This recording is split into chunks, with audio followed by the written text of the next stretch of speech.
Hello everybody and welcome to the first round of the 2022 FIA Karting European Championship. You join us at the Cartódromo Internacional Algarve, a stone's throw away from the Portimao race car circuit in Portugal.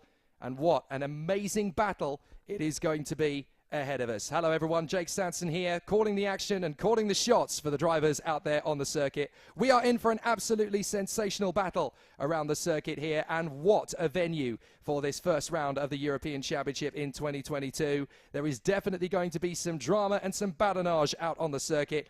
We've got a lot of races to get through over the course of the day, 24 in total on a fantastic circuit as well. 1.53 kilometers in length, 15 degrees Celsius air temperature, a few broken clouds around, but the humidity is much higher than it was yesterday. There's only a gentle breeze to try and get rid of those clouds away from the course. So you're definitely going to have to do your homework on this circuit to come up with a decent result. We saw some terrific battles yesterday in each of the opening three heats of the classes. We'll tell you a little bit about that in the moment, but for starting off the day, we're going to hear from one of the drivers who in their qualifying group was able to run right from the sharp end and will now have that same opportunity across all of his heats over the course of the day. The Tony Kart Racing Team factory driver from Poland, Jan Przodowski. We caught up with him ahead of his first race yesterday.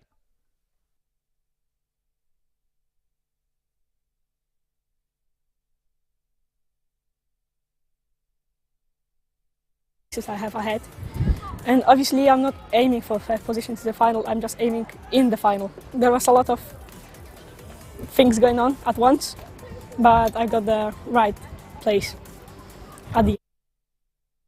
Last week, this week, I hope for the best. Great to see Jan Przodowski really starting in a perfect mode over the course of the weekend. He's been very strong all weekend. Let's talk a little bit about the races that you missed yesterday when we had three races in the evening. Qualifying Heat B versus D kicked off the weekend in fine style, and it was the British driver Nathan Tighe of the Sodi Kart factory team that came through for the win, just a quarter of a second ahead of Anatoly Kivalkin for Parolin. Jan Przodowski, the man we've just heard from, he finished race one yesterday in third position ahead of the mighty Scots ace Zach Drummond, who has been a revelation this weekend, and great to see him doing such a good job for the Parolin team on his FIA Karting debut. Fifth in the race was Andy Consani in front of Lewis Werrell and Len Nyes from Griffin Peebles, Newman Chi and Louis Laveau. That was the first race of the day yesterday. In the second race, which was qualifying heat for groups C versus F, it was René Lammers who came through again only a quarter of a second ahead of Jules Caranta, with the Hungarian Martin Molnar and Kirill Dezitiev of the Ward Racing team giving chase. Maciej Ledij in the top five as always, or certainly very nearly always. Guillaume Bouzard of Luxembourg coming through to sixth place in front of Tame Saleh, Salim Hanna of Colombia, Nicolas Roos and Elliot Kaczynski, one of the new stars from Sweden, who is really making a big impact in his first season of European Championship competition. Then we had the race for Groups A versus E, and that put Dmitry Matviev at the top, being hunted down all the time by Alexander Bondarev, who just missed out on taking a win. Kirill Kutskov in third position from Alfie Slater, the younger brother of the former junior world champion Freddie, who is now really making a name for himself out there. And fourth position in his first encounter, Adam Hideg of Hungary ahead of Thomas Strauven, and then Miguel Costa ahead of Matthias Orjuela, Marcus Sater of Norway, and in 10th place, the Dane Tobias Clausen. So there's definitely going to be an interesting race battle ahead of us, as we now have a completely new set of grids for today's race action, and it is going to be Group B versus C that takes us onto the starting grid for the first race of the day, and we are going to see a very interesting first row of the grid. Jan Przodowski will take the pole position. Alongside him, the Hungarian star Martin Molnar will continue what is turning into a real breakthrough season for the Energy Course driver. He really is making waves out there out on the circuit. Hello to all those of you who are watching, however you are choosing to watch, whether it's via the FIA Karting YouTube channel, via motorsport.tv, or via the FIA Karting Facebook page. That's where you can send your comments and questions. I'll try and get through as many as possible, but we've got some racing to watch, so that's our priority. Jan Przodowski and Martin Molnar on the front row of the grid from Anatoly Kivalkin and Jules Caranta, Nathan Tighe and Lucas Fluscher from Adi Consani and Due Dideka, Jimmy Helias and Nicolas Roos from Len Nyes and Kirill Dezitiev, Arthur Dorisson and Guillaume Bouzard, Jensen Burnett and Mario Germano Nito, Louis Laveau and Emanuele Olivieri from Gazi Motlakar and Elliot Kaczynski, Nicola Nalati, Nicolas Schaufler, Newman Chi and Alexander Dahlstrom. 24 drivers, and as you can see, they are from all 4 corners of the globe. And it is going to be really exciting to see how the drivers get out onto the course and give us some great entertainment and battles out there on the course. And here we're going to see some fantastic battles for all of the competitors as they run in formation out on the course. But the OK Junior qualifying heat B versus C is giving us some exciting battles ahead of us. The drivers are just out on their rolling laps. They get 2 formation laps this weekend. It was decided by race director Nigel Edwards to send them around twice over the course of proceedings. So some really exciting battles that are likely to come through for the drivers in this one. And obviously they're just trying to get the tyres and brakes up to temperature, warming themselves up for a bit of an exciting show. It's definitely going to be an interesting one, that is for certain, as the drivers run in close proximity and very tight formation. So we will get to see what the drivers can do in qualifying heat B versus C. Jan Pesarovsky and Martin Molnar. Tony Kart versus Energy Course. So it's definitely going to be a very interesting battle and a great opportunity for the drivers to settle themselves out into a good rhythm.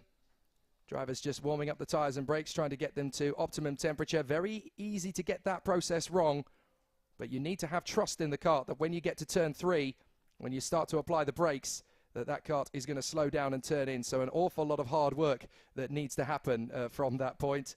So it's going to be great to see how the competitors get on. So now let's see what the drivers can do as they run in formation. OK, Junior qualifying heat B versus C will get the day started. Pesarovsky, Molnar, Kavalkin, Karanta, Tai, Flusha, Konsani, Dideka, Helias, Roos. Are we going to go racing this time? Yes, we do, and away we go. Good start up at the front of the field. The inside line taking the early position, and the line comes through very nicely indeed. The outside line has lost a little bit of time. Molnar and Tai getting back into about 4th or 5th position each. And as they run into turn 3, it's a quite tight line through the hairpin. Is everybody through? Just about. They keep themselves to themselves. Konsani and Tai have teamed up now. They're in 3rd and 4th place, and they are going to try and take on Anatoly Kavalkin, who is already starting to have a look around the outside of Jan Pesarovsky. So Pesarovsky and Kavalkin having a really exciting battle. They go wheel to wheel with Nathan Tai and Andy Konsani, and as they come through the hairpin together, there are 2 karts still there. 2 karts have come together, I'm afraid. That looks like Jensen Burnett, the Canadian, who seems to have tangled with Maria Germano Nito. So 2 drivers out of the race already, and that is the home favourite, Maria Germano Nito, I'm afraid, who has come off the circuit just in front of my commentary position. And that is very unfortunate for the 2 drivers. Jensen Burnett is very unhappy about it. So 2 drivers out of the race already. Burnett and Nito just got a little bit too close together. 1 lap done, 6 to go, and it's already pretty close knit between Jan Pesarovsky and Anatoly Kavalkin. Nathan Tai lining up a bid to come through, and as they run through the hairpin, Kavalkin really starting to step up the attack to Jan Pesarovsky. They run in close proximity and very tight formation. And it looks like we've got Martin Molnar and his Energy Course teammate Jules Caranta also mounting a challenge. So the top 4 running absolutely nose to tail. Who's going to go for a move first? Well, Kavalkin is just trying to unsettle Jan Pesarovsky in the lead of the race. Pesarovsky actually lost his lead in the opening race yesterday after a yellow flag period when he couldn't quite time his restart. As they go down the hill, now Kavalkin's going to get in, but Pesarovsky will not let it happen. Nathan Tai's on the inside line. So Nathan Tai comes through on the inside line there and up into 2nd position, but Kavalkin's going to try and get him back. It doesn't work. So Nathan Tai drifts out wide, and that is Nathan Tai coming through into P2, but they seem to have lost a few kart lengths now to the race leader, Jan Pesarovsky. But it's a fantastic run. Pesarovsky, Tai, Kavalkin and Konsani in the top 4. Having a really good battle at the moment. Martin Molnar in P5 in front of Jimmy Helias. And then it is Lucas Flusha, who is running in 7th position. They're both running this year, so that's going to be interesting to keep on top of. Pesarovsky still trying to run well clear of Nathan Tai. It isn't going quite to plan for Jan Pesarovsky at the moment. He's leading, but he is being caught as Lucas Flusha tries to close up on the Frenchman Jimmy Helias as they run in 5th position. So Flusha up into P6, having got past Martin Molnar. Molnar is in 7th place there. Oh no, he's now in 8th place because Caranta's come through. Here we go. Flusha trying to shake off the attentions of Jules Caranta. And as up in the inside, Martin Molnar nearly tags him. And there's a bit of a run through from Kirill Dzitiev. He gets into the inside line and picks up the place as he pursues Martin Molnar. So a couple of drivers losing ground. Nathan Tai in the lead. I didn't see where he got that. But Bizodowski's got through to the inside line to take him back. He retakes the lead, but Nathan Tye straight back on him, and he's gone over the top. He's gone over the back. So Nathan Tye runs rodeo on the back of Bizodowski. He manages to land again, but he's down in 4th position now behind Jan Bizodowski, and that puts Anatoly Kavalkin into the lead in front of Andy Consani. Bizodowski in 3rd and Nathan Tye in 4th position. So a really intense battle between the drivers there. But Louis Leveau sets the fastest lap in his bid to try and make up ground. Here is the 3rd place battle. Bizodowski and Tye still together, but Nathan Tye will be bitterly frustrated that he mounted the back of the car. He's trying to get through on the inside. Bizodowski is parking the bus on the inside line. He's not letting anybody get through now. He clearly feels that 3rd position is all he can get. Meanwhile, Helias and Molnar drift out wide, and that's allowed Lucas Flucher to come through into 5th position. So Flucher, the Spanish driver for Kart Republic, now comes through up into P5. And he's chasing them down. Helias in 6th, then Zitiev, Caranta, Nyes, Molnar, Dedeker, Buzar, Roos and Leveau. So a very tight battle, but Bizodowski and Nathan Tye clearly have unfinished business in their duel for 3rd position. Nathan Tye wants a piece of it up the inside. Now he's got through. 3rd position for the Sodi Kart driver from Great Britain. He is now in 3rd position, and he's going to want to try and catch after his teammate, Andy Consani, in fine style. But Andy Consani is already chipping away at Anatoly Kavalkin, so they've got 2.5 laps to battle between them.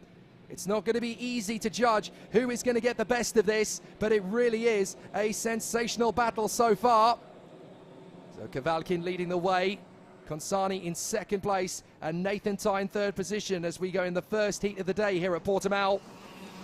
So they come through again, up on the far side.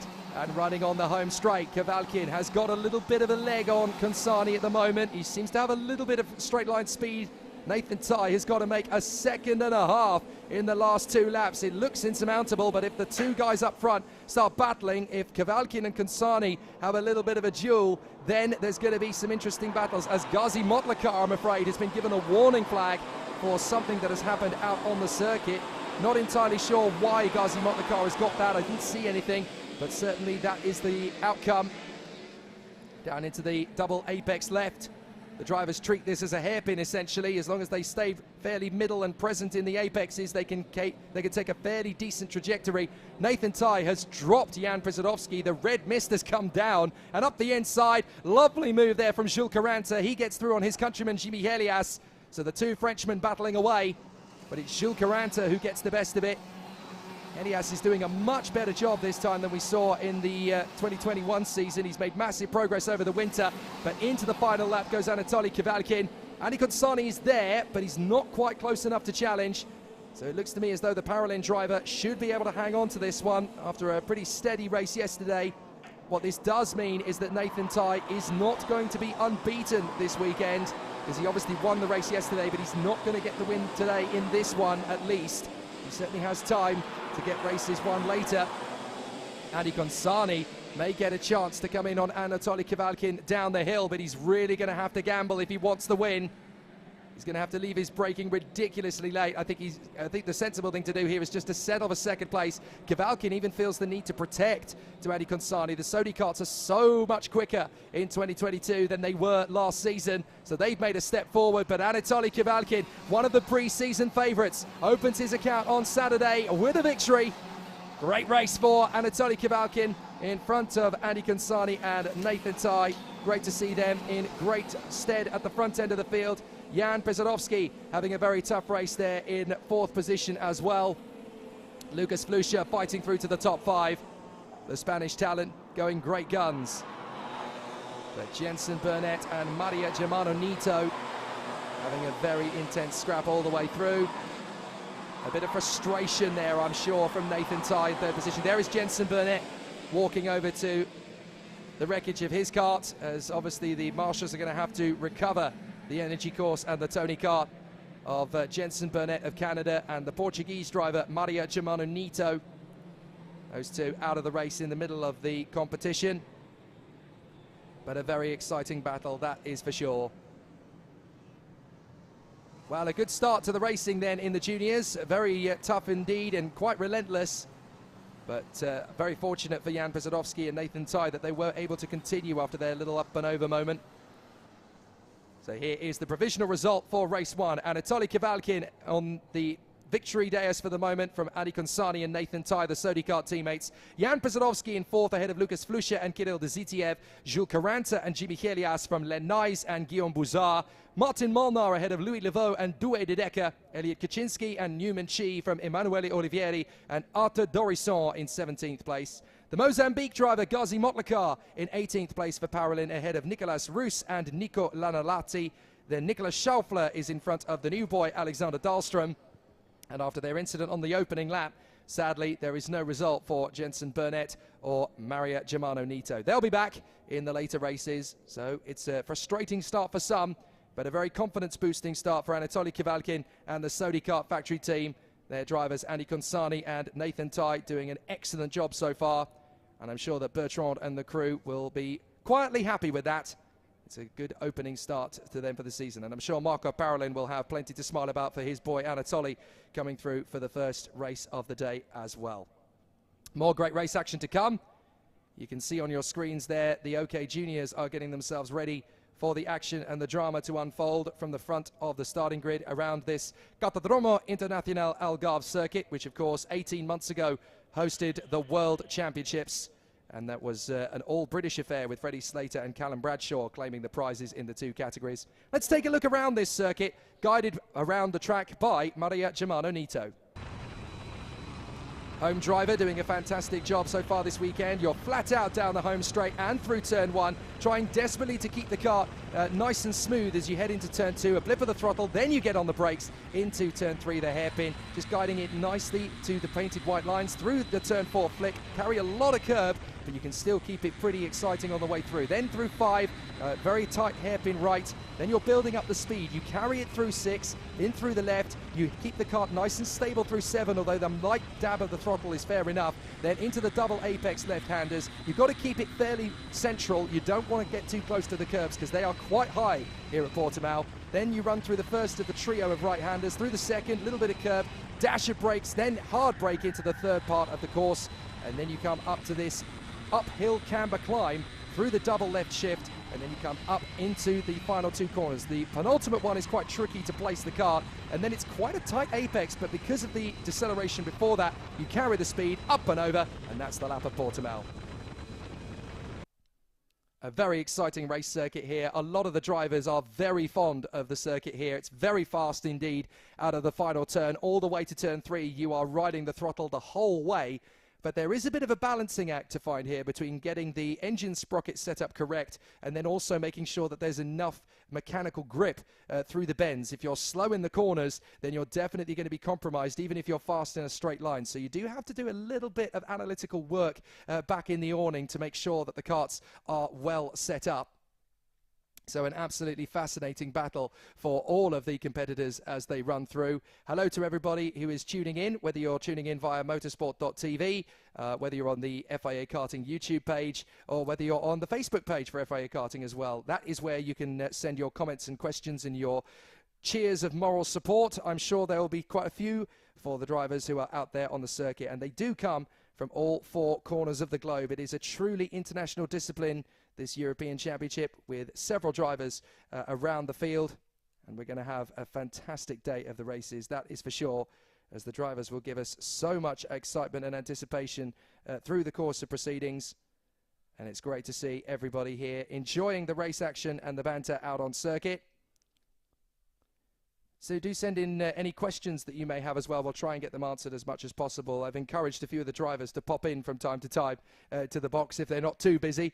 I just had a quick visit during the last race from Ricky Flynn drivers Alfie Slater and Maciej Ledij. They wanted to come in and see the best view in the house, and we wish them all the best for their races. They're actually preparing, I think, one or two of those drivers for the race that's coming up. So the battle out on circuit for this next one is going to be for classes D versus E, or Group D versus E, I should say. And the battle is definitely going to be a very interesting one for the drivers in this particular encounter, as it will see Andres Cardenas, the Peruvian star, out on the front end of the starting grid. He's had an amazing run over the course of these first couple of events of the season in the CIK classes. He will line up alongside the Biralat driver Kirill Kutskov, who has been very competitive and very even over the course of these first few weeks of racing in the CIK categories. Liverway Sam Budler, third position on the grid. A very impressive run in qualifying for the South African. Didn't have a lot of luck yesterday, but he has definitely shown the speed and has got the dexterity and discipline behind the wheel to give himself the best possible run. Alongside him on the grid, Sasha Bondarev. What a start to the season he has had. He's already picked up a couple of titles in OK Junior this year and has been running at the front end of the field in magnificent fashion. Lewis Werrell, fifth position on the grid, his first year in the FIA Karting European Championships, and he's right up there at the sharp end, doing a fantastic job for the Forza Racing team on the Expert chassis. Alongside him on the grid is the Belgian star Thomas Strauven, who has moved across to the Ricky Flynn Motorsport team for this year. And on the Lando Norris chassis, he really is doing a sensational job. Seventh on the grid is Zach Drummond, the Scotsman. I think it's going to be not too long before everyone starts referring to him as the Flying Scotsman. He's doing a great job so far. Fourth row of the grid for him.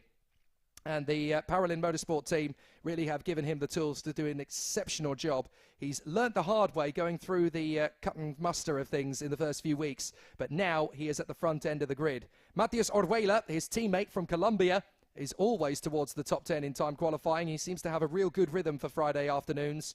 And certainly here at Portimao, he's done so again.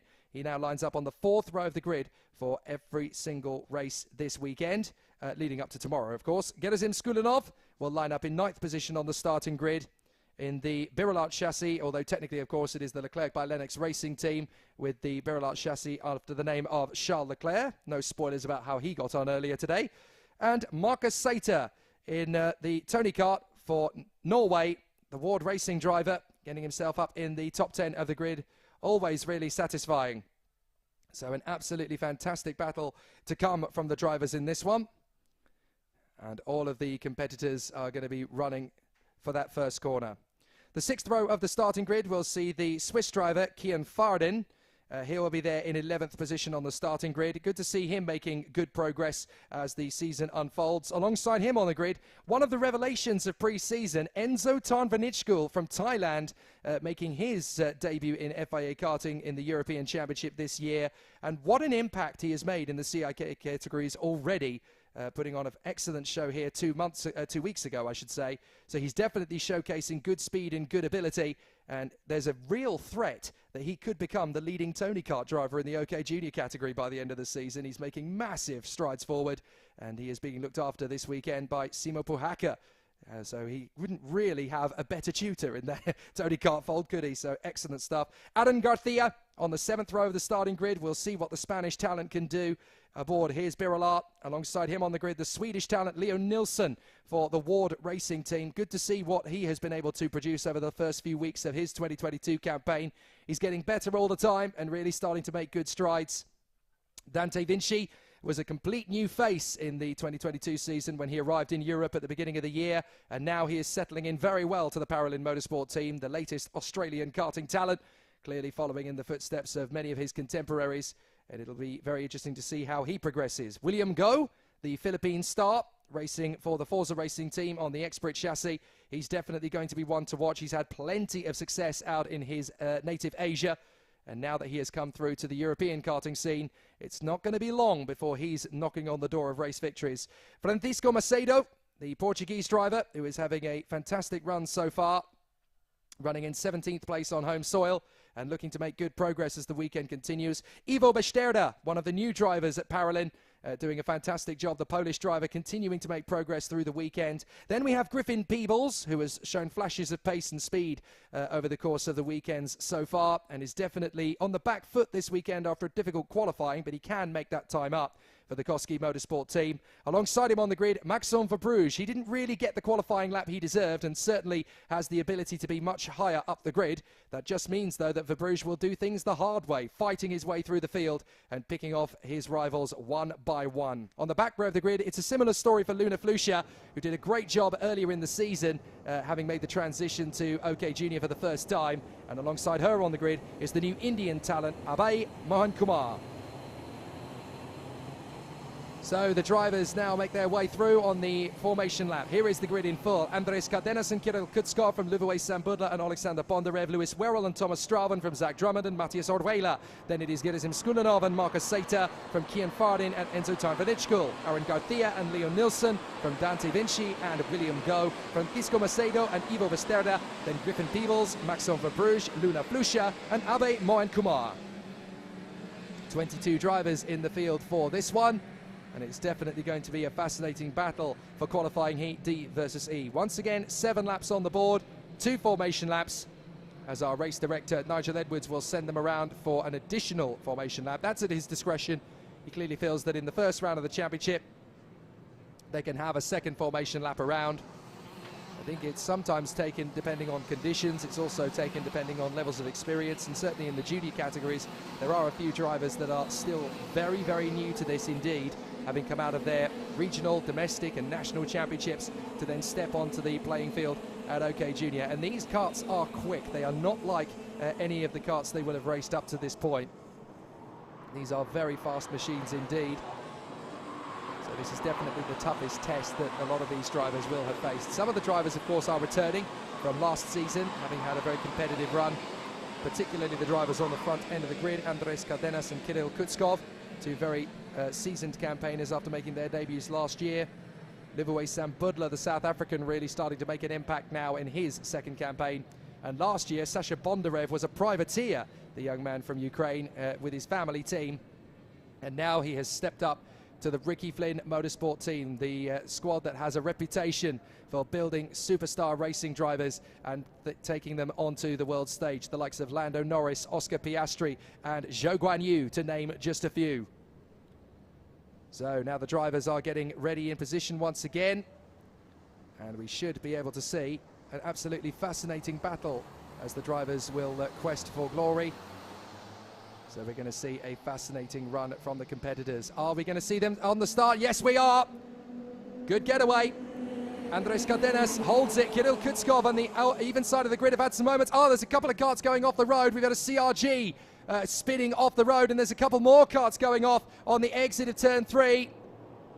So a couple of drivers towards the back end already, but Andres Cardenas and Kirill Kutskov have remained in the first 2 positions. In the background, somebody has had to rejoin the circuit down at the very back. I couldn't quite see who that was. I think it was one of the Ward Racing drivers. It was Marcus Seita. But the spin on the opening lap in the background, I'm afraid, was the local star, Francisco Macedo. So Francisco Macedo, I'm afraid, is out of the race, and that is very unfortunate for the Portuguese talent. Not a lot of luck for the local stars at the moment. So very unfortunate to see how that has played out. But the race battle will continue as the race makes its progress. Livoe Sambudla running in behind Kirill Kutskov. There are yellow flags out on the first corner due to the recovery from one of the marshals of the CRG kart left by Francisco Macedo. There it is. So the marshal's going to work here. Obrigado to the Orange Army around the course. They are absolutely fantastic. They do put on an amazing show, and they keep us safe and sound. We couldn't race at all without them. So the battles continue, and out in front there is a great battle rising as Alexander Bondarev has managed to get himself into 3rd place now past Livoe Sambudla. Cardenas is your leader, Kutskov in 2nd, Bondarev in 3rd. Straven is in 5th position, and it looks as though Cardenas going a little bit protective there of the lead of the race. Kutskov having to defend a little from Bondarev. But Sambudla is running a very solid race in P4 as he continues on his way. Straven in 5th, then Werrell, Drummond, Tarvanichkul having another spectacular run as here comes Bondarev on the inside of Kutskov, gets through in a 2nd place, and it looks like Sambudla may get his chance to go through as well. But Kutskov is going to do his best to try and fend off. Bondarev holds the line. Sambudla gets his run into 3rd position. So Bondarev in a 2nd, Sambudla through in a 3rd, and Kutskov is having to defend from Thomas Straven and Lewis Werrell now as they start to line things up. But Bondarev is catching up to the race leader, Andres Cardenas. Will he go for the lead immediately? Well, Cardenas is actually having to protect a little bit up in the front end of the field. But Bondarev is definitely going to be going for it. He looks hungry as he comes down the hill, rises up towards the next apex. Will he chuck it on the inside? No, because Cardenas has already parked the kart there. So he can't get the move on the inside into lap 3. But he's definitely going to be making a challenge. He managed to fight his way back from a difficult start in the opening heat yesterday to second place. So Bondarev definitely one of the early favourites for success this weekend. As he goes through turn 1, now he's going to dive through on the inside, and he will go side by side with Cardenas. He gets through before they even turn in for the second corner, and through comes Sam Budler as well. So Bondarev and Sam Budler both get the run on the Peruvian, and that puts Sasha Bondarev into the lead of the race, and up the inside that is Strauven getting through on Kutskov as well. So up into 4th place comes the Belgian. But now Bondarev is your race leader. Sam Budler in 2nd place from Cardenas, Strauven, Kutskov, Werrell, Tanvanichkul and Drummond, with William Go in a very solid 9th place and Matthias Orduela doing a good job in 10th place.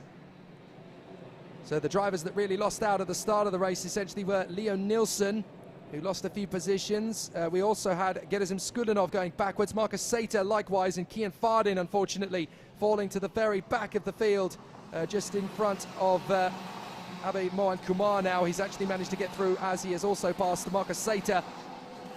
But Bondarev leads Sam Budler. Sam Budler's going for it. Here comes Liverway Sam Budler onto the back bumper of Alexander Bondarev, and he will go for the lead into the hairpin, but Bondarev will fight back. It doesn't quite work out for the Ukrainian, but he now holds the inside line to back Andres Cardenas up, and Liverway Sam Budler takes the lead. So the South African doing an amazing job. Liverway Sam Budler, he'll be the first South African to take a heat win in FIA Karting for quite a while, as Cardenas tries to go for Bondarev, hasn't quite got the move up the inside line done, and Bondarev shuts the door on him. So they continue on.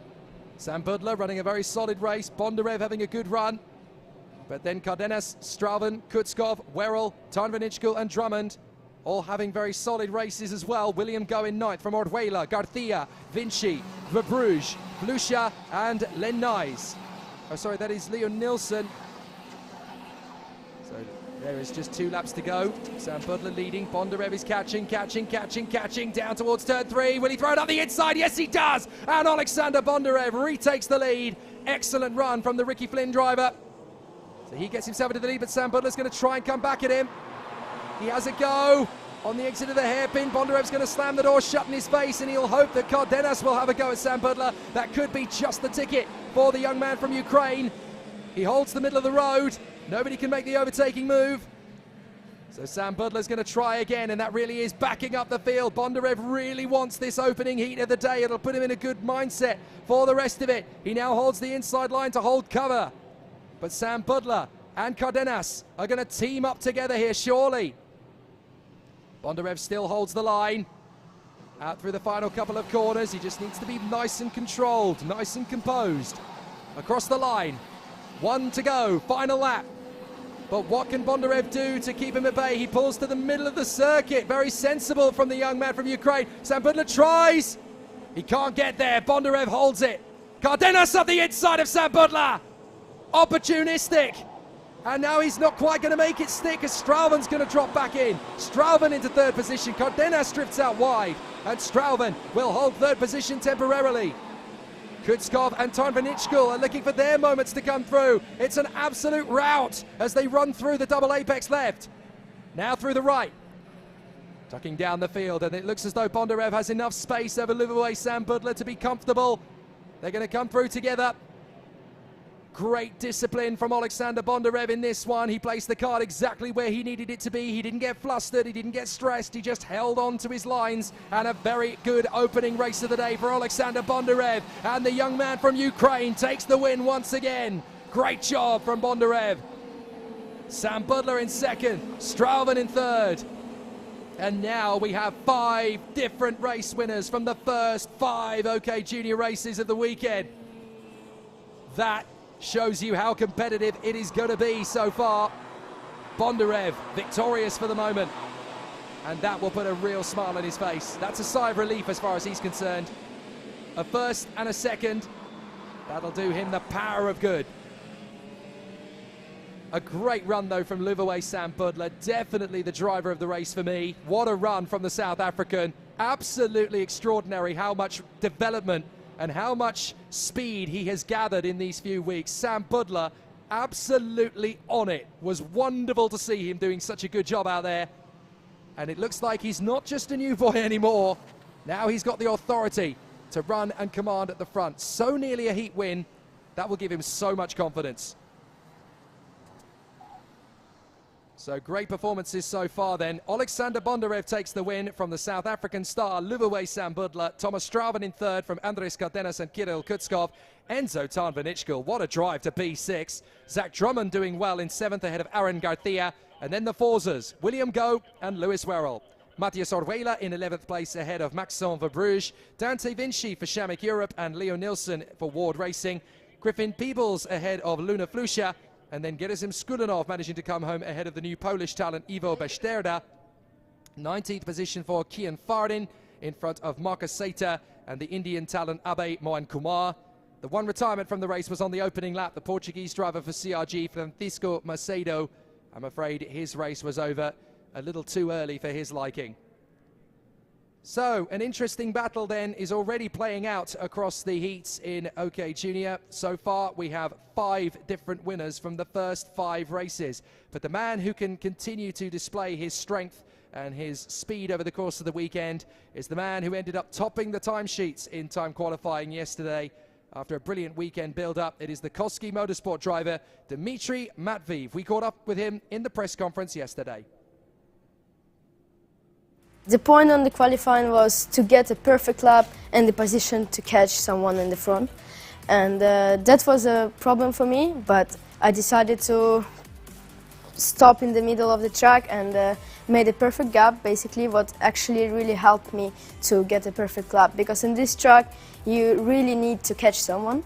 So basically, first lap I completed and I did quite already fast time. And for the second lap, I just needed to head down and really concentrate on my driving style, and everything actually good. Even I mistook a bit in the second sector, but I managed to keep my head calm and did my best third sector, what led me to win the qualifying lap. Qualifying heats is actually different. It's not about one lap. You need to keep it stable during the race, and for sure qualifying is really helpful for pulling away from the start if you can get it. So definitely it will give me some confidence. Excellent stuff from Dmitry Matviev so far this weekend. Pole position from him in time qualifying, not just in his group, but overall as well. So he is the leader of Group A. And that will be a very interesting battle for him from the front row of the grid, especially considering who is next to him on the starting grid.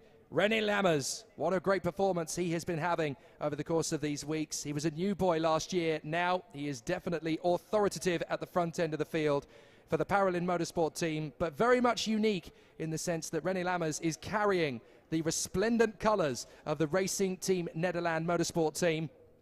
Very much made famous by his father Jan in the world of sports cars over the years, but of course Jan was a Formula One driver amongst many other attributes.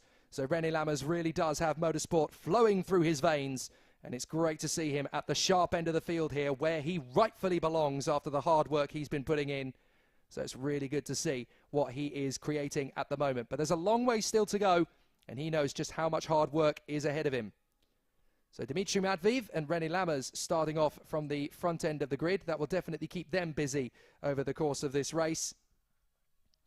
And there's a great battle coming in from behind them as well. A great amount of talent on this starting grid. Maciej Ledij is going to be on the front row, second row, of the starting grid. The Polish talent, having been very strong over the course of racing yesterday. He will line up on the second row of the grid alongside the Hungarian talent Adam Hideg, who is going to be there on the inside of row 2. He's got a great chance in this one. He's really been making steady progress as Adam Hideg.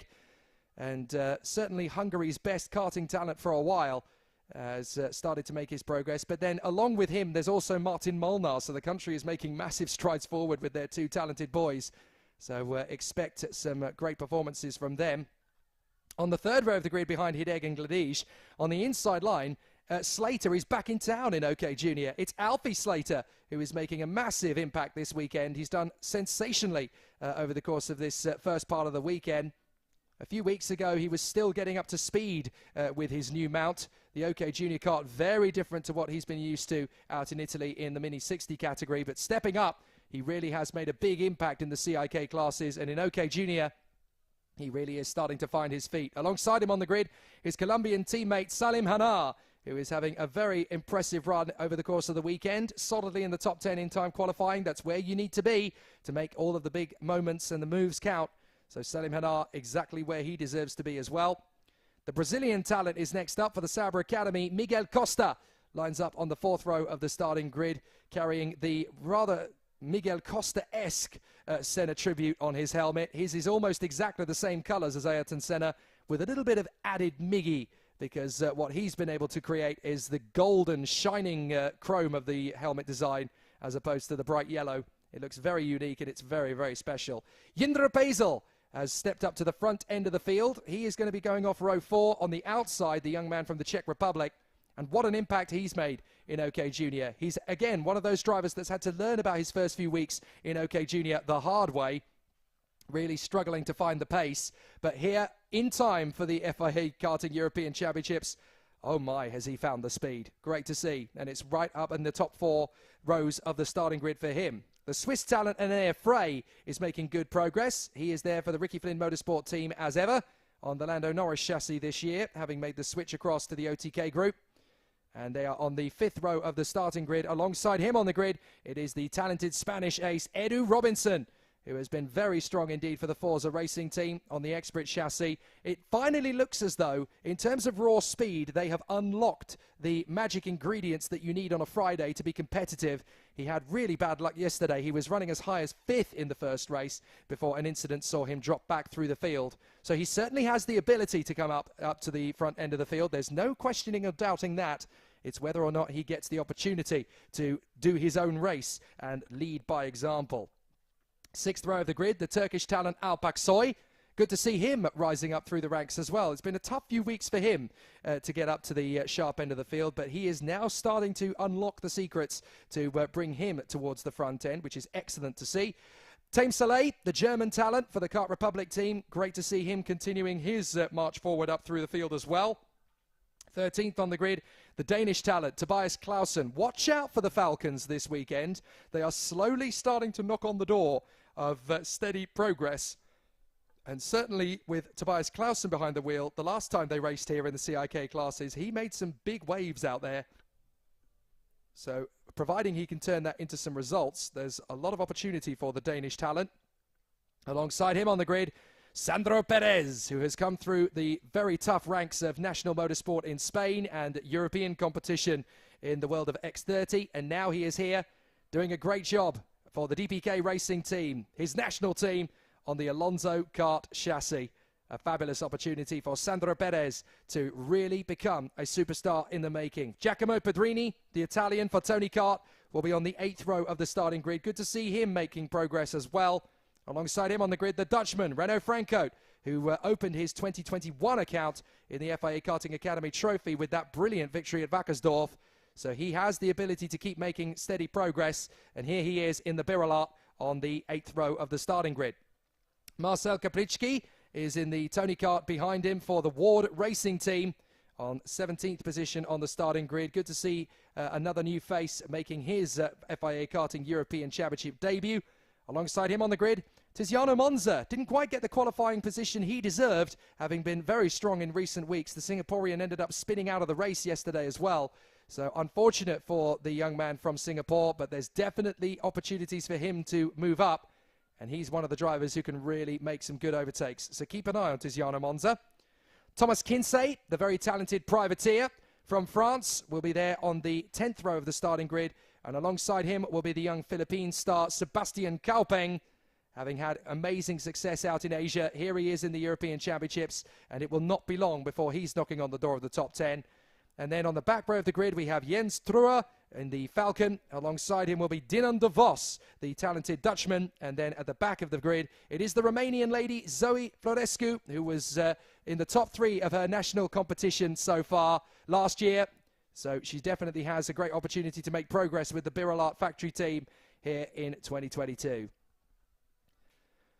So some good battles in the offing, some great opportunities to see what these young men and women are going to produce in 2022. The green flag flies at the end of the pit lane, so the drivers will be pushed out by their mechanics, and we'll go racing in the OK Junior category once more here at Portimao. A very competitive OK Junior field in qualifying heat for A versus F. Dimitri Matviev and René Lammers from Adam Hideg and Maciej Gledizh. Alfie Slater and Salim Hadar from Miguel Costa and Jindra Basil. Anea Frey and Edu Robinson from Alpak Soy and Tame Saleh. Tobias Clausen and Sandro Perez. Giacomo Pedrini and Renaud Franco from Marcel Capricci and Tiziano Monza. Thomas Kinsey and Sebastian Kaupeng from Jens Truer, Dinan De Vos. And at the back of the grid, Zoe Florescu. So the drivers will make steady progress as the weekends go on, and obviously they're going to try and do the best they can with the opportunities they've been given from time qualifying. Friday is always a very tricky part of the weekend to get right. So a fascinating duel and a tough battle is coming their way. But Dimitri Matviev out in front of René Lammers on the front row of the grid. It's definitely going to be an interesting battle, that is for sure.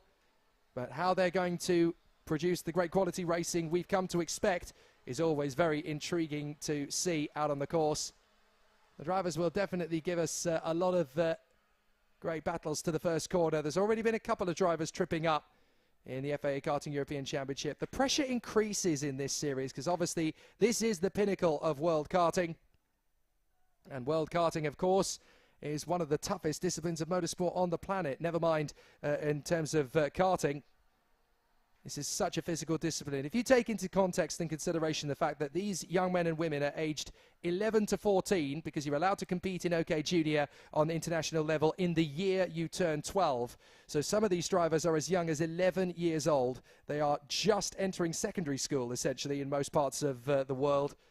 And this is a very tough discipline for them. They are a couple of millimeters off the ground. They're not strapped in, and they are dealing with very intense G-forces for a youngster. They have to be very physically fit, particularly in the upper body. So this is a very difficult discipline, and this really does show the test of character of these young athletes, and they are world-class competitors. Matviev, Lammers, Hideg, Gledizh, Slater, Hanar, Costa, Pazel. How are they going to go to the first corner? Let's find out, because we are going to go racing straight away. No problems at all to the first corner for Matviev, but he's going to have some pressure straight away from Adam Hideg. Alongside him comes the parallel of René Lammers, and as they go through to the hairpin, Hideg is going to try and hold it to the inside line. Lammers is going to find grip around the outside and hold second. Good start from Lammers. He hangs on in front of Adam Hideg, and as they make their way through, there's a couple of karts that have parked up on turn 3, so not all of them have made it round the first hairpin without incident. So Matviev is your leader, but there is trouble at turn 3. Lammers in front of Hideg, and there's a couple of drivers missing. Certainly one of them is Sandro Perez. Sandro Perez has got back onto the circuit. He's pulled his kart onto the racing line in the hope that he can get it push started, but he can't have outside assistance, so he is out of the race. Meanwhile, Maciej Gledizh is forming up behind Adam Hideg. So for once, the top 4 holds their exact positions here at Portimao on the way through. Whoops, there was a couple of drivers running wide in the middle of the pack on the exit of turn 13. So a bit of a tricky start, but everybody's through, apart from Sandro Perez. Matviev, Lammers, Hideg, Slater, it is in 4th place. It's not Gledizh. Gledizh is still in the top 6, but he is now behind the 209 car of Miguel Costa, the Sauber Academy driver, or at least he was. Now he's got through, so Maciej Gledizh into 5th position, gets his run on Miguel Costa. So they sweep through. And how about the run from 7th place as well? Salim Hadar is going to have an interesting challenge from P7 to try and get past Miguel Costa. Anea Frey has come through in 8th position. It looks as though the Ricky Flynn Motorsport team is uniting and going out as a squadron. 4th position, 5th position, 7th position, 8th position at the moment for those 4 karts. But Matviev is your leader for the Koski Motorsport team, under the tutelage of Jan Koski. Still a fairly new operation this, but boy have they come out of the blocks fighting fit in their first couple of seasons. They've got firepower from Dimitri Matviev in the junior category, and then of course in the senior category later they'll have their Danish superstar David Walter to try and take them on at the front end of the senior field. But here is Matviev trying to shake off the attentions of René Lammers. You really do feel that in 2022 René Lammers wants to prove a point here. He showed good opportunities and good overtaking skills last year, but the luck never really came his way. In 2022, he has one objective. I am going to win as many times as physically possible. So to have 6 different winners from the first 6 races, somebody is going to have to take on Dimitri Matviev and beat him in a fair fight. And the best one to lead that charge is René Lammers. As up the inside, Matviev gets past Adam Hideg, having got past his teammate Alfie Slater and Miguel Costa. Costa has got past Slater as well. And up the inside, that is Enea Frey getting past his teammate Salim Hanar, I do believe. But here comes René Lammers. He's going to charge after Dimitri Matviev. The battle for third place, Gladys, Hideg and Costa. So they will continue on their charge forward. Lap 4 out of 7. Still a very hectic race battle coming for the drivers as they continue to wrestle with the elements. Hideg getting close to Maciej Gladys, but not quite making his move yet. Edu Robinson, fastest lap of the race. A good run from him so far, just outside the top 10, but keeping himself out of trouble for the moment. So Matviev, Lammers, Gladys, Hideg, Costa, Slater, Salim Hanar, and then Alfie Slater. Then Enea Frey, I should say. Gladys is still under pressure from Adam Hideg. Hideg is having a think about it. Gladys just about covers the line without any problems at all. Oh, and there's 3 karts have come together just behind them. 3 karts have gone off the road together. And I'm afraid that's game over for one of the Falcons. So a 3-kart incident there. 2 of them are parked up at the side of the road, so they're not going any further. And it looks like Frey, Pazel, and Clausen. So Enea Frey, Jindra Pazel, and Tobias Clausen. And I think Clausen got going again. There you go. There is Enea Frey and Jindra Pazel, the Czech Republic driver. So for the Birolart factory team, he is out of the race, I'm afraid, Jindra Pazel. But out in front, it is still René Lammers just hunting down Dimitri Matviev. He wants to stay in second place for now. There's no point going for the overtake until you can actually put yourself into a position to be a race winner, because you don't want to make the overtaking move. The worst place to be, essentially, is in the lead at lap 4, because the man right behind you is going to hold all the cards up his sleeve. He's going to have all the tricks. So Matviev in front of Lammers. But Gladys is in third position now in front of Adam Hideg, the Hungarian, Miguel Costa, the Brazilian, and Alfie Slater from Great Britain. Down towards turn 1. Matviev still running strong here ahead of René Lammers. Lammers is getting closer all the time, though. Oh, not quite able to throw it up the inside into turn 3 this time. So down towards 5. Lammers still all over the back of Dimitri Matviev. Getting back on the power again through the left. Still building the speed. Through the next left, is there going to be a cheeky manoeuvre from Lammers? No, Matviev won't give him the opportunity. Through the double apex left. And then through the trio of rights down the hill. This might be the first big chance for René Lammers. It's an obvious overtaking spot. Will he be able to launch in and take it? No, in the middle of the circuit, Dimitri Matviev places the Koski Tony kart.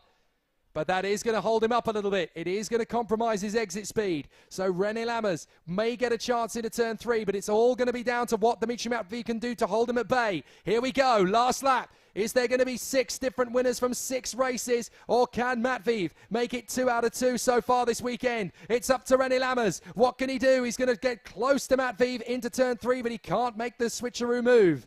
Out of 4. Back on the power. Up towards the hairpin at 5. Smooth. Keep it nice and tidy. Back on the speed again. Through the left flick. Through 6. Through 7.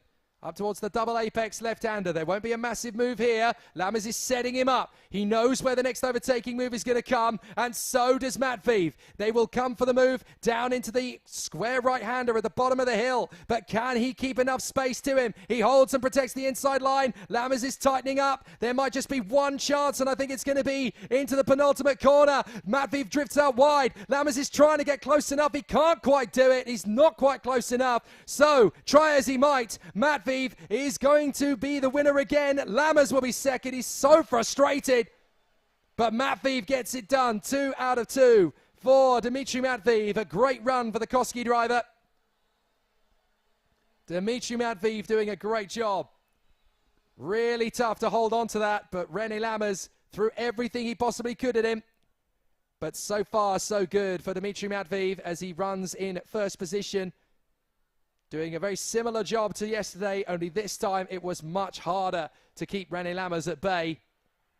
But that does give us a bit of an indication. There's not going to be one driver this weekend in the OK Junior category that will run away and dominate. It's going to be about smart thinking, smooth operations. It's going to be a very tough run. So everybody's going to have to keep their wits about them out here at Portimao. We're going to have some really exciting race battles over the course of this one. So far, Dimitri Matviev has made it look fairly interesting. I was going to say easy, but it very much isn't in OK Junior. But he makes it look fairly academic. 2 out of 2 for the youngster from the Koski Motorsport team. René Lammers in second place from Maciek Ledij. A good run for him in third. Adam Hideg and Miguel Costa. Alfie Slater, ever impressive in the top 6. Salim Hanar, Edu Robinson fighting up into the top 10. Tame Saleh in 9th. And Tiziano Monza fights back to P10. Sebastian Kaupeng ahead of Marcel Kaprichki. Giacomo Padrini doing well ahead of Jens Truer. Then Alpak Soy, Renaud Franco. Thomas Kinsey in 17th ahead of Zoe Florescu. The only other finishers of the race were Dinan De Vos and Tobias Clausen. And then we had the collision earlier on between Enea Frey and Jindra Pezel, I'm afraid, as well as the retirement on the first lap of Sandro Perez. So not a single OK Junior race today coming through without incident. It shows you just how much the junior drivers want this. They are working incredibly hard to fight their way forward. And we are definitely in for a thrilling spectacle and a very tough battle for all of the drivers out there. So that is OK Junior sorted out for the moment. Our battle is now going to turn its attention to the OK Senior category for drivers aged 14 and over. They can start racing in the OK Senior category in the year that they turn 14. And I'm very right in thinking that there are only 2 drivers on the current grid that are 13 years of age. They are namely Enzo De Ligny and Freddie Slater. I'm fairly sure everybody else in the category is 14 years of age or over. So it's a very exciting and very gripping battle in 2022. The man who's been away and has returned has put the VDK racing kart right back on pole position. We caught up with Gigi over the course of yesterday evening. Evan Gilter will start from the front. I'm really happy to represent France here at Portimao. It's really hard to win a race like the CK FIA race because they have so much level in OK Senior. And we work really hard with the team, with the motor engine. That's really hard to win a race like this. I work a lot at my home in sport. I have a manager showing me what I have to do in sport, and I really work hard to win this race. They have the same level for me since 2021, but I think I can win this one with this level today. Great to see Evan Gilter doing a great job once again. And his return to the FIA Karting paddock in the European Championship, he looks very fast indeed this weekend. The last time they raced at Portimao a couple of weeks ago in the CIK classes, he wasn't here as he was out testing back in Italy. But what a fantastic opportunity to see Evan Gilter returning to the fray and going straight up to the front end of the field. He really has proven that this could be an Evan Gilter kind of season. Alongside him on the grid, though, he's going to have pressure. There's no 2 ways about that. Luigi Coluccio will line up on the front row of the starting grid with him. Ian Eichmanns, I do apologise, will line up on the front row of the grid with him after having a fantastic victory yesterday for the Eichmanns GP racing team.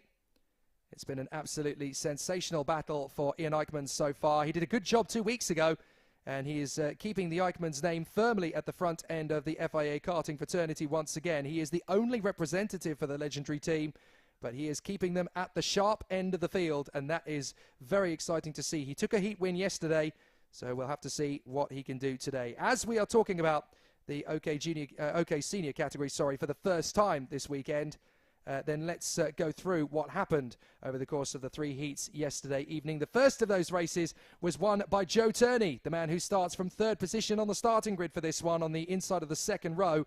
He took the win in fantastic style yesterday, just a whisker in front of Evan Gilter. Enzo De Ligny, the Frenchman, was able to come through for 3rd position in front of Juho Valtonen and Karol Pazovic.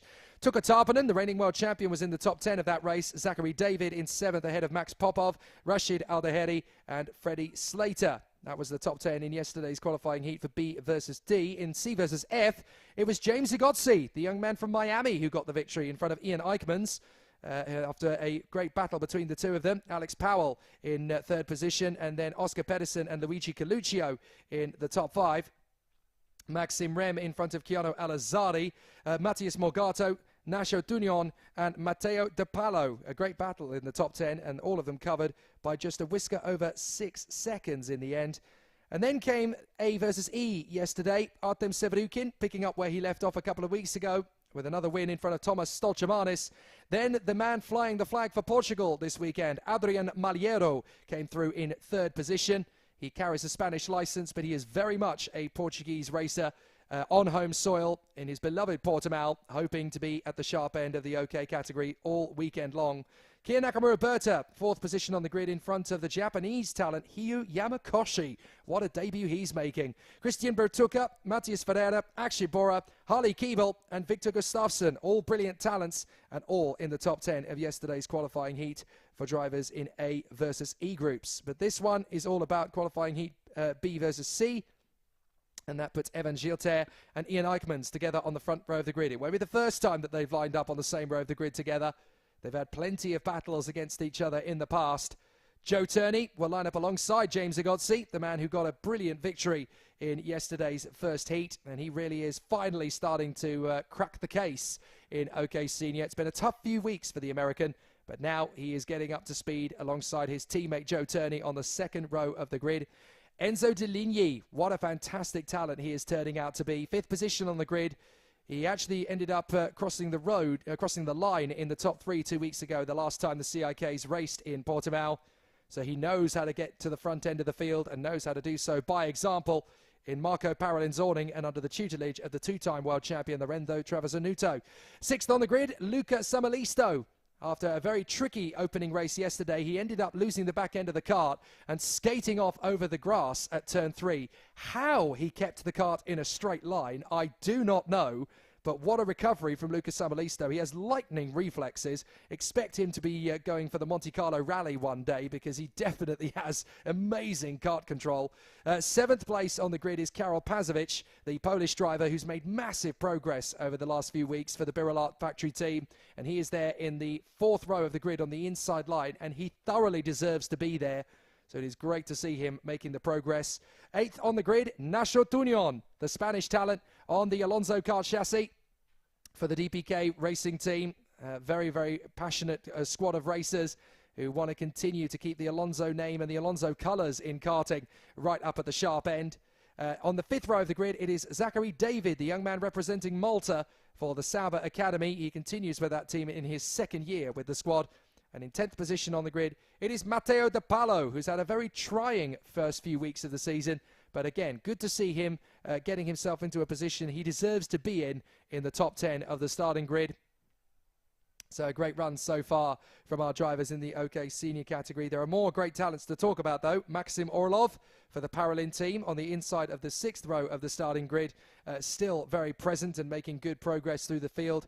12th on the grid, Keanu Alazzari. He spent his off-season out in his native United Arab Emirates racing Gearbox. What a preparation to step up to the OK Senior category, and he won the title out there in his first attempt at it. So coming straight into the Tony Kart factory team in the European season of FIA. Anything is possible with this lad. He has a great chance to put the Emirat flag on the top step of the podium this weekend. Marlo Bollier of France will be on the 7th row of the grid alongside the Belgian talent Nathaniel Denhont. 2 drivers who are desperate to make more of an impact and are hoping to do so in this first race of the day. 15th on the grid, Max Popov, having stepped up to senior quite recently. Good to see the World Racing driver continuing his progress. Nathan Sharp, the Dutchman racing for the Leclerc by Lennox racing team as he runs on the Birolart chassis. Albin Studesen, the Swedish driver, is next up, one of the top privateers in the sport, still proving that you don't need thousands and thousands of pounds of money to go racing at the top level and be competitive. You just need the heart, soul and discipline to make it work in your favour. Alongside him on the grid, great to welcome the Finnish talent, Ada Tupinen. She's been making massive progress in these last few weeks. Good to see her continuing that development and progress. There's quite a few drivers behind her on the grid for this one, and that just shows you how quick her rate of development is. 19th on the grid is Alvar Simasvara, another of the World Racing drivers, who is continuing to make the steady progress. Alvar Simasvara continuing on the Tony Kart alongside Max Obst of the Kart Republic factory team. Continuing in terms of his... Max Obst on the Kart Republic Alonso kart for the DPK racing team. It's the first round of the season. I'm allowed a handful of mistakes. Just no more than that, Sanson. Come on, buck up. So the starting grid for this one then. Qualifying Heat B versus C. Evan Schilter and Ian Eichmans from Joe Turney and James Igozzi. Enzo De Ligny and Luca Samalisto from Karol Pazovic and Nasho Tunion.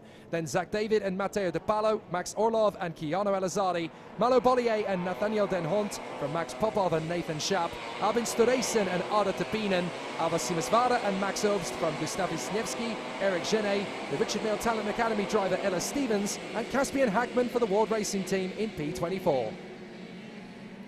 So a great talent and an amazing collection of race drivers here in the first round of the European Championship. And what an incredible run it is going to be from the OK Seniors this weekend. 71 drivers gathered from around the world, only 36 of which can actually make their way to the final. 69 of them competing in the OK Junior category, a grand total of 41 drivers then for this first round of the championship. For the new dawn and the new era of the FIA Karting European Championship. We also welcome our distinguished guests, the new hierarchy in FIA Karting, including the FIA Karting President, Mr. Akbar Ibrahim. Good to see him here, enjoying the slice of karting right at the sharp end. And of course the Vice President is here as well, John Ryan, who has joined the fraternity since January. Great to see our distinguished guests who are here this weekend. Really learning up close and personal just how exciting and how fantastic the FIA Karting Championships are.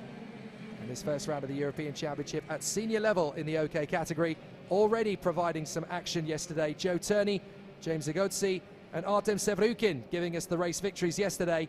Who's going to get some today? Are we going to see a fourth different winner from 4 races? Looks like it could be an interesting one because Joe Turney and James Igozzi are both on the grid for this one. So we'll have to see how they are able to continue their race weekend. Will there be another win or will there be another winner? Schilter, Eichmans, Turney, Igozzi, De Ligny, Samalisto, Pazovic, Tunion, David or De Palo. All in the top 10, all battling away for the win. Let's see how it all unfolds as they come out of the final turn. There's a bit of a gap between pole and second, and that's why we've got a false start. So a little bit eager from Evan Schilter. The race does not get started. The race director, Nigel Edwards, says, it's not quite the start I wanted, thanks very much. We'll go round again. So there will be an additional formation lap.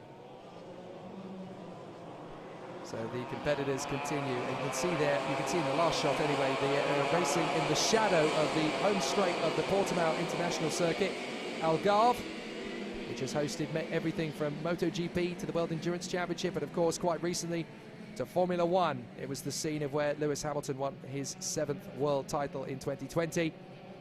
And the drivers are all very aware of the fact that he won his FIA Karting European Championship title back in 2000, 22 years ago. So it really does lead to big things, this championship. FIA Karting European Champions have gone on to many exciting things, to the worlds of Grand Prix, to IndyCar, to Le Mans, to GT, to rallying, to touring car prowess. There are some amazing names that have come through the FIA Karting Hall of Fame over the years, and every single driver here would love to continue to do that, some of which just want to become the greatest kart racer of all time, and they're definitely going about that the right way. One of the few sports, of course, karting, where you can compare the drivers from the 60s, 70s, 80s to the modern era, because not that much has changed. Now we go racing. Off we go. Evan Schilter and Joe Turney make exactly the same start they did yesterday. Eichmans is squeezed down to 4th position, potentially 5th. He is 5th position as they come through. Enzo De Ligny has made a solid start, but has not retained 3rd position. That is the fast starting James Igozzi, who has slipped through into 3rd place with his brand new darker shade of helmet design. 10 laps of the Portimao circuit to come, and great racing from our competitors in OK Senior. But Evan Schilter leads the field, and everybody has made it through Sector 1 cleanly without incident.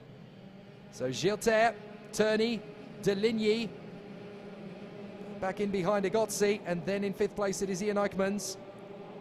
So James Igozzi in 3rd position, trying to shuffle in behind his teammate Joe Turney, but Turney did this yesterday. He ran behind Gilles, took his time, got himself into a decent position. You do get the sense that Joe Turney is more fired up than ever before. He's been the vice world champion before. He's had an opportunity or two to win the world championship. He's become close to winning the European Championship title as well. So let's see if Joe Turney can make 2022 his own. Evan Gilles, though, is threatening to pull clear out in front. So Turney could really do with support from his American teammate. So James Agozzi hoping to continue this charging drive of his as he runs in third position for the moment behind Joe Turney. He continues to put on the show. Enzo Deligny, fourth position from Eichmanns, and in sixth position, that is Chiano Alazzari.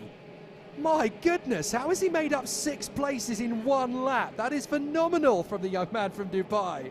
Goodness me, Chiano Alazzari has already done half the work in 1 lap. My goodness, what a star he is proving himself to be. Last year in junior he was good. This year as a senior he is absolutely phenomenal. So Turney and Agozzi continue their charge in second and third. Fourth place for Deligny, fifth is Eichmanns, sixth is Alazzari. And that is Lucas Samalisto in seventh place in front of Tunion, De Palo, David, Schaap, Pazovic and Obst. So some good battles already, even though everybody's made it through the first lap or two without incident. There are still a lot of shuffles in the deck. And quite a few drivers have been able to make an impact. There is Alazzari, we just saw him in the background there, closing in on the 4 drivers giving chase to Evan Gilles. Gilles is trying to open up the taps and pull away from Joe Turney and James Agozzi, but it's a 10-lap race. It is not easy to manage the tyres for the entirety of that 10 laps. Yes, of course, the final tomorrow is going to be a lot longer than that, but you've got to try and balance everything, and you've got to look after the tyres through the course of the weekend, not just in one race. So Gilles, Turney, Agozzi, Deligny, Eichmanns and Alazzari. Samalisto running in 7th place from Nacho Tunion, Matteo De Palo and Zach David. That's your top 10 for the moment. And Gigi is having a great run at the front end of the field. Evan Gilles, a very likeable young Frenchman doing a fantastic job with the VDK racing team. But check this out, Deligny has managed to get past Agozzi and Eichmanns has tightened up. So Deligny is now in 3rd position. And there's an investigation flag that's been handed out to Malo Bollier, the Car Republic driver from France. So not entirely sure what Malo Bollier has done, but he is under investigation. And look, Deligny is already having to protect from Agozzi. Agozzi's really starting to fire up a move or two. Alazzari and Samalisto are starting to gather traction on these 3 as well. So it won't be too long before Chiano Alazzari makes himself very present on this world stage. Really starting to showcase how the different nations of karting are starting to increase in terms of stature. Up the inside, here comes the move from Agozzi. He gets through there on Enzo Deligny, and Ian Eichmanns in 5th position. So we come to expect the nations of France, Britain, Belgium and America in the world of karting as being well established on the world stage, but it's great to see that the world of the UAE in terms of their karting talent is really starting to rise to the crop as well, as Chiano Alazzari firmly puts his name at the top end of the OK Senior category. This is the pinnacle of world karting, and he is in the top 6 on merit, not by accident. He is right in there behind Ian Eichmanns, and it's just a matter of time before he unleashes the proper moves that will get him to the top. Gilles, however, still a 2nd clear of Joe Turney. 3rd position now is Agozzi, and he has dropped a 2nd back from Joe Turney. This is what he did yesterday. Turney started to break away from the pack after a few choice laps, then settled in. Eichmanns gets the move on Deligny. So Eichmanns through to 4th position, past Enzo Deligny on the parallel. Now Eichmanns moves to hold the inside line, doesn't want to lose the place again immediately. Deligny just holds his position in 5th. In front of Chiano Alazzari, who has now started slowly to gap Lucas Samalisto. So there could be a really interesting challenge to come from the young man who lives in Dubai. Evan Gilles, Joe Turney, James Agozzi, Ian Eichmanns, Enzo Deligny and Chiano Alazzari. Still the battles rage. They go through the double left apex. And Gilles in front of Turney. The gap is still about 9/10 of a second between those two. Something's got to give between the two leaders. And Turney is just chipping away 10th by 10th. But this third place squabble, really intriguing. Igozzi, Eichmanns, Deligny, Alazzari. Samalisto struggling to stay with it. Can't quite make his impact. So Gilter, Turney, Igozzi, Eichmanns, Deligny, Alazzari, Samalisto, Tunion, David and Nathan Schaap. What a good drive it's been from the Dutchman as well. Up into 10th position, having made up 6 places from his original starting position.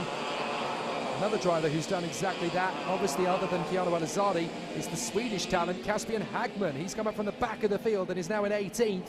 So some good progress made there from the Swede. A lot of drivers obviously having to learn about things the hard way.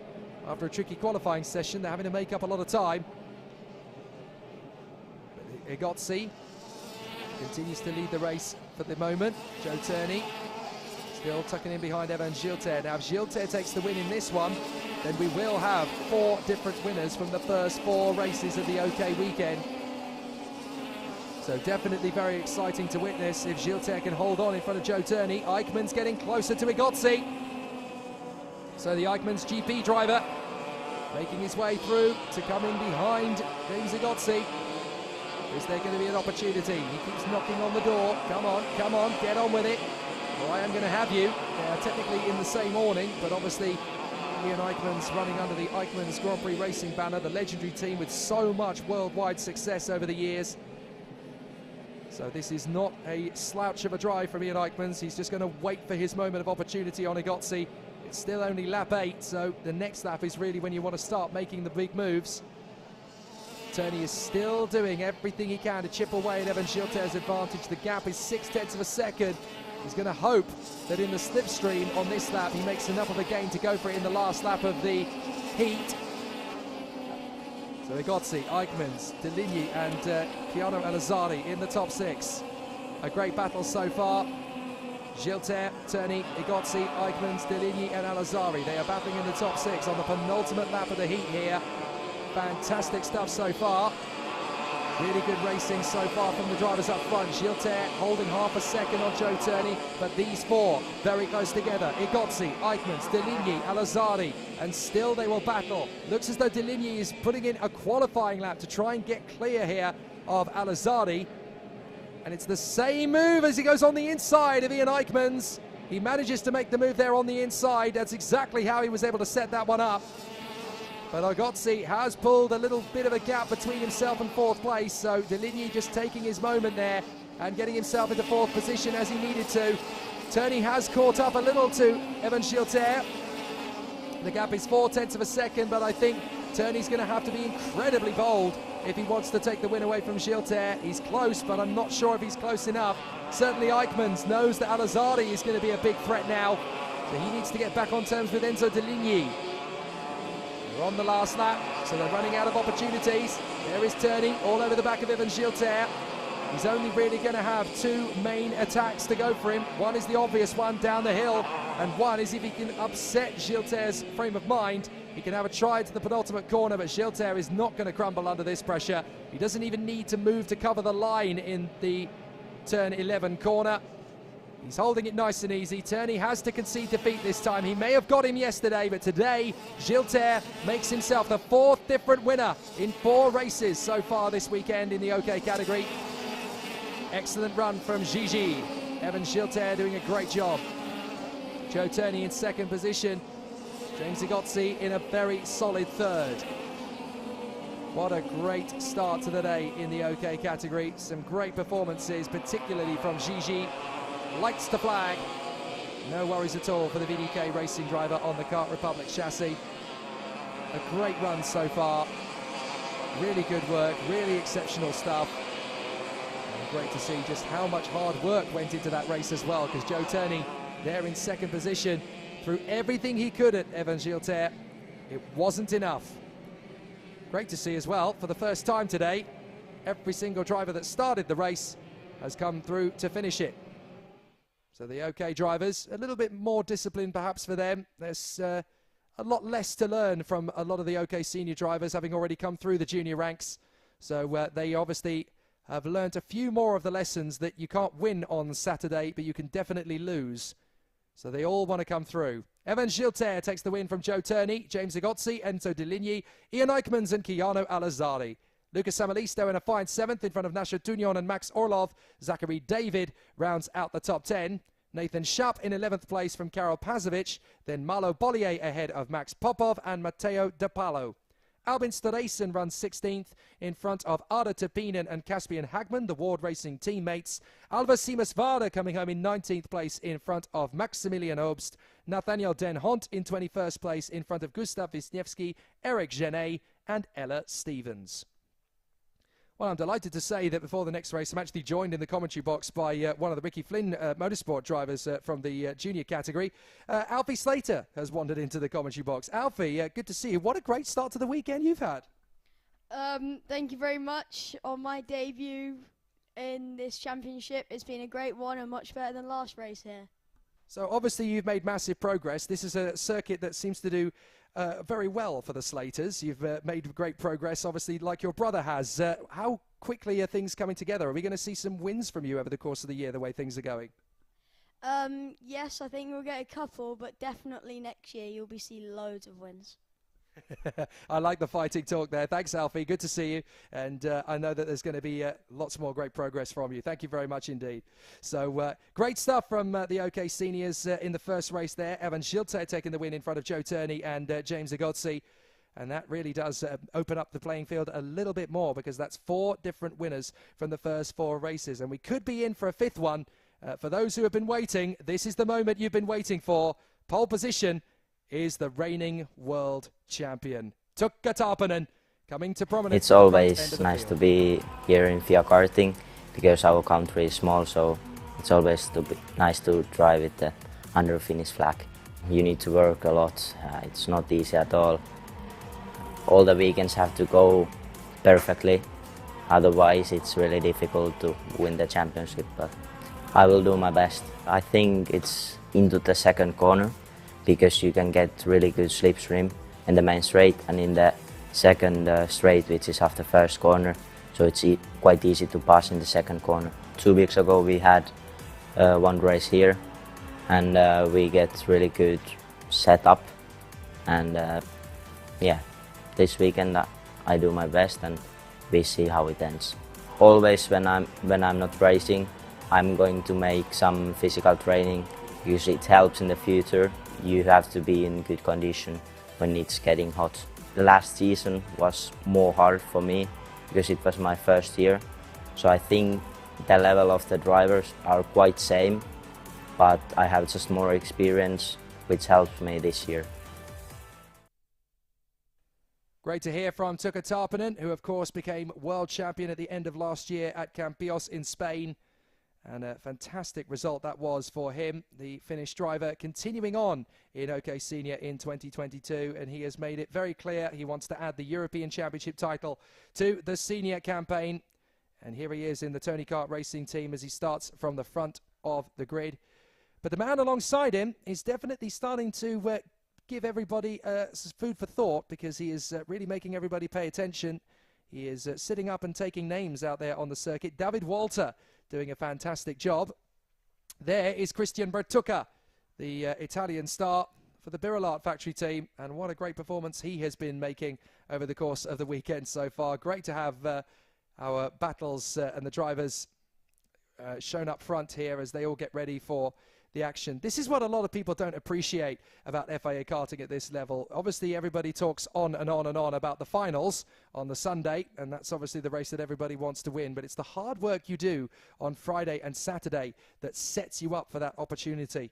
And you learn so much over the course of these qualifying heats. It's a real journey for the drivers, and you will race more races in one weekend in the world of karting than you ever will as a single-seater driver or a sports car driver or a touring car driver. Normally in those worlds you get a maximum of 3 races in a weekend.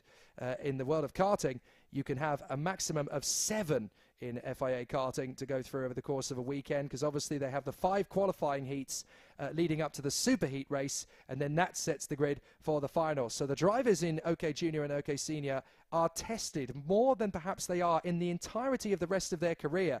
So it really sets you up for an incredible motorsport journey. And there's a lot of drivers here who see this as the pinnacle. You can jump into cars as often as you want, but a lot of drivers have said to me, yes, you can go into sports cars, you can go into rallying, you can go into touring cars, you can do this, you can do that, but nothing compares to the world of karting. It's no accident that a lot of the Formula One drivers, when they are on their downtime in between races, will return to the world of karting to get back into it, even as not racing, but they will test them and certainly keep themselves physically fit, because nothing gives you that same experience like the world of CIK classes of karting. It's completely incomparable to everybody else. Lando Norris, of course, has been one of those to continue returning. He, in fact, has his own chassis these days with the Ricky Flynn Motorsport team. Here's the grid for qualifying Heat D versus E. Tuukka Tarpanen and David Walter from Juho Valtonen and Jan Pichu. Freddie Slater right up there in the top 5 with Matthias Ferreira. Rashid Al-Daheri and Gabriel Gomez from Rafael Modenese and Christian Bertucca. Arthur Rojon alongside Kian Nakamura-Berta, the reigning junior world champion. Onin Gali and Akshay Bora. Then Simone Bianco and Rentaro Sato from Marius Christiansen and Jokubas Bogdanovicius. Jaka Ruski, Ricky Liu, Andrea Vibriantit. And then at the back of the grid, the final 3 drivers, we have Kevin Lantinga, Francesco Marenghi and David Sobrero. So some big talents in this qualifying heat for groups D versus E, and there is a genuine chance that we're going to see another big talent emerge. Whatever happens in this race, we are going to have 5 different winners from the first 5 races, because none of the drivers who took a win yesterday are in the race for this one. So it's a question of who's going to get the job done. Will it be the reigning world champion, Tuukka Tarpanen, in pole position? Will it be the young pretender to the crown, the Danish star David Walter, who was such an amazing revelation in junior last year and has stepped up to senior and is right up at the fiery end of the grid? Juho Valtonen, the original Flying Finn in the Tony Kart factory team, almost became world champion 2.5 seasons ago in the 2019 World Championship running on his home circuit at Alakarma in Finland. Jan Pichu, who is the Chinese driver now part of the Mercedes AMG F1 Junior Academy. And Freddie Slater, the man who 18 months ago on this very circuit became world champion in the OK Junior category. And this is his first season as a senior. And not only that, but he is the youngest man in the field. That is quite an incredible amount of statistics to come into the OK senior category, especially considering that he is 5th on the starting grid, on the 3rd row of the grid for every race he starts this weekend. Not bad at all for a 13-year-old in the OK senior category. So let's see what the drivers can do. Tarpanen, Walter, Valtonen, Chu, Slater and Ferreira, who himself is part of the Alpine F1 Academy. It'll be fascinating to see what they can do. Al-Daheri and Gomez quite close in behind as well. Modenese and Bertucca rounding out the top 10. Are we going to go racing straight away? Yes, we do! And the inside line gets a perfect start. Tarpanen, Valtonen, Slater straight through into turn 1. No issues at all. Walter and the even side of the grid left floundering a little as through into the hairpin they come. And no problems at all for the top 3. Tarpanen, Valtonen and Slater out in front, and Slater's already starting to have a think about the man in second place, Juho Valtonen, and it's an absolute squabble for 4th position downwards, as in that 4th position, that looks like one of the experts, the Forza Racing driver coming through, that looks like Rashid Al-Daheri has got himself into position. But there is one car that is floundering down at the back, I'm afraid, and it's out of the race. That is Francesco Marenghi in the Alonso kart. He has not come through turn 5. So Francesco Marenghi, I'm afraid, is out of the race on the far side. That is very sad indeed. We got another one that's spun off the racetrack there. That is Simone Bianco. What does the Italian have to do to catch a break? Simone Bianco has had so much bad luck already this season, and it's barely got started in the European Championship, but certainly in the CIK classes, Bianco has shown great speed, but has never had the fortunes to bring it together for a result. He has got started again, but Bianco off the road on the first lap of the race.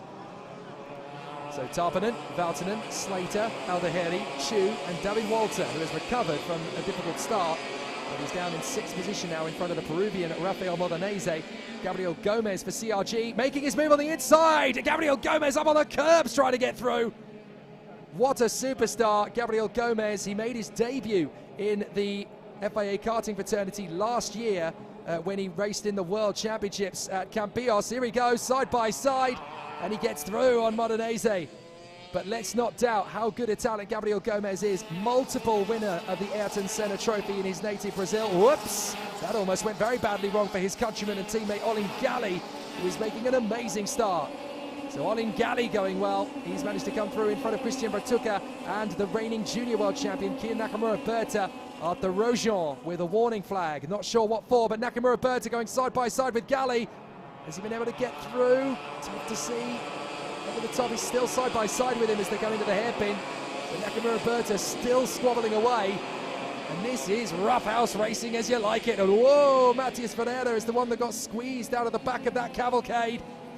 Not a great start to the race for Ferreira at all. So he's really struggling to get his way further up. A very tricky race continuing on then in the middle of the pack. But certainly out front it is Tarpanen, Valtonen and Freddie Slater. There's the move on the inside. That is a beautiful overtake there in the middle of the pack from Christiansen. So Christiansen getting through, and that puts him up past Matthias Ferreira, I do believe. And in fact, not only that, but he's also managed to get his way past Rafael Modanese. So Christiansen up into 12th place on the Falcon. Here's the move on the inside. That is the run from Chu. And Jan Puchu manages to get past Rashid Al-Daheri, the Emirati, in 5th position now. Very similar in style to Kiana Al-Azari for the UAE support. Two great talents. Isn't it amazing? You wait ages for one driver from your country to be a superstar, and then two come along at once. David Walter, though, is hunting down Al-Daheri, who has made the switch this year to the British-based Forza Racing team on the X-Bridge chassis. And up the inside, there's the move from David Walter. Textbook moment. That will put a little bit of a smile on the face of Jan Koski, team mod principal of the Koski Motorsport team. Going full guns blazing, David Walter. May have had a little bit of a compromising start, but he's right back up to speed and back on the horse again. So the top three drivers have started to gap the rest. Freddie Slater starting to take on Juho Valtonen. I hope you're ready, Freddie, because this is not going to be an easy battle at all. Juho Valtonen is one of the toughest drivers in the world to go wheel to wheel with. There is Jan Puchu, currently getting a little bit of pressure from David Walter. Christian Bertucca gets the fastest lap of the race here, 56.78. So Jan Puchu in front of David Walter. Still they run in position.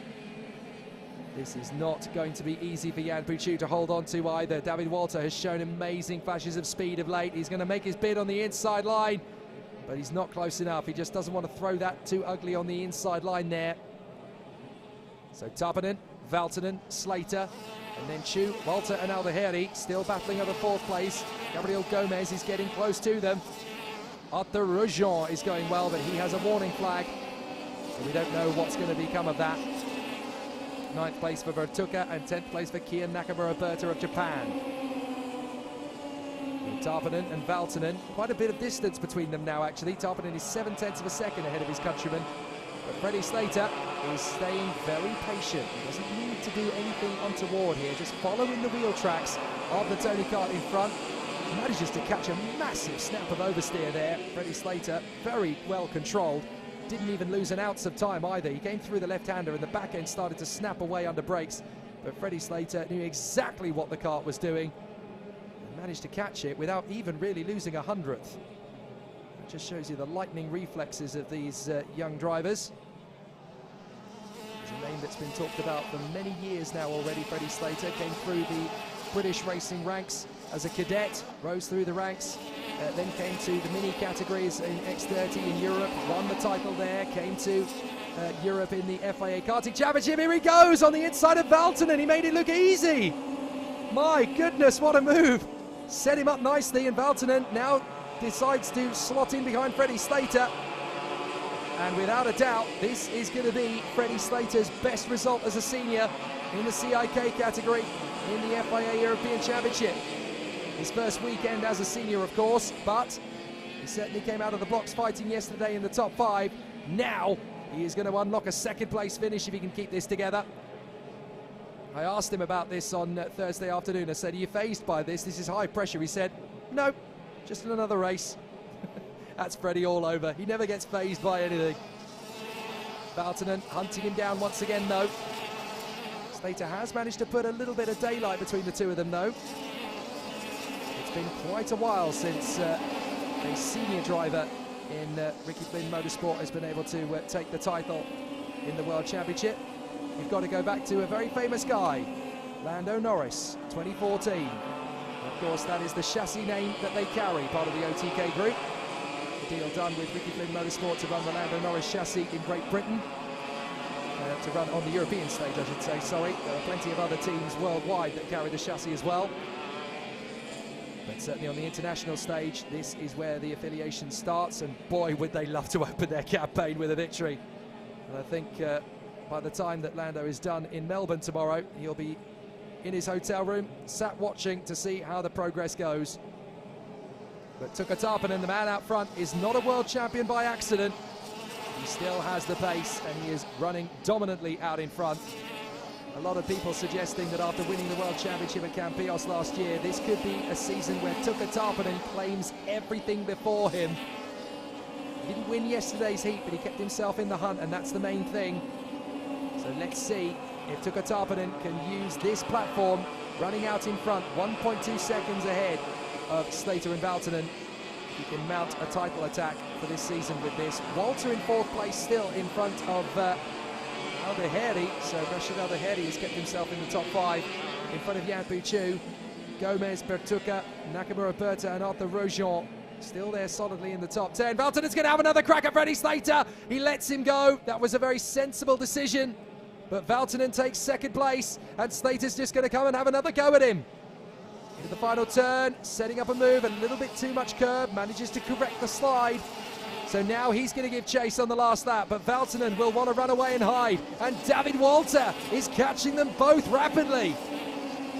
Now, if there's anything untoward between these two, Walter will be right there to tick it up.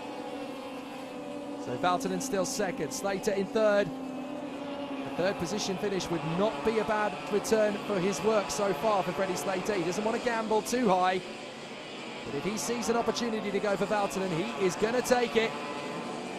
Valtonen covers and protects in the middle of the circuit. Not a bad run at all. So still, Juho Valtonen. He's in second place, nice and tidy. Nobody's catching Tarpanen in this one. He will become the 5th different winner in 5 heats. And Valtonen parks the kart in the middle of the road to thwart the attack from Freddie Slater. They're going to run out of time, but the reigning world champion bounces back in style in 2022. He continues his journey. Tuukka Tarpanen with the win. Excellent run for the Finn. Valtonen second, Slater third, and David Walter right behind in P4. Magic racing. Good stuff from the competitors so far, but Tuukka Tarpanen leads his Finnish captain, Juho Valtonen, over the start-finish line. I tell you what, looking at the pace that these two have had, and also looking at the pace that Simo Puhakka has had early season in the KZ category, if you're from Finland and you're in a Tony car in 2022, it's not big surprises to expect victory, as they really have all collectively been an amazing fighting force. Tuukka Tarpanen ahead of Juho Valtonen. Freddie Slater returning the favour on the slowing down lap. I'll be there, don't you worry. I'll be there on Sunday. Excellent work so far. The Tony Kart Racing Team 1 and 2, but the OTK group claiming all 3 positions, of course, at the front end of the field, as the Lando Norris chassis is, of course, part of the OTK group. So a very solid start to the weekend. And it's a great run. Tarpanen from Valtonen, Slater and Walter. Then Rashid Alderheri making it a top 5 for the OTK group. Jan Puchu in 5th position. Jan Puchu in 6th, I should say. Christian Bertucca, Kian Nakamura Berta, Arthur Rojon and Gabriel Gomez ahead of his teammate Olin Galli. Matias Ferreira in 12th place. Rafael Modenese ahead of Akshay Bora. Then Marius Christiansen, Ricky Liu, Rintaro Sato and Kevin Lantinga. 19th place for Jokubas Bogdanovicius ahead of Jacob Rashki and Andrea Vebriantit of Lithuania. And then David Sobrero. The retirements, there were just 2. Simone Bianco, who retired in lap 3, and Francesca Merengi, who unfortunately didn't make it round the first lap, but has been able to get the kart push started to take it back to the pits. So, a very interesting battle so far from the drivers. Victories for Evan Schilter and Tuukka Tarpanen. If the man on pole position makes it a victory this time, then I guarantee you 6 different winners from 6 races in the OK Senior category. Exactly what we wanted, and proof that the OK drivers category will be incredibly close to the death. So let's see how the pole position sitter is feeling ahead of the race weekend. Starting We caught already up with from him after yesterday. he claimed pole position yesterday. Starting already from yesterday trainings, the speed was okay, but not enough to prove that we can do pole position. But today, in the quali, the most important thing always is like to get someone in front of you, like the reference, to get the pole lap, and I did get that this time. Of course, everybody is waiting, like always in first lap, and they're stopping, but I did get a chance to have someone in front of me, and it was only 2 fast laps, and in the second fast lap I made the pole lap. For sure, every driver who is driving here, they are very, very strong. It's the top level. It's already good that we are in pole in qualifying practice, because half of the most important things are the speed. Every heat will be every heat. It will start from over and over. Starting every heat in pole, it's gonna be much easier than in the back. So Thomas Stolchemanis, no pressure, but if he wins this heat and starts the ball rolling, then we will have had 6 different winners from 6 heats. And that means that no one driver is going to be dominant over the course of the weekend in the OK Senior category. As a purist and a lover of the sport, I always prefer it when you've got multiple winners across the heats. If any one driver claims all of the heats, then you almost come to expect them to do well in the final and kind of win going away. Me personally, and I have a feeling that there's going to be quite a few viewers at home that will share my sentiments, it's always better when you've got multiple different winners. And if one driver can hold on to that pole position all the way through the weekend when they haven't been able to win all of the heats, it shows a little bit of a maturity, it shows a bit of a wisdom, a discipline of character. It's always harder to win those races when you've got so much pressure around you. And this is going to be a race where Thomas Stolchemanis is definitely going to have pressure. There's no two ways about that, because not only has he got Oscar Pedersen, the feisty Swedish driver for the Ford Racing team, alongside him on the grid, who really has come out of the gates like a jackhammer in the first part of the season. But right behind him is the man who beat him in race 1 yesterday, and that is Artem Sevrukin. There is Joel Bergström, one of the top drivers for the Forza Racing team in the senior category. Some great battles to come from him over the course of the weekend, and he has made massive progress coming into 2022. Joel Bergström was really knocking on the door of some big performances. He's still just on the outskirts of the top 10, but give him half a chance and he will take a mile. Joel Bergström, a fabulous talent, and it'll be interesting to see what he can produce now that he has got himself together for this one.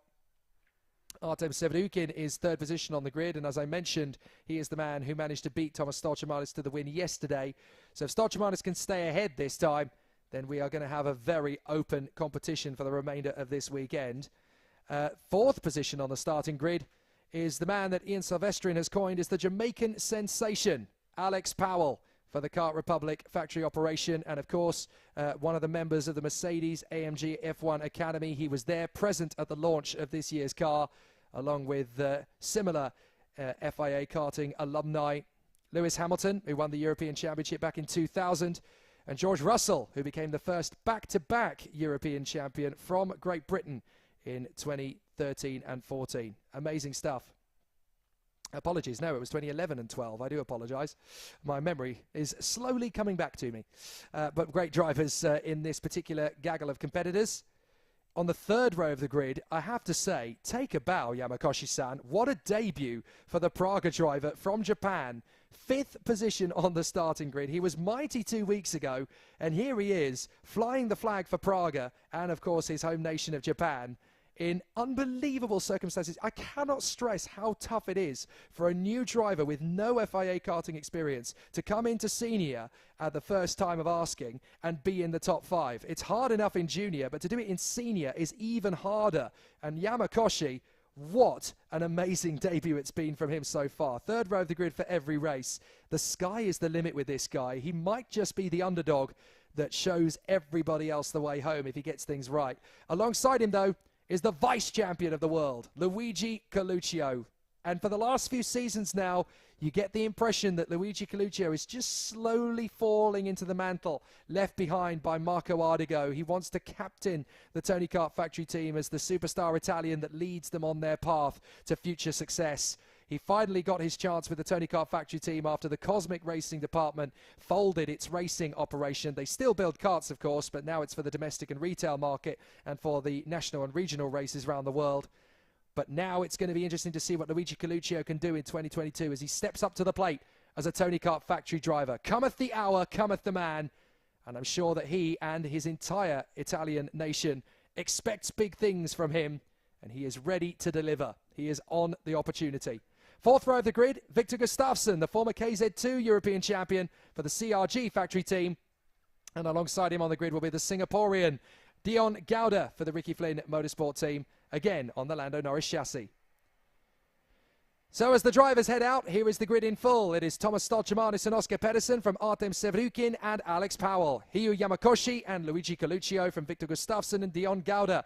Adrian Maliero flying the flag for Portugal, even under a Spanish license. Nicolo Kuman is 10th. Emili Koivisto and Joel Bergström from Nico Lemberg and Bruno Mulders. Then Harley Kievel and Josh Erfen from Jovan David and Maxim Rem. Oscar Wirtz, Max Habicht, Bernardo Pinheiro, Matthias Morgato after a very difficult qualifying session, and Maximilian Angelard at the back of the field.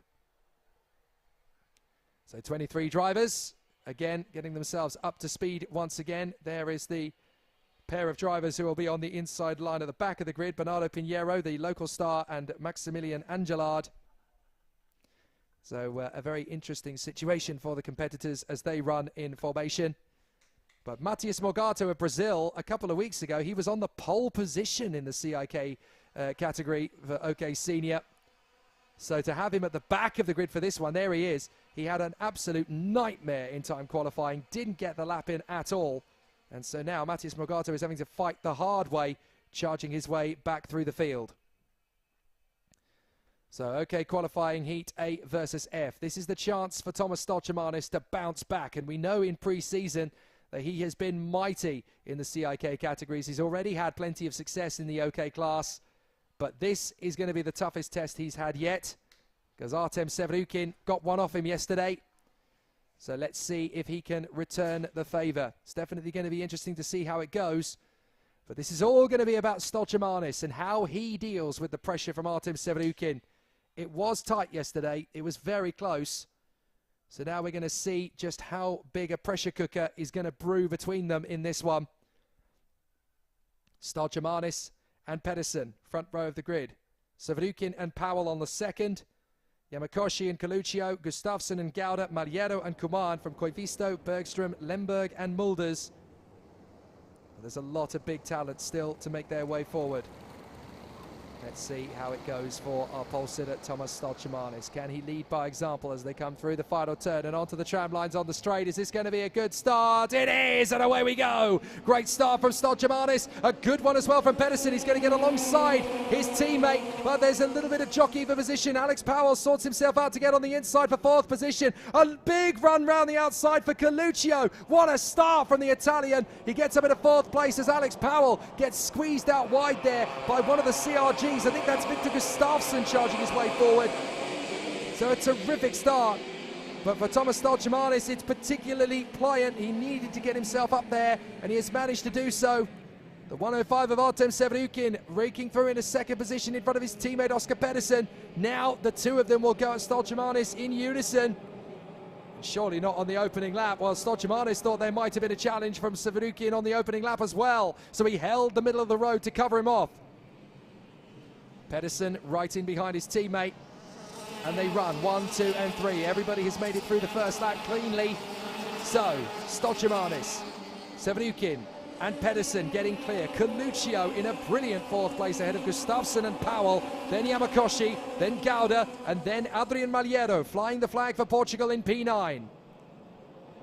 So Stolchemanis, Sevrukin and Pedersen, 1, 2 and 3, still close together. Sevrukin and Pedersen are going to set about this quite systematically. They both want to get past Stolchemanis, so they'll try and do it in tandem to leave Stolchemanis with absolutely no doubt as to who is going to make the break. But the very charming and very friendly Artem Sevrukin is a bit of a tiger when he's out on the racetrack. He's one of the nicest young lads you could ever meet in the paddock. But once he's got that helmet visor down, do not cross him because he is ruthless. Pedersen right in behind, making massive progress in third position and running good pace. Coluccio in 4th position, Gustafsson in 5th, Powell in 6th, then Yamakoshi, Gauda, Mariero and Nicolo Kuman. This is the opportunity for Severukin, and it looks like Stolchamanis already knows how strong he's going to be. He's trying to back him up. He wants some of the opponents to try and go for him first. So Stolchamanis, Severukin, Pedersen, Coluccio, Gustafsson, Yamakoshi. Still a very exciting race to play out here. Dion Gauda seems to have lost a few positions on this part of the lap, as he then gets squeezed down behind Mariero, Powell, Kuman, and also Joel Bergstrom in the mix there as well. So through to the S's. This is going to be an interesting opportunity for Stolchamanis to pull away. He comes into the right, into the left, out of the S's they go. And up the hill once more, climbing the crest. This is a very deceptive race circuit. There's a lot of camber change here, just as there is in the main car circuit next door. So it's going to be an interesting battle for sure. Stolchamanis has got Severukin lining him up. Here we go. Severukin diving on the inside, gets the move on Stolchamanis, takes the lead away. So Artem Severukin for the Ward Racing team now moves up past the Latvian Thomas Stolchamanis, but Stolchamanis is not one to back down from the fight. He will go straight back for him when he gets a chance. We'll hope for a little bit of support from Oscar Pedersen. But Pedersen is going to give him a lot of aggro. And so too is Luigi Coluccio. We still haven't really seen the best from Coluccio. He sets the fastest lap. So Coluccio trying to get himself up into the mix. What if he could take the win in the first race of the day for him? That really would open things up a little bit. Stolchamanis has a look. Severukin holds it at bay. So a very tough start to the race battle, but Stolchamanis knows that Severukin is just playing him a little bit here. He doesn't want to get under his skin. Coluccio right in behind Pedersen. So the top 4 have broken clear. 5th place Gustafsson, still running well in front of Adrian Mariero, who is using his knowledge of his home circuit to good advantage. Now up as high as P6, and he's not done yet. There's still more to come, and up the inside, there goes Coluccio. Coluccio gets his run on Oscar Pedersen, so Luigi Coluccio into 3rd position. And now Alex Powell has made a move. He's come up into P6, having got past Mariero with the 8th place man, Nicolo Kuman, next up. And in 9th place, that is Matthias Morgato. That's extraordinary. From the back of the grid, he has come up to P8 on lap 4. My goodness. Well, 9th position rather than 8th, but he's not far away from the karts in front. Gee-many, Matthias Morgato is absolutely adamant. I'm not going to be at the back of this race for long. They come off the final turn. Severukin ahead of Stolchamanis and Coluccio. Pedersen in 4th. Gustafsson is 5th, then Powell, Mariero, Kuman and Matthias Morgato. I wouldn't have predicted that halfway through the race. But Morgato has been phenomenal so far. From almost dead last, 20th position he was on the grid, I believe. 22nd, in fact. He's come all the way up to P9. Coluccio, another fastest lap of the race. These two are so busy paying attention to each other, Severukin and Stolchamanis, that Coluccio wants to sneak up behind them and go, well, actually, boys, it's neither of you that's going to get the win in this one. It's going to be me. So Stolchamanis still on the tail of Artem Severukin. It's a little early to go for the gamble. You just want to stay behind him until lap 9. Then you want to make the move, back him into Coluccio and hope that you've still got a little bit of pace left in the tyres to coax the car to victory. So Severukin taking the upper hand, but Stolchamanis is trying to stay very close to him this time. Will he go for the move? No, he's going to rub the back bumper. Tucks in for the inside, doesn't go for the overtake. He wants to stay behind him a little longer. Because, of course, if he does that, then he's looking after the tyres a bit more, he's looking after the brakes a bit more, looking after the engine a bit more. Severukin is the one cutting through that big hole in the air. Matthias Morgato, 56.78, another fastest lap from the feisty Brazilian. Severukin, Stolchamanis, and then Coluccio. Coluccio staying within half a second of Severukin. If Stolchamanis can force the issue on this lap, though, Coluccio might just drift past as well. Here we go! He's going to make the move on the inside, and Stolchamanis takes back the lead. A great move from the Latvian. He caught Severukin unawares, but now Severukin knows that, well, the favour's returned, and we're only going to have 3 laps left. So I can get him back just as easily as he can get me. Thomas Stolchamanis back in front. Severukin in 2nd, Coluccio in 3rd from Pedersen, Gustafsson and Mariero. Alex Powell in 7th. Kuman, Morgado and Yamakoshi in the top 10. So Severukin still lining up the attack on Thomas Stolchamanis. And Luigi Coluccio is within half a second now. So he's going to find a little bit more pace. Needs to keep working at it. Stolchamanis and Severukin very close to each other, but Coluccio is a little bit closer to Severukin than the Ward Racing driver was to Stolchamanis through the hairpin, so he's got to up the ante, which he does. He's going to try maybe to repeat the same move on Stolchamanis. Stolchamanis senses that it was coming and keeps the kart in the middle of the road. It turns out that it wasn't coming, so he might be able to get himself an opportunity on the next lap, which is going to be the critical lap to start making overtakes. Lap 9 of 10 is when you want to start really building it. So into the penultimate lap. Severukin closing.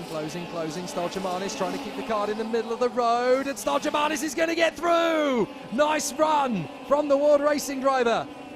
Now Stolchamanis wants to come straight back at him, but Severukin's backing him into Coluccio. He wants Coluccio to make the overtaking move, because that will give him the break. But Stolchamanis isn't going to play ball. There we go, we're going to start seeing some defensive driving from all three of them, but we're also going to see some offensive from Stolchamanis and Coluccio down the hill. Watch where Severukin parks the kart. He's almost certainly going to drag it to the middle, if not the inside of the road, which he does. Coluccio trying to come around the outside of Stolchamanis to line up a move. This is going to get pretty hectic between these three now. Severukin, Stolchamanis, Coluccio, they all run together as they come through in the final formation and onto the main straight once again. Very close quarters between them. Now Severukin's opened up a bit of a gap to Coluccio, but by the time they get to turn 3, it is going to be absolutely nothing. Coluccio and Stolchamanis will work together. Coluccio around the outside. Can't get the switchback move, but Stolchamanis has done the hard work. He's caught up to Severukin. Last lap of the heat. Gets close behind him. But still a little bit of a wobble from Stolchamanis, and that is going to be enough to put Coluccio right underneath him. Stolchamanis needs a little more. And they are just a little bit looser than they need to be. This is perfect for Severukin. Severukin looks like he's going to take this one. He's got a little bit more daylight between himself and Stolchamanis than Stolchamanis has on Coluccio. In fact, Stolchamanis has to defend from the Italian rather than go on the attack of Severukin. So when it matters, Severukin makes the overtaking move, gets away, gets clear, and Stolchamanis is now having to fend off from Coluccio. Severukin makes it 2 from 2. So just as Dmitry Matviev did in junior, Artem Severukin maintains his position at the head of the pack. Thomas Stolchamanis runs in 2nd, Coluccio runs in 3rd. What a battle, what a duel it is going to be all weekend long between Stolchamanis and Severukin. They're going to be in every heat together. And you do get the sense that every heat over the course of this weekend is going to be the case of Stolchamanis versus Severukin as their rivalry continues to grow as to who is going to outfox the other. So far, Severukin has done it twice. But obviously, to try and get a little bit more ground, this is all going to come down to how Thomas Stolchamanis responds to this. And it certainly isn't going to be straightforward. Fascinating stuff between Artem Severukin and Thomas Stolchamanis. And it's only going to get more intense, not less. So a fascinating duel for the 2nd time this weekend after the race yesterday where Severukin managed to eclipse Thomas Stolchamanis. He does it again in fine style. So Artem Severukin takes the win from Thomas Stolchamanis and Luigi Coluccio.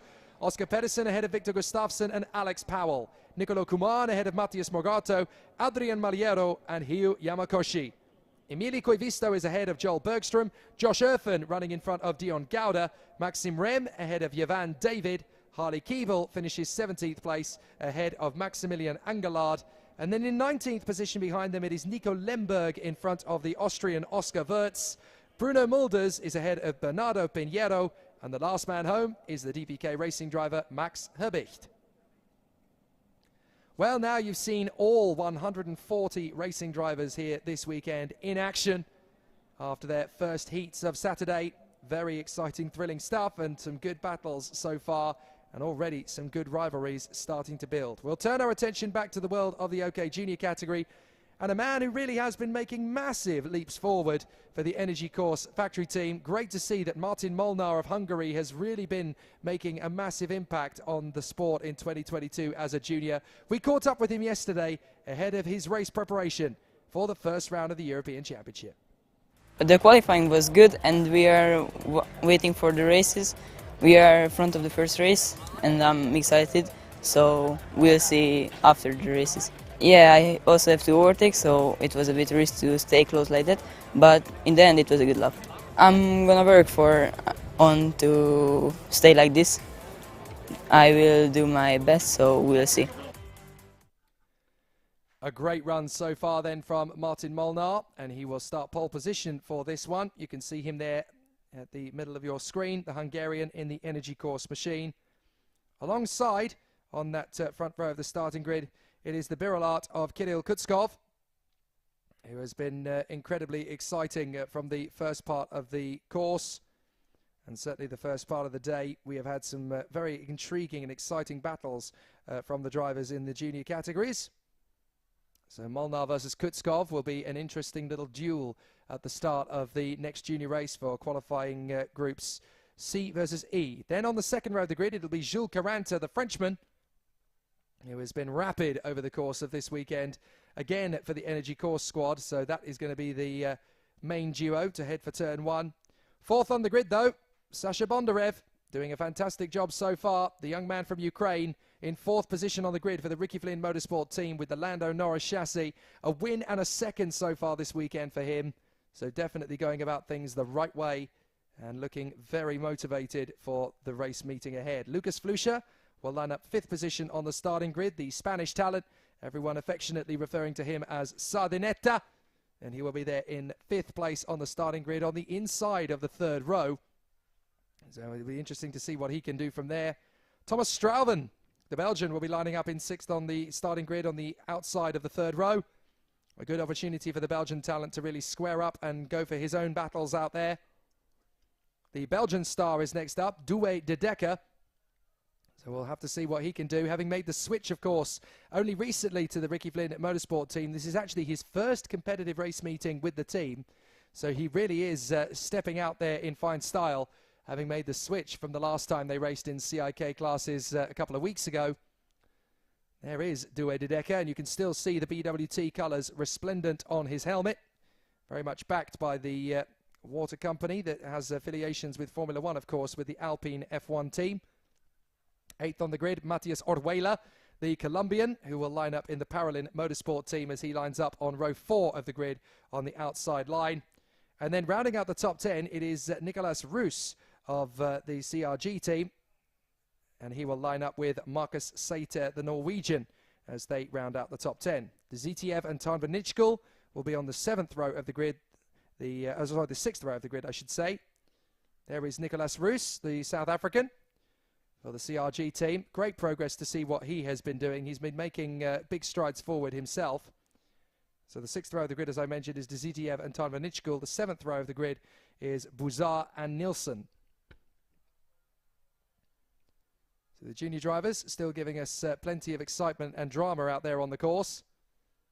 We're going to see an amazing array of talent across the race day here at Portimao. Already seen some good battles, and you're going to see a few more before the race day is out. So we'll see some good opportunities from the junior drivers to keep upping the ante. But some great racing still to go. There is Alexander Bondarev, carrying the flag of Ukraine, resplendent on his kart and overalls, doing a fantastic job. The sole major motorsport representative at this level. He was an astonishing privateer last year, ran in the top 3 of the FIA Karting Academy trophy, and now he is an absolute threat for the European Championship for the Ricky Flynn Motorsport team. He just keeps on writing his own legend out there on the circuit, and week by week he keeps on delivering fantastic results. But he's one of many who is doing that. He's not the only one out there putting on an excellent show. Certainly from the front end of the grid, Martin Molnar was a pleasant surprise to see him up the front end, not the least of which deserved, though, So the Energy Course team continue to make big progress, and the two drivers on the inside line, you can see them to the left of your screen, Martin Molnar and Jules Caranta on the inside line, will be there on the first and third positions of the starting grid. And Kirill Kutskov, the feisty young driver for the Birolart factory team, continuing his own progress and journey. A very charming young lad as well, very, very charming character. But when he gets behind the wheel of a racing car, he is a very tough man to beat. He knows how to go from the front end of the field, and he can do a great job from there on the front row. But once again, as he has done a couple of times already, he's starting from that outside row, outside line of the grid. It's always very difficult to be on the outside. However, it's not impossible to win from there. Just ask Sasha Bondarev. He's already done that once this weekend from the outside of the second row, so it can be done. It can be achieved. So the drivers work themselves into a bit of a frenzy. Interesting that in the juniors, a lot of the drivers rely upon their mechanics to push start them. The only driver that wants to push start himself is Enzo Tarnvanichkul. He's going to be a fit operator in the future, isn't he? So Martin Molnar and Kirill Kutskov on the front row of the grid. Jules Caranta and Alexander Bondarev from Lucas Flusha and Thomas Strauben. Douwe de Decker and Matthias Ortweiler from Nicolas Roos and Marcus Sater. Kirill Zitiev and Enzo Tarnvanichkul. Then Guillaume Bouzard and Leo Nilsson, Maria Germanonito and William Go, Emanuele Oliveri and Ivo Besterda, Elliot Kaczynski and Maxime Verbruge from Nicolas Schaufler, Abe Mohan Kumar and Alexander Dahlström, the new boy from Finland. A fascinating battle and a great opportunity to see what these young men and women can do out there on the course.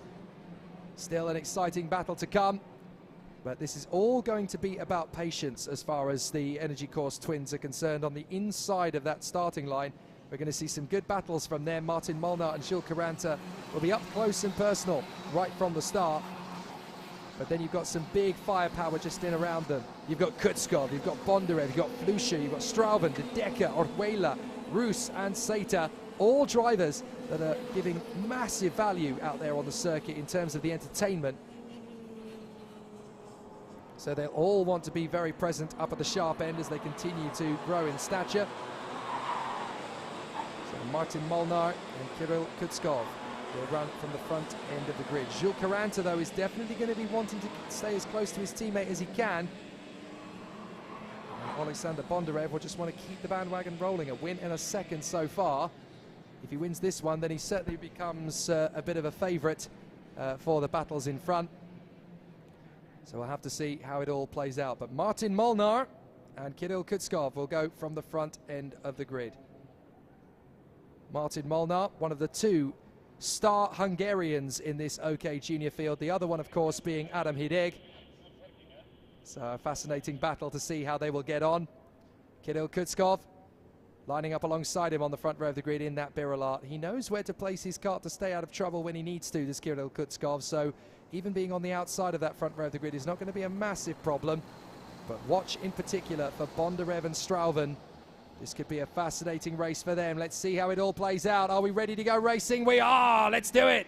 Kutskov chops across to try and split the energy courses. He has! And Bondarev's gone with him round the far side. So Bondarev may get up into third position by the time they come through, but Flusha puts himself on the inside line. So Bondarev has to go right round the outside, and he's lost a couple of positions. So it's not the best of starts for him, but for Kutskov, he does manage to split the two energy course karts. And as the race continues on, there is a mechanical flag already for Emanuele Olivieri. So I'm not sure what's happened to Olivieri, but already he has transgressed, and he has now got well, he's got the technical flag, so something's definitely come loose on the kart. Whether it's a front fairing or a rear bumper, I couldn't tell you, but certainly Emanuele Olivieri in trouble. But out in front, it is Martin Molnar, who still leads from Kirill Kutskov, then Jules Caranta, then it is Lucas Flusha, the Spanish driver who runs in 4th place for Kart Republic, and in 5th place, that looks to me like one of the Ricky Flynns, but I'm not sure if that's Bondarev or if that is Strauben. We'll have to see as they come through. Is it either of them? In fact, it's not. It's Douwe de Decker. So de Decker in front of Dzitiev, Bondarev, Strauben, Roos and Bouzard. That rounds out the top 10 on the first lap. And Kutskov is already starting to get under the skin of Martin Molnar in the hope that he can make the progress needed. There goes Jules Caranta, though. Caranta into 2nd place. So Jules Caranta now goes into the 2nd position mark. So it's Energy, Birolart, Kart Republic and Lando Norris in terms of the karting chassis out there on the course. So the Energy Course duo are running first and second, the Hungarian and the Frenchman. Third place, Kirill Kutskov, under massive pressure from Lukas Flusha. Flusha's going to make his bid on the inside. Fabulous. Great run from Lukas Flusha. Third place for the Kart Republic chassis. He now gets into third position, and he's really stepping up the attack now, the youngster from Spain. De Decker still running in P5, the Belgian, having made the switch across to the Ricky Flume Motorsport team, and right behind him is his teammate Alexander Bondarev, who is once again charging his way back into contention. The top four have got a little bit clear, but Bondarev and De Decker are now going to team up here by the look of it and go for the position. So the top four still together. Flusha having a look down at Jules Caranta. Bondarev trying to get past his own teammate. I don't think De Decker has made it particularly easy for him, and indeed he hasn't. So De Decker keeps in front of Bondarev and Strauven. Then next up is Nicolas Roos, the South African, and a big lunge on the inside from Guillaume Bouzard. Bouzard tried and has not managed to get through in position. So Molnar, Caranta, Flusha. Flusha skates in on the inside and gets through to get into second position past Jules Caranta. Great run from Lukas Flusha. So that puts him into a very competitive position, very much following in the footsteps of his older brother Lorenzo, who has just been out doing testing at Monza in the Formula Regional European. So Lukas Flusha continuing the bandwagon for the family. In second position behind Martin Molnar, and then Jules Caranta is right there in third. Fourth is Kirill Kutskov. Alexander Bondarev has now got past his teammate Dewey De Decker, but he's got 2 seconds to make up, as Emanuele Olivieri, I'm afraid, has incurred the wrath of the stewards. The black flag comes out. He has completed 3 laps without pitting, despite receiving the technical flag, so I'm afraid that is done and dusted for Emanuele Olivieri. He's going to have to come into the pits to report to the officials. So I'm trying to figure out where it is that Emanuele Olivieri is on track and why he might have got the technical flag. Well, I can tell you why he might have done, because he's still in the middle of the pack in 14th place at the moment, battling away there with William Goh. We'll try and pick it up as I come past. But there's some serious battles in the midfield at the moment. Molnar, Flusha, Caranta and Kutskov. Bondarev has left the rest of the gaggle of drivers for dead. What's happened to Olivieri? Why has he got the technical flag? He comes into the pits. I can't see anything there, but maybe that's because he's lost the chain guard or something similar. As now Flusha's gone into the lead and Caranta's gone into second. Kutskov's gone into third. So Molnar drops from first to fourth in a heartbeat. So easy to do. But this is great news for the Spanish talent, Lukas Flusha, who is now leading comfortably in the lead of the race. A quarter of a second ahead of Jules Caranta at a critical moment in the heat as well. And here comes Kutskov, diving on the inside. Molnar and Caranta are going to duel away for third position. Caranta gets there. So Caranta holds on from Molnar. Bondarev is just doing his best to close up on the 3 karts in front of him. He has got time to get into the top 3. He doesn't want to lose any more time than he already has. But certainly Sasha Bondarev is finding out that the European Championship is going to be a hard one for him to win, but definitely not impossible. So still the battles rage out on track. A great run so far. Lukas Flusha has managed to get a bit of a gap between himself and Kirill Kutskov now with 2 laps to go. That is going to be a hard gap to reduce for Kirill Kutskov in second place. So Jules Caranta, with no pressure at all, can start to hustle the Birolart in front. Some good duels and some good battles throughout here, but Caranta and Molnar are going to be working so hard to get on terms with Kirill Kutskov. As they come down the hill, is Caranta going to get his move? No, Molnar's going to get his move on his teammate instead. So Martin Molnar, the Hungarian, gets past his French teammate Jules Caranta, and closing up on them as a result of that is Bondarev. Bondarev's not done yet, folks. 1 lap to go, and he may not finish as low as 5th in this one. Here they come. Down the straight and through turn 1. Flusha is far enough ahead that he doesn't have to panic too much here. Kutskov and Molnar from Caranta and Bondarev. So still they have to keep making progress. But is there going to be one final launch from Molnar? He's right in behind Kutskov. Kutskov working hard as Jules Caranta lines up behind them as well. Bondarev with the fastest lap of the race. But can he get out of 5th position? How much more progress can he hope to make as Kutskov defends the line from Molnar and Caranta? Bondarev is right in on the rear bumper of them. So on the rear bumper of Jules Caranta, we're going to see what Alexander Bondarev can produce. Is there going to be a big lunge to the inside? No, because Kutskov holds the kart at the line. He's not going to find a place to get by. Martin Molnar, third position, still swarming around trying to get through. Kutskov determined to keep him back, but Lukas Flusha will take his first FIA Karting European heat win. That gets the monkey off his back. Excellent from Lukas Flusha.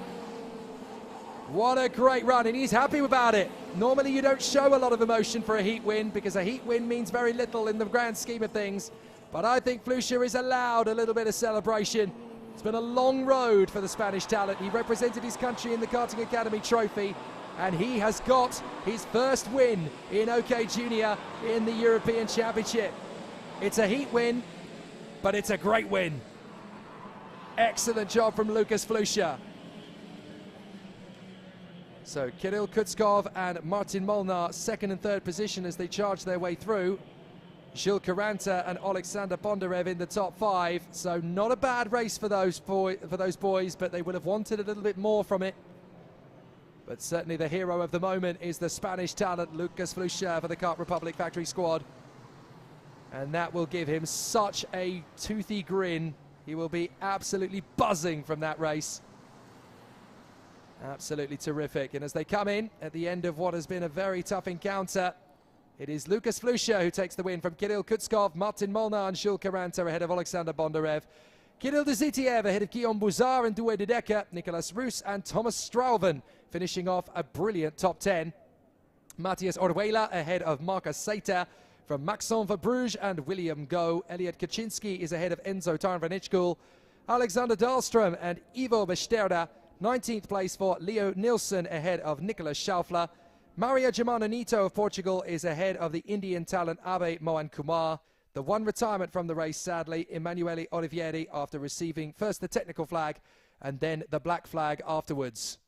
And we think it might have been the chain guard that was the reason for him having the technical flag. It was spotted on the way past the main straight.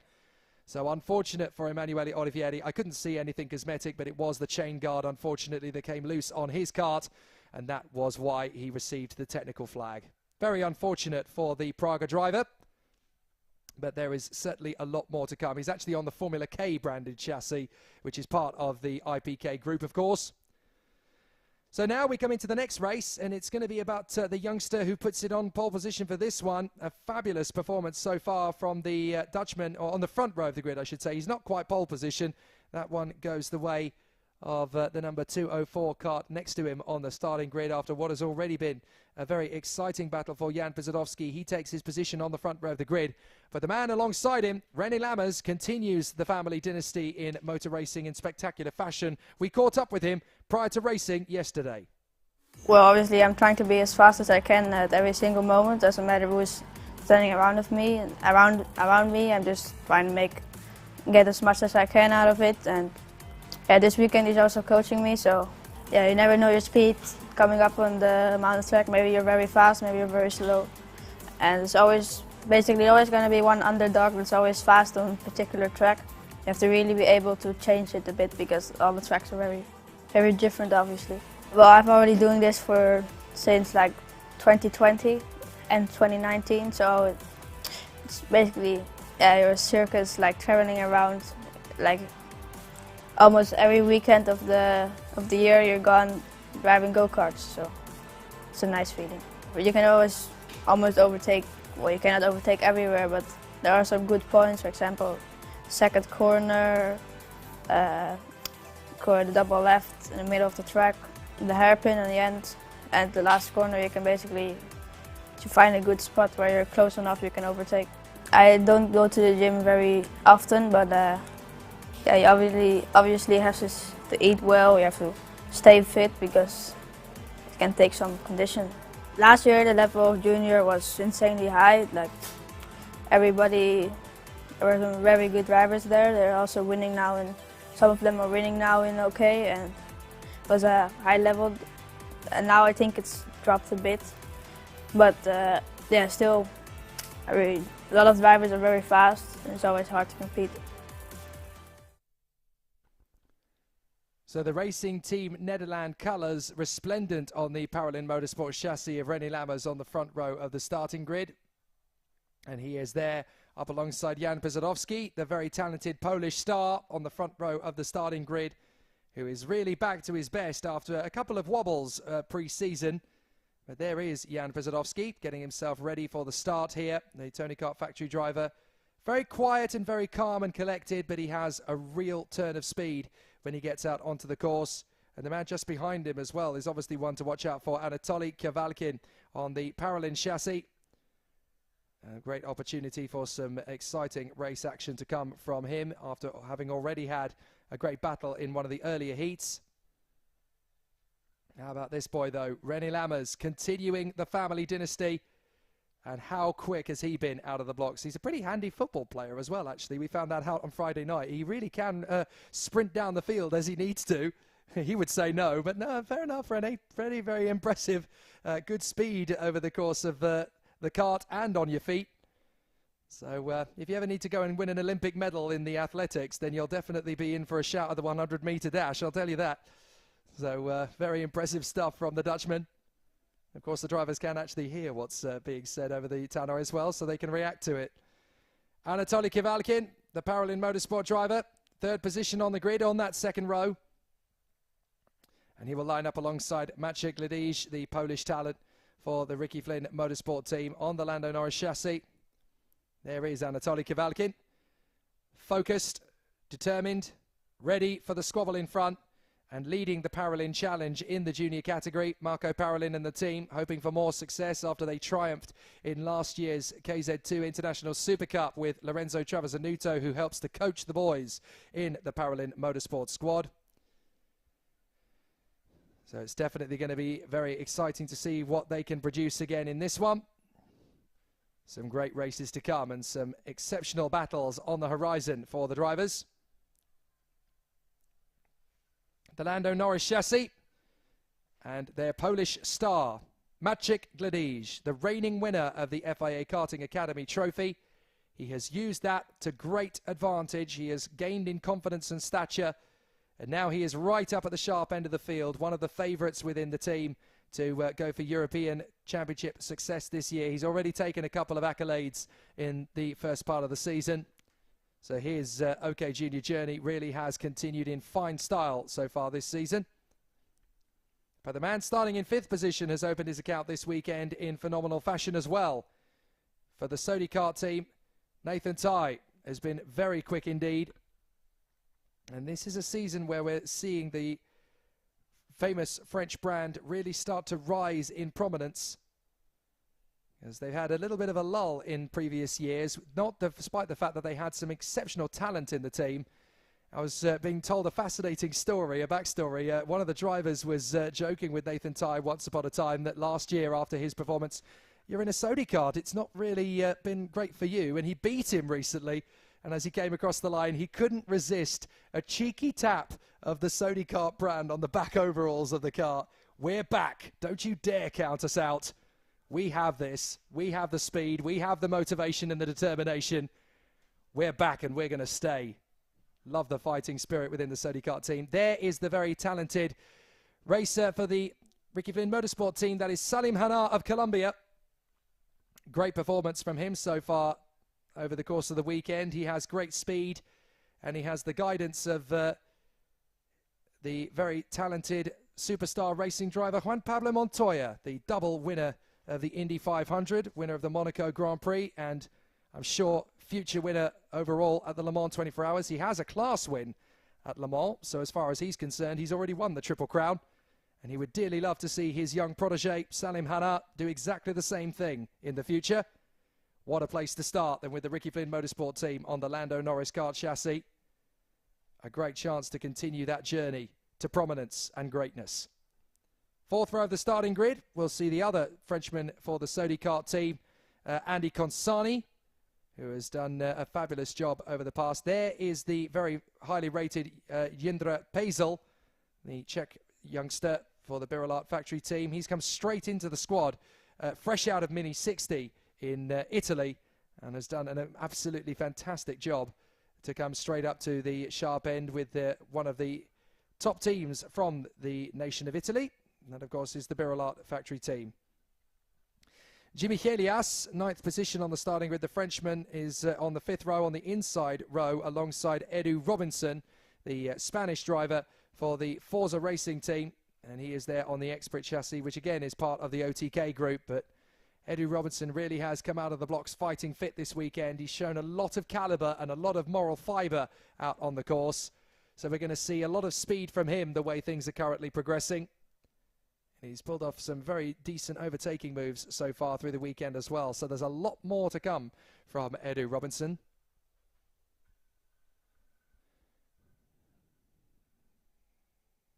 So the drivers are battling away for position, but the competitors are obviously going to have a really tough race now in qualifying heat B versus F, with the performances from Jan Pizadowski and René Lammers in the lead up to this race. These two are going to be very closely matched. The green flag will go at the front of the pits, which it does, to release the drivers out onto the circuit once again. So for qualifying heat B versus F, it is going to be the Polish star for the Tony Kart Factory team, Jan Pizadowski, who goes from pole position. René Lammers is alongside him on the front row of the grid. Then Anatoly Kivalkin and Maciej Gledicz, Nathan Tai and Salim Hanar from Andy Konsani and Jindra Pezel. Then Jimmy Elias and Edward Robinson, Len Nyes and Taim Saleh, Arthur Dorisson and Sandro Perez from Jensen Burnett and Renault Franco, Louis Leveau and Tiziano Monza from Gazi Motlakar and Sebastian Kaupeng, Nico Lanolati, Dinan Dovos and Newman Chi will finish off the battle. 23 drivers again gathered from all 4 corners of the globe. Every single continent on the planet represented here this weekend, which is exactly what you want to see from an international competition. But they have come from far and wide, from North and South America, from Africa, from Australasia, from Asia, and of course here in Europe. And there are a few homegrown talents here on the circuit again as well. But what a fantastic way to start the European Championship season in the FIA Karting Championships, with the patronage of our esteemed guests, the FIA Karting President Akbar Ibrahim, alongside his Vice President John Ryan, who are here watching along for the first time in 2022 at the very first round of the championship. It's a very exciting continuation after the legacy left over from Felipe Massa. I managed to catch up with President Ibrahim yesterday, and he made it very clear he wants to continue the continuity left, the legacy left by Felipe Massa, and continue the hard work that he's done. He will continue the communications open with him, as Felipe Massa, of course, has now taken on a job within the FIA in the single-seater commission, so he still will have an active involvement, if not a direct one, with the FIA karting fraternity. He's still very passionate about it and wants to continue that incredible relationship in the 2022 season and beyond. So the drivers continuing on their way are on the formation lap. Pizadowski and Lammers on the front row. They now start in their 2 tram lines. 3rd on the grid, Kivalkin. 4th on the grid, Gledicz, Tai, Hanar, Konsani, Pezel, Elias and Robinson from Nyes, Saleh, Dorisson and Perez. Let's see who gets the cleanest start as they make their way out of the final turn. This is going to be such a challenging race as well. Still very open and even in the junior category. It's a little bit of a lackluster start though on the final turn, so we go for another start. So once more the start is averted, and we go around again for another formation lap. The decision taken there very quickly by Nigel Edwards once the front row of the grid was uneven. It made a lot of sense to send them round again. You can't have too much of a gap between the first and second rows. And obviously if the race director sees that and goes, well, I don't think that's quite a clean start, we'll go round again and try one more time. So that is exactly what was taken in decision there, and it was the right call, because you want to try and make the start as even and as fair as possible for all drivers on the grid, not just the ones on the inside line. So Pizadowski and Lammers getting themselves up to speed once again, just trying to warm the tyres and the brakes to the optimum temperature. You've got to be really careful with the first part of race action, because these formation laps, you want to put heat into the tyres, but you don't want to overexert them. You only have a limited amount of sets of tyres to carry you through the whole weekend, so you have to be quite a manager in terms of the top of the carcass. You have to make sure that there's enough wear in them and enough grip to actually hold you through the apexes, but you don't want to overexert them, because you can start to find at the end of races that they will suddenly drop in pace completely and you will lose the ultimate pace that the tyres need to have. So they come up the top of the hill. That looks like a much better start. Hopefully it is going to be a clean one straight away. And it is! Up to the first corner. Good start from the inside line as we've come to expect. Brzezowski, Kowalkin and Tai go through in a triumvirate as they run up to the first corner. A bit of a run wide from René Lammers. That's going to drop him to 6th position, but he's going to go right round the outside in the hope that there's going to be grip. And there is! 4th position. What a comeback from Lammers on the start. There's a couple of drivers off the road. One has come to a complete stop on the hairpin, and that, I'm afraid, is the very talented Dutchman Dinan de Vos, who has run out of road on the far side. So Dinan de Vos, I'm afraid, is the first casualty from this race. He walks away from the scene, but fortunately he is okay. That is the main thing. So Dinan de Vos is escorted from the scene. A tough start to the race then. But out in front, Jan Pisodowski already trying to control the temperament of Anatoly Kowalkin, who is putting big pressure on him. Nathan Tai is right there in 3rd position as well. The sunshine is starting slowly to break out through the patchy clouds around the course as Anatoly Kowalkin once again starts to give a little bit of heat to the race leader, Jan Brzezowski, gesturing to Nathan Tai behind him. Don't overtake me because I'm going to go for Brzezowski, which he does. He takes the lead of the race then into lap 2. So Brzezowski in the parallel, and here comes Brzezowski, trying to get back through on Kowalkin. It didn't work. Kowalkin absolutely resolute. He's not going to lose the lead. So René Lammers, having got himself back in the 4th position, is now tied up behind Nathan Tai. Tai is not going to wait around forever behind Jan Brzezowski. So they've got to build up to this one. It's not going to be an easy challenge. So Kowalkin still running a good race here in front of Brzezowski. Nathan Tai running a good one in front of René Lammers. So still they will duel away for position, but there is a little bit more tussling to come as Nathan Tai now gets into 2nd, past Kowalkin. Gets past Brzezowski, I should say. René Lammers now lining up behind the Tony Kart of the Polish driver Jan Brzezowski, who is in 3rd position. Kowalkin, Tai, Brzezowski, Lammers, Consani, Gladij. Still a long way to go. And a very exciting tussle to come as Nathan Tai holds on to his line in front of Jan Brzezowski. Anatoly Kowalkin's going to be a tough one to close up on. René Lammers just holding off the attentions of Andy Consani for the moment. But there's your race leader, Anatoly Kowalkin for the Paralin Factory team. Just keeping it nice and tidy. Nathan Tai holding on. A little bit of a nudge there between Brzezowski and Lammers. Nothing dirty. Just a little bit of momentum switch there. There's nothing unclean about that at all. They just got to keep themselves nicely in together. Adi Consani still right in behind René Lammers. Lammers hunting for his move on Brzezowski. Brzezowski trying to find the gap on Nathan Tai. And the Sodi Kart driver from Great Britain is closing in on Kowalkin. End of the 3rd lap, 4 to go. There's going to be some interesting challenges to come in this one. Still they battle on. Kowalkin running a solid race here in front of Nathan Tai, but Lammers is getting hungry all over the back of Jan Brzezowski. So we'll have to see how things continue to progress. Tame Soleil, and there's Nathan Tai, gets the move on Kowalkin. Nathan Tai gets his move and makes the lead of the race come to him. Tame Soleil, the fastest lap of the race so far. Jan Brzezowski holding onto the inside line to thwart the attack of René Lammers. But now that Nathan Tai has got through into the lead, it's going to be an interesting challenge from him and a tough pressure cooker as he continues to move forward. But Nathan Tai now in front of Anatoly Kowalkin. Is there going to be a move into the hairpin? There's a couple of drivers trying to go for it. Soleil is trying to keep Maciej Gladij off his tail. So some very intense battles in the early phase. But Nathan Tai in front of Anatoly Kowalkin and Jan Brzezowski. Then Lammers, Consani, Soleil, Gladij, Hanna, Nyes and Robertson. But Kowalkin really hunting down Nathan Tai. He's trying to stretch away from Brzezowski and Lammers behind, but he will want to stay there in 2nd position a little while longer. Nathan Tai is trying to back him up. He doesn't want to pull clear. He wants to back him into the path of Brzezowski and Lammers. He wants them to start battling. Lammers gets the move on Brzezowski, but he runs wide on the exit. Brzezowski's trying to squeeze him, which he does. And Brzezowski gets 3rd position back, and up to 5th comes Tame Soleil. It's Andy Consani that's compromised. Gladij goes through, so too does Salim Hanna. Good reactions from the Colombian. So a good bit of racecraft there from Salim Hanna.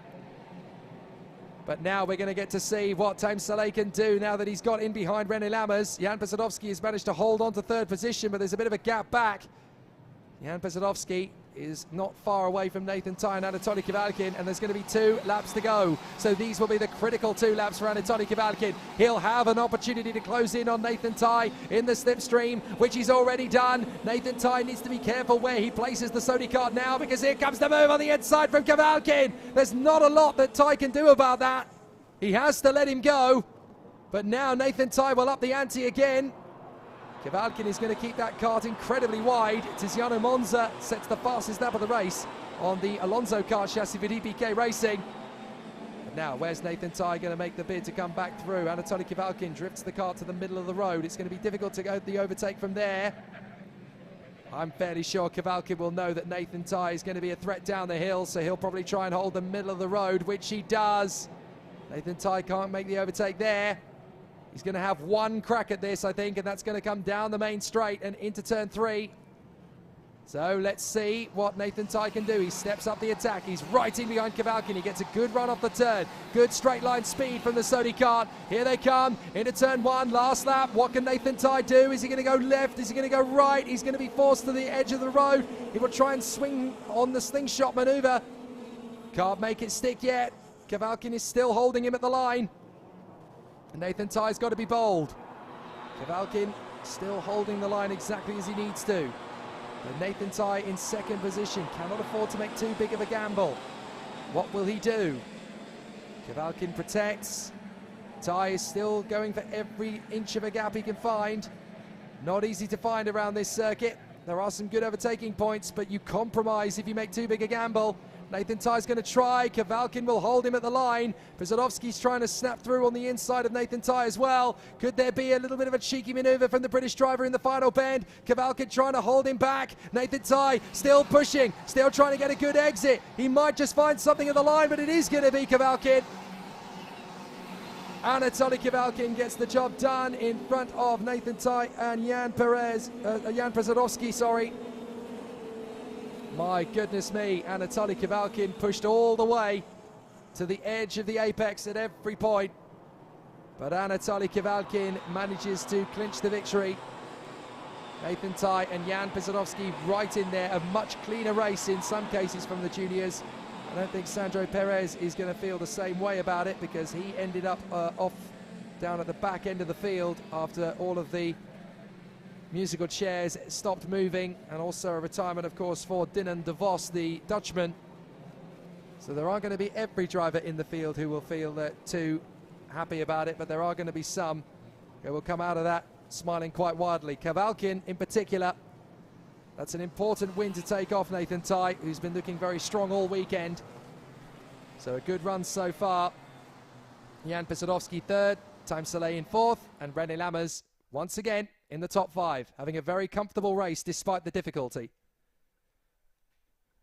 So, your full provisional results of this race. It is a victory for Anatoly Kavalkin in the Paralin, second place for Nathan Tye of the Sony kart, Jan Przodowski, Time Soleil and René Lammers in the top 5. Then in 6th place it is Salim Hadar in front of Maciej Gladisz.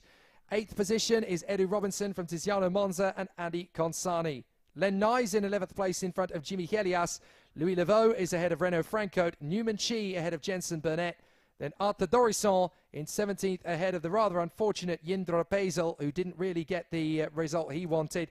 Gazi Motlakar in front of Sebastian Kaupeng, and then it is Nico Lanolati ahead of Sandro Perez. There was one retirement, which was on the very first lap, and that was the Belgian star Dinant de Vos. Sorry, it was the Dutch star Dinant de Vos, I should point out, for the Kart Republic team. But hopefully there is more still to come from him as the racing progresses. So the challenges will continue in junior as they will come out in that particular pair of groups, qualifying Heat B versus F later in the day. This next race is going to be the last one before our break, before our pause in proceedings. So let's hear from the driver that will be starting on the front row of the grid.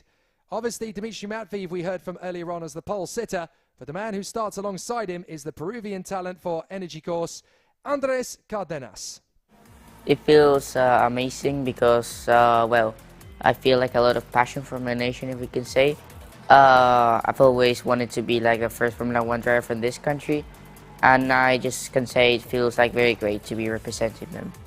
It takes a lot of, first of all, dedication, passion, and like all the things to be together. Like for example, the team and the driver also has to be like very concentrated on their goals, and they have to work like very hard to get them. So all the round you have to be like very consistent and all of this and work hard, especially. For me, one of the best ones are the turn 2. After the long straights, obviously with great slipstream, it can be a very good opportunity there. Also, after in turn 4, that corner view, you can do a lot of late lunges. And also that double left, I think it's turn number 7, that you can do also the same as turn number 4. I've obviously done a lot of physical preparation, also mental preparation, also a lot of testing in this track. So I just like focus a lot on this championship, and I did everything that I could to be the more prepared I could be. So it's I always want to go to the gym. It's obviously like great. It's every time you go, you improve a lot, and it's better for the races. So I always want to go, and it's one thing that I do always. It's always constant, the level we can say. It's a very high level. There's always very good drivers, with very good level, with very good experiences. So all the years there's like a lot of competitors that challenge you to go forward, and yeah. Great to see Andres Cardenas really starting to make massive gains in his journey through the ranks. But Dmitry Matviev is going to take his position in the Koski Motorsport Tony Kart on the front row of the starting grid. There he is, having had 2 very impressive heats so far this weekend, a win yesterday and a win this morning. Now as we go into the afternoon, he would dearly love to add to his tally and pick up another race victory. So Dmitry Matviev definitely going about things the right way, and how impressive has it been to see the Koski Motorsport team doing such a valiant job, having missed the first part of the season out in the CIK classes as he's made progress and started to evolve and move forward.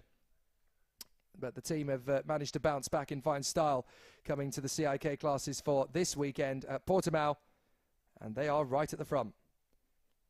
So the man we just heard from, the Energy Course driver Andres Cardenas, the Peruvian, on the front row of the starting grid on the outside. And this has been wonderful to see his progress and his development. A very shy, very quiet man last year. This year, he really has stepped up, and he has taken on a massive new authority to really find the speed and the confidence and the composure to really make massive strides forward. Good to see from Andres Cardenas. Very deserving of his role at the front end of the field. So some excellent performances from him. That third position on the starting grid. Once again, the Hungarian talent Adam Hideg putting on a great effort to be towards the sharp end. There have been some real talents to make progress forward this season in junior. Always hard when you've obviously got drivers stepping out of junior and moving up, because the pressure then becomes on you who has remained to step up and take the lead of things. But certainly a fair few drivers have stepped up to that challenge very admirably, such as Dmitry Matviev, Andres Cardenas, and the man in third, Adam Hideg. The Alonso Kart chassis, third position on the grid. There is Adam Hideg. Good to see him making good progress for the DPK Racing team. And he is there on the Alonso Kart chassis. And he will continue to make the progress as he makes more strides forward. However, the man in fourth position, what a story this is. The South African in fourth place, the number 210 on the Kart Republic chassis, Luvawe Sambudla. What an amazing performer he has been so far. Drove to a fantastic second place in his previous heat earlier this morning. It's been a long time since we've talked about a superstar South African in karting. Probably not since the days of Callan O'Keefe, I would have said. But certainly, Luvawe Sambudla definitely showcasing massive strides forward in OK Junior. And now, we've got another chip off the block. An absolutely terrific performance from him earlier on today. But I think this is just the start of something pretty big for him. There's a lot more still to come. Fifth on the grid, you heard him a little earlier on. He came and paid us a visit in the commentary box. And he is absolutely living his best life at the moment. The British driver on the Ricky Flynn Motorsport kart, Alfie Slater, following very much in the footsteps of his older brother Freddie. It was not that long ago that Freddie was battling for the junior honours, and now Alfie has come in, and just as quickly, just as authoritatively, he has made massive progress, and it is great to see Alfie Slater stepping up into OK Junior and showcase that there really is something in the water in that part of the world. Because it's not just produced one world-class racing driver in karting at this level, it seems to have produced two. And knowing how many other siblings they've got, they might have a real problem on their hands in the future if any more of the Slater youngsters decide to get a taste for the sport. There's Lewis Werrell, the British driver who really stepped up to international prominence at the tail end of last year when he went into the World of X30, won the international finals at Adria. Now here he is in OK Junior in the FIA Karting European Championship. And now he is looking ever much present as one of the captains of the squad in Forza Racing in the OK Junior fraternity. Great to see him make such massive progress. He really has done a fantastic job. He's there on the third row of the starting grid. Seventh on the grid, the Brazilian talent for the Sauber Academy, Miguel Costa. And then on the fourth row, it'll be Zach Drummond, another epic starring turn from him so far, as the Scottish talent will be on the fourth row of the grid. A little bit of problems getting Livois Sambudla started, but he has started moving.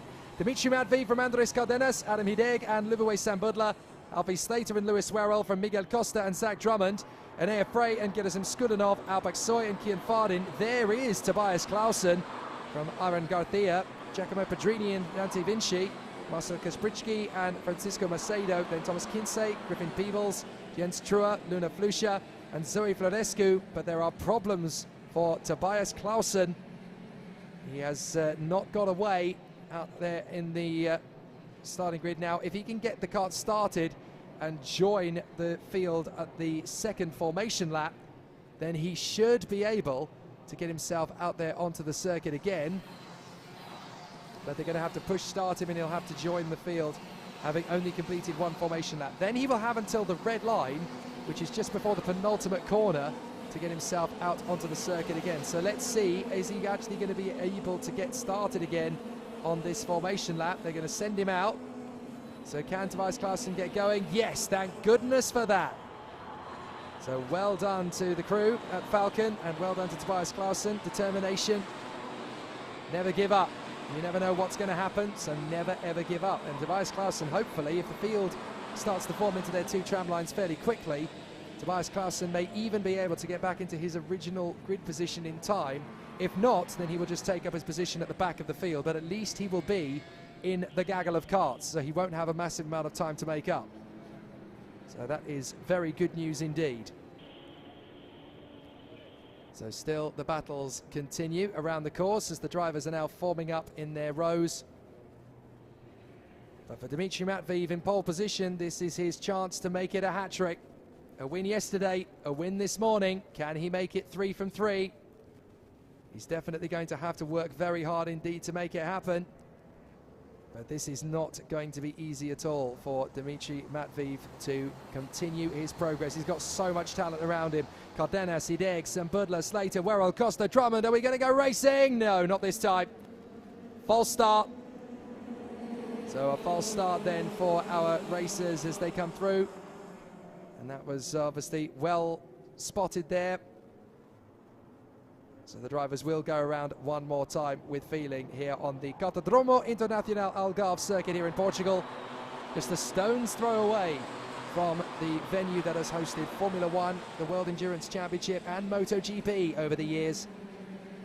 Won't be too long until some of these racers are questing on that particular circuit for similar accolades.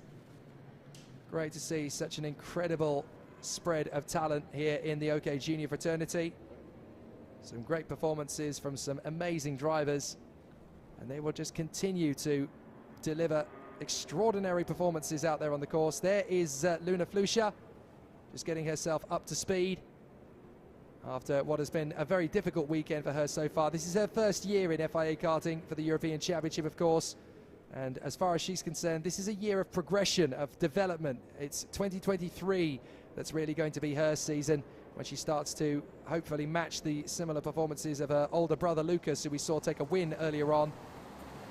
So now the drivers come through again. Matviev, Cardenas, Hideg and Sam Budler. Let's see who gets the job done. Are we going to go racing? Yes, we do. Up to the first corner. Good start from Matviev. Hideg and Slater follow in pursuit. Costa's gone with them as well. So the top four are all from the inside row on all four of the first four rows of the grid. So they will battle through. But from round the outside, that is the hard-charging Lewis Werrell trying to get into fifth position. And he's made it. So a great start from Lewis Werrell. Not the best of starts from Andres Cardenas. So he's had some problems initially to get things started up. But out in front, it is Dimitri Matviev who keeps things going. But there is Alfie Slater right in behind Adam Hideg, the Hungarian. And in fourth place, that is Miguel Costa, the Brazilian, who runs in P4, having started P7. But all of the drivers from the first four rows of the grid on the inside line have been able to make their progress as they move forward.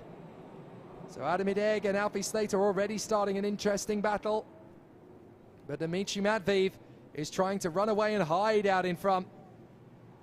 This could be a very easy first three races of the day, of the weekend, sorry, for Dimitri Matviev, as long as he can just keep the pace up. He doesn't have to work too hard by the look of it. He's obviously going to need to stretch away from Adam Hideg. Alfie Slater desperately trying to get past the Hungarian so that he doesn't get too far ahead. But there goes Costa. Miguel Costa comes through, but a brilliant defense from Alfie Slater. Holds on to third position, and that's going to allow Lewis Werrell a chance to get in round the outside. He almost managed to get that one through. So some great challenges, 5 different teams in the top 5 places. Koski Motorsport out in front. Oh, here comes the move on the inside from Liverway. Sam Budler trying to get past Lewis Werrell. But it's Koski Motorsport from DBK Racing, Ricky Flynn Motorsport, the Sauber Academy, and then Forza Racing on the inside. A big slide from Miguel Costa, but he gets through on Alfie Slater. There are some massive opportunities coming through this gaggle of karts, and here is Andres Cardenas. He's come back for more with the Scotch driver Zach Drummond running in behind as well for Parolin. So Matviev is doing well. Then it is Hideg, Costa, Slater, Werrell, Sam Budler, Cardenas, Drummond, Freya and Gezim Skulinov. So some good race battles all the way through. Some good tussling out there on the course, but it's going well for Miguel Costa, who runs in front of Alfie Slater and Lewis Werrell. Adam Hideg is trying to drop them all and go after Dimitri Matviev. And that is going to be a tough man to take on in a straight fight. Matviev has been the quickest man all weekend in the junior category. And he's won the first 2 races. Can he make it 3? Well, that is going to be an interesting one to debate. So through the battles continue. Dimitri Matviev still holds the opportunity in the lead of the race. Hideg, Costa, Slater, Werrell, and then Andres Cardenas, the Peruvian. Well, there is the battle for third. This is Miguel Costa leading the battle in front of Alfie Slater and Lewis Werrell. 2 Brits going after the Brazilian. Then in 6th it is the Peruvian of Andres Cardenas. 7th is the Scottish driver Zach Drummond. Enea Frey, Gezim Skulinov and Liverway Sam Budler, who has now dropped back, I'm afraid, to 10th position in front of Alpak Soy, the Turk. And then it is 12th position currently for Aaron Garcia ahead of Tobias Clausen, although Clausen has just now made the bid to come through. Thank goodness he was able to start the race after all that, because Clausen now not only sets the fastest lap of the race but manages to move his way up to 12th place. So Clausen actually making progress. He was very lucky he could start the race at all, and now he's making good use of it. So Costa still third from Slater. Here's the move on the inside from Cardenas. Cardenas gets through past Lewis Werrell for P5, so that's a good overtake. Now he's going to set off after the other Englishman he's got to try and overtake, and that is Alfie Slater. So Slater going well there in 4th position, tucks up behind Miguel Costa, up and over the top of the crest, and down through the flat out first corner, down the long straight, up towards turn 2 again. Matviev, Hideg, Costa, Slater, Cardenas and Werrell.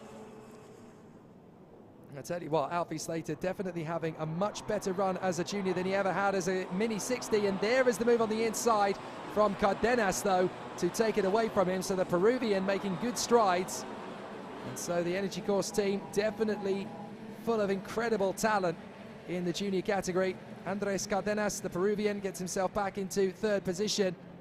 Gets himself back into 4th position, I should say, on the hunt after the Brazilian driver on the Kart Republic chassis, and that, of course, is Miguel Costa, the Brazilian, who's worked much harder in this one picking himself into third position. He's not going to relent to lose it.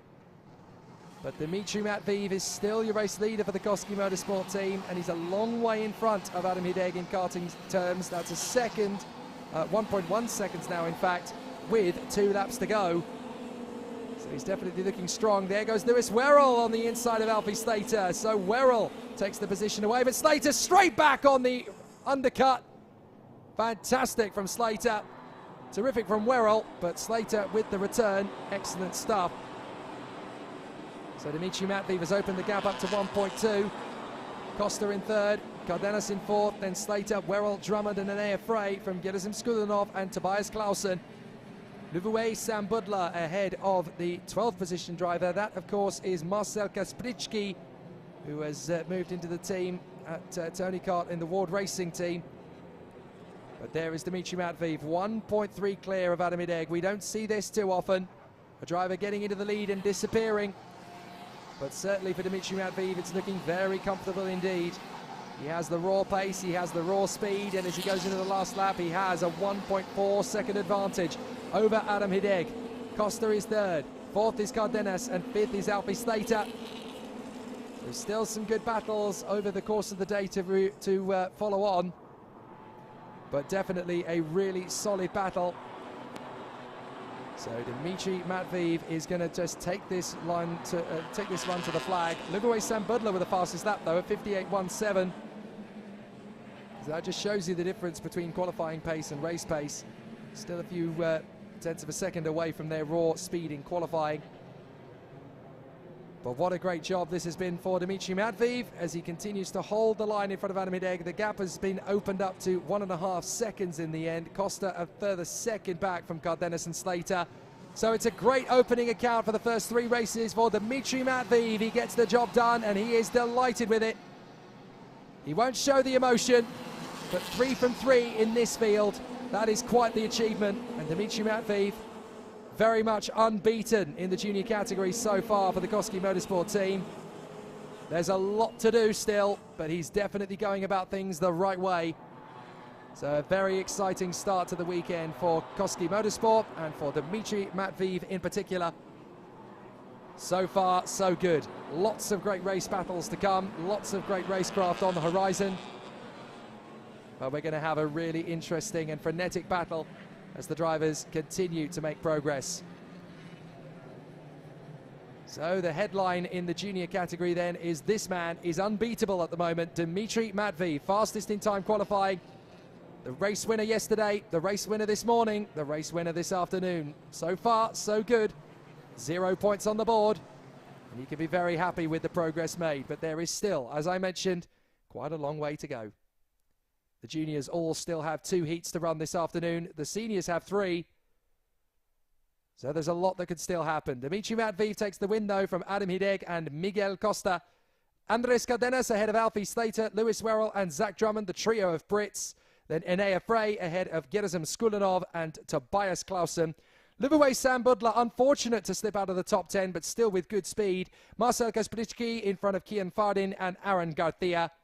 Thomas Kinsey of France ahead of Alpassan Aksoy.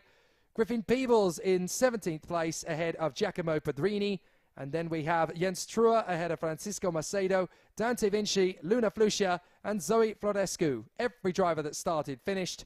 And that's a nice way to take us into the lunch break. The pause is going to be an hour in length. And all of the drivers and the marshals will have a well-earned rest. Obrigado to the Orange Army around the course, by the way. Thank you for keeping us safe and sound so far. Great work from the officials and marshals. Without them, we are nothing, and we cannot have a great season opener to the FIA Karting European Championship. So, obrigado to all of the Orange Army around the course. We're going to continue in an hour, so we'll leave you with some highlights. So we'll leave you with a slight pause in proceedings.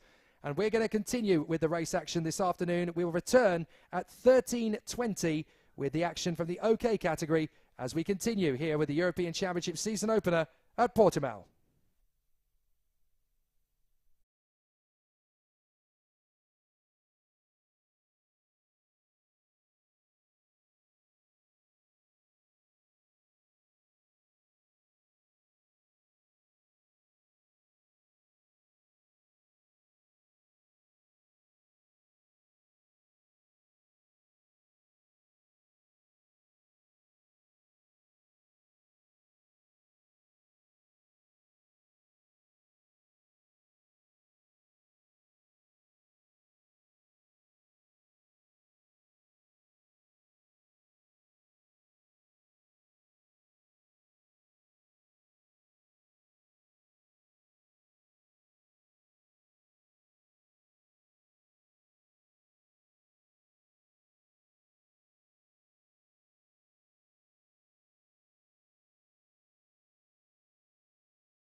Welcome back to the action, ladies and gentlemen. It is going to be a fascinating afternoon here at Portimao, as we are now going to have a flat-out run of races to continue the FIA Karting European Championship season opener for 2022. Jake Sanson here with you once again, and there is going to be some exciting action all the way through to the finish line at the end of the last heat of the day. All of the OK senior drivers here present, and there are 71 of those, have 3 heats left to run today. The junior category, there are 69 of those. They have 2 heats left to run. Here is the schedule for this afternoon, and you can see that the first race of the afternoon session is coming up in just a few minutes' time.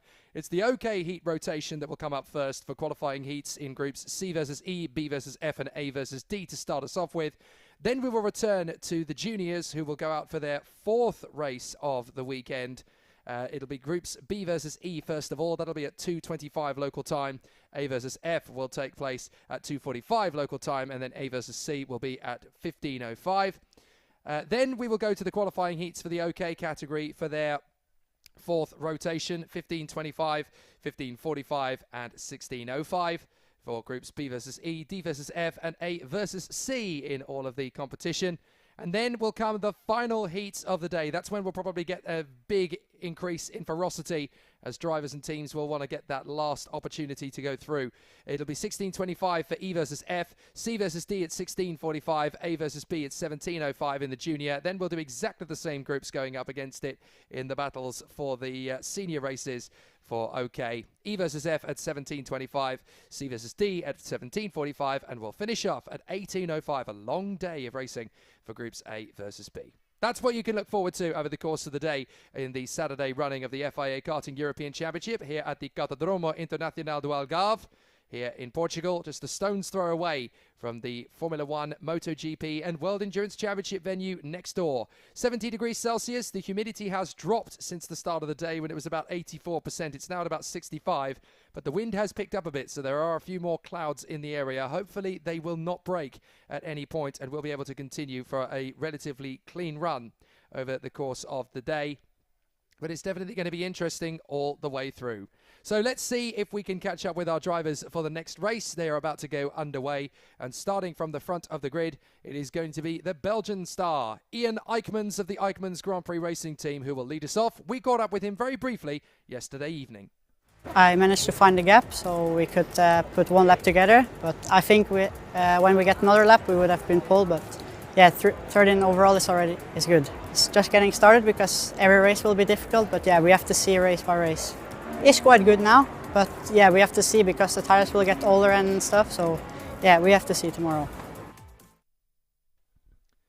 So the battles are going to be joined right from the start then for this OK category heat, and it is, as we mentioned before, Group C versus Group E. And we will definitely have some tough racers to come out onto the circuit for this one. It's already been quite a ferocious battle in the OK Senior category.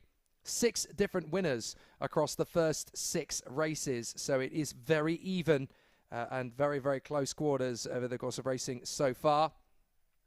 We had wins earlier today. Earlier in the weekend, we had wins from Joe Turney, from James Zagotsi, and from Artem Sevrukin. And then, of course, we had the battle coming through from Evan Gilter in the opening heat, Tuukka Tarpanen in the second heat this morning. And I do apologise, it was nearly 6 wins out of 6, but it didn't quite work out that way because in the closing stages of the race, Artem Sevrukin was able to overhaul Thomas Stolchemanis right at the bitter end and deny us a run of 6 from 6. So he is the only driver to have gone unbeaten so far this weekend. He'll have a chance to continue that run a little bit later on in the weekend.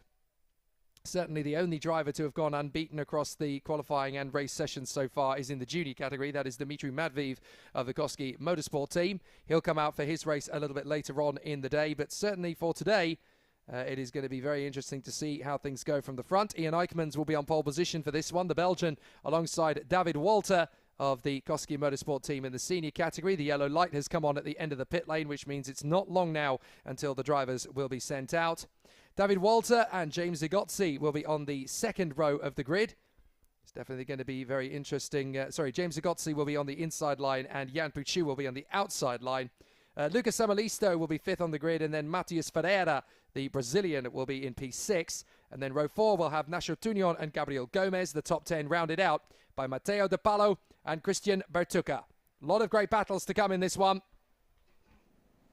If Group C and Group E from earlier on are anything to go by, this should be a real treat of a race. So we'll see how it plays out. Ian Eichmans and David Walter on the front row of the grid from James Igotzi and Jan Puchu. Then Lucas Amalisto and Matias Ferreira. Nacho Tunion and Gabriel Gomez from Matteo De Palo and Christian Bertucca. Keanu Alazari and Kian Nakamura Berta. Nathaniel Den Hont and Akshay Bora. Nathan Schaap and Rintaro Sato from Ada Tapinen and Jokubas Bakadanavicius. Then it is Max Obst and Rick Liu from Eric Genet and Kevin Lantinga. Caspian Hagman and David Sobrero. So a very interesting battle from the get-go then around this Portimao circuit. For those who missed the morning session, boy, have you missed some excitement and drama, as the racing has definitely been very close from the outset. But the clouds have started to descend over Portimao once again. Hopefully that won't change into precipitation, because it's been bone dry and sunny all of Thursday. A little bit cooler on Friday, and this morning started absolutely glorious, but it has slowly started to change just a little bit. The wind has picked up in speed, the humidity has dropped, and the cooler temperatures are still present around the course. So it's unpredictable as to how things are going to progress over the course of the day. According to my timing screen, the air temperature is 19 degrees Celsius. That feels about right, but obviously with the wind picking up, it will be slightly cooler to the air as far as a few of the drivers and teams are concerned. So that's going to make things interesting in terms of the adaptability of tyre pressures. Everybody's going to be working very hard to get themselves together. So we'll have to see how it all plays out. But the drivers are certainly in position. Ian Eichmans, David Walter, James Igotzi and Jan Puchu on the front end of the field. Lucas Samalisto, Matias Ferreira, Nacho Tunion and Gabriel Gomez, Matteo De Palo and Christian Bertucca. A very competitive top 10 indeed. Keep an eye out on Keanu Alazari as well in 11th position. He made a fantastic start in his previous heat. Went from 12th on the grid to P6 in just one lap. So was able to hold that position to the flag. But certainly he has set the mark in position for him to continue that kind of run. So very impressive to see how things are currently progressing there. So we'll have to see how things continue for the rest of the weekend for him. And watch Kian Nakamura Berta as well in 12th position on the grid. He could be firing his way through the field. They come out of the final bend. Are we going to go racing? No, false start. There was a big launch from Ian Eichmans as he came off the final turn. So there is not going to be a race start this time. The drivers will go around for an additional formation lap. Gives everybody a chance to settle in one more time and try and position themselves in the right part of the circuit, ready for the next rolling start procedure. So everybody just getting themselves into position once again. An opportunity to say obrigado once again to the Orange Army around the course, the marshals and the officials who have kept us safe and sound throughout. We are very grateful, as always, for their patronage and their company. It's always been really exciting to see how things go. So we'll have to see how the competitors are going to run in this one. Qualifying heat for C versus E, the two groups. It'll be a really exciting battle. But Ian Eichmans will be on the pole position. David Walter alongside him on the grid. This could be an interesting duel between these two. They've had their scraps in the past before. James Igotzi, the winner of his heat yesterday. And of course, Jan Puchu, who has come very close to some decent results over the course of these first few weeks of the season, but has never really been able to deliver the actual result. Qualifying tends to go better than races for him, so let's see if he can get some of that put a bed. Let's see, and we go for a start. Away we go racing. First corner, James Igotzi going to slot in behind Ian Eichmans. Walter drops across and gets into third position, not trying to lose himself too much time. And as they come through on the far side, it's definitely going to be a very tight run through the hairpin, but everybody has got through without incident or drama out of 3 and 4 and up towards the hairpin at 5. It is Eichmans in front of Igotzi. Third position, no worries at all for David Walter. And then in fourth place, that is Jan Puchu. He has made a solid start and put himself into fourth position, the Mercedes Junior Young Gun. So a great run as the drivers filter their way through. A couple of drivers running wide at the hairpins, but everybody is still on the road. But certainly for James Igotzi, he's already starting to think about Eichmann's. They are in exactly the same karts, the Tony kart, but unfortunately they are not teammates, so it is pretty much every man for himself between those two, because Ian Eichmann's is, of course, part of the Eichmann's GP racing team, and James Igotzi is for the factory Tony kart outfit. Through turn 1, and David Walter is on a Tony kart behind them as well for the Koski Motorsport team, so a very impressive start for the OTK Grey. But on the inside, Igotzi gets past Eichmann's, but he drifts out quite wide. So we will be compromised on the exit. Eichmann's is already trying to get back in, and Jan Puchu in the gaggle. He's going to get up the inside of David Walter. Walter holds it around the outside and keeps the position. 5th place for Luca Samalisto, as the Kart Republic driver is going to try and get in on his stablemate. They have different colours of kart, but they are in the same team, the Kart Republic chassis. It's just that Jan Puchu carries the colours of the Argenti outfit, which is the Mercedes AMG Junior Karting fraternity outfit. So he holds it together. 6th place is the CRG. That is Gabriel Gomez, the man who has triumphed multiple times in the Ayrton Senna Trophy out in Brazil. So he's definitely got an incredible legacy to continue building on here in Europe. Through the first corner, 2 laps done, 8 to go. Igotzi, Eichmann's, Walter, Chu, Samalisto and Gomez. Then it is Matias Ferreira, the other Brazilian in the top 10. Nacho Tunion, 9th place, Kian Nakamura Berta, and 10th place for Christian Bertucca. They roll their way through the hairpin and back onto the power once again. So for James Igotzi, so far so good. He's looking for another heat victory. Didn't get the chance to earlier on. Now he's very much in position to do so. So James Igotzi in front of Ian Eichmann's, David Walter, Jan Puchu, and then Lucas Samalisto from Gabriel Gomez. Some very exciting opportunities. There goes Gomez, makes his move on the inside of Lucas Samalisto. And so Gomez puts himself into the top 5. We've got to keep an eye on this lad. He was so impressive in the World Championship last year at Campeos. Never really got the result in the final he deserved either, but over the course of the weekend, through qualifying and through the heats, Gomez had been an absolute revelation. So Igotzi running ahead of Eichmann's, Walter, Chu, Gomez, Samalisto, Ferreira, Nakamura Berta, Bertucca and Nacho Tunion from Matteo De Palo and Akshay Bora. It's Nakamura Berta that bangs in the fastest lap of the race of 56.8. Looking good for the moment for the Kart Republic driver, who represented his other nation and heritage, Japan, in the World Championships last year. Carries the British license this season. You do see that a fair bit in the world of karting. You've got to remember that, for example, Adrian Malheiro, one of the stars who's coming out in the heats a little later, is a Portuguese national, but he has dual nationality and carries a Spanish racing license. And it's the same for Luis Igotzi. He currently races under an Italian license, but he is actually from Miami in Florida. So through they come. Across through the first corner, Ian Eichmann's second, David Walter, the Danish driver, in 3rd position in front of Jan Puchu of China and Gabriel Gomez of Brazil. A truly international competition, the FIA Karting European Championship. So Igotzi, Eichmann's, Walter, Chu, Gomez and Ferreira. Ferreira has now made the move on Lucas Samalisto. That'll drop him into the clutches of Kian Nakamura Berta, with Christian Bertucca for the Birolart team and Nacho Tunion.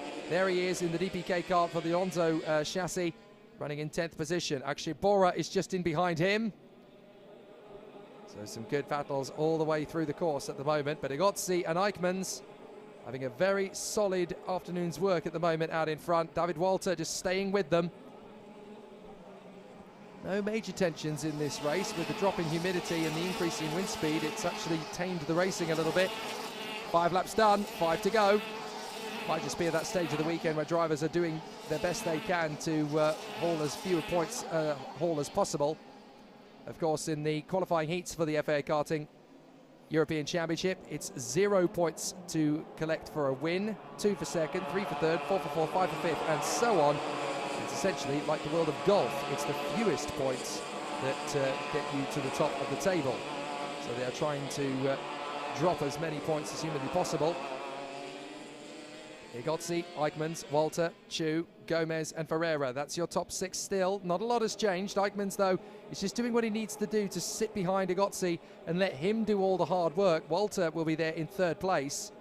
So a really interesting challenge for them at the moment. But Igotzi, Eichmann's, Walter And then there is a bit of a gap back, nearly a second back to Jan Puchu. Gomez has got past Ferreira. Nakamura Berta has managed to keep himself in front of Pertuca and Samalisto. Nasho Tunion down in 10th position, so still a long way to go. As Agozzi and Eichmanns are tightening up a little bit.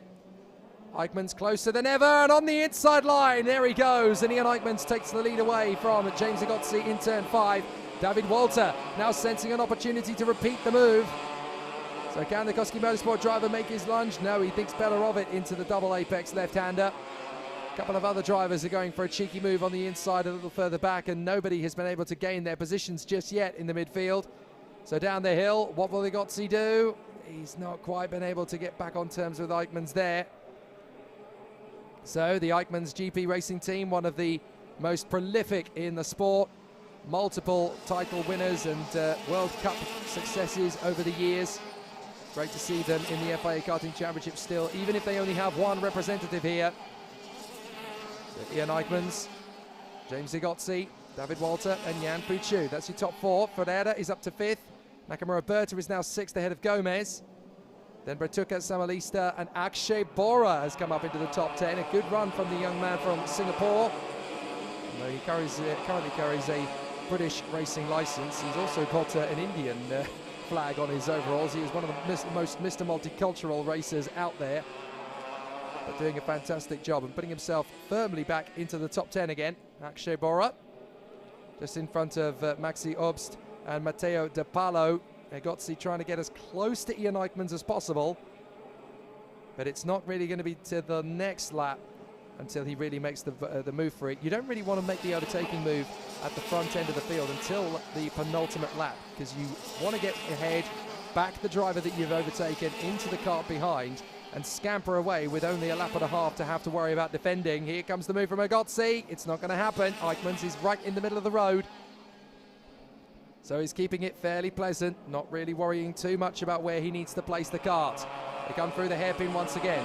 Eichmanns, Agozzi, Walter, Jan Puchu and Matias Ferreira. That's your top 5, but is there going to be one or two final changes? Agozzi swarming around behind Ian Eichmanns into the double apex left-hander. Walter won't want to pick up a 3rd position if he can help it, so he might want to pick up a place or 2 on these boys. Up in front, he'll certainly seek an opportunity. Agozzi down the hill. What will Eichmanns do? Does he turn to the inside? Agozzi launches and goes for the move in the final lap. He almost loses ground. Eichmanns is going to lose the position. Walter gets them both.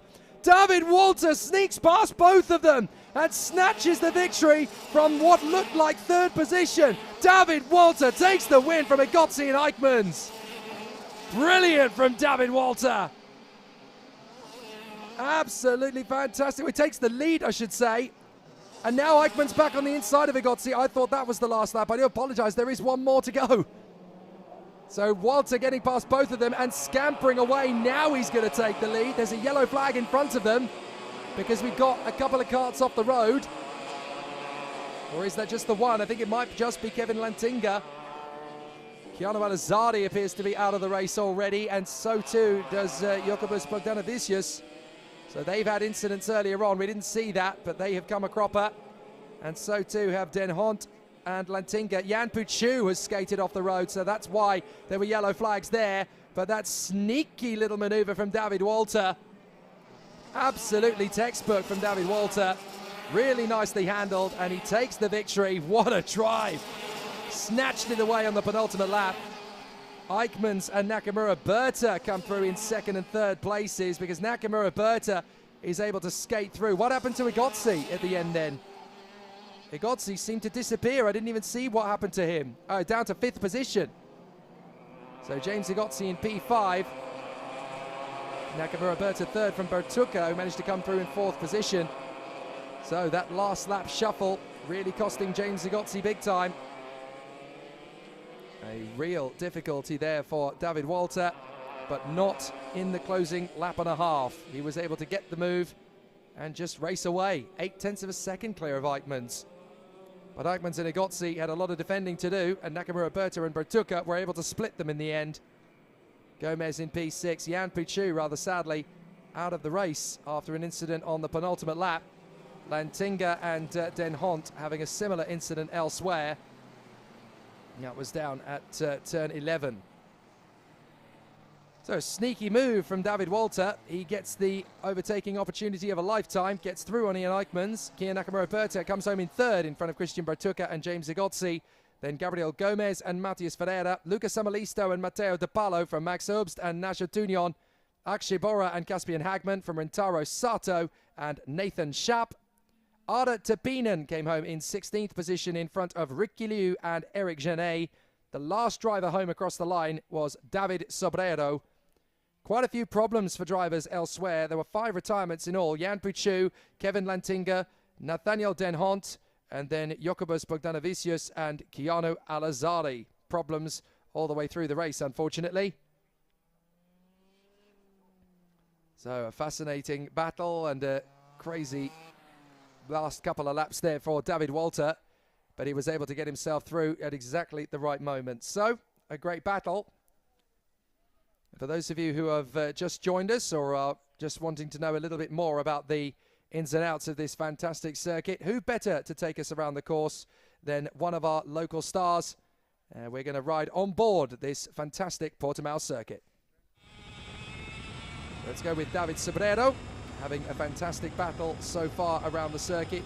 Flat out through turn 1. Keep the kart nice and planted on the way through to 2. Then you start to brake, you catch the curve just a dash, then turn in for the right-hander. Get back on the power again through the left. You carry a lot of curb, but it's very fast to get to turn 5. You hug the apex, try your best not to use too much of the runoff area on the exit. Then through 6, flat on the throttle, up towards 7. This is where you're really working the body, and you can see the tyres already starting to peel. It really works the circuit and the tyres hard here. Through the double apex left-hander, into 10, drop down the hill. And you really are starting to work the magic here as you desperately try and find a little bit more speed and a little bit more rhythm. Then into the tight right-hand hairpin. You then carry the next 2 apexes as one corner. Just trying to keep the kart away from the curbs at that point. Into the penultimate corner. Bit of a tank snapper there, but you can get a good run out of the final turn, up and over the crest, and into another lap of the Portimao circuit. It's a tough old venue, this one, and it really does take its prisoners. You can see just how hard the tyres are working here on the course because it is incredibly physical out there on the circuit. I actually got the chance to walk the circuit on Friday morning, and you can see so much rubber that has peeled off the top in little ribbon strips that have come off the tyres, and they just deposit themselves on the exit of the corner. They can go by incredibly quickly as the race wears on, so you're really having to work and look after the tyres very delicately as the race goes on. So it's a real calculated battle for people. So now we turn our attention to the next heat of the day, which is going to be for qualifying heat B versus F, and that is going to put Evan Gilter back on pole position for the VDK Racing Team. Alongside him is going to be the Swedish driver Oscar Pedersen for the Ward Racing Team. On the Tony kart, just a few karts being recovered by the marshals after a slightly hairier OK race than we are used to. Certainly the drivers have been a little smoother in the run-up to these races. Joe Turney will line up third on the grid. Already a race winner this weekend. Managed to get the job done in the very first heat yesterday. Alongside him will be Alex Powell, the young Jamaican superstar. 5th position on the grid will be the Frenchman Enzo De Ligny for the Paralin Motorsport team. And in P6, the Italian star Luigi Coluccio will be on the 3rd row of the grid on the outside line. Karol Pasovic, the Polish star for the Leclerc by Lennox racing team. No, sorry, he is actually in the Birolart factory outfit. My apologies. They are right next door to each other, so it's easy to get them confused. Then beside him is Dion Gouda on the Lando Norris chassis with the Ricky Flynn Motorsport team. And then Zachary David, the Maltese driver on the Kart Republic chassis with Sauber Academy colours. And the Forza Racing driver, the Italian star Nicolo Kuman on the Exprit, running in the top 10. So the drivers have already had a fairly busy morning of it. 5 different winners from the first 6 races and an opportunity knocking for Ian Eichmann's to take the victory, as well as James Zigotzi, then floundered as David Walter is the one that comes through to get the job done. Great work from Kian Nakamura-Berta in that previous race to come through from 12th on the grid to finish 3rd. So some excellent performances out there and some great results from various drivers in the field. This is the thing, over the course of a weekend, you really have to work incredibly hard to make sure that everybody is going to be neatly in position throughout. We're just waiting for the signal to send the drivers out onto the circuit. There's a slight pause while the marshals have had to clear a little bit of the wreckage away from the previous race, but it's only about a half a minute delay at most. So the drivers are going to get their chance to go racing. Evan Gilter on the left of your picture at the front, and Oscar Pedersen on the right of your picture at the front. But the drivers will be sent out on their way. The green flag flies at the end of the pit lane, and we are about to go battling once again in the OK qualifying race, qualifying heat B versus F. So Evan Gilter will go onto the front row of the starting grid with Oscar Pedersen. So Gilter and Pedersen, then it is Joe Turney and Alex Powell from Enzo Deligny and Luigi Coluccio, Karol Pazovic and Dion Gauda, Zachary David and Nicolo Kuman from Maxim Orlov and Joel Bergström, Malo Bollier and Bruno Mulders from Max Popov and Josh Erfen, Albin Storeysen and Maxim Rem from Alva Simesvara and Max Habicht, Gustav Wisniewski, Matthias Mogato, and at the tail end of the field, it is the British lady Ella Stevens. So the drivers will go around the circuit for their 2 formation laps, and they will use the opportunity to bed in the temperatures for the tyres and brakes. And obviously they need to make sure that everything is going to be fine and dandy from the start, as it will definitely be a very tricky race from the get-go. Get to see everybody in a good position to race around the course. They explore this 1.53 kilometre circuit. What's been really nice to mention over the course of this weekend is the suitable change in atmosphere compared to the last couple of seasons. It's been a very tricky 2 years of motorsport in the FIA Karting paddock, thanks to the onset of the worldwide COVID-19 pandemic. But this year seems to have been the return to the wonderful warm atmosphere that we have enjoyed in the past years. It's great to see everybody being a little bit more social. They're obviously still following the local guidelines, but it's been really wonderful to see that, you know, we are now in a period of worldwide state where we can actually be a little bit more present, we can be a little bit more social and gather together and have some fun as well as go racing. And that is what this sport is all about. A few of the dads have been saying to me, you know, our focus here is obviously that we're in the pinnacle of the sport, but these guys are still youngsters, they're still children, they're still teenagers, so we want to let them have fun. And that really should be one of the core values that we promote within the FIA Karting European Championship. It's great to see how the competitors are progressing, but also they need to enjoy their racing. If you're not enjoying it, as far as I'm concerned, then you're not doing it right. So the drivers come off the final corner, down the main straight, and they are in the tram lines. Are we going to go racing? Yes, we do! Off to the first corner. Good run from Evan Gilter. He's going to get hustled through turn 1 by Joe Turney, and Oscar Pedersen has managed to get the kart spread in into 3rd position. He slots in quite nicely. Not a bad run from Alex Powell. He's been able to put the kart into the middle of the inside apex, so now that puts him in P4. Has everybody got through? Yes, no major catastrophes through the first part of the lap, and as they come through on the hairpin at turn 5, it is a rip-roaring start from Evan Gilter with Joe Turney and Oscar Pedersen breathing down their neck. 4th position for Alex Powell. He is going to be right there, and in P5 that is Luigi Coluccio. So he's managed to get the jump on the parallel of Enzo Deligny in the early part of the lap. Looks to me as though Dion Gauda seems to have made a good start as well. The Ricky Flynn Motorsport driver making up a couple of places off the start, and drivers are still weaving from side to side trying to get a good start. They'll make the first big overtaking opportunity they can make, but everybody has kept it neat and tidy on this opening lap. So 1 lap down and 9 to go. Drivers are still having a great race of it, but Evan Gilter is in front of Joe Turney. Pedersen, Powell, Coluccio, Deligny, Gauda, Pazovic, David and Max Orlov.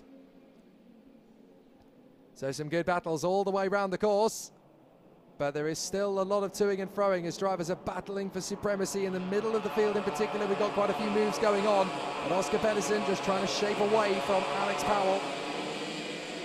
Coluccio, Deligny, Gauda, Pazovic, David and Orlov. Some good race battles at this present moment in time. Evan Gilter just keeping a few tenths of a second ahead of Joe Turney, not really getting himself into hot water. Down the hill, Alex Powell's going to make his move on the inside. A lovely overtake as he gets through there on Oscar Pedersen. So Alex Powell comes through into 3rd position. He can be pretty happy with that. A nice little bit of overtaking from Alex Powell. That puts him into third position. He can now set off after Evan Gilter and Joe Turney.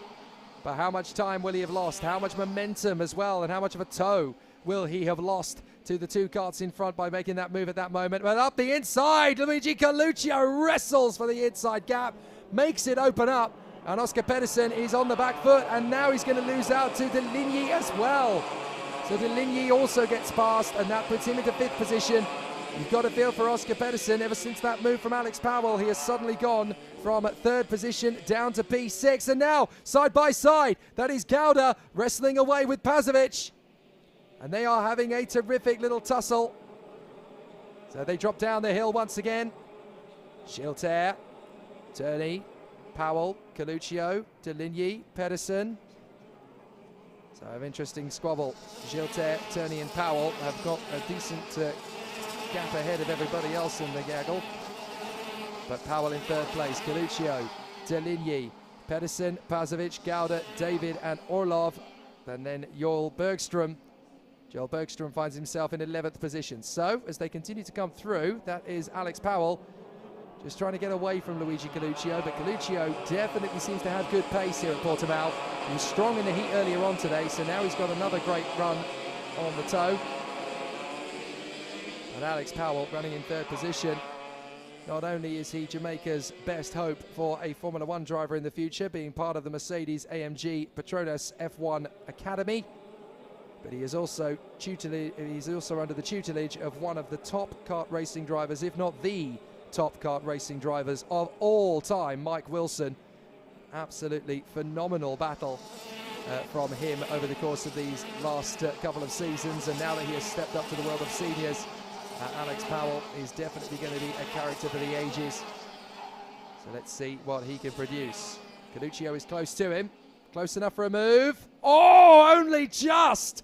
My goodness, Luigi Coluccio left that one as late as he dared. And Alex Powell, I'm not entirely sure, was prepared for that one. That is definitely the very last of the late breakers there from Luigi Coluccio. You didn't get much more of a gap than that. As Enzo Deligny runs in fifth position in front of Oscar Pedersen. Karel Pazovic in seventh, then Orlov, Gauda, David, Bergström, Bollier, Kuman and Max Popov ahead of Josh Erfen and Matthias Morgato, who is doing his best to work his way through the field. He's not quite able to do it at the same fluidity that he was able to earlier on, but certainly doing the best he can with it.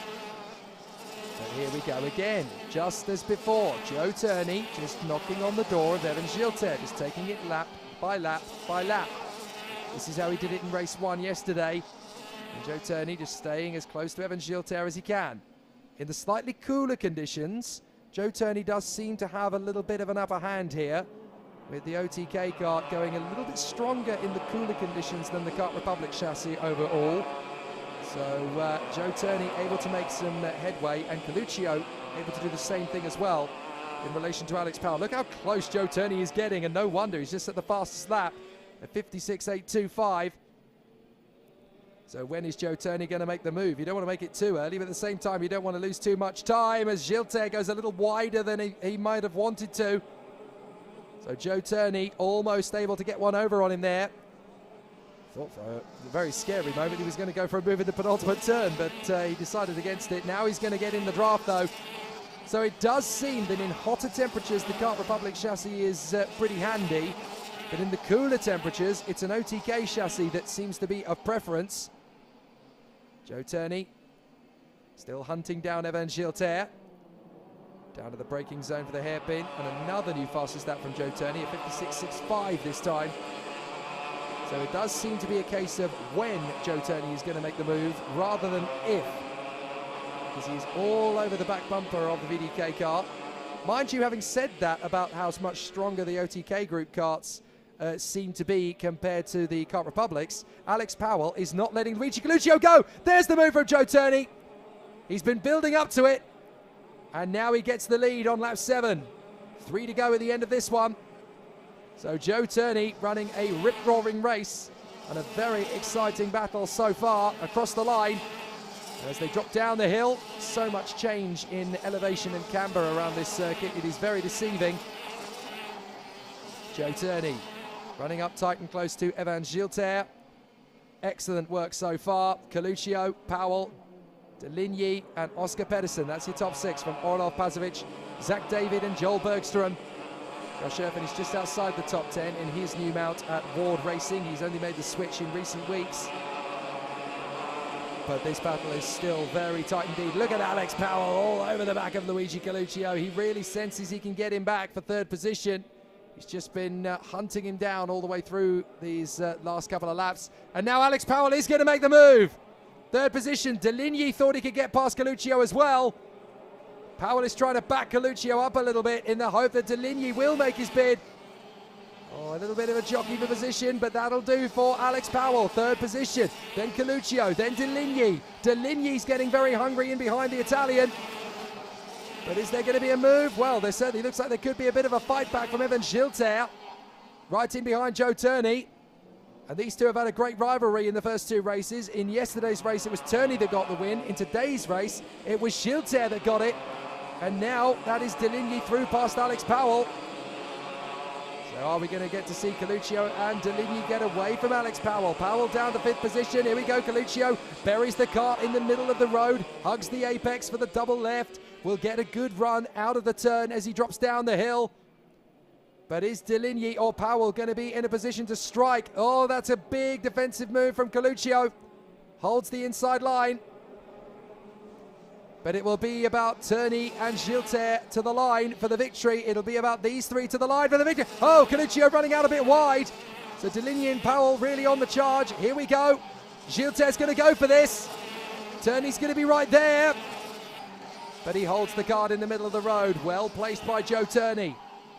Gilter still all over the back of him. Where is Evan Gilter going to get his chance? He'll have a think about it. And up the inside again, we've got Powell getting his way back into position. He's got past Enzo Deligny. So some good battles. That puts Alex Powell into 4th position. There you go. Powell now trying to go for 3rd place on Coluccio. And all this dueling has put Max Orlov onto the back of them. So Max Orlov might get a place or 2 made up here. But Joe Turney is going to come through for the race victory. The way things currently stack up, Coluccio holding his line on the inside. Orlov has got Pedersen and Pazovic tied in behind him. But Joe Turney will control the pace to the flag. Great run from Joe Turney. He wins it in front of Evan Gilter. So in the rock, paper, scissors best of 3, it is Joe Turney that is currently 2-1 up on Evan Gilter. After some great battles, that looked to me like one of the DBK karts parked up on the side of the road. That's Matthias Morgato, as if his race wasn't going from bad to worse already. I'm afraid Matthias Morgato, after his epic comeback to the top 10 in the last heat, in this heat, he is out of the race. So big problems for Matthias Morgato, who a couple of weeks ago, the last time CIK class karts raced at Portimao, Morgato was the fastest in time qualifying of any of the OK seniors. So a big problem.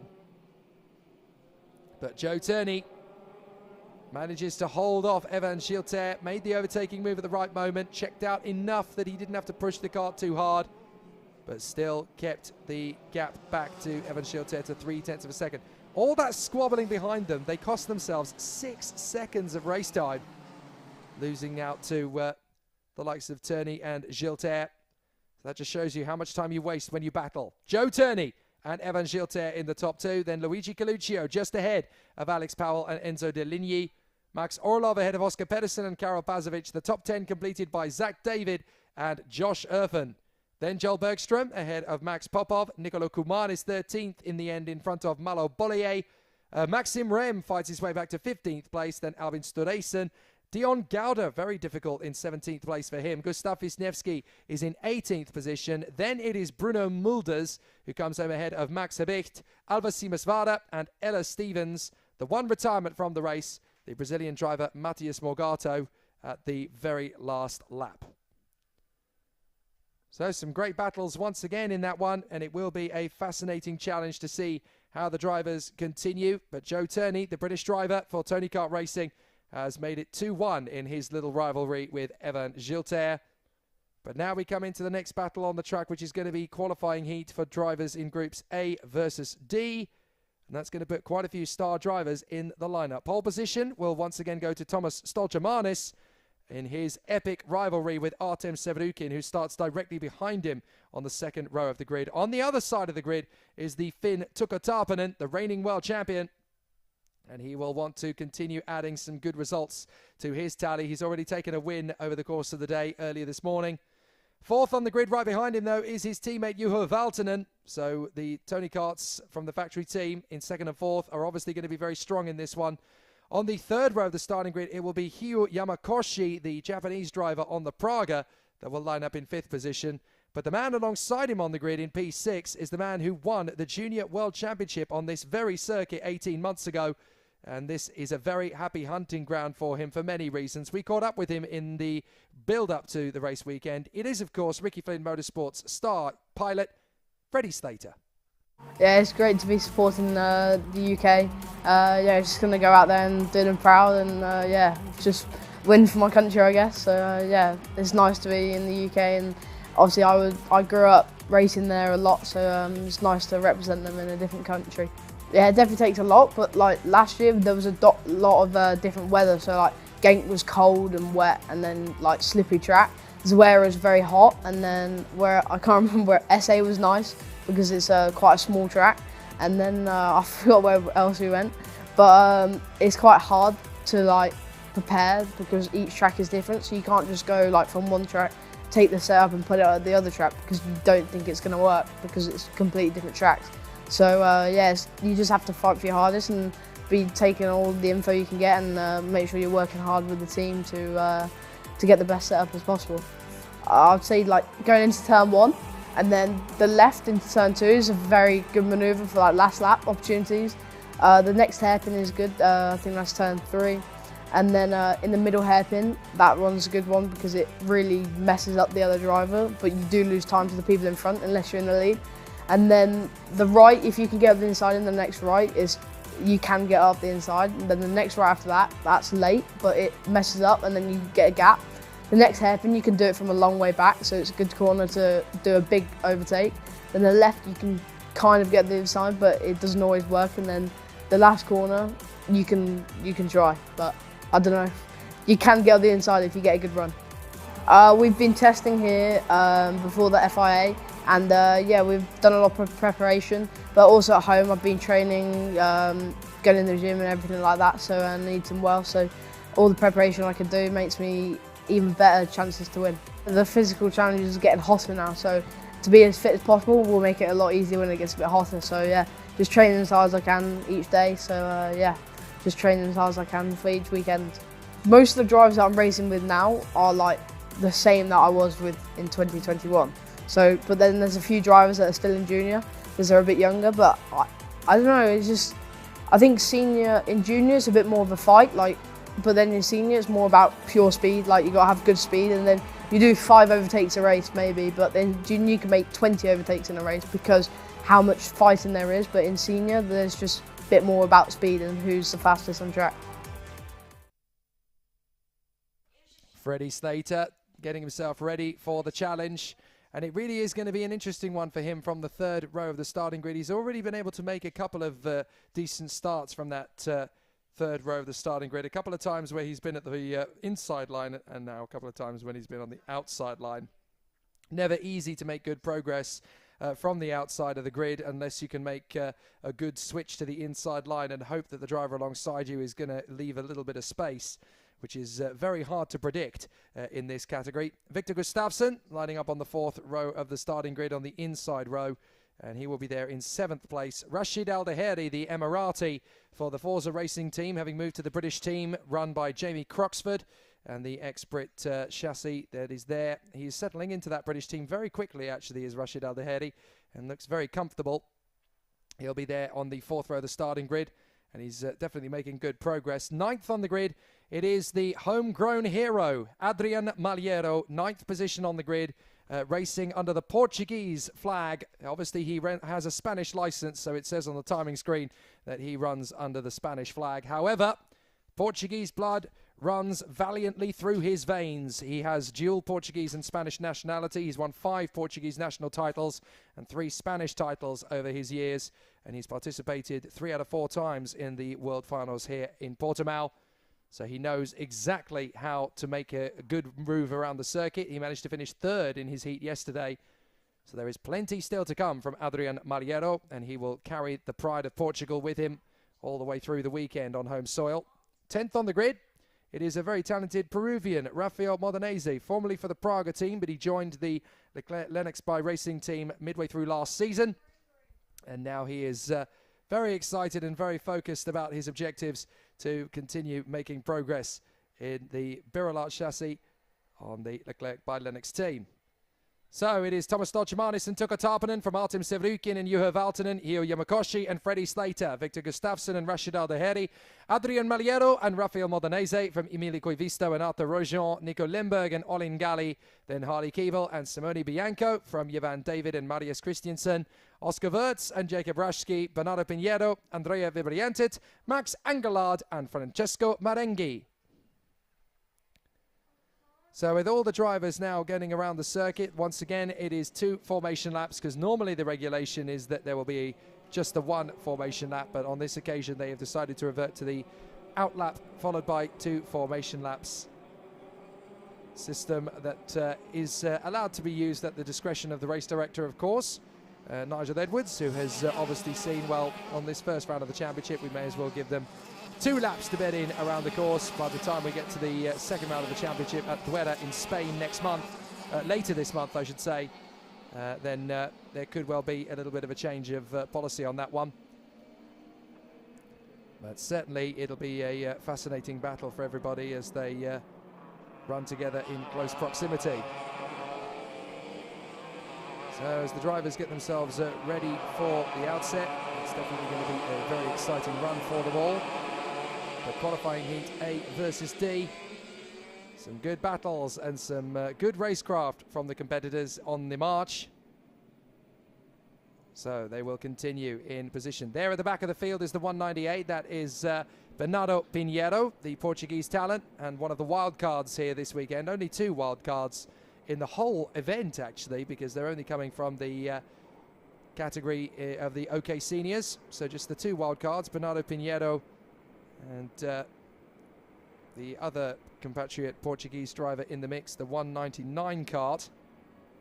That is the kart belonging to his compatriot David Sobrero, both of them running as privateers, which is always very hard to do on the international stage. Thomas Stoltjemanis and Tuukka Tarpanen then on the front row of the grid. This might not be the best of starts for Tuukka Tarpanen, but it's definitely a clean one. Here we go. Tarpanen gets himself up to speed now, and he will slot into 3rd. It's actually a reasonable start from the Finn. He's only lost 1 place. Artem Sevrukin tucks in behind the pole sitter Thomas Stoltjemanis. And in 4th position, that is the 110. So a reasonably good start from Juho Valtonen. A little bit of dust kicked up further back, but everyone's still circulating in the right direction. Has everybody made it through 5? Yes, they have. On the run up to 6 again. And Stoltjemanis, Sevrukin and Tarpanen running in the top 3. 4th place for Juho Valtonen. So the 2 Tony Kart factory drivers are going to work together in close proximity to move their way forward. Skating out through the right-hander. Who's going to make the bid first, as trying desperately to hold his line. Artem Sevrukin is trying to keep Thomas Stoltjemanis at bay. Out in the lead of the race, but on both the previous occasions these 2 have raced against each other, it was Sevrukin that took the victory over Thomas Stoltjemanis. What have they improved at Energy Course to get the Latvian across the line in 1st position? It's been a tough mission for Thomas Stoltjemanis in the lead up to things, but he really does want to get this one done. Holds on to his line through the hairpin at the top end of the course. Now up towards turn 5, and there's the move from Sevrukin and Stoltjemanis running side by side. They're going to go 3 wide as Tarpanen nearly gets past them both. Sevrukin holds it, Tarpanen in a second. Tarpanen's not going to wait around forever. Valtonen gets through into 3rd, and that is so heart-wrenching for Stoltjemanis. He's down to 5th position now behind Freddie Slater. We seem to have a retirement in the background. That is Bernardo Pinheiro. So Bernardo Pinheiro seems to have pulled his kart off the racetrack to retire as Slater gets another good look at Juho Valtonen's kart. But what about Sevrukin, Tarpanen, Valtonen, Slater, Stoltjemanis and Modenese? A lot could still happen in this one. They come down the straight, 2 completed, 8 to go. Tarpanen closing up on Sevrukin. He won't rate around. Can he pop up on the inside? He has to think about it, but he's not going to get there. Slater closing up on Valtonen. So down again to the hairpin. Savrukhin actually moving to cover from Tarpanen. He clearly feels that Tarpanen is going to have a little bit more straight line speed from him initially, certainly at this phase of the race. So Tarpanen still just trying to hold the line a little bit here. Keeps his second position for the moment. Slater getting hungry behind Valtonen, really starting to take a chunk or two out of the left quarter, right quarter of the karts into the braking zone. Can he start to make his bid for the inside line as Tarpanen takes the lead? Tuukka Tarpanen leads Savrukhin right round the outside, trying to get him back. No, you don't, says the world champion. And now Valtonen's going to sneak in on the inside. Slater's going to get them both, is he? Nearly. Certainly up to third position. That's at the expense of Savrukhin. So it turns out that in the battle between Savrukhin and Stoltjemanis, it's not one driver that's going to beat them. It looks like it could be three. So Tarpanen, Valtonen and Slater all starting to get the upper hand on the drivers behind. Meanwhile, Stoltjemanis having problems with Hyu Yamakoshi, the Japanese driver on the Praga, still in P6. As Slater now runs in second, having got past Valtonen. So Freddie Slater is one place away from taking the lead of his first FIA Karting European Championship race as a senior. And the man he's got to beat, no pressure Freddie, the reigning world champion.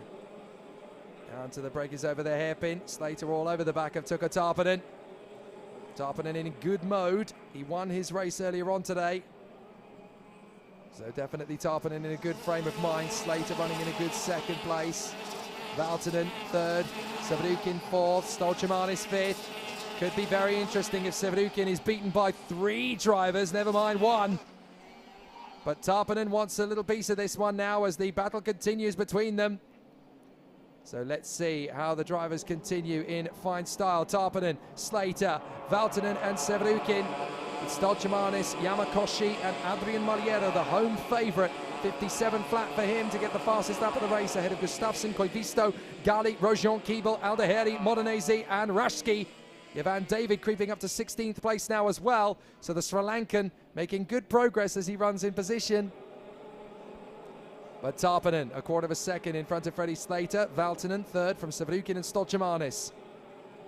Now, Stoltjemanis will be bitterly disappointed about being down in fifth position at the moment, but he will find it ironic that the kart that is now just in front of him is Artem Savrukhin. Their rivalry continues, although they're outside the top three at the moment. And that really would shake things up if Savrukhin ends up only fourth in this one. Stoltjemanis in P5. Savrukhin's going to go back on the inside of Valtonen. He takes third position back. So Savrukhin manages to gain the place once more on Juho Valtonen, and Stoltjemanis slides in. That was wild from the Latvian. No contact, but my goodness, the back end stepped out. And Stoltjemanis essentially pulling a Colin McRae move to slide through. As Yamakoshi now battles away with Victor Gustafsson and Adrian Maliero. So Gustafsson is behind him, Maliero is in front. And Tarpanen and Slater still very closely matched as they run together for position. So now they will come back up the hill, up the crest. And Tarpanen and Slater fairly evenly matched in the splits. Slater fractionally quicker in the first and second sectors though. Slater in fact setting the fastest sector of all in the middle sector, and he sets the fastest lap of the race. So Slater is nibbling away at the advantage of Tuukka Tarpanen. A quarter of a second between them, and Slater is doing just what he used to do in the world of OK Junior now that he's stepped up to OK Senior. There he goes, 56.92. He's got time to do this. 4 laps, 3/10 of a second. That's doable. The big question is going to be just how quickly can he get back on terms with Tuukka Tarpanen. He's going to need to go for him really on lap 9, which means that he needs to be ever present for the next 2 laps to stay as close to the fin as humanly possible. Either that, or he needs to catch the world champion completely off guard and go for a move if it's likely to open up. But Tarpanen is quick around this place. So too is Freddie Slater naturally. The battles will continue. It's going to be a great little run for them as they come down the straight once again. Up to turn 1. Slater won't be close enough for a move into 3, but that's not what his objective is. He's looking to set things up. He's close to Tarpanen. If he's going to make a move on this lap, which I doubt, then he'll do it at the bottom of turn 13.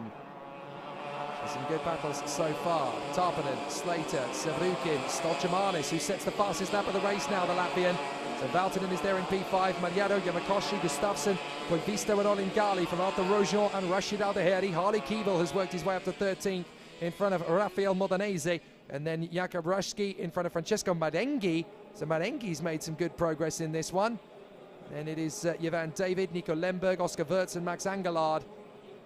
But just when is Freddie Slater going to be close enough to make a challenge on Tarpanen? Is Tarpanen going to give him that opportunity? Because the Finn is going very well at the moment.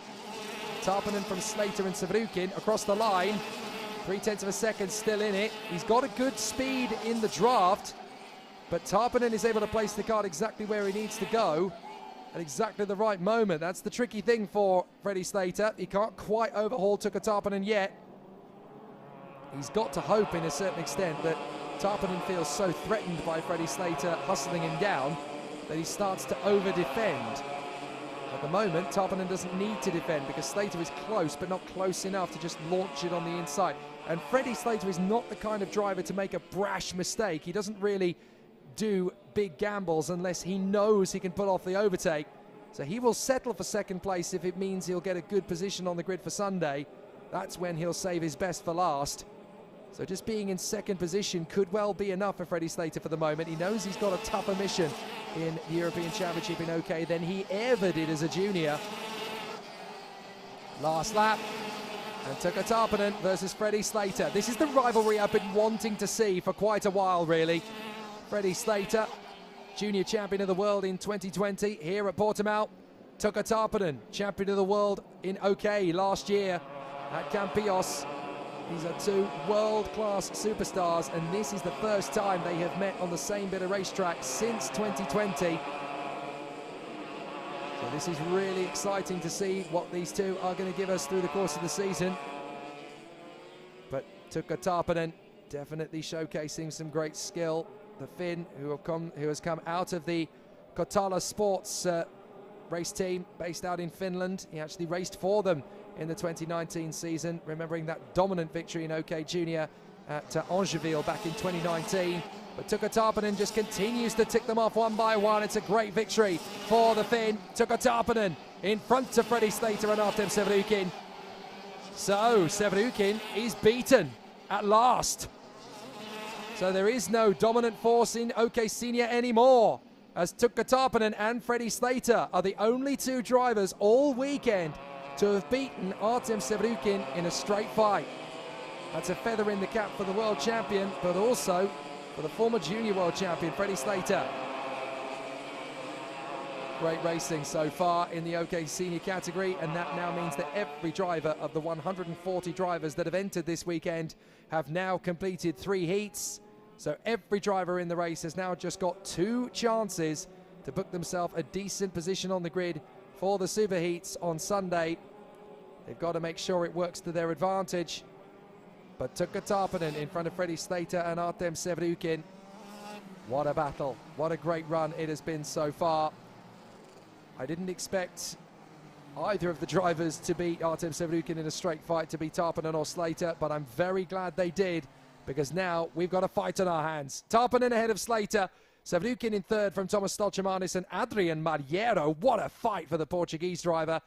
Juho Valtonen in P6, then Hugh Yamakoshi and Olingali from Emili Koivisto and Victor Gustafsson, Arthur Rojon and Harley Keeble. Francesco Marengi is ahead of Jakub Rashki from Rashid Aldeheri and Rafael Modanese. The Sri Lankan Jevan David is in front of Nico Lemberg in 18th position. Then it is Max Angelard, who came home in 19th in front of Oscar Wirtz, Marius Christiansen and Andrea Vibriantit from Simone Bianco. The one retirement, that was on the very first lap of the race, I'm afraid, the privateer Bernardo Pinheiro, another of the home stars, unable to complete the opening lap. Wow, that definitely gives us food for thought, because Artem Sevrukin has now been beaten. And that is definitely a very exciting run for the rest of this weekend for the OK Seniors, as now there is a little bit more of an open competition atmosphere within the OK category. Back to the OK Juniors now, and qualifying heat B versus E. A whole host of great talents will make their way to the grid for this one. It's going to be an absolutely fascinating duel for the drivers as they now get themselves bared up and ready for OK Junior qualifying heat for groups B versus E. And that's going to put Jan Pesadovsky and Kirill Kutskov on the front row of the starting grid. Anatoly Kavalkin will be on the second row along with Alexander Bondarev. Nathan Tai is going to be there in 5th position on the starting grid. Then Thomas Strauven is alongside him. Andy Consani, the Frenchman, will be alongside Matthias Orwela on the grid. And then Jimmy Helias will line up alongside Marcus Seita for the top 10. Just outside the top 10, some good talent there as well. He just kind of missed out in terms of their raw pace in qualifying. Len Nys, the Belgian, will line up 11th on the grid. Enzo Tarnvanitschkul, the young Thai, really has been extraordinary in his transition to the world of FIA karting and has come straight out of the blocks, fighting hard. 13th on the grid is going to be Arthur Dorisson, the Frenchman, for the Tony Kart Racing team. And then Leo Nilsson for Ward Racing will be 14th position. The Canadian star Jensen Burnett for Energy Course is in 15th place. Then William Goh, the young man from the Philippines, is in the Expert chassis. On the 9th row of the grid, two fairly newish faces to the world of OK Junior. Louis Leveau alongside Ivo Besterda. I actually managed to catch up with Louis Leveau, who is one of the newest faces in the FIA Karting European Championship for the Sodi Kart factory team. Here's what he had to say in the build-up to this weekend.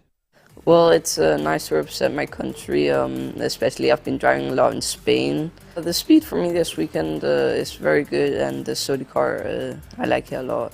It's easy to get around the track and everything. Well, of course, it's a bit of a challenge, but for me in this track it's easy because I like it a lot and it's very smooth and everything. I like everyone in the team. They're very funny and nice and very helpful with driving, and it's very smooth, everything, and yeah. I'm looking forward to a lot being on different tracks and driving around, just racing, and I think it's going to be challenging but fun. For me, it's very good right now, but from going from Mini up to OKJ was a bit of a challenge. You had to work out a lot and do stuff like that, but after racing for a while in the OKJ, it gets a little easy and you don't have to work out so much. It's the same as in normal life. It's just you don't go so much to school. You already have all your friends at the track and you do basically everything at the track. There's not much difference except you're driving and having fun. Well, it's a bit of both. Like when we're talking not on the track and racing, everything's good, but of course when we're on the track it's competitive and everything. Great to hear from Louis Leveau. Always nice to see new faces in the world of the FIA Karting European Championship. Always a big step out of your regional, local, domestic, national championships. And then to step up to the European Championship, it really is a big difference in terms of speed and style. And these junior drivers are looking to emulate the competitors that we've seen out in the OK race. So it'll be fantastic to see how the competitors continue their run.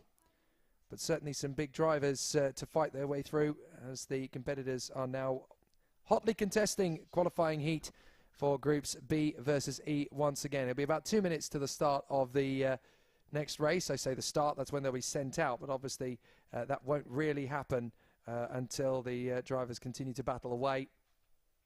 So for Jan Pesadovsky in pole position, it's definitely going to be an interesting run.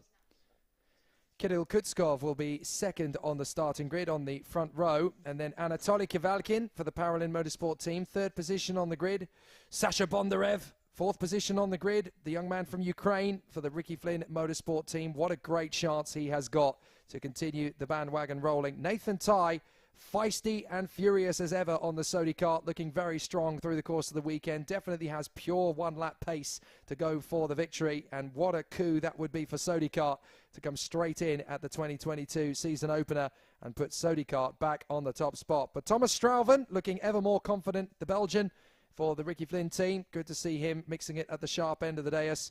But Nathan Tai is going to get some assistance from his teammate Andy Consani right in behind him. So they could be a very interesting battle, the two of them. And then comes the Colombian star for the Paralin Motorsport team, Matthias Orwela. And then ninth position on the grid, the Frenchman Jimmy Helias, who lines up alongside the Ward Racing driver from Norway, that is Marcus Seita. Then Len Nys, the Kart Republic driver from Belgium. and he will be there on the 6th row of the grid alongside the epic Thai driver Enzo Tarnvanitschkul. Don't push me, he says. I'm going to push myself out onto the circuit. He seems to be the only junior doing it these days. He's obviously strong and fit enough to do so. Then 13th on the grid, Arthur Dorisson, the Frenchman for the Tony Kart Factory team, along with the Swede Leo Nilsson for Ward Racing. Then the Canadian Jensen Burnett, William Go of the Philippines, Louis Leveau of Denmark, who we've just heard from, and Ivo Besterda from Poland on the Paralin. The drivers head out onto the circuit, and it's qualifying heat B versus E once again. So the competitors head out onto the circuit for 7 laps. Jan Pesodowski and Kirill Kutskov, Anatoly Kavalkin and Alexander Bondarev, Nathan Ty and Thomas Straven, Anni Consani and Matthias Orjuela, and then Jimmy Helias and Marcus Sater from Len Nyes and Enzo Tarnvanitschkul, Arthur Dorisson and Leo Nilsson, Jensen Burnett and William Go from Louis Leveau and Ivo Besterda, Gazi Motlakar and Maxon Verbruge from Nico Lanalati, Abay Mohan Kubar, and Newman Chi at the back of the grid.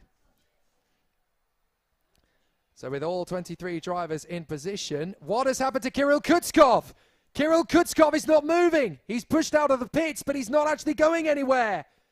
Kirill Kutskov has got a problem before the race even begins. Now, that has only just happened out of the pits, so can Kirill Kutskov get the kart started again?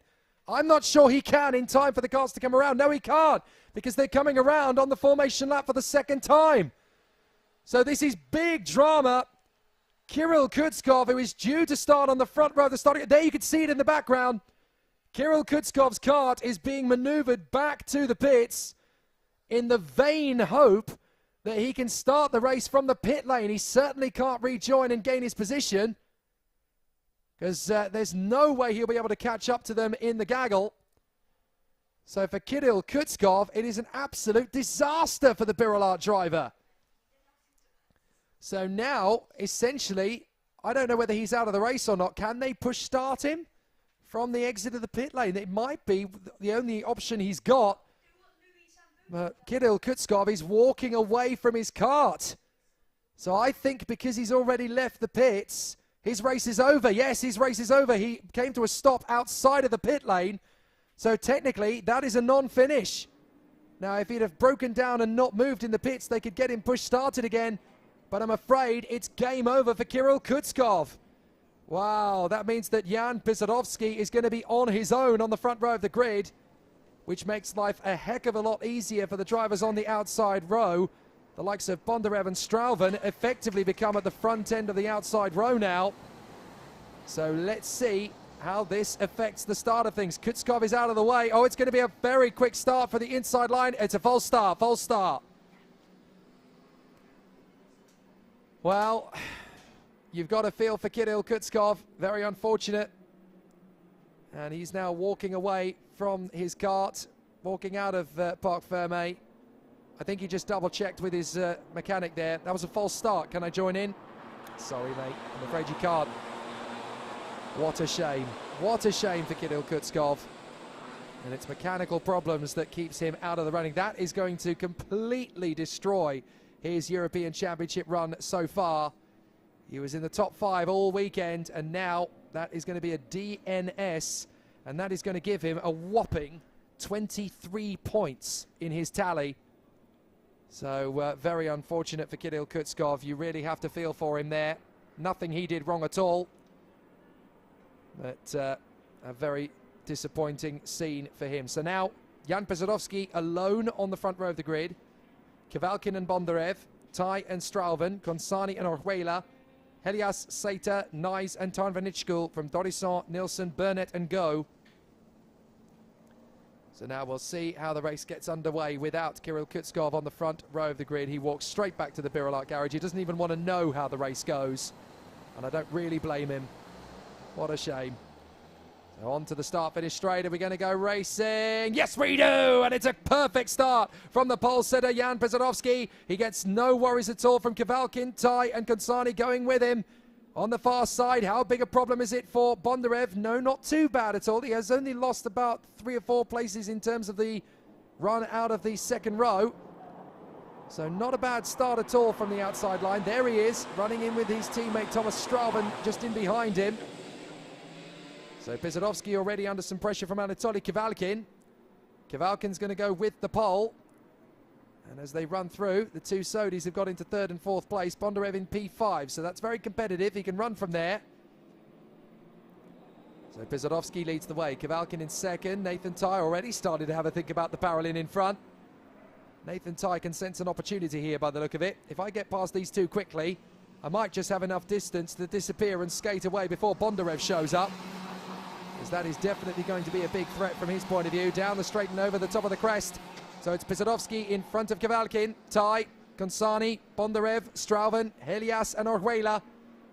But Kavalkin is looking pretty hungry as he goes for the lead on the inside line of Jan Pisarovsky and he gets through. So now Pisarovsky is going to be on the warpath to try and take on the move again and back on the inside. Oh, he gets on the curb and drifts out wide. That was close. Jan Pisarovsky almost threw it all away there. Manages to save the car just before it becomes a problem. So Anatoly Kavalkin leads the race, but now Pisarovsky is going to get some help from Nathan Ty. Don't worry, mate. We'll catch him together. Let's do this. Down the hill. Skating through the right-hander. And up to the inside line. Oh, what an audacious move from Pisarovsky. Tucks in on the inside. Now Konsani's going to get alongside Nathan Ty. Kavalkin still holds the lead. Pisarovsky determined. Adamant he's going to get through. Ty is going to get on the inside. Oh, both of them. But he drifts out wide. Konsani's now trying to go for it. Kavalkin's still in there. Pisarovsky, Ty, Konsani and Kavalkin. Kavalkin in 3rd place. Now he's going to get some support. Pisarovsky determined not to let Nathan Ty come back through into the lead. Ultra defensive strategy from Pisarovsky. Oh my goodness, that was only on lap 2 as well. So now they're on lap 3.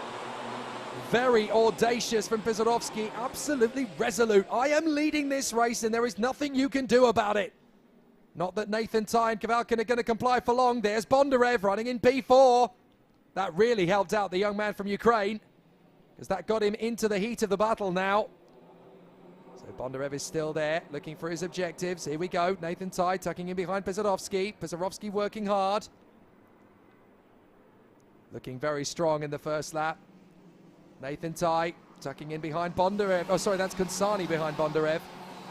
Nathan Ty's going to get a run at Jan Pisarovsky, surely this time by, and he's not going to take too kindly to the pole running in front of him. Here we go. Nathan Ty's got a bit of a slipstream on, and he's through. No worries at all for Nathan Ty.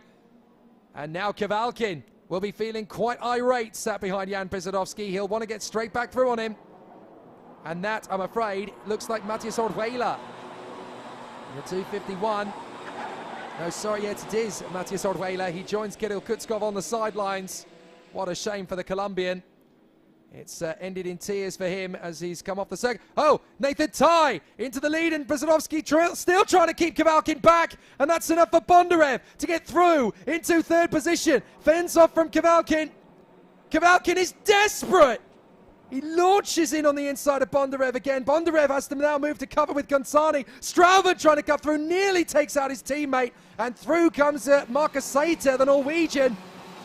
I tell you what, Jan Pisarovsky and Anatoly Kavalkin are taking it very personally out there. They are throwing their weight around in more ways than one. Pisarovsky in 2nd, Kavalkin in 3rd. Nathan Ty is given a little bit of daylight to play with. Bondarev in 4th, Strauven in 5th, and Saiter in 6th place. Then it is Konsani, William Go up in 8th place. Enzo Tanvanitschkel's done a great job. He's now in 9th position. And Leo Nilsson ahead of Jimmy Helias and Len Nige. So Nathan Ty still leading from Pisarovsky and Kavalkin. They have caught him up again. Bondarev is trying to go with his teammate Strauven and with the assistance of the Norwegian Markus Sater.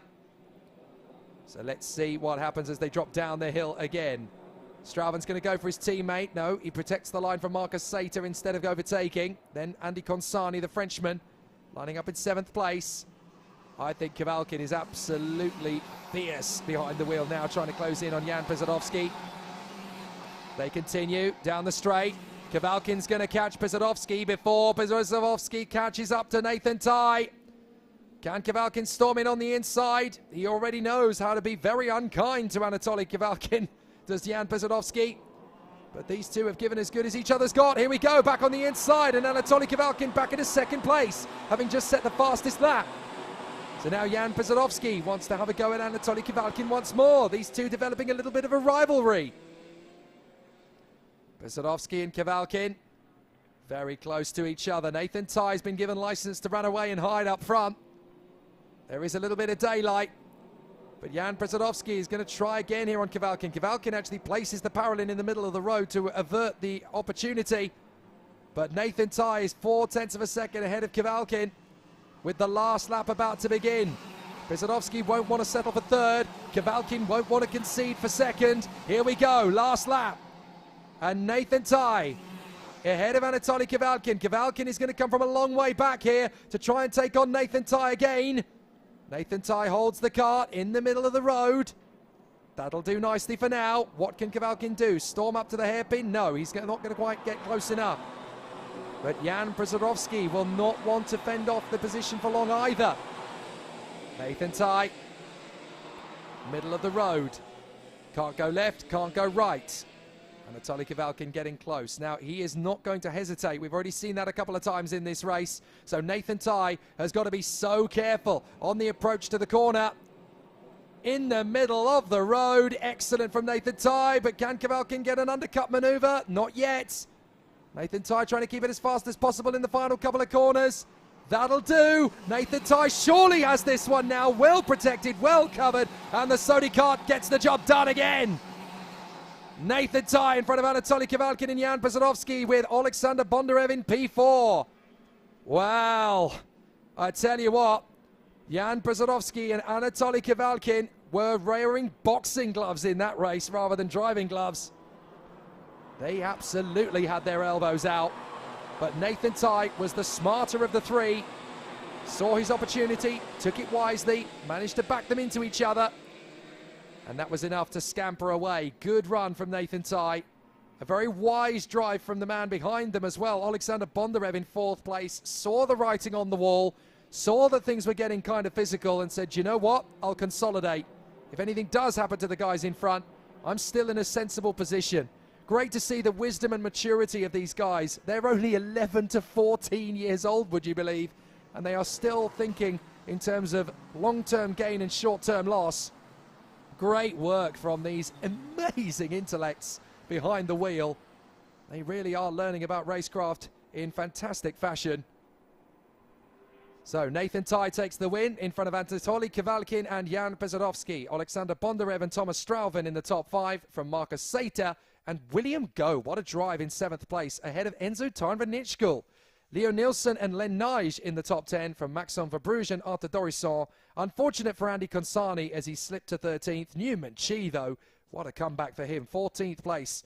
Louis Leveau ahead of Jimmy Helias, and then Jensen Burnett in front of Ghazi Motlakar, who at one point was the fastest driver in the race. Abhay Mohan Kumar, Nico Lanalati, Ivo Besterda and Matthias Orwela were all out of the race after separate incidents around the course.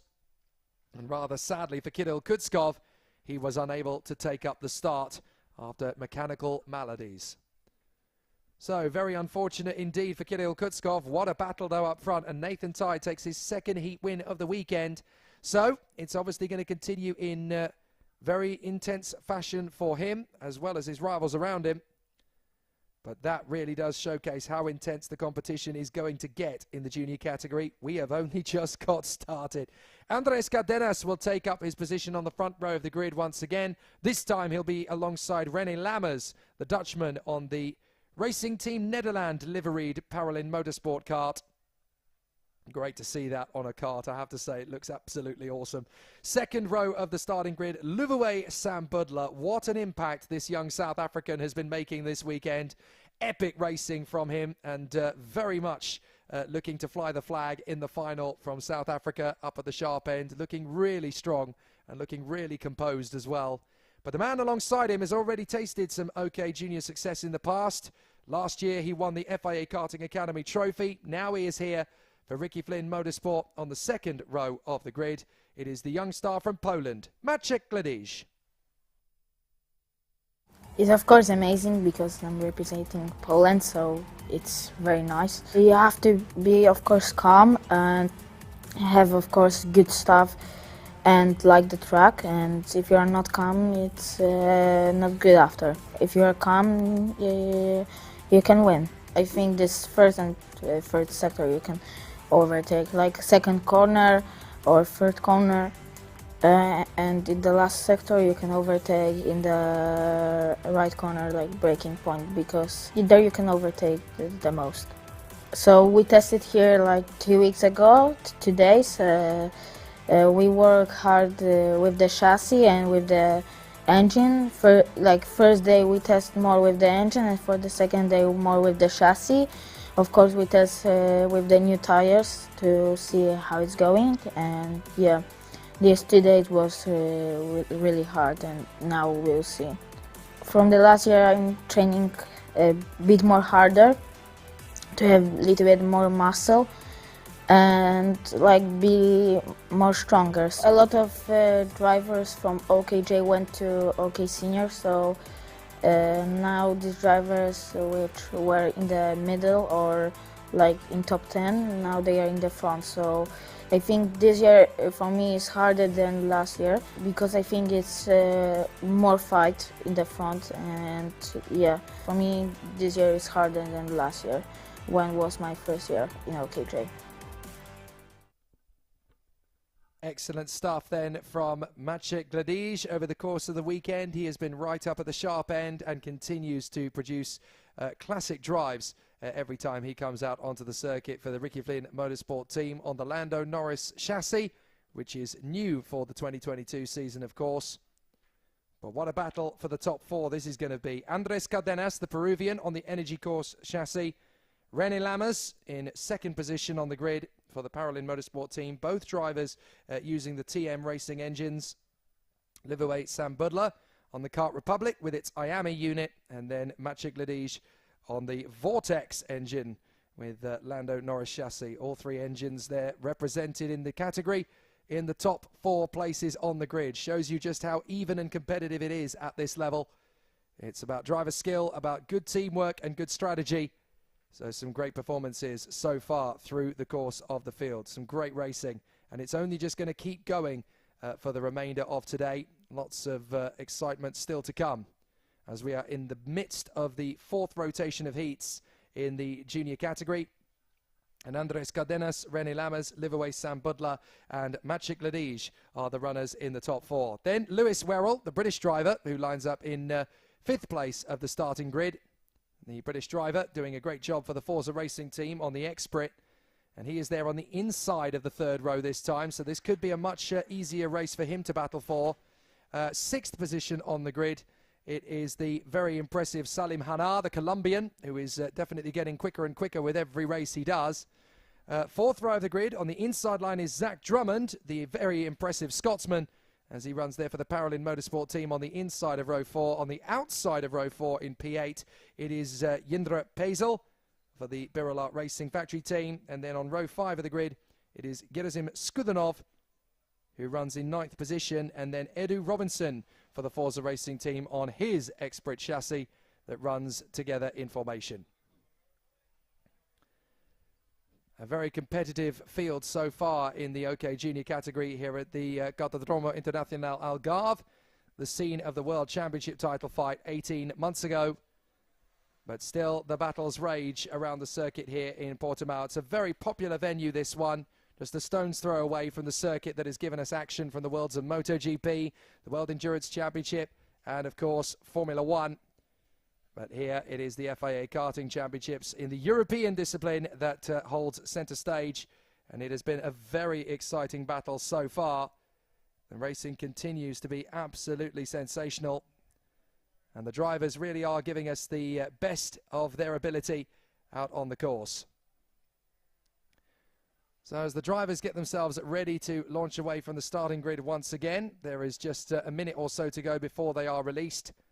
And an opportunity to inform you of how busy the schedule is going to get from FIA Karting over the course of the season. There's a lot of racing still to come in this 2022 season, but it's a full international calendar of events from the FIA Karting fraternity. Our second round of the championship will take us to Duera in Spain from the 28th of April to the 1st of May. That'll be the second round of the OK and OK Junior categories. Then 2 weeks after that, we start the gearbox season. I'm very excited about that. The gearbox season for KZ and KZ2, as well as the FIA Karting Academy Trophy. The 51 drivers have already been informed of which nations they are representing, and they will all gather together, some of them for the very first time ever racing in Europe, as they race for supremacy. So it's going to be really exciting, and that'll be at the home of champions, Genk in Belgium, from the 12th to the 15th of May. Then we go to Kristianstad in Sweden from the 2nd to the 5th of June to continue the OK and OK Junior battle. Then the European Championship will conclude at Cremona in Italy on the 16th to the 19th for KZ and KZ2, and the Academy Trophy will continue for its second round. And then Franciacorta will be from the 7th to the 10th of July, the season finale of the OK and OK Junior European Championship. It is a proper battle over the course of the season, that is for sure. So Andres Cardenas and René Lammers on the front row of the starting grid from Liverway, Sam Budla and Maciej Ledij. Lewis Werrell and Salim Hanar from Zach Drummond and Jindra Pezel. Gerasim Skulinov and Edu Robinson from Kian Fardin and Tame Saleh. Then Aaron Garcia and Sandro Perez. Dante Vinci and Renaud Francote from Francisco Macedo and Tiziano Monza. Griffin Peebles is ahead of Sebastian Kaupang, and then it is Luna Flusha and Dinan De Vos. 22 competitors battling away around the circuit here at Portimao. We'll see some great racing from them in this one. 7 laps of the course once again around this 1.53 kilometre circuit. What can Andres Cardenas do this time from pole position? He's had a lot of pressure from the drivers around him. And OK Junior really has been sensational in terms of its action on track again. Some terrific duels from the drivers as they have come through. And there's going to be plentiful excitement and a great spectacle out there on the course for the drivers as they race for supremacy.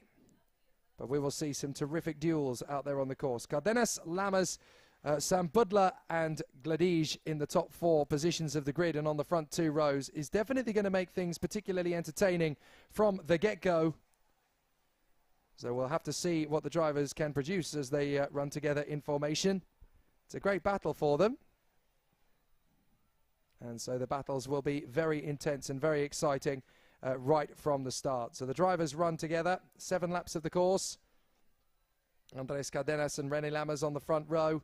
Second row, Liverway, Sam Butler and Maciej Ledij. Then Lewis Werrell and Salim Hanar from Drummond, Pezel, Skulinov, Robinson, Fardin, Saleh, Garcia and Perez.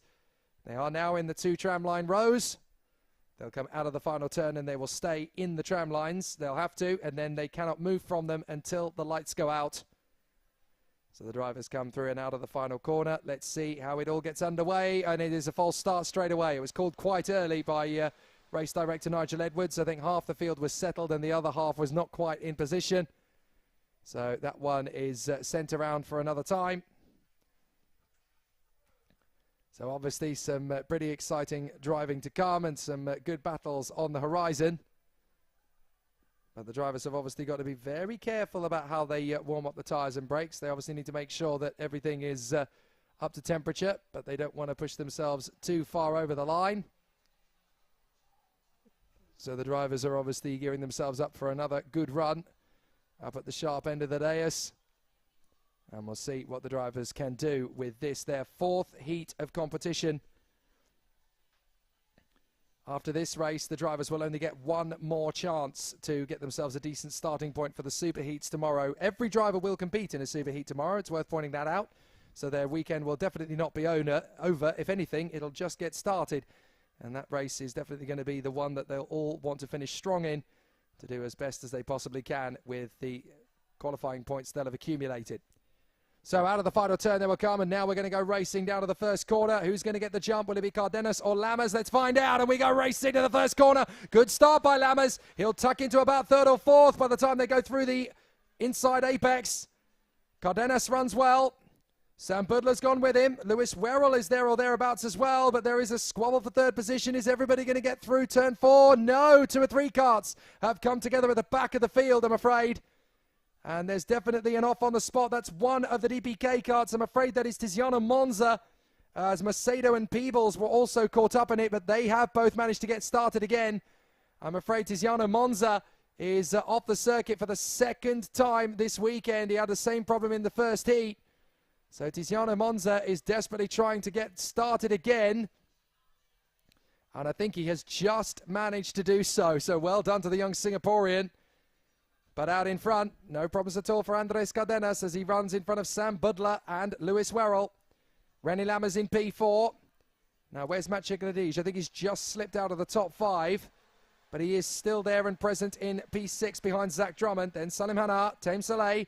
And a bit of a slide for battling there as Sam Budler tries to go for Cardenas. Cardenas will not let it happen. So Sam Budler still all over the back and up the inside. There's a good battle going on between Lammers and Drummond. So Lammers has got through to 3rd. Lammers has made a good call there. Lewis Werrell in 4th place. Drummond in P5 still on the parallel. And then Gladys, Hanna, Saleh and Robinson. So Cardenas is holding the middle of the road on lap 2. My goodness, does Andres Cardenas really feel he doesn't have enough pace to get that far ahead of Liverway Sam Budler and René Lammers? Well, Lammers has got through into 3rd position, and he is already starting to hustle Liverway Sam Budler. So the South African is still doing everything he possibly can to make good progress.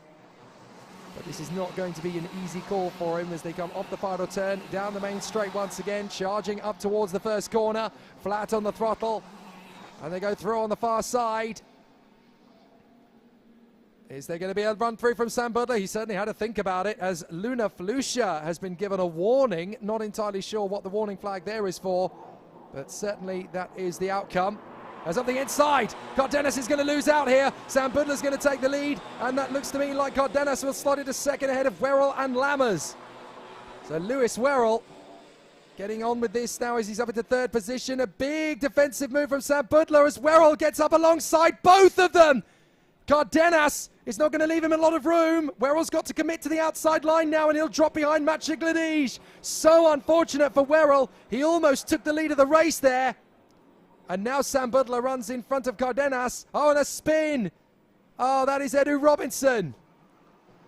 So unlucky, Edu Robinson. He was going again in such a fine style. He was up in the top 10. He was making places. He was looking strong. And it just seems to be that he's the one who gets spat out. So unfortunate. Eddie Robinson's having a great weekend in terms of speed and pace. He's having an absolute mare in terms of results. So Sam Budler leads the way. Cardenas in 2nd. Then Lammers, Drummond, Saleh, Werrell. And then it is Aaron Garcia that runs in 7th position at the moment. But can Cardenas get his run on Luca Samalisto? On Liverway Sam Budler. That's the first time I've done that one for a while. But they have exactly the same initials. So Liverway Sam Budler, the South African, running in front of Andres Cardenas. Up to the hairpin. And Sam Budler still holds this race lead, but Cardenas in front of Lammers and Drummond. Tame Saleh has moved his way up into 5th position. And a big slide there from Sam Budler in the lead. He manages to get the kart travelling in exactly the right position. He's made good progress down the straight, but Lammers is still going to give pressure to Andres Cardenas as they come through. We're going to see a real run now from the Peruvian. Sam Budler's trying to squeeze him out, but there's going to be enough of a gap left open for Lammers as well. So Cardenas leads, Lammers 2nd, 3rd now is Liverway Sam Budler. The South African is getting on with things and he's really learning about the racecraft in the best possible manner, but he's still got a bit to learn as Cardenas and Lammers manage to get through and sweep by into 1st and 2nd. Bit of a battle going on behind. That's Drummond battling away with Tame Saleh. So Zach Drummond is now up in 4th position.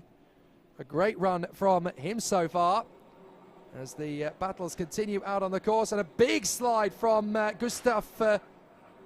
I couldn't see who that was. I think that was actually Lewis Werrell as Gerasim Skulinov managed to get himself onto the tail of this little gaggle. But Andres Cardenas from Lammers, Sam Budler, Drummond, Saleh and Werrell. The top 6 karts are the ones that can fight for the victory in this one with 2 to go. It's critical that Lammers makes his bid, but makes it in the best possible manner he can.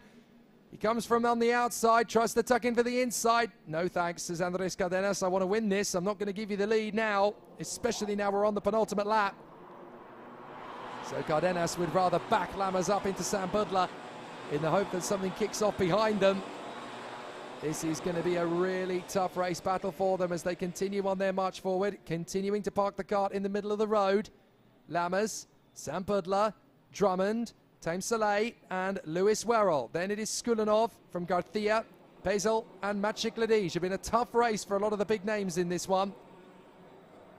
So still they battle on. Cardenas, Lammers and Livoet Sam Budler going up the hill.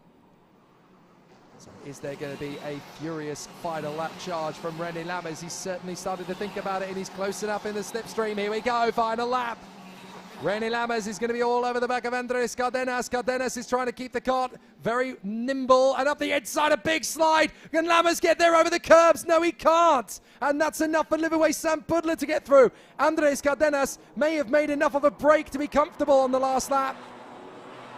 So Zach Drummond and Lewis Werrell still battling away for 4th and 5th position. That looks to me as though Drummond has actually gained a little bit of ground on his rival. So Drummond is on his own in P4. That will be very comfortable viewing for the Scotsman at the end of the race. But Andrés Cardenas holding up Livoet Sam Budler to give him the move on René Lammers has definitely given Cardenas enough of a break. He can just follow on in the final lap, push as hard as he can, not make any mistakes, and just keep it nice and well planted. So a great run from Andrés Cardenas. He comes off the final turn and that'll do. The Peruvian will take the flag.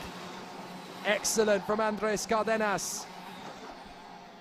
A superb effort from the Energy Course driver. Livoet Sam Budler and René Lammers hang on for 2nd and 3rd places behind them. Zach Drummond and Lewis Werrell in the mix there as well. But a very close battle indeed. Andrés Cardenas has been able to seal the deal, the Peruvian, for the Energy Course team. And a very sensible race battle. Everyone in the top 6 deserved to be there at the end of it all. Very close racing indeed, as Andrés Cardenas is able to maximise his opportunities that were handed to him through the race and that he created for himself as well. So some fascinating battles from the drivers as they continue to give us nothing but pure gold as far as the quality is concerned. And Andrés Cardenas has done the job exactly as he set out to do. 0.6 of a second clear of Livoet Sam Budler, who managed to hold on ahead of René Lammers.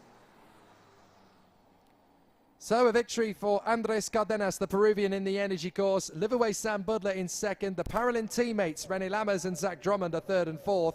Lewis Werrell 5th for Forza. Tame Soleil in 6th, and then Gerizim Skudanov and Aaron Garcia ahead of Jindra Pezel and Maciej Ledij. Renaud Francout in 11th place from Luna Flusha, then Sebastian Kaupeng, Kian Fardin and Griffin Peebles, then Dante Vinci and Sandro Perez. 18th position for Francisco Macedo of the CRG Racing team, and then in 19th place the last finisher, Dinand De Vos, ahead of the retirements, Edward Robinson, Tiziano Monza and Salim Hanar, along with Tiziano Monza, who dropped out in the very first lap. He managed to get the kart going again, but was unable to finish up the race battle. So Robinson, Monza and Hanna, the retirements of the race. But now we come to the OK Junior qualifying heat for Groups A versus C. And there is more great talent on the field once again. At the front end of the field, it's still Dmitry Matviev, who goes unbeaten into this race. We like to talk to the drivers at both ends of the starting grid. It's not just the guys at the front who make this weekend what it is, but also the drivers in the midfield and the drivers at the tail end who are mixing it up and starting to get used to life in the world of FIA karting. So we heard earlier on from Dmitry Matviev, but we're also going to hear from one of the drivers who is starting to make steady progress through the world of FIA karting. It is the Indian driver that we saw out a little bit earlier on, Abhay Mohan Kumar. It feels great. Like this is the first opportunity Birlat has given us. It takes a lot of hard work, but it's my first time over here. We'll see over these weekends how it goes. This is the first test I've done. I'm still learning the track. I have to get to know more about where are the overtaking opportunities in these practice sessions. So we'll see over this weekend how I perform. This race, because of COVID, we had some visa issues. We couldn't come to Portimao. So we have, I have done a lot. I have a lot of track time in India. My expectation is just to make it to the finals. So great to hear from the new stars that make up our fantastic paddock. It's not just about the established faces, it's about the new personalities that join the field as well.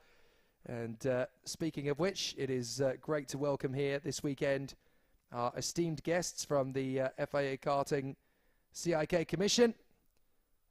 Great to have our new FIA Karting President Akbar Ibrahim here this weekend, along with the Vice President John Ryan.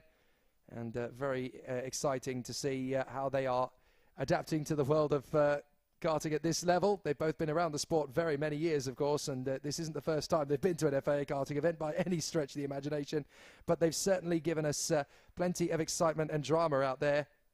So some good battles as they run in formation. And the drivers will give us plenty more entertainment. This is the fourth rotation, and this is the last race of that rotation of the OK Junior drivers, giving ourselves a fantastic battle out there on the course. So really exciting to see how it's all gone. Some good racing from all of the competitors around the course. And now this third of the fourth rotation, as it were, this is the penultimate chance for the drivers in the junior category to give themselves a good starting point for the Super Heats tomorrow.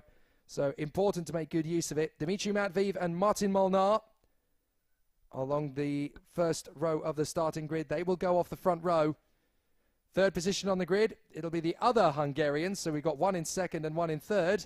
And that is going to be Adam Hideg for the Kart Republic, or the Alonso kart, as it were, for the DPK racing team. Jules Caranta, the Frenchman, will be in fourth place on the starting grid for Energy Course.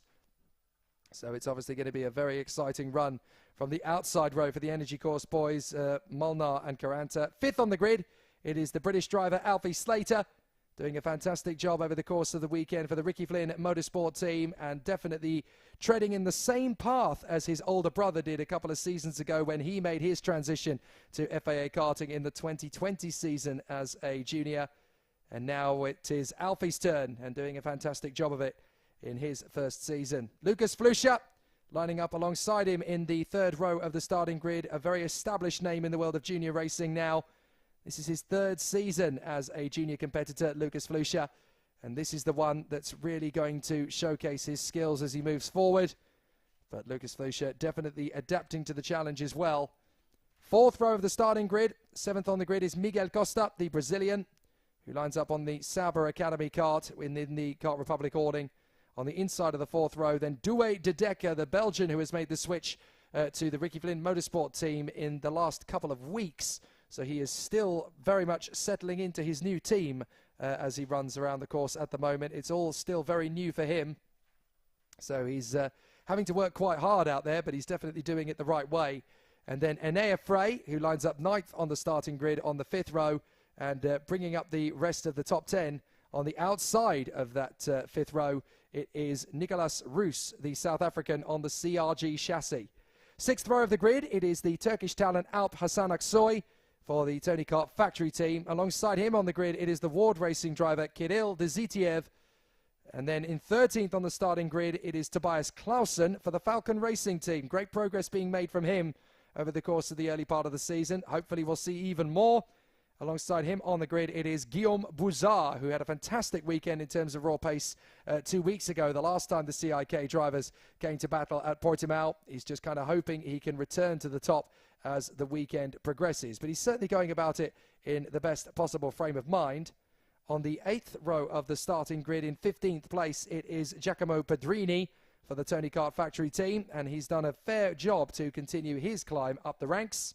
16th on the grid, it is his teammate, and that is the Portuguese driver Maria Germano Nito, who won her scholarship for this 2022 season in the Tony Kart factory team through her fantastic performance in the FIA Girls on Track event at the tail end of 2021. She managed to get herself a full season's racing in junior in the Tony Kart factory team, and thoroughly deserved as well. At 17th on the grid, it is Marcel Kaprichki for the Ward Racing team in the number 249. And then alongside him on the grid, it is Emanuele Olivieri, who is on the Formula K chassis as part of the IPK group. 19th on the grid, it is the fabulous privateer from France, Thomas Kinsey, who really has been an absolute rebel compared to the other drivers out there. You never go privateer at this level with a massive amount of success, but Thomas Kinsey is very much trying to thwart that objective and continue on his way. Elliot Kaczynski doing a fair job for the Ward Racing team as well on the 10th row of the grid. Then it is Jens Truer, who is doing a great job on the Falcon himself. Nicolas Schaufler, who is in the bright pink BWT colours for the DPK racing team on the Kart Republic chassis. And then 23rd on the grid is Zoe Florescu, the Romanian, who has come to the FIA Karting European Championships for the first time. And then at the back of the grid, it is Alexander Dahlström, who is the newest face at the Energy Course team, who is here because he loves racing and wants to make as much progress as he can as a rookie. The green flag flies, and so our drivers will head out onto the circuit once again. So in the OK Junior qualifying heat for Groups A versus C, this is the 4th rotation, and it is coming to an end with this 3rd race. Dmitry Matviev and Martin Molnar, Adam Hideg and Jules Caranta, Alfie Slater and Lucas Flusha, Miguel Costa and Douay de Decker, Enea Frey and Nicolas Roos from Alp Hasanaksoy and Kirill Dezitiev, Tobias Clausen and Guillaume Bouzard from Giacomo Pedrini and Maria Giamononito, Marcel Kaspricki and Emanuele Olivieri, Thomas Kinsey and Elliot Kaczynski from Jens Truer and Nicolas Schaufler. Then finally it is Zoe Florescu alongside Alexander Dahlström. 24 competitors, they go around on their formation laps. They will get 2 formation laps around the course so that the competitors can bed in the tyres and brakes to the optimum temperature. And they have given us plenty of entertainment and excitement leading up to this, but they're certainly going to continue in fascinating fashion as the races continue. So the drivers get themselves up to speed once again. They will weave from side to side just to get the tyre temperatures and the brake temperatures upbeat, ready for the start. Always a very tricky process in this part of the race, but there's still a heck of a long way to go. The drivers know just how difficult it's going to be, and they know how much hard work is going to go into this 3rd race of the 4th rotation. And after this one, the junior drivers will have just 1 race left to get themselves a decent starting position. So it is going to be an interesting one, and that is obviously going to be the starting position they will try and dictate for the finals later, the superheats tomorrow, I should say. And that race is split up amongst the qualifying aggregate. You've got the odd positions on one superheat grid and the even positions aggregate after the qualifying on the other side of the grid. I'll explain it in more detail tomorrow when we get to the superheats, because you're interested in the wheel-to-wheel badinage out on the circuit just as much as I am. Matviev and Molnar, Hideg and Caranta, Slater and Flusha, Costa and De Decker, Frey and Roos from Aksoy and Dezitiev. They're going to come out of the final turn and up and over onto the crest, and now they will come to the position, and we are racing. No problems at all for the start from Dmitry Matviev. He'll get a little bit of push from Hideg, or actually no, he won't, because Molnar and Caranta are upping the ante. A great start from Martin Molnar. He'll keep it round the outside. Whoa! 2 or 3 karts going off at full speed as well. Very dramatic. 2 or 3 karts going straight off the road then. Looks like a couple of them are going to try and get going again, but that is Giacomo Pedrini, Emanuele Olivieri and Elliot Kaczynski. There is the 269. That, I'm afraid, is Giacomo Pedrini trying to get going again. He seems to have managed to do so. The other 2 karts are still there. It was Elliot Kaczynski's kart that went into the barriers, and then Emanuele Olivieri in the Formula K machine that has gone off the road as well. And I can tell you, thank goodness, that all of the drivers are okay. Both drivers involved in the incident. Oh, Lucas Flusha having some problems. Lucas Flusha having to make an adjustment there as he comes up the final turn, and something's not at all right. Lucas Flusha is going backwards. Flusha is dropping down through the field like a stone. He goes right to the back of the field. Very unfortunate indeed for Lucas Flusha, as he now rejoins the fray, and he is dead last, and he's having all sorts of problems. So a nightmare scenario for Lucas Flusha. Meanwhile, we are watching Alfie Slater battling away with Martin Molnar. And Alfie Slater is running as high as 3rd. He's never run this high before in OK Junior, as Douay de Decker has picked up a warning flag. So the 218 having a very solid battle so far, but unfortunately it does come with a warning flag. He's got to be very careful how he continues on his race. Now all of this has given Dmitry Matviev a 0.6 of a second gap over Martin Molnar, with Gilles Caranta now hustling behind Alfie Slater. Miguel Costa in P5, then Zitiev, Hideg, Buzar, and there goes Caranta. Caranta makes his move on Alfie Slater and gets through, but out in front, Dmitry Matviev, still your leader for the Koski Motorsport team, and looking pretty comfortable with it at the moment. So Lucas Flusha has a warning flag. Now we're not entirely sure what that's for. He's obviously had a big problem and dropped all the way down to 20th place, but he has made up places on Nito and Florescu, so he's up to 19th position now. Only Giacomo Pedrini is behind them after his earlier problems, but I'm afraid it is already game over, as we mentioned, for Olivieri and Elliot Kaczynski, but at least both drivers were able to walk away from their incident. So the battle continues for Alfie Slater. He runs in 4th place behind Gilles Caranta in the energy course. His teammate, Martin Molnar, is the man in front of them, and the man in front of him is the race leader, Dmitry Matviev. Still a long way to go in this one. 3 down, 4 to go. A lot can still play out across these remaining laps. But certainly Dmitry Matviev is going about things the right way from his perspective as he continues. Fastest lap of the race so far, Martin Molnar, the Hungarian, has just banged in the fastest lap in his bid to close up on the Koski Motorsport driver, Dmitry Matviev. There it is, 58.611 for Martin Molnar. The big question is, can he get close enough to mount a serious challenge to the man in front? Nobody has been able to quite get close enough to Martin Molnar. Nobody's been able to quite get close enough to Dmitry Matviev for a run at the victory. They've had a look at it, but it's not really turned into anything. So from all of the OK Junior drivers' point of view, they've got to be hoping that this is the race that it all starts to come together.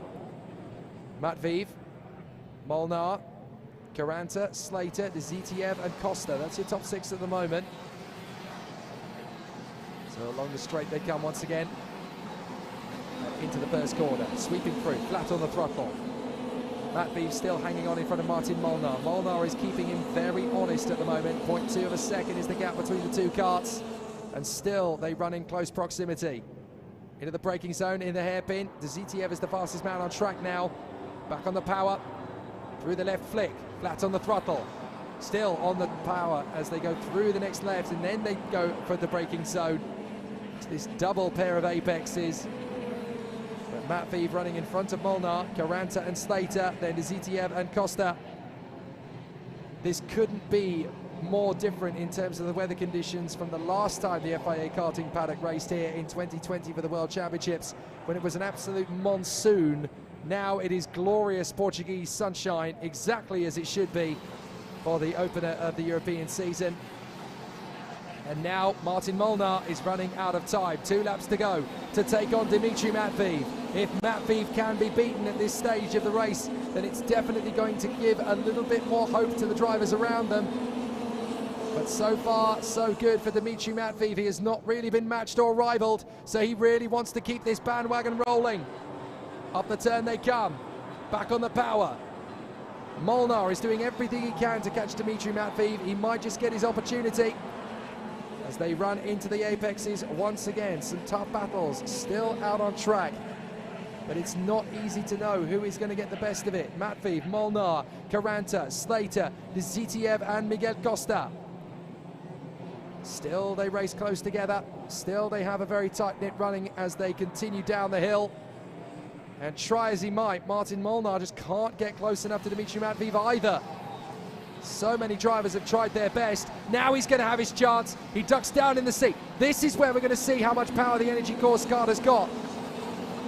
In the toe of Dmitry Matviev. He's getting closer. He's getting closer. He's just not close enough on the final lap. He needs to do a little more work. He needs to hope that Dmitry Matviev is going to make a mistake, but the way that this weekend has been going for Matviev, he hasn't put a wheel wrong all weekend. So through they come, and Dmitry Matviev looks like he's going to make this a clean sweep. 4 wins out of 4. Molnar's doing everything he can. Nicolas Roos sets the fastest lap, but they are running out of time, and surely Martin Molnar cannot quite get close enough to Dmitry Matviev to go for the lead. He's got to just keep the faith. He's just got to keep pushing everything he can, throwing everything at it. But Dmitry Matviev in this form is absolutely awesome, and he comes out of the final turn. It's 4 out of 4 for Dmitry Matviev. Molnar in second, third place for Gilles Caranta from Slater and Lazitiev. And fair play to Lucas Flusha. After all of that problems that he had on the first lap, he has managed to fight his way back to 14th. Not the best of results, but that just shows you should never ever give up, because he has saved himself a few points there. Could have pulled into the pits, could have thrown a tantrum. That's not the Lucas Flusha way. He manages to fight his way forward. Good motivation, good determination from the Spanish driver. But definitely not the result he wanted still. Dmitry Matviev, however, that's exactly what he wanted. 4 races, 4 wins. Looking so confident out there, so smooth. And that is exactly what he wanted out of this weekend. So it's all going full guns blazing for him, and he's certainly coming up with the goods. 4 races so far for the juniors then, but the man who lies on top of the pile is still Dmitry Matviev for the Koski Motorsport team. He takes his 4th win in a row this weekend, and some great battles so far. Martin Molnar in second from Gilles Caranta, Alfie Slater ahead of Kirill Lazitiev, then Miguel Costa ahead of Guillaume Bouzard, and then Adam Hideg, Tobias Clausen, and Nicolas Roos. Jens Truer is in front of Douwe de Decker from Enea Frey and Lucas Flusha, Alpasan Aksoy and Marcel Kaspritsky from Thomas Kinsey in 17th position, and then it is Nicolas Schaufler who runs in 18th. Maria Germano Nito, the Portuguese driver, lies in 19th place after that one from Alex Dahlstrom and Zoe Florescu. The last finisher was Giacomo Pedrini. The 2 drivers that went off on the opening lap were Emanuele Olivieri and Elliot Kaczynski. Very tough race there in the qualifying heat for A versus C, but that does conclude the latest rotation for the junior competitors, and that means that they have all completed 4 races each. There are only 3 races in the juniors left to go. There are 6 races left to go in the seniors, because there's a lot more work for them to do. And the first race coming up of that is the OK category for groups B versus E. So the battles are definitely going to be very tense indeed between the OK drivers in this one, and there is some raw talent to come out onto the circuit once again. But now we know that it's not going to be a dominant weekend for any one driver in the senior category, because every driver has been beaten at least once over the course of proceedings. There's very few karts actually out ready by the look of it. They seem to have taken a little bit of time to get themselves ready, as drivers are now finally coming out onto the circuit, because we had a junior race there with a pretty quick start and a pretty quick finish. So a lot of the drivers are still coming out onto the circuit. The schedule running so far ahead that we're actually running even more to time than I thought we were. So good to see that the drivers, they're not late to the grid at all. It's just that we've managed to switch to them a little early. But the drivers are making their way out to the grid now, and it's going to be the VDK driver once again, Evan Gilter, that will be in pole position. He really has been mighty over the course of the weekend. A great comeback for him. He hasn't quite been flawless, but he's certainly been near close to perfect all the way through the weekend thus far. Second on the grid alongside him is going to be David Walter, the Danish driver for the Koski Motorsport team. He is definitely going to be a thorn in the side of Evan Gilter if he gets half a chance to be. So it's not going to be easy for him to keep the win. Joe Turney, though, in 3rd position in the battle between Turney versus Gilter. It has been 2-1 to Turney at the moment. He's managed to pick up a pair of victories over the Frenchman. So it's definitely looking good for Joe Turney. 4th on the grid is Jan Puchu, the Mercedes young gun, who is there in 4th position on the grid for the Kart Republic factory team. 5th on the grid is Enzo Deligny, the Frenchman, who has been going incredibly fast over the course of the weekend, and Deligny looking very composed and very calm over the course of the weekend. The Paralin driver still giving us plenty of excitement out there. Alongside him on the grid is the Brazilian Matheus Ferreira, who has only recently joined the Alpine F1 Academy. So good to see how the Brazilian is already settling into his berth at Kart Republic as the first race as a senior. 7th on the grid is the Polish driver Karol Pazovic of the Birolart factory team. Good to see how much progress he has made in the off-season, and certainly keeping that bandwagon rolling. And the man alongside him is the pride of Brazil, Gabriel Gomes of the CRG factory team, who has won pretty much everything there is to win in his native Brazil. Hence why, at the tail end of last season, he made the transition and switch over to European karting. We caught up with him in the progress for his weekend, and we heard what the CRG star has to say. We don't have so many Brazilian drivers here, but for me it's an honor to represent Brazil here. That's a so good place in my country, and I'm so happy to represent Brazil here. We need to work a lot because we have so many fast drivers here, and the level is so high, and our drivers is close on the time and in the race, and we need to work a lot to take a good result, and I think we're possible to do this. I think on the second corner is a good place to overtake, because after this straight we have a first braking zone and good, and after in the fourth corner also good, because when all drivers open you're possible to do a straight line and do overtake. And also in sector 2 we have so many corners to do a good overtake, but in sector 3 I think it's really difficult to overtake. Here we do so many practices to test the chassis, the engine, and I think we have a good pace. We need to work a little bit more, but we have so many good things to do in this week. Yeah, this is really difficult because also we have the problem with weight, because also me, I'm a little bit on the limit on the weight. I put only 5 kilos on my chassis, but also in the beginning we need to work so many to have a good physically prepared to do all the races, and in the hot it's not easy, but we need to do so many practices to stay good.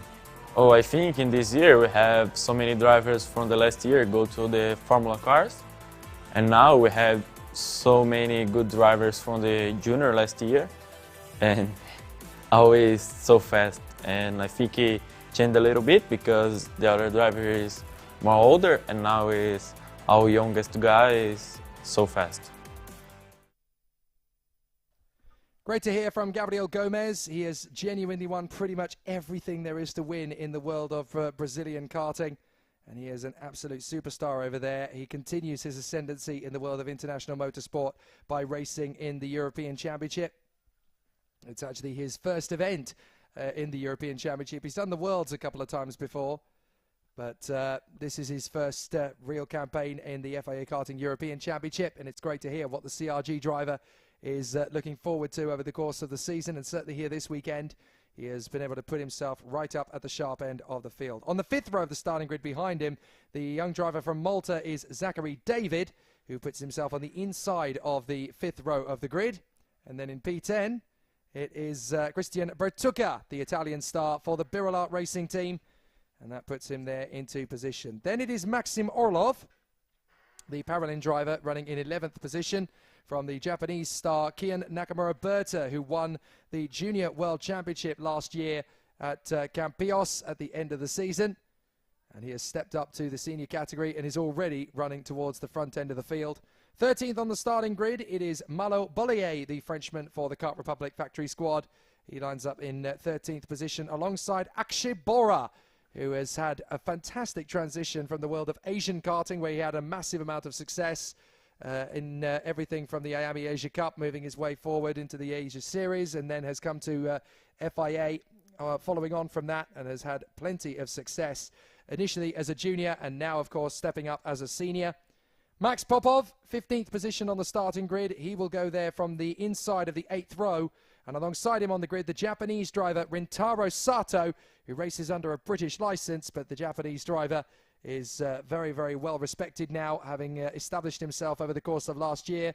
And it definitely runs in the blood, as he is the son of the two-time Indy 500 winner, Takuma Sato, who is out racing at Long Beach in California at the moment in IndyCar. And I'm sure he's keeping an eye on his son's progress here in FIA Karting. Hello to you, Takuma. Hope you are well.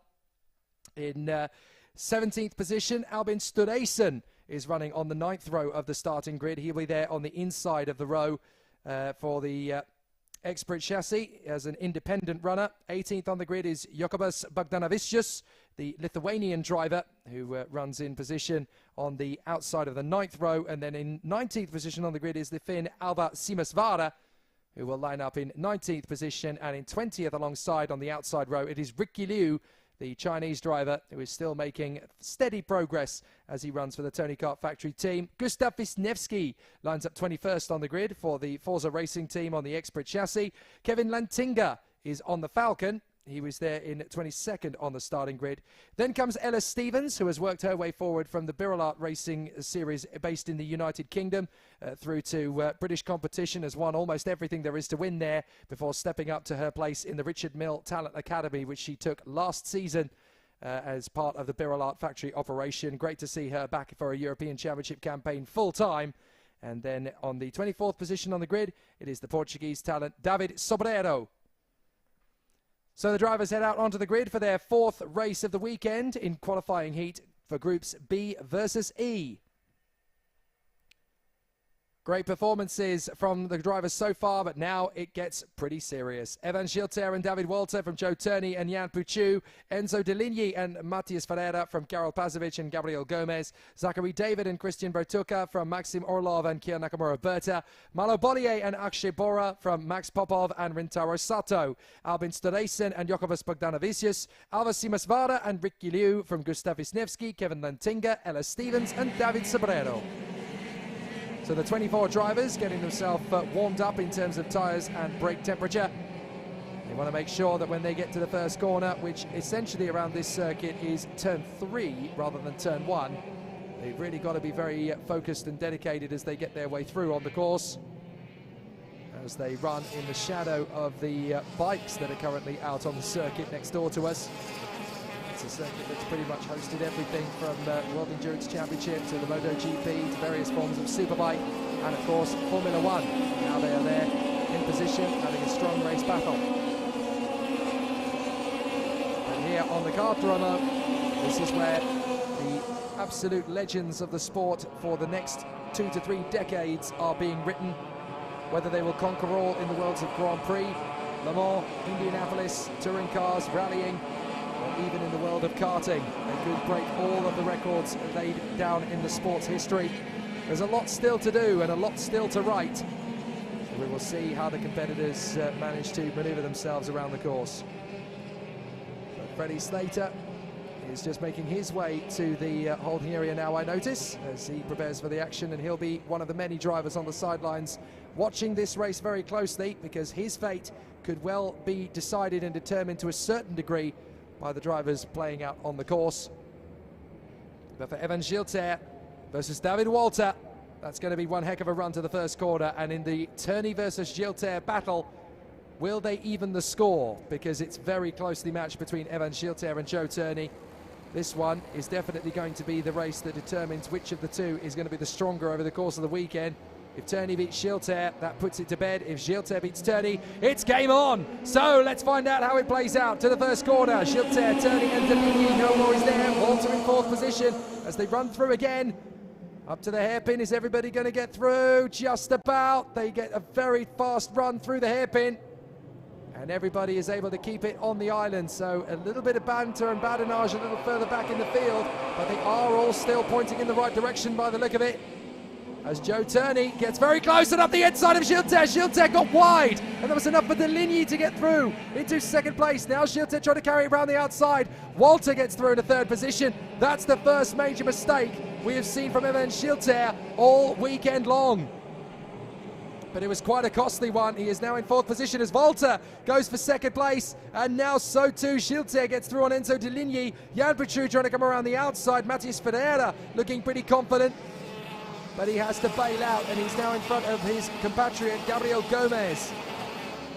So Joe Turney leads the race, and look at that, the gap has opened up between them as a result. 9/10 of a second between Turney and Walter.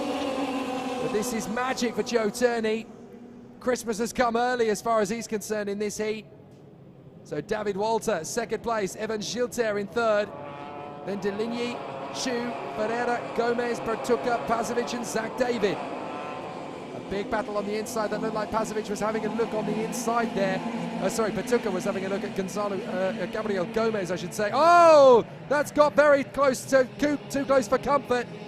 That was Zach David and Karel Pazovic. And I'm afraid Pazovic is the one that's ended up spinning out of the race. He's trying to get the kart going again, I noticed, but Pazovic is very unfortunate in that one. He's trying to start the kart to get it moving. But I'm afraid he just got a little bit too close to his opponent. I think he's just going to get the kart restarted. But he's very annoyed about it as he shakes his fist for the drivers going down the main straight. So Joe Turney leads the race, but David Walter and Evan Gilter are dueling over second place at this early phase of the race. So we're on lap 3, 8 laps to go, including this one. But Turney has a comfortable little gap at the moment, building 7/10 of a second in front of David Walter. He's got to hope that Gilter is going to be a useful assistant to charge his way further forward. So the rest of the field mixes its way through. A couple of drivers out of position still, but David Walter and Evan Gilter still trying to go together. There's Chu and Ferreira battling away 4th and 5th, those two. And as they manoeuvre for position once again, Joe Turney still having 7/10 of a second of distance on David Walter. So really solid work coming in from these drivers as they go down the straight again. Ferreira in behind Jan Puchu, trying to make his bid as they work forward. 6th is Enzo Giannini, 7th is Christian Bertucca from Kia Nakamura Berta, Malo Bollier and Zachary David. Warning flag goes out for Alvaro Simasvada. I'm not entirely sure what's happened there, but Alvaro Simasvada is certainly picking up the warning flag. At the same time, Matthias Ferreira picks up the fastest lap of the race at 56.968 for the Brazilian on the Car Republic chassis. A last-minute lunge there from Malo Bollier to get through on Christian Bertucca, and he made the move stick. So Malo Bollier, a last-minute lunge into 8th position, and that worked out for him as up the inside, that's Jan Puchu getting the run on Evan Gilter. So Jan Puchu into 3rd. Evan Gilter doing his best to get back on terms with it, but this is not where the Frenchman wanted to be at all. He wants to be up at the front, fighting it out with Joe Turney, not mixing it out with the drivers in the lower part of the podium. As Matthias Ferreira is now going to get a good run on Evan Gilter. Ever since he dropped that kart slightly wide, he's just been on the back foot, and now Ferreira is going to try and squeeze him in the apex and get through. Matthias Ferreira through into 4th place. A great drive from the Brazilian so far. As Kia Nakamura Berta is going to be the next one to close up on Evan Gilter. I tell you what, he's just never had the rhythm in his heat as Evan Gilter. He's had it for all of the previous 3. But sometimes you are pushed to the limit and you just come unstuck. And unfortunately on this occasion, Evan Gilter, having had a win in 2 seconds, he just can't quite get enough out of this particular heat to really benefit him. This is going to be a big hammer blow. The racing will continue up at the sharp end, but for Joe Turney, this is almost flawless.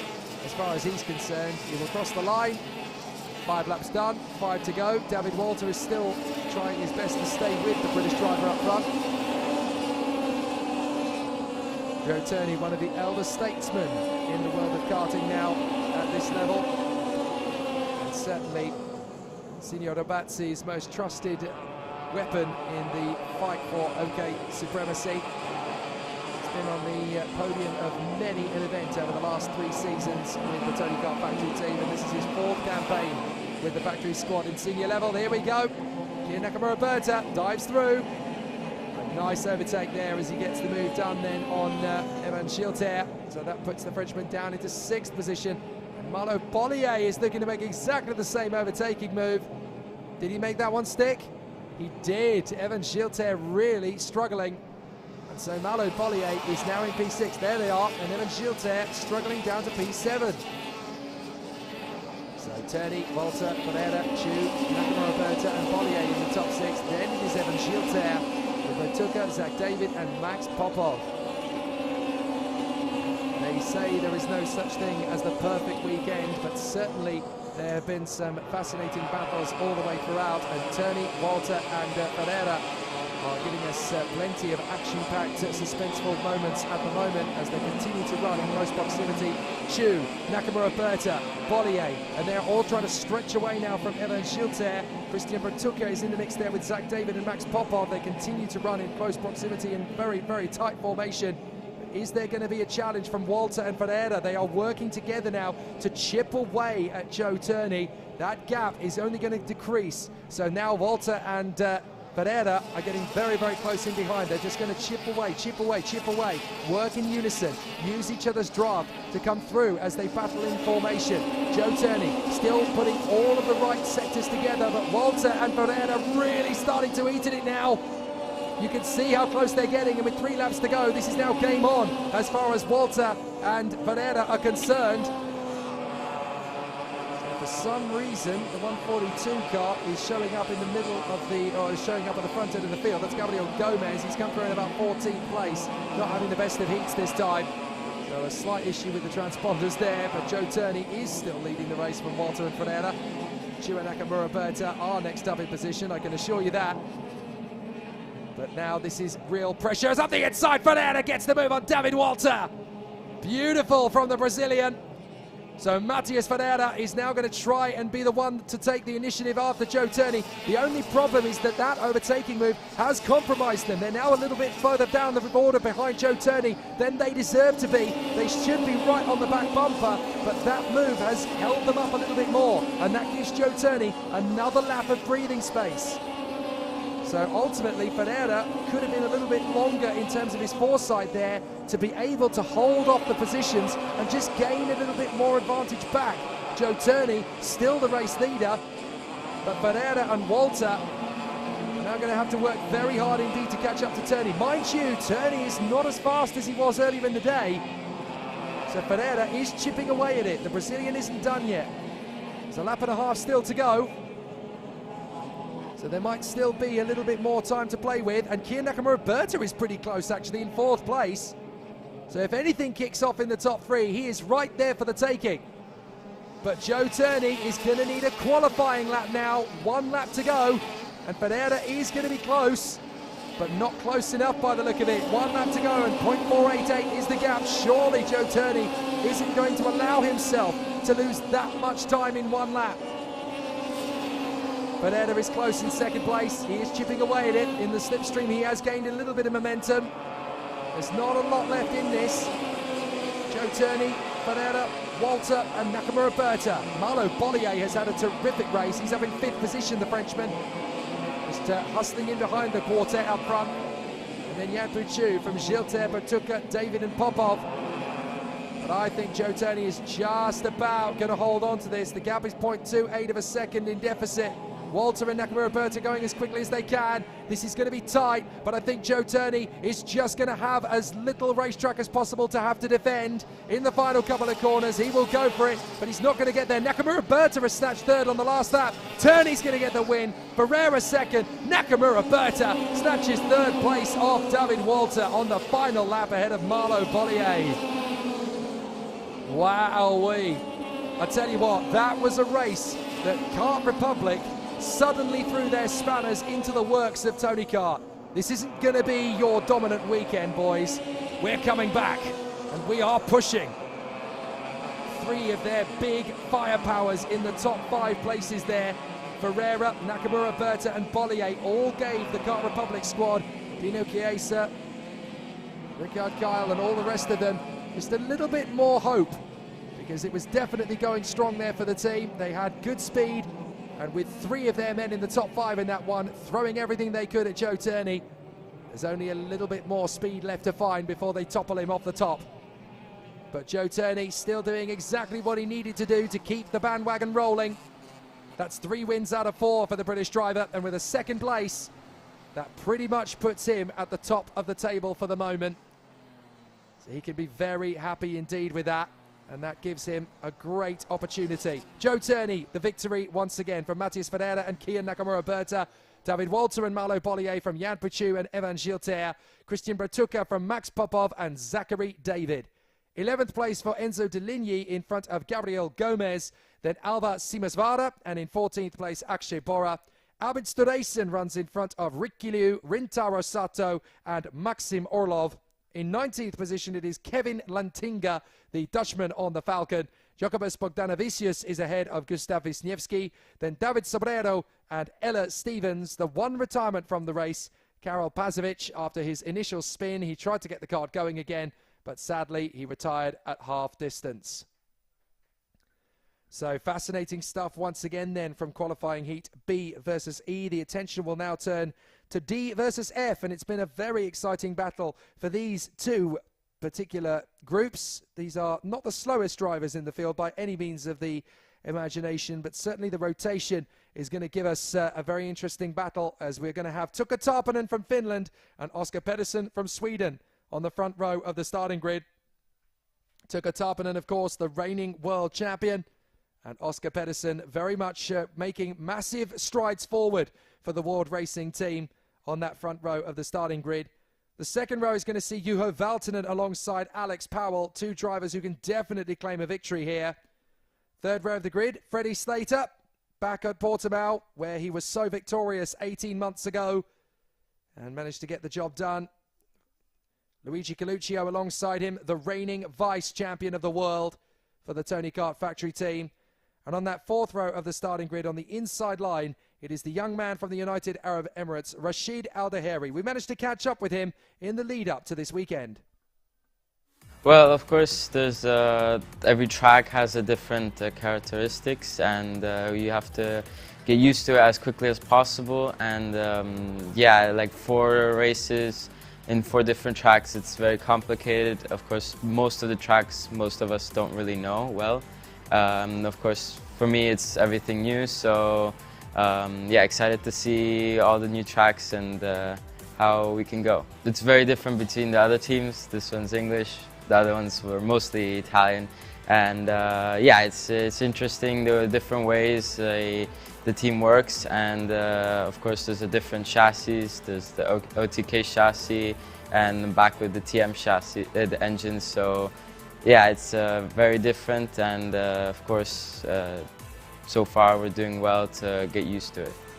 Well, this circuit, it's very interesting because there's a very long straight, so we go with very small sprockets, and there's still a lot of parts where you have to, like for example, the hairpins and like the sprocket, since it's being long, you have to really change the way you drive them. Since yeah, you have to make sure that you're able to bring along sprockets so that the straight, you can go fast down the straight but still exit fast out of the corners. So yeah, it's very interesting. Well, the new regulation for me, it's of course there's advantages and disadvantages, but I think it's a great idea, since if like in the superheats, if you make a mistake, you still start in front.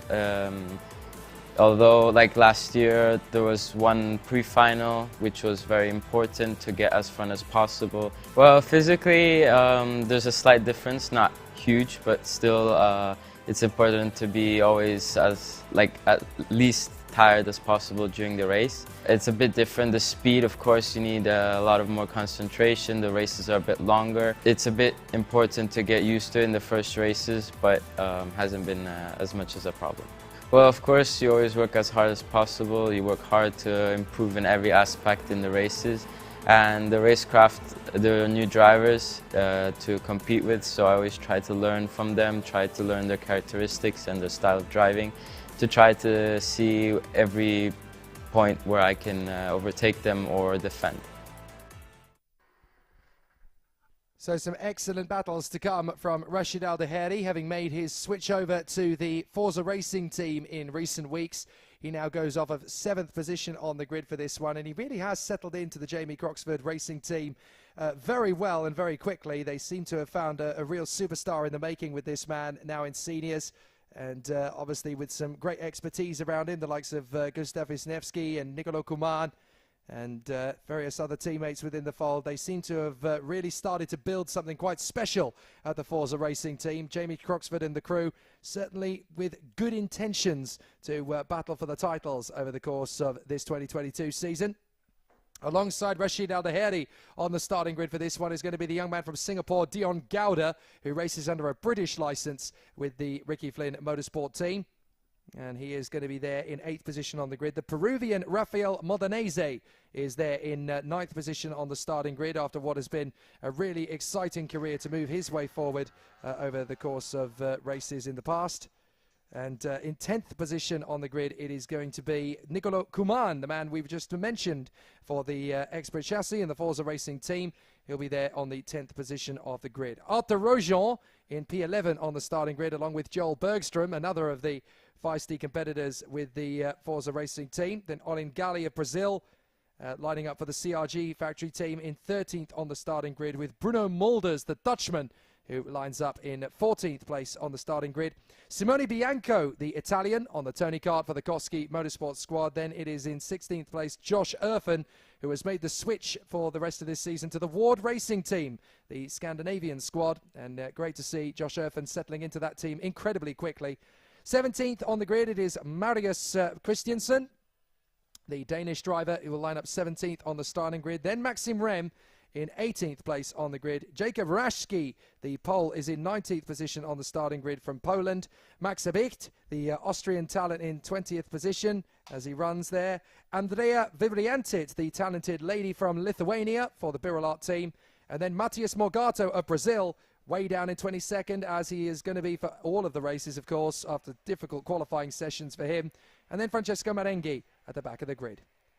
So the drivers head out, and we'll run through them again one by one in qualifying heat D versus F. Tuukka Tarponen and Oscar Pedersen, Juho Valtonen and Alex Powell, Freddie Slater, Luigi Coluccio, Rashid Al-Daheri and Dion Gowda, Rafael Modenese and Nicolo Kuman from Arthur Rojon and Joel Bergstrom, Olin Gali and Bruno Mulders from Simone Bianco and Josh Erfen, Marius Christiansen and Maxim Rem, Jacob Rashki and Max Abicht from Andrea Vivriantit, Matias Morgato, and at the back of the grid it is Francesco Marenghi.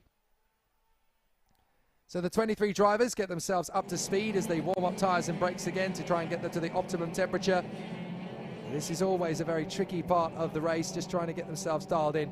These patchy clouds really have made it very interesting in terms of strategy, because there are certain parts of the circuit where it is getting a lot of heat into the track, but these patchy clouds overhead have made certain parts of the circuit quite cool and other parts of the circuit quite warm, so it actually makes it very tricky for the mechanics along with the drivers to try and gauge the strategy in terms of tyre pressures, because 1 minute it's absolutely boiling and another minute the sun disappears behind the clouds again and it drops the track temperature by a little bit more again. So the mechanics are having to second guess the tyre pressures over the course of the whole weekend. These patchy clouds have not made it particularly easy to keep on top of things. So from one race to the next, we've seen a few drivers having a really good run of it, but in the next race, for whatever reason, they go off the boil. And I've got a feeling it's because of the changing air temperature, which will affect, obviously, the track temperature. You're going to have a little bit of a correlation between what the air temperature is doing compared to the track temperature. Looking at the way it is at the moment, according to the timing screen, it still says it's about 19 degrees Celsius. But I think it's been variable over the course of the day. It's kind of filtered in and out, in and out. So it's not really been very clear from one race to the next where the cooler parts of the circuit are going to be and where the hotter parts of the circuit are going to be. And as I say that, the 2 to 3 kilometer wind speed that we've had come over the circuit again has just made it very interesting again. Patchy cloud covering the circuit once more. I think we're going to be okay without a little drizzle of rain, but certainly it does make things a little bit cooler in terms of position. So Tarponen, Pedersen, Valtonen, Powell, Slater, Coluccio, Al-Daheri, Gowda, Modenese and Kuman. They come off the final turn along the tram lines. Wait for it when the race lights go out. We will race, off we go! Good start immediately as they charge their way forward. It's a good launch from Tarponen, but he's not going to be the first one to the corner if he's not careful. There's already a little bit of jockey for position as Juho Valtonen tries to hold it through the hairpin. He is going to tuck in behind his teammate in second place, and there's a little bit of banter in the middle of the circuit, I'm afraid. A couple of drivers running deep and running wide, but they have managed to recover it. So it is a little bit lackadaisical, but they have just about managed to avoid the banter and the drama of it. So they managed to keep away. A big launch up the inside, though, from one of the Forza racing karts to try and make up some progress. Now, I can't tell whether that is Rashid Al-Daheri or whether that is Nicolo Kuman. I would guess it is Rashid Al-Daheri. I recognise the helmet design, so he is there in 4th position. So a good start then from the Emirati. But it's Tarpanen and Valtonen, the two Finns out in front. Oscar Pedersen in third place. Then it is Rashid Al-Daheri doing a terrific job as he runs in front of Freddie Slater. Oh, sorry, that isn't Slater. Slater is actually a little further back. It's Dion Gauda who finds himself in 5th position. Slater is in P6 ahead of Powell and Modenese. So a very interesting shuffle of the deck then in the opening lap. And now Powell has made his bid on Freddie Slater and got through. So Alex Powell is ahead of Freddie Slater.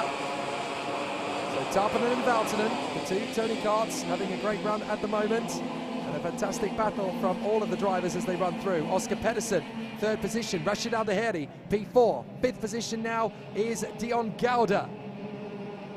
But Gauda is trying to stretch away. Alex Powell in 6th position. And up the inside goes Rashid Al-Daheri, 3rd position. Good run for the Emirati. The Forza Racing driver on the Expert has managed to get himself into 3rd place. This is exactly what we were hoping to see from Rashid Al-Daheri when he switched teams. He settled in so well with Broxford and the crew, and now he is there in 3rd position. Now Pedersen is going to have to shake off the attentions of Dion Gauda on the Lando Norris chassis from Ricky Flynn Motorsport. Dion Gauda pushing hard up to the inside line. Well, that didn't take long. Up in a 4th place. Good move. So Oscar Pedersen is going to have to try and come back at him straight away. No, Dion Gauda is going to hold the inside line and thwart off the opposition. Meanwhile, Alex Powell and Freddie Slater are still there in 6th and 7th places.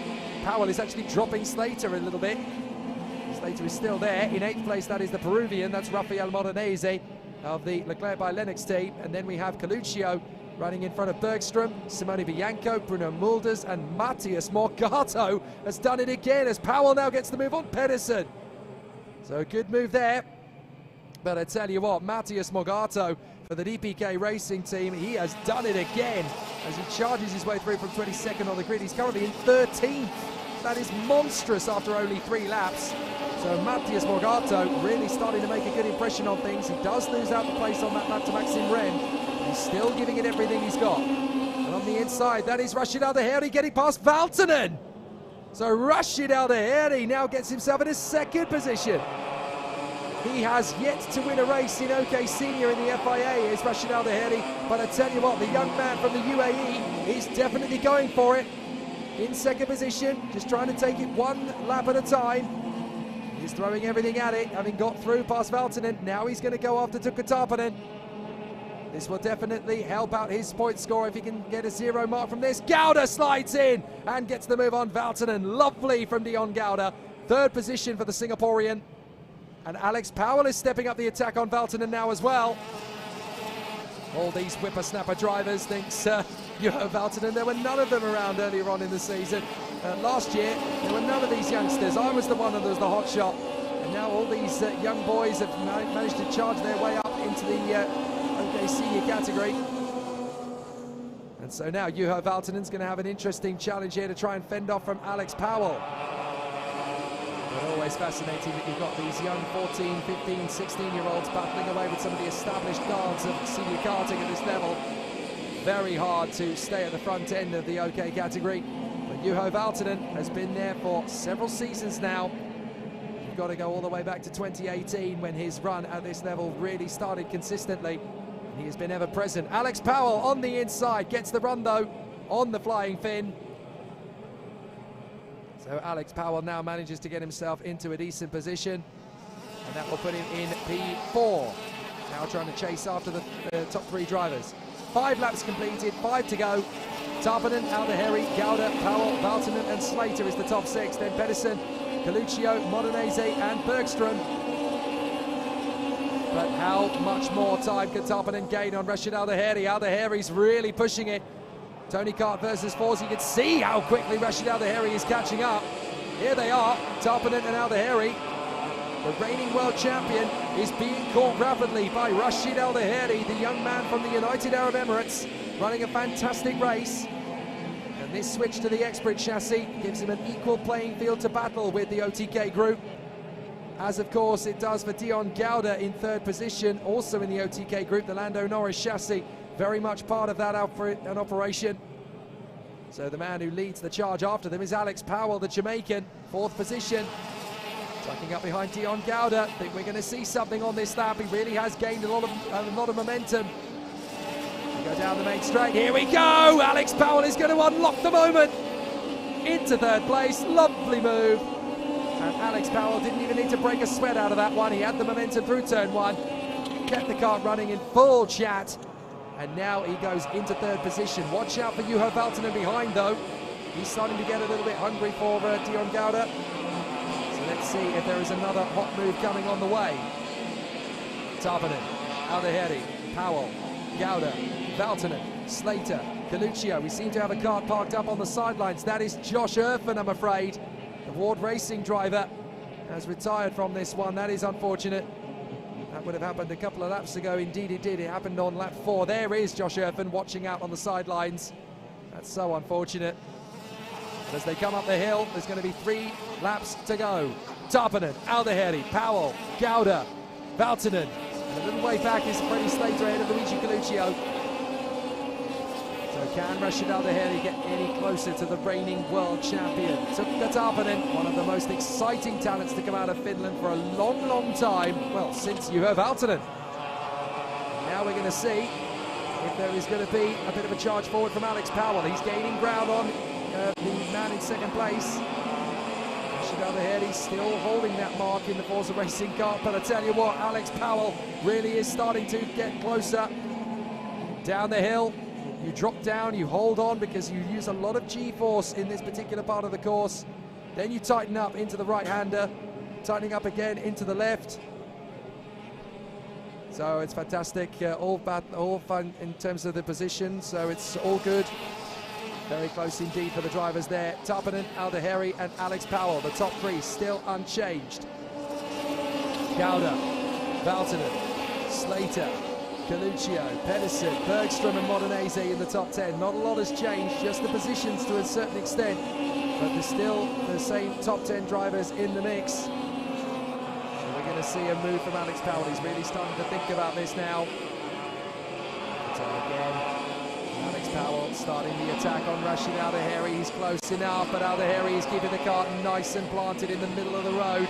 No cheap overtakes from Alex Powell today as far as Rashid Aldeheri is concerned. But now they're going to come down the hill. This is where Alex Powell could get his opportunity. He's going to open up the taps and into the position. Second place for Alex Powell. Lovely move. And the Jamaican has got up into second place now. Rashid Aldeheri is going to have to try and go with him, but I don't think they're going to have the time to catch up to Tuukka Tarpanen. The Finn is out front. He looks behind him. They're miles back, he says. Alex Powell and Rashid Aldeheri will now battle between themselves for second place. And Rashid Aldeheri is going to get a superb move. Oh, lovely how he came from the left side, switched back across to the inside on the second apex, dive bombed on the inside. Thank you very much. That'll do nicely. And second place again for Rashid Aldeheri. Lovely driving between these two. So Rashid Aldeheri has managed to get that second place back from Alex Powell. There's only going to be realistically one more chance to get him.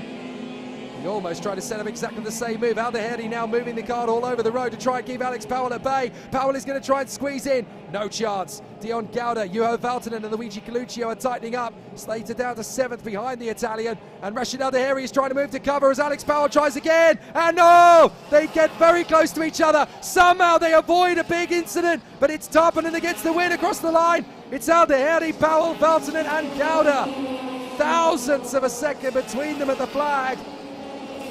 But Rashid Aldeheri is able to hang on to second place. I think what happened there is essentially, it looked to me as though they just got too close for comfort, and somehow they all averted a massive incident that could have got very nasty, but they just stayed out of trouble. Tuukka Tarpanen though, flawless, absolutely flawless. You're watching a world champion at his absolute best. Everything that can happen in 2022 for Tuukka Tarpanen is just adding to the reputation, adding to the legacy.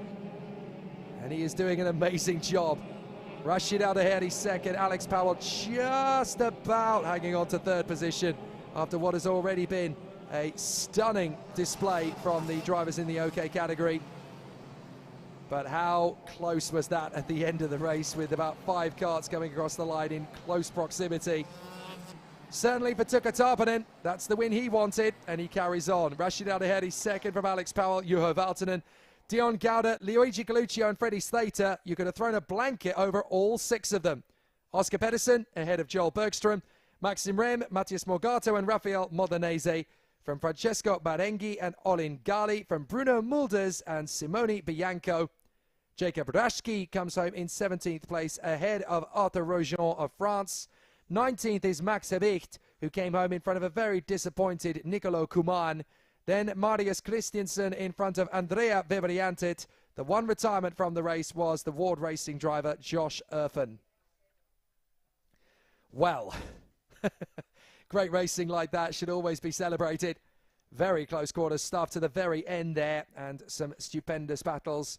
From one superstar representing his nation on the world stage to another, we heard from Rashid Al-Dahiri before the top of the bill, and now we're going to hear from a man who has a whole nation behind him, all the way from Sri Lanka. The superstar driver from the Birol factory team continuing his march through. Yavan David was the man we managed to catch up with ahead of the weekend. I'm happy to be in senior for the first time, and this is my first European Championship. Also with the new team it can be difficult, but we'll work through it. And so far it's been quite good, and now it's April and it's the start of the European Championship, so this is where everything comes together and we see what we have. And it's great to be representing Sri Lanka as I'm the only driver, and it's a good feeling. It's a lot of hard work because the races are also spread out 4 months, so you've got to be working a lot in between, you know, working your head especially, and just getting everything ready before the race, having as much preparation as possible, and ultimately being as consistent as possible for the championship. Well, this is an incredible track. It's got so many different corners, uphill, downhill, and it's really fast. So it's a really nice track. I think it's great for racing because there's a lot of overtakes, particularly turn 11. You can really send it in there, and it's just a magnificent track. I really like it. I think mainly we need more engine at the top because you can gain a lot, and especially into turn 2 you can really overtake well and pull a big gap. But then again, you need the corner speed to have the exit to get onto the straight. So we need to balance it well, but I think both of them has to be really important. Well, I've prepared myself by, you know, just getting used to the car and doing a lot of practice outside and without any cameras, you know, just doing private testing, doing as much as I can to get used to the chassis, to get used to the tires, and doing everything I can to be ready for this race. Also, I've been working myself, working my head in the past couple of weeks just to get ready for the European Championship, as it's very different this year compared to last. OK is very different to OKJ. You need to be a lot more fit, especially on the arms, as it's a lot longer race. So I've been working out a lot in the past week, you know, just getting some weights done and doing a lot of hard work, and hopefully it will pay off this weekend. Obviously, a lot of the people I raced with last year have moved up to OK as well this year, but the difference with OK is you've got people who are 5-6 years older than you, who are really experienced, so the racecraft can be very different. Also, you need to save tyres a lot, so it's a very different racing style, and you have a long race as well, so you really have to be conservative. Fascinating stuff from Yavan David. Always good to hear from him, the young man from Sri Lanka in the Birol factory team, always pushing his way forward. He's been producing some great drives after some difficulties in time qualifying occasionally, but he always seems to find his way fighting towards the top 10. And obviously in the European Championships, he will want to do it again. I tell you what, this weather's slightly changing now a little bit because it's suddenly blustery breezes and gusts of wind coming over. I think Winnie the Pooh would enjoy it, actually. It's very, very tricky out here now, and obviously the tyre pressures might need to be adjusted a little bit as things cool down. So a very exciting battle for the remaining races of the day. We've had the fantastic squabble of driving from the drivers in qualifying heat D versus F, and now comes A versus C. That's going to put Thomas Stolchemanis on pole position alongside Ian Eichmans, the Latvian and the Belgian on the front row of the grid. But Artem Severukin is ever present in third position. He could well be a thorn in the side of both men. Fourth position, James Igotzi, already a race winner over the course of the weekend, the young man from Miami in Florida for the Tony Kart factory team. What an opportunity this is for Igotzi. He just keeps on banging in these good results, and he will be ever present at exactly the right moment. Just needs to keep things motivated and keep things nice and carefree. And there's not a lot of pressure on James Zagotzi, to be fair. He can watch the other drivers around him battling and badinaging away. And potentially his opportunity could well come. Fifth on the grid, though, Hiyu Yamakoshi for the Praga team. Fifth position on the grid after a stunning workout from him so far. Lucas Amalisto lining up in sixth place. Victor Gustafsson in seventh position on the grid. The CRG driver alongside Nasho Tunyon. And then the fifth row of the grid is the superstar local man, Adrian Malheiro, racing for the pride of Portugal in ninth position on the grid. On the fifth row, he is the highest placed Portuguese driver in either class to give himself the chance to fight forward. And 10th position on the grid, it is Matteo De Palo, the Italian, for the Kart Republic factory team. Emili Koivisto and Keanu Alazzari will share the sixth row of the grid. Do not expect Keanu Alazzari to stay as low as 12th after what we've seen from him on two occasions so far this weekend. He has made good progress. Unfortunately, he had a DNF in one of the races, which has really compromised his progress. But in terms of what he's able to do out there, you cannot doubt that he is a serial overtaker. And he's definitely going to be challenging for victories over the course of this European Championship season. If not this weekend, then certainly in a few weeks' time when we go to Duera, he's going to have a great chance. And who knows what will happen when we head to Kristianstad and to Franciacorta later in the year. A very exciting European Championship campaign for the FIA Karting OK and OK Junior classes of the European Championship. Here we go. Qualifying Heat A versus C.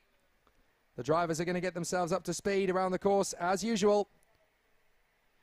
And what a race this one could turn out to be. It is the fourth rotation for the OK seniors, and after this one there will be just one OK race each for the drivers. Thomas Stolchemanis and Ian Eichmans, Artem Severukin and James Zagotzi, Hiyu Yamakoshi and Lucas Amalisto, Victor Gustafsson and Nasho Tunyon from Adrian Malheiro and Matteo De Palo, Emili Koivisto and Keanu Alazzari from Nico Lemberg and Nathaniel Den Hont, Harley Keevel and Nathan Sharp, Javan David and Arda Tapinen, Oscar Wirtz, Max Obst, Bernardo Pinheiro, Eric Genet, Max Angelard and Caspian Hagman. Now, through these races, you always look for standout efforts from drivers to see how well they are getting on and how much progress they are making through the course of the weekend. In this particular race, there are a couple of names worth picking up on that have made massive strides forward in terms of their development. Of course, most notably, you have to look at Hiyu Yamakoshi. It's his debut this weekend, and he's on the third row of the grid for every race. Adrian Malheiro, obviously going very well on home soil, has got as high as third position over the course of the heats in the weekend. Keanu Alazzari, you have to say, absolutely extraordinary how many overtaking moves he's been able to make in such a short space of time in a couple of heats where things went to plan. Then, of course, you've got to look as well at Harley Keevel and Javan David, the Birolart twins, not where they wanted to be from the start, but they're always able to make themselves a little bit more present as they make more speed up through the course of proceedings. The Finnish driver, Arda Tapinen, she's been very impressive as one of the newest of the ladies to go racing, and she's had quite a few big names behind her in terms of qualifying prowess. So she definitely made the most of Friday, and the Ward Racing team can be very proud of her efforts. She made a good amount of progress, Arda Tapinen. And another driver to do very similar over the course of the weekend in terms of places made up is Caspian Hagman. He's had to start from the back row of the grid for pretty much every single race this weekend. Nothing went according to plan in time qualifying, but he's definitely been picking off drivers like raisins as he makes his way back through the field. So some standout performances from several drivers in the fray. But it's Thomas Stolchemanis on the front, Ian Eichmans alongside him on the grid, and then Severukin, Egozzi, Yamakoshi and Samalisto. How good a start are we going to see? We're about to find out. The lights will go out if we get a clean start, which we do! And it's the even side of the grid that gets the best start. Eichmans is going to go round the outside of Stolchemanis, and Ian Eichmans takes the lead. He's not the only one because Egozzi goes with him. But once the even side of the grid gets the best start, somebody's skating off the road in the background and rejoining. I think that might have been Caspian Hagman. But the race continues on. Everybody is still pointing in the right direction. Oh, it's up the road. That is Adrian Malheiro going some grass cutting on the far side of the course. Manages to get back on again, but he has lost some momentum, I'm afraid. So the race continues on despite that little moment, but it is Ian Eichmans and James Igotzi. They are not teammates despite the fact they are in exactly identical karts and race overalls, because Ian Eichmans is of course part of the Eichmans GP racing team. And the man behind him, James Igotzi, is for the Factory Tony Kart squad, but Thomas Stolchemanis and Artem Sevrukin will go to battle again, this time in third and fourth. And now James Igotzi is going to try and go for another win. He tucks up behind Ian Eichmans, had to think about the leading battle for the moment, but decided against it. But Stolchemanis is closing right up on Igotzi. Stolchemanis will be absolutely determined to beat Sevrukin in a straight fight. He wants to take some points off him. Stolchemanis, Latvian, going very well in the Energy Course car as they run through on the far side. And it's Eichmans, Igotzi, Stolchemanis, Sevrukin, the top four, with the fifth place man, Luca Samalisto, getting quite close to them. Hiyu Yamakoshi and Keanu Alisari again. How is he doing this? Amazing driving. 7th position as he battles away. He's right up behind Yamakoshi, so if those two work together, they will get right onto the leading quintet. So Eichmans, Igotzi, Stolchemanis, Sevrukin and Samalisto, they are absolutely nose to tail. Yamakoshi in 6th place and Keanu Alisari having a sensational race, and he's actually going for Yamakoshi on the run down to turn 2. He has to bail out of the move. But the racing is definitely getting fever pitch in this penultimate race of the day for these drivers as Stolchemanis slides in on Igotzi. So Stolchemanis gets into 2nd place. Igotzi's lost a bit of momentum. Samalisto manages to get up into 4th position past Sevrukin in the juggle for the throttle application. That little moment of hesitation, a blip of the throttle from Sevrukin, and it was enough for Samalisto to get through into 4th position. But Stolchemanis has got past Igotzi for P2, and he's having to defend the line from Igotzi. He's actually trying to get close enough to Eichmans to challenge for the win. So Stolchemanis now has a clear bit of racetrack to go and hunt after the Belgian in the lead of the race. 6th place is still Yamakoshi for the moment in front of Keanu Alisari, but the two drivers having a sensational race, but they've got to get on with it. As up the inside, there goes Alisari. He gets through on Yamakoshi, and Yamakoshi nearly puts 2 wheels on the grass as he duels away. And through past both of them is Victor Gustafsson. Gustafsson is able to use the momentum to good effect, and he gets past both drivers. Excellent run. There's some great racing so far. Eichmans, Stolchemanis, Samalisto, Igotzi and Sevrukin, with Gustafsson now having fought his way up into P6 on the CRG. There is Alisari and Yamakoshi behind him. So Alisari and Yamakoshi, the young man from Dubai alongside the young man from Japan. And up the inside, there goes the move from Stolchemanis to take the lead away from Ian Eichmans. So Thomas Stolchemanis has recaptured the lead of this race. It was only brief, but now he has got back in front, having finally caught and passed Eichmans. And here comes Samalisto. Luca Samalisto in 3rd position, may have a chance to get past both of them. Eichmans is trying to force the issue to get away from the fin. But 3 different chassis in the top 4, the top 3 places. As now Ian Eichmans is having to defend to cover Luca Samalisto. But it's the Energy Course, the Tony Kart and the Kart Republic, and Luca Samalisto is swerving around this way and that way, trying to get the move. He goes left, can't find it, goes right, can't find it, goes in the middle, still can't find it. But Artem Sevrukin, 4th position, trying to get back in terms. Igotzi is 5th, Gustafsson is 6th, Alisari 7th, and Yamakoshi holding on to 8th place in front of DePalo and Yvan David yet again. A great comeback drive from the Birolart boys. Yvan David is 10th, Harley Keeble is 11th. So they are making steady progress through the field. But at the end of lap 5, there are 5 done and 5 to go. Stolchemanis has got big pressure from Eichmans. And now Sevrukin has caught up to Luca Samalisto. Eichmans may throw this on the inside line. He thinks better of it, but Sevrukin definitely does. So Artem Sevrukin has got through into 3rd place, then past Luca Samalisto. And then in 5th place, that is James Igotzi trying to get himself back on terms with the leading trio. Gustafsson has got a little bit of gap between himself and Keanu Alisari, but not a lot. Meanwhile, Eichmans is still just chipping away at every corner, hitting every apex, just trying to get Thomas Stolchemanis on the back foot. So Stolchemanis is your leader. Eichmann's in second, Severukin is third. That's the real danger man. As he's there in third position, just watching these two duel away for position and watching it all unfold. Close run back on all the way. A good exit off the final turn for Eichmann's. He's going to get a good bit of slipstream here. I think he could just sail past the way this is going. But he thinks better of it. He decides to wait, flips the throttle, holds back, and just keeps himself neatly in second place for now. This will give him plenty of confidence that he can just tuck it in one lap by lap and start to get himself into a strong position. Stolchemanis, Eichmann's, Severukin and Samalisto. That's your top four. Then Igotzi, Gustafsson, Alazadi, Yamakoshi, Pipalo and Yavan David. Some excellent race drives out there at the moment, and they really need them to come at this latter stage of the day. So Stolchemanis, Eichmann's, Severukin.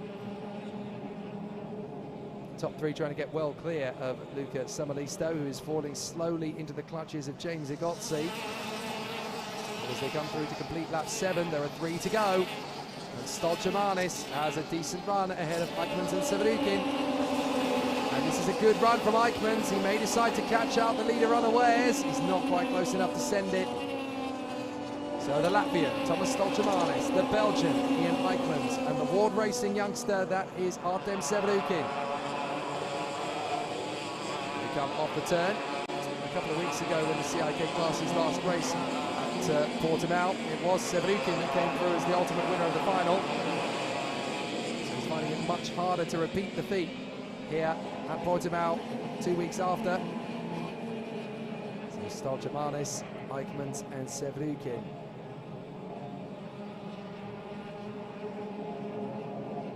Great battle so far, just watching and waiting for the moment. Eichmann's closing up on Stolchemanis. End of the lap, 2 to go. Up and over the top of the crest. Flat out through the first corner. Are we going to get to see a bit of a run here from Ian Eichmann's? He's definitely caught up to Stolchemanis on the draft. He's in the tow. And now he's going to try and make his bid as he continues to make progress. But is there going to be a run from Stolchemanis to pull away from Eichmann's? In fact, it looks as though Artem Severukin may get even closer to the mark. They come through, double apex left.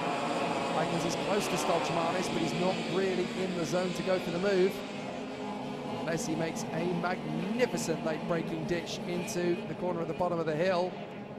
Even Eichmann's is not quite close enough to try that big a gamble.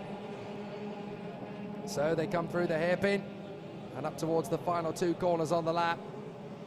But it's been mighty exciting stuff in this one. As we go into the final lap, Stolchemanis is still holding on from Eichmann's. Severukin's not far away, but this is not done yet by any means. He's still got a fair way to go. So they continue to duel away for position, but Stolchemanis is going to hold off from Eichmann's and Severukin the way things are currently going down. Through the hairpin, from the power. No major concerns or catastrophes this time for Thomas Stolchemanis when the race is slowly starting to get away from him with one particular move here or there. Stolchemanis has been able to fight back. He just seems to get better and better as the weekend goes on. So Thomas Stolchemanis and the Energy Course crew, this win will be a sigh of relief after the start to the weekend. Stolchemanis got the pole position. He hasn't taken a win since then, but now Thomas Stolchemanis is finally going to live up to the promise of Friday afternoon. And out of the final turn, Thomas Stolchemanis gets the victory from Ian Eichmann's. And then Artem Severukin, Lukas Amalisto and Victor Gustafsson round up in the top 5. A great run in the end from Igotzi and Alazadi. Yamakoshi, Ivan David. Matteo De Palo coming through in 10th position, so some good progress made. And certainly for Thomas Stolchemanis, 15.31 kilometres of racing fall in his favour at an average speed of 95.5 kilometres an hour. A good run from Thomas Stolchemanis, certainly continuing his epic pace in the best way possible from his point of view. So Thomas Stolchemanis, very much the hunter, and everybody else became the hunted out there. So the Latvian gets the job done in momentous fashion. Great style to his driving as well this weekend. But the Latvian is the one who comes through at the top step of the podium. Excellent job. Thomas Stolchamanis takes the win then in qualifying heat A versus C. Ian Eichmann's in second from Artem Sevrukin and Lucas Samalisto. Victor Gustafsson is ahead of James Zagotzi. Keanu Alazadi ahead of Hugh Yamakoshi. Then Jevan David and Matteo De Palo. Emili Koivisto, Harley Keeble, Maxi Obst, Adrian Mariero, Oscar Wirtz and Caspian Hagman, who made up some great progress there in the end. Nico Lemberg and Nathan Sharp in 17th and 18th places. And then we finish up in 19th with Eric Genet ahead of Ada Terpinen, Nathaniel Den Hont, Nasho Tunion, Maxi Angelard and Bernardo Pinheiro. And that warrants a little bit of celebrating because all 24 drivers that started the race were able to finish it. So we've heard from one Birolata ace, now to hear from another as we go into the final rotation of heats now. All of the drivers have just one race to go that will set the grids for the super heats tomorrow morning.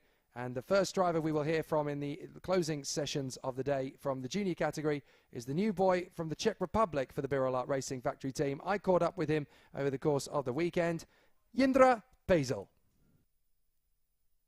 To drive, especially like one of the best Czech drivers, and also with Birolata is great. It's like almost my first race here, so I'm still learning a bit, but yeah, it's getting there. We are getting there. For me, I'm already like saying this year will be not the championship, but I hope next year we'll try to win it. Yeah, I'm excited and ready to learn everything and be at the top. My first race when I was here, I was a bit like stressed because, you know, I expected a bit better. I hope just to be at top, but it will be a hard work to get there. Yeah, this is a hard circuit, especially on wet. Also, last time when we were here, the all heat and everything was on dry, but the sessions were wet, so I was learning throughout the heat. But now we have all sessions on dry, so yeah, I hope I will learn it as much as possible and be at top 10 this weekend. It is a big change to move up from Mini 60 to OKJ, but to be honest, I didn't do much preparations to do, so that's also the point. It has to be preparation to go on OKJ, because it's like there is a big change in the power or than Mini, and also like those things with the driving style, and yeah, also change the chassis. So yeah, it is hard to change from Mini 60 to OKJ. Yeah, at Mini 60 there is not like needed much preparations, but now in OKJ I started to go to fitness center now. Like not every day, but 1 time a week, and yeah, it should be more times, but for now it's okay. Yeah, obviously FIA European and those other championships is a high level racing, so yeah, for me it's a pleasure to drive here, and it is a hard championship. Yeah, I hope it will be great.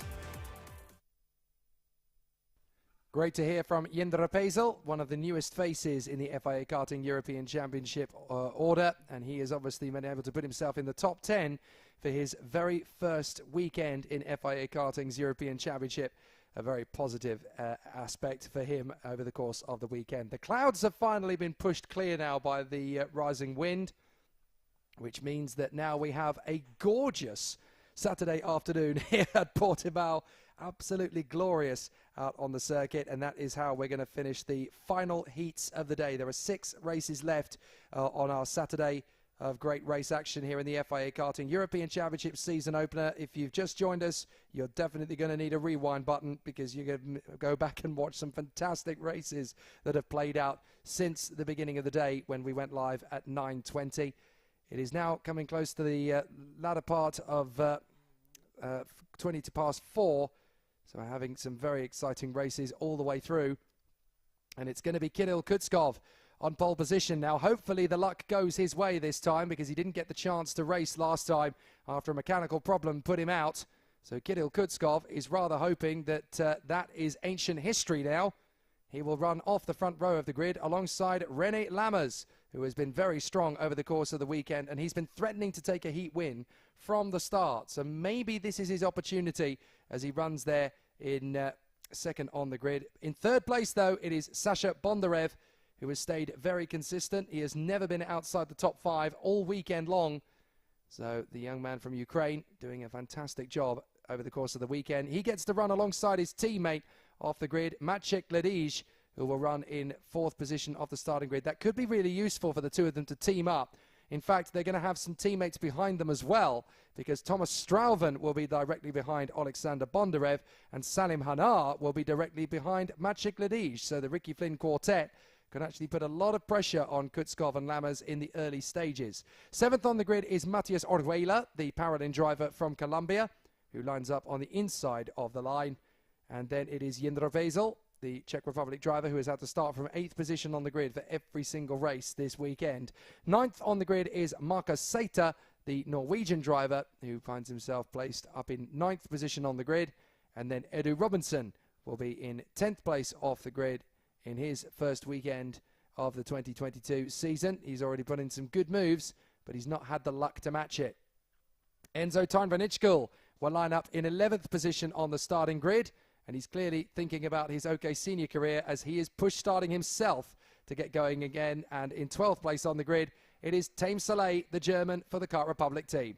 Here we go. Drivers heading out on circuit for the OK Junior qualifying heat for Groups E versus F.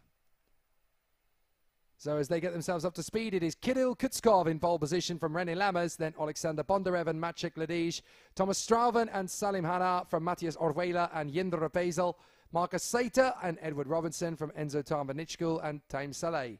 Then Leo Nilsson and Sandro Perez next up in position. And then we will have the drivers battling away behind them. William Go and Renaud Franco, Ivo Besterda and Tiziano Monza. From Maxime Verbruge and Sebastian Kaupeng, Abe Mohan Kumar and Dinand De Vos will be finishing up the starting grid.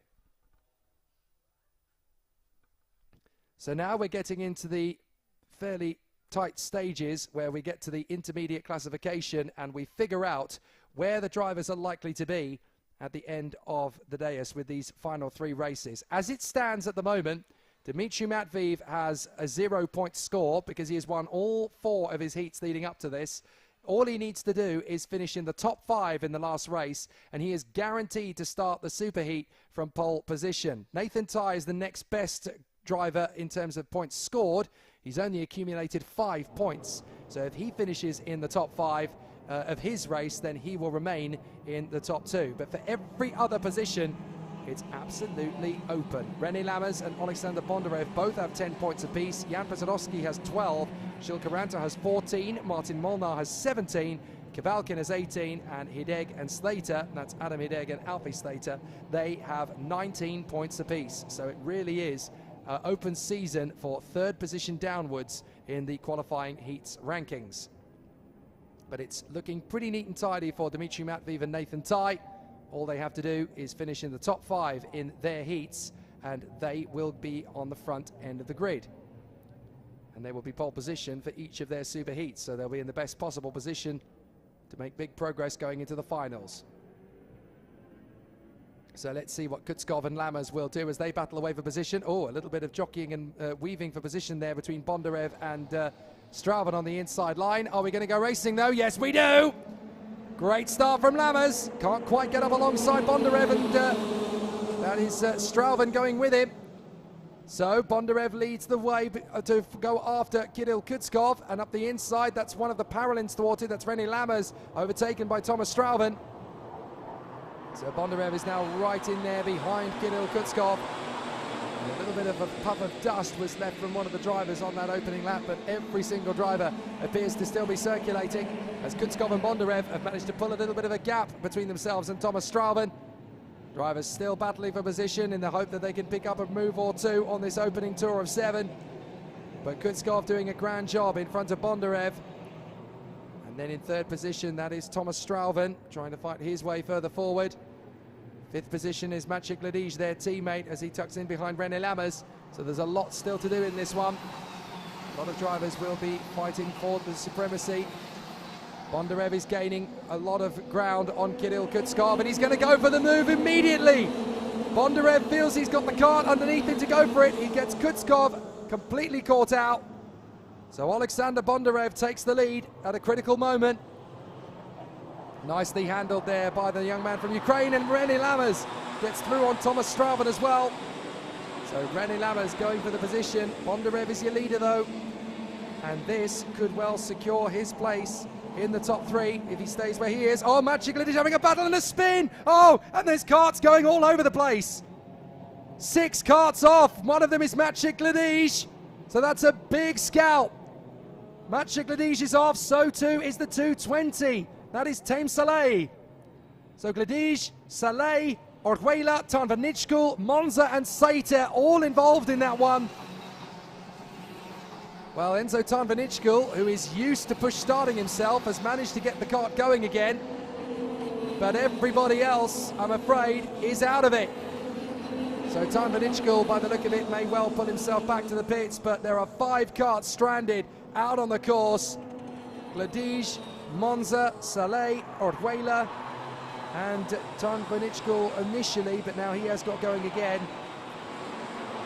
Well, bitter disappointment for 4 of the drivers in the field, as they are all out of the race. Tanvanitschkul keeps going. He is past the pits again. But that's some big players down the order as well there. Monza, Gladij and Tame Saleh. So the race continues on without them. Bondarev is your leader, 0.3 of a second ahead of Kirill Kutskov, and then in 3rd position is René Lammers. 4th position for Thomas Strauven. Jindra Pazel has been the real beneficiary after that one, because he's now managed to move his way up into 5th position. So Jindra Pazel is now in front of Salim Hanna, Edu Robinson, Renaud Franco, William Go and Len Nyes. But if Bondarev stays in the lead of this race, he guarantees himself 3rd position minimum. So a fascinating battle. But it is a really interesting tussle as René Lammers now gets into 2nd place. So René Lammers now comes through into 2nd position. There's not a lot that Kirill Kutskov is going to be able to do about this one, except just wait patiently for an opportunity to retaliate. So Bondarev has pulled well clear now of Lammers and Kutskov. Kutskov is not quite able to get back on terms with René Lammers in the parallel just yet. The Dutchman doing a fine job in 2nd place, just trying to maximize his track position at the moment. And off the final couple of corners, René Lammers still holding his own in front of Kirill Kutskov, then Strauven, Hanna, Pazel, Robinson, Franco, Nilsson and William Go. So a good battle so far after 4 laps, 3 to go, and Bondarev has pulled half a second clear now on René Lammers. So the battles still continue out there on the course. 2nd, 3rd, 4th for Lammers, Kutskov, Strauven. Lammers is the fastest man on track. He's desperately trying to chip away at Alexander Bondarev's advantage. He has come so close to winning a heat over the course of the weekend. But the way things are currently stacked up, being in 2nd place, that will drop him to 5th position in the rankings, and that would put him 3rd on the grid for the superheat tomorrow. That's definitely a decent place to be. So it's going to be an interesting one, that is for sure. The drivers will still give us plenty of excitement out there on the course. Bondarev, Lammers, Kutskov, Strauven and Salim Hanna from Jindra Pazel and Edu Robinson. Renaud Franco doing a fair job. This is not going to be easy to predict at all. Bondarev still going strong out in the front of the field, but now you've got a real tight battle shaping up behind. This is the battle a little further back. This is Salim Hanna versus Jindra Pazel, the Colombian versus the Czech. And Jindra Pazel is definitely making good inroads here. We saw his interview a short while ago. And now he's all over the back of Salim Hanna, the Colombian. So these two drivers really starting to put on a massive burst of speed to try and close up on the leading four. But Jindra Basil just can't quite get close enough to make them the attack on Salim Hanar. Meanwhile, Bondarev is just keeping it nice and tidy in the lead of the race as everything continues in fine style from his point of view. They come out of the final turn onto the last lap, and there is a warning flag going out, I notice. So there's a warning flag that's gone out on the last lap. I can't quite make out who that's to from this position. But Alexander Bondarev, it's Leo Nielsen. So Leo Nielsen, who is in the top 10, he picks up the warning flag, I'm afraid. So Bondarev, Lammers, Kutskov, Straven, Hanar and Basil, and then Renault Franco is ahead of Leo Nielsen from Eddie Robinson and Sandro Perez. All those drivers have managed to make up positions. The only driver that hasn't changed position since the start is René Lammers. He's had to fight to get himself back into second place, but he is the only driver in the field who is going to finish in the same position he started in, because this man, Sasha Bondarev, is going to come through for another scintillating race victory. That will guarantee him a 10-point score, and that will place him third in the rankings minimum. Great drive from Alexander Bondarev. He takes the flag, and he can be happy with that one. A great run for Alexander Bondarev. Lammers in second, Kutskov in third, and Straubert ahead of Salim Hanar. A wise and composed drive again from Alexander Bondarev, just picking his moments, making the race passes happen in his favour. And that will do nicely to finish off his Saturday of race action. And he'll be in the top 5, as he always is. A good run from the Ukrainian. So an excellent drive from Sasha Bondarev. Very cool, calm and collected. Very smooth and composed throughout, managing to pick up the pieces after a very tough race battle. So it was always going to be a tricky race, that one, but certainly for Alexander Bondarev, he made that race come to him. René Lammers in second, ahead of Kirill Kutskov, who salvages a third place finish, but it's still going to be very tough for him after his did not start earlier on in the weekend. So some very tough races out there, and some very close battles. But it is Alexander Bondarev from René Lammers and Kirill Kutskov from Thomas Straven and Salim Hanar. Jindra Basil in front of Renault Franco, Leo Nielsen, Edu Robinson and Sandro Perez. Maxime Verbruge is ahead of William Go from Ivo Besterda and Sebastian Kaupeng. Dinan De Vos ahead of Marcus Sater, Abai Mohan Kumar, and then rather sadly pulling off before the end of the race, Enzo Tarnvanitschkul, who was caught up in that rather unfortunate incident on the opening lap. And then the 4 drivers that retired as a result of that: Time Saleh, Maciej Ledij, Matias Orjuela and Tiziano Monza. So a very tough race battle, the last one for the drivers in groups E versus F. There is a final race for the drivers in groups C versus D, and they will come out onto the circuit in a few moments. One of the drivers that will feature in that is the highly rated female racer from Spain, who has done an absolutely fantastic job of making her transition into FIA Karting in the European Championships for Kart Republic and for the Mercedes-AMG F1 Junior team. I spoke to Luna Flusha over the course of the weekend. It feels good because I've been there 11 years and representing it, it's really fun. It takes a lot of years to learn and how to do the track, and it's really hard.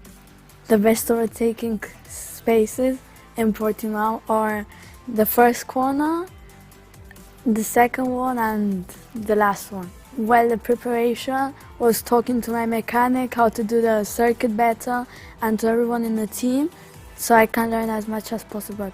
I exercise sometimes to get fit and to be able to go quicker in the karts. For me it's really hard this year because it's my first year in junior, and it's really difficult because the speed changes a lot from 110 to 130, so it's a lot of kilometers per hour, and it's really difficult. It takes years to win and to preparation.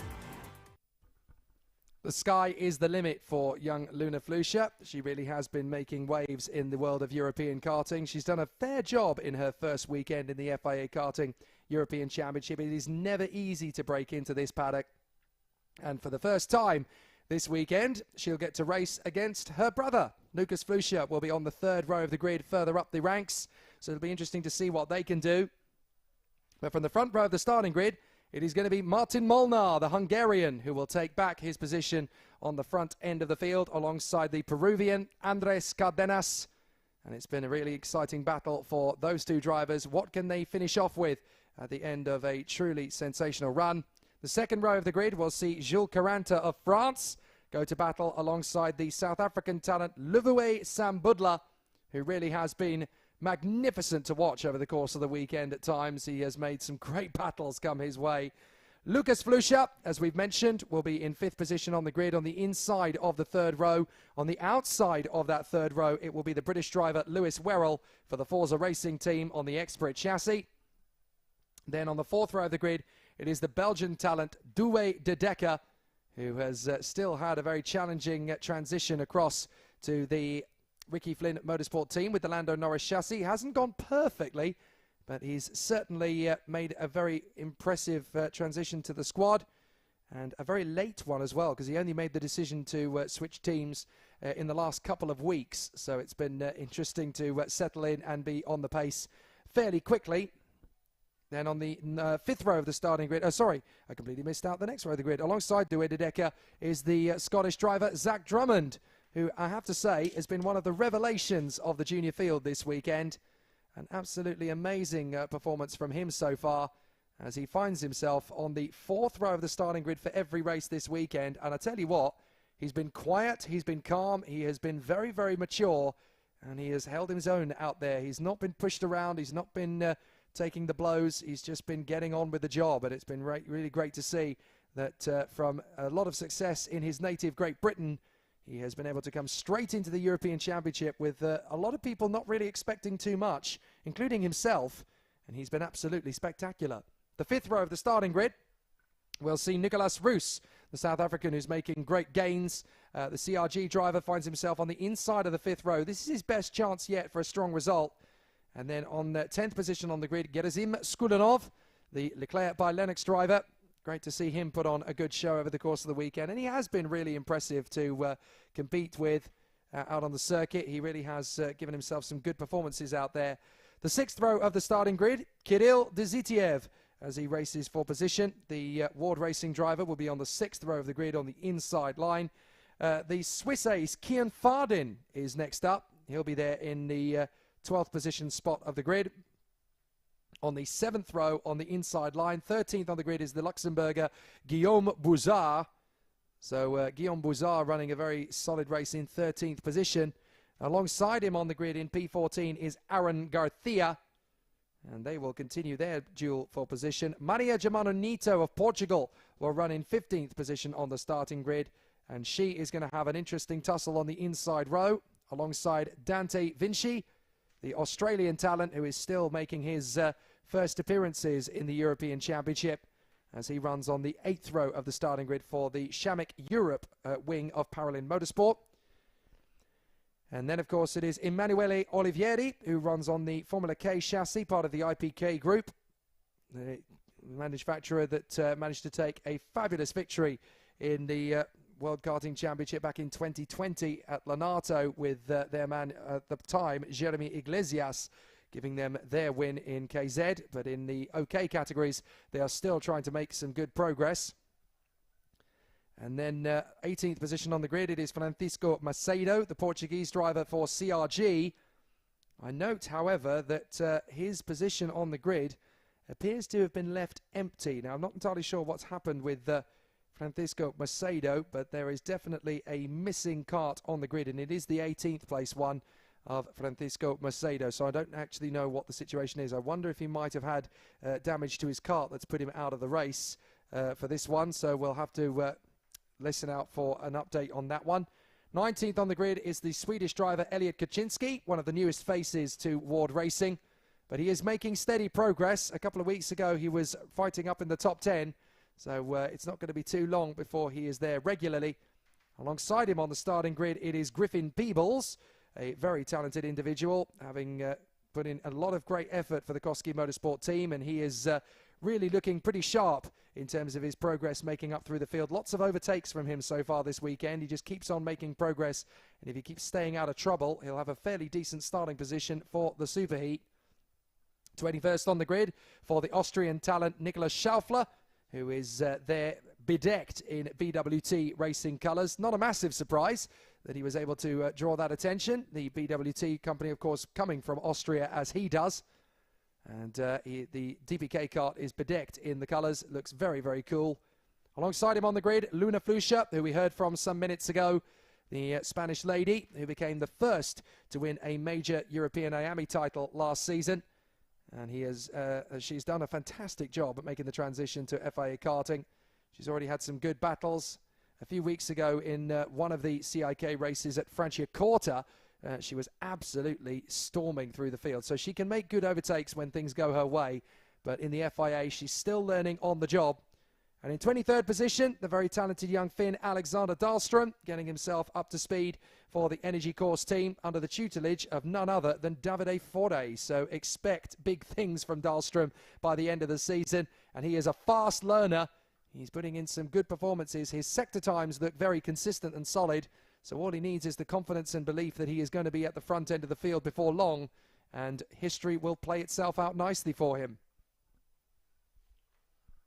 So the last few seconds before this last heat of the day for this collection of juniors go out onto the circuit. This is for groups C versus D. So a lot of great talents in the field on this one. The yellow light comes on at the end of the pit lane to signal their departure imminently. So it will be a fascinating run for the drivers as they head out onto the circuit once again. But is this going to be a victorious moment for the pole sitter? The front row of the grid filled with energy courses. In fact, the first 3 places filled with energy courses. So which one of them is going to take the last race win of their day? Green flag flies. And the energy trio head out onto the circuit. Martin Molnar, Andres Cardenas and Jules Caranta. So the drivers get themselves up to speed as they head out onto the circuit, and it's Martin Molnar from Andres Cardenas, Jules Caranta and Luvuay Sam Budler, Lucas Flusha and Lewis Werrell from Douwe de Decker and Zach Drummond, Nicolas Roos and Gerzim Skulinov, and then it is Kirill Dezitiev and Kian Fardin from Guillaume Bouzard and Aaron Garcia, Maria Germano Nito, and then Dante Vinci from Emanuele Olivieri and Francisco Macedo. Elliot Kaczynski is in front of Griffin Peebles, and then Nicolas Schaufler, Luna Flusha and Alexander Dahlström. A very competitive battle for the drivers coming up. And so we will have a really exciting drama for them. The 23 drivers that will go out onto the circuit for this one. Some good battles and some good racing on the march. And the drivers really will be showcasing their skill and their speed. It will not be easy to predict who's going to get the best of things either, because they are really going to work hard here. Out on the course, drivers still giving us plenty of show. But this is the last heat of the day for these drivers in groups C versus D. So we're going to be in for another exciting show. The only driver missing, as I did mention before, is the Portuguese driver Francisco Macedo. I'm not entirely sure what the reason for that is, I'm afraid. But he is missing from this one. Hopefully he will be out again for the super heat tomorrow, but you'll have to keep an eye on his social media following. I'm sure the updates will come. So for the top 3, it is all energy course drivers: Martin Molnar, Andres Cardenas and Jules Caranta. But how many of those drivers are still going to be in the top 3 by the time the checkered flag falls, and which of them is going to be at the front end of the field, if any of them? It's an interesting challenge for them as a squad. Because you've got to remember, in the world of FIA karting, even though there are multiple drivers from the same team, there is no teams championship in FIA karting. So it's very much a case of after the gates, no mates. That seems to be the affectionate phrase that is used by kart racers. And it's every driver for themselves when they get out onto the circuit. Let's see if we get a good start. We do! Great start from the even side of the grid. Is that going to be Cardenas through to the lead? Side by side still with Molnar. Somebody's going to have to blink first, and it is going to be Molnar that has to concede. Oh no, sorry, it's Cardenas that concedes. I do apologise. Molnar is your leader. Cardenas in second, and in third place it is Jules Caranta. So they have maintained their top 3 as Lucas Flusha has come through to 4th position, and there's a spinner. That is Emanuele Olivieri, and I think that's Maria Germano Nito as well. Dante Vinci got involved in that, and so too did Luna Flusha. So Luna Flusha is also out of the race, I think, down there. So I'm afraid that is Flusha out, Olivieri out, and Maria Germananito out. Very tough stuff, but obviously they've got to work hard on how they continue from there. It's going to be a very tricky continuation for the superheats tomorrow. Dante Vinci has got going again, but he is down at the back of the field. So it is the trio of Energy Course karts still. Molnar, Cardenas, Caranta, and then it is Lucas Flusha in front of Werrell, Sam Budler, Dzitiev, Roos, De Decker, Drummond, Buzar, Garcia, Skulinov and Fardin. So a really interesting start to the race. The Energy Course trio, as far as Mick Panagada, the team principal, is concerned, is, well, just keep it clean, do your own race, don't take each other out. I don't mind who finishes where. They mind who finishes where, of course. They will push on and make sure that it's them on the top spot. But at the moment, it is as they started. Molnar, Cardenas and Caranta. They kept it nice and tidy on the way through. And still, no holds barred between the three of them, but Molnar is still ahead of Cardenas and Caranta. So very closely, evenly matched between these three Energy Course drivers. Flusha running in fourth position ahead of Lewis Werrell and Luvawe Sam Budler. So down the straight, up towards the very fast apex of turn 2, then on the brakes into 3. You can actually see the drivers applying the brake and trying to keep the kart nice and planted through. Oh, and there's been a couple of karts involved in an incident further back behind the leaders. That looks like to me what we seem to have lost a few of them. I think we have lost about 3 drivers from the mix there. Dzitiev, Roos and Sam Budler. I think Sam Budler, Dzitiev and Roos have all been involved in that one. Roos has got going again, but I'm afraid it's game over for Liverway Sam Budler and Kirill Dzitiev. So those two are out of it. And they've come off just on the exit of turn 3. So that is unfortunate. Molnar, Cardenas and Gilles Caranta from Lucas Flusha and Lewis Werrell. And these 5 drivers are covered by less than a second at the last timing split. Werrell closing up a little bit, and now you've got Cardenas and Caranta going for the move on their teammate. They both get by. Lucas Flusha hopes the door's still open. It isn't. So he has to hang back in 4th position. But certainly Cardenas takes the lead. Gilles Caranta into 2nd. Martin Molnar down to 3rd. And then Flusha and Werrell are very close. Decker now P6. Buzar is 7th. Garcia is 8th. Skulinov is 9th. And Zach Drummond in 10th ahead of Kian Fardin and Nathan Sharp. Oh, no, sorry, that is Nicolas Schaufler. I do apologise. Another one who's got exactly the same initials as a driver in OK Senior. Nicolas Schaufler in the BWT back DPK car, doing a great job. And on the inside, Flusha, power slides and spins.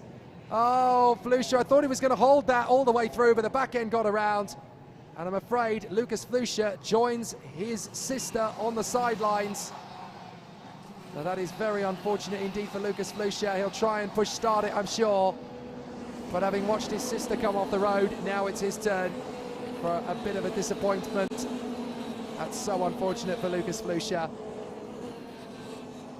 He had a great win earlier in the weekend, but I'm afraid it's come to nothing now, as now we've got the battle between Caranta and Molnar, as Lewis Werrell in 4th position is the only man holding a candle to the Energy Course trio at the moment. What a great performance this is from Lewis Werrell. Great run for the Forza Racing driver. He really is starting to make an impact now in the X-Brit. Some great battles to come from him, and he's still making it look very, very strong out there. Cardenas leads the way. Gilles Caranta in 2nd. Martin Molnar still in a very solid 3rd. But those two continue to battle, and Lewis Werrell is actually going to go with them. De Decker is P5. That's going to help him out quite a lot. Guillaume Bouzard, 6th place, and then Skulinov, Garcia, Drummond and Kian Fardin from Elliot Kaczynski. There's a lot of drivers dropping out of the race in this one now. We've only got 15 drivers still running. It's the most highest attrition rated race of the weekend thus far. So Cardenas, Caranta, Molnar, and the 2 teammates have caught up to Cardenas. Caranta sets the fastest lap, takes Molnar along for the ride. And now all 3 of them will battle away for the race again. Up to the double left apex. Got to be so tactical about where you make this move, especially with 1.5 laps to go. So Cardenas, Caranta and Molnar, and one of these guys is going to take the victory unless they all trip over each other. And look, Cardenas is actually defending, trying to hold his line. Caranta and Molnar are going to team up here. Lewis Werrell can just sit pretty in 4th position and pick off the scraps if there's anything in terms of badinage between them. So out of the final turn and down the straight, Cardenas actually looked like he was trying to break the toe as we go into the final lap. Caranta's on the breakaway. He's going to try to squeeze in. Oh, nearly on his teammate. Martin Molnar tried to do the same thing. Oh, that was close. That could have been a very nasty conversation afterwards. But just about thwarting the move, Jules Caranta has to bail out off the throttle, and Andres Cardenas holds it, but Werrell is now right up behind them. And Lewis Werrell will want to go for a pass. So Caranta and Molnar getting close again to their teammate, Andres Cardenas. They're only going to get one serious go now down the hill out of the right-hander. Is someone going to make the bid to get by? Gilles Caranta's going to go for it. Cardenas still holds the line. Now he's going to try and cut in again. Werrell will try for 3rd. Not going to happen. So it's going to end as a stalemate. And Andres Cardenas will hold on in front of Gilles Caranta and Martin Molnar. It's been a great race from Andres Cardenas. He gets it. And still, somehow, the Energy Course trio remain in the top 3 positions. Mick Panagana will be delighted by that, as too will the Peruvian Andres Cardenas. Excellent stuff, and a great drive there from Cardenas. Gilles Caranta in 2nd position in front of Martin Molnar. Only 15 drivers came across the line in that one. That shows you how frenetic it was. What a race of attrition. Andres Cardenas of Peru managing to get a chaotic race over and done with there. But there's a lot of flotsam and jetsam around the circuit to sweep up. But Andres Cardenas of Peru gets himself a fabulous victory there at an exactly optimum time. That will help out his points tally no end as well. So Cardenas is not quite going to make it into the top 10, but it will help him in terms of gaining a decent position for the grids of the Superheat. So a great performance then from Andres Cardenas. He takes the victory from his teammates Jules Caranta and Martin Molnar. Lewis Werrell in 4th position in front of Guillaume Bouzard and Douay de Decker. Gerasim Skulinov and Zach Drummond ahead of Aaron Garcia, Kian Fardin, Elliot Kaczynski, Nicolas Schaufler, Alexander Dahlstrom, Griffin Peebles and Dante Vinci. And that's it. No other drivers were able to finish that one. Lucas Flusha was out after a spin. Kirill Dezitiev, Nicolas Roos and Luvoy Sam Budler all ended up off the racetrack together up at turn 4. So their races came to a premature end. And then on the first lap, we lost 4 drivers. Maria Germano Nito, Emanuele Olivieri, Luna Flusha, and the race non-starter, of course, was Francisco Macedo. So a very tough race battle all the way through there.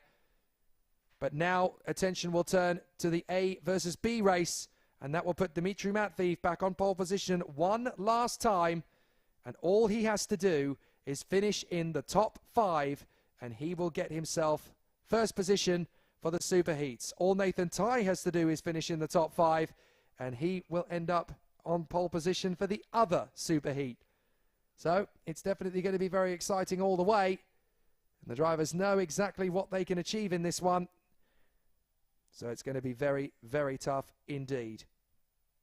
So after what has been already a pretty exciting battle, the one man who managed to come through in the top 5 in that last race, we should hear from him before the day is over. The young man from Luxembourg and the Koski Motorsport team, Guillaume Bouzard. I'm proud to be the Luxembourgish represent. It takes a lot of time to manage your physics and to work on the data with the team and look the other driver driving. The best overtaking opportunities at the end of the straight after the big braking. I take 1 hour to the fitness room 4 times per week. It was a little bit hard because I broke my arm, and then I come back immediately for the first race. And I had not a lot of preparation. For me, the level is the same because drivers keep improving every race and keep being focused.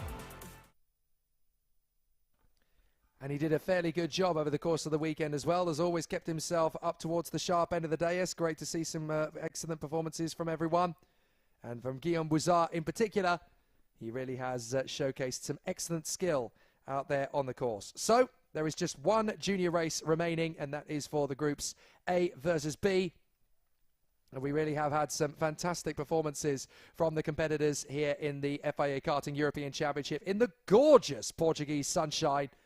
Really has been wonderful to see how this race day has played out, and now there is just one race remaining for the juniors, and that is qualifying heat A versus B. And this is where all of the important decisions can be made in terms of who will come through at the top of the rankings.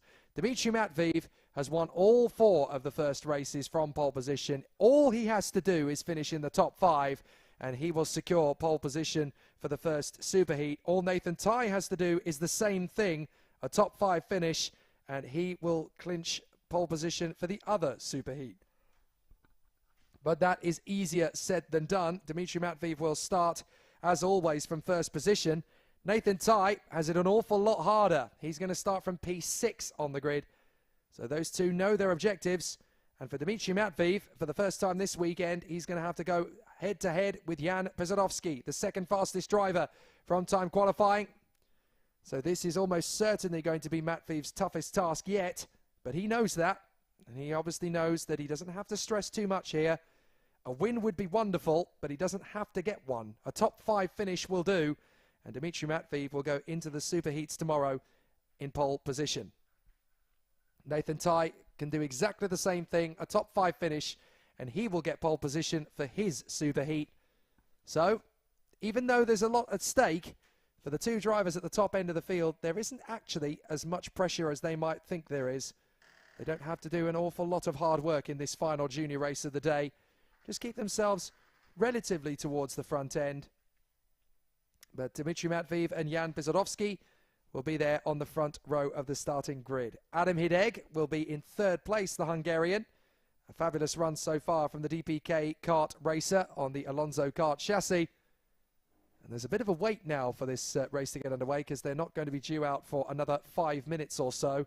So we've got time to talk you through the grid. Alongside Adam Hideg is Anatoly Kvalkin, the Russian, who is there on the Paralin Motorsport kart, running in 4th position, although of course he is not racing under that license.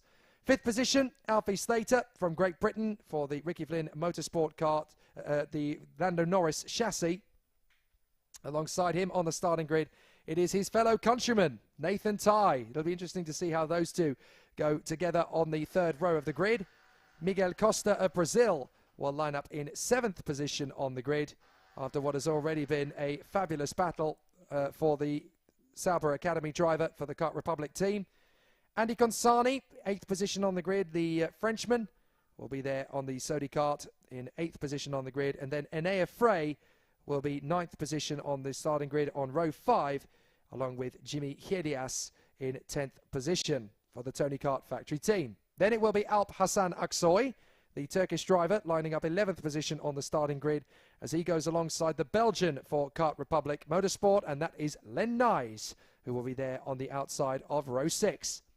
13th on the grid, Tobias Clausen, one of the most impressive talents over the weekend for the Falcon Racing team. They really have put on a good show, and Tobias Clausen could really do with a decent result to finish it all off and get himself as good a position for the superheat as possible.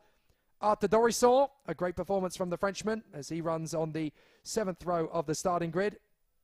A little bit of blood pumping there for the pole sitter, Dimitri Matviev, just getting himself ready with a handful of star jumps on the front end of the grid. Everyone's got their own strategy.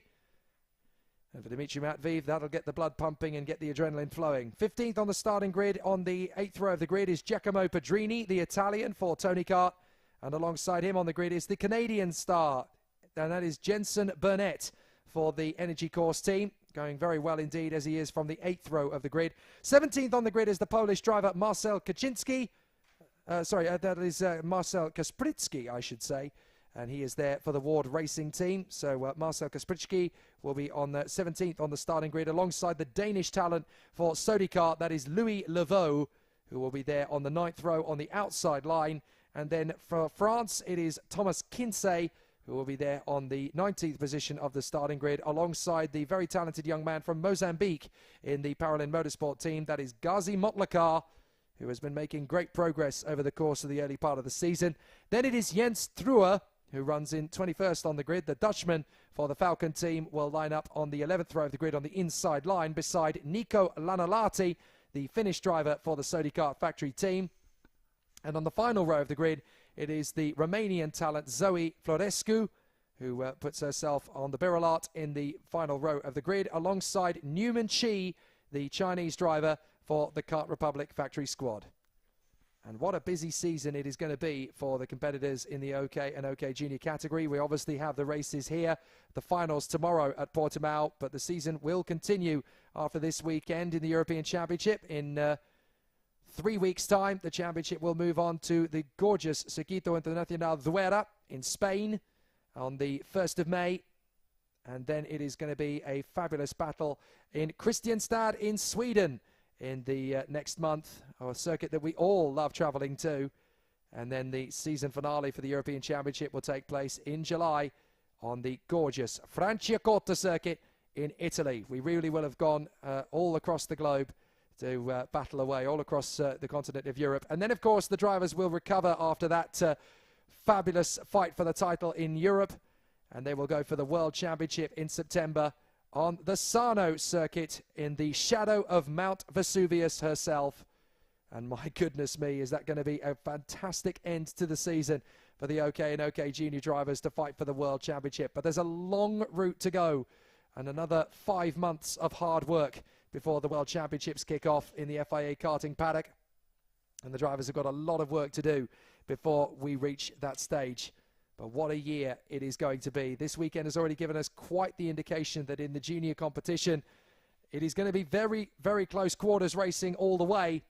But one man they've all got to beat in this final heat for the OK Juniors is Dmitry Matviev. The Koski Motorsport driver has got everything done so far.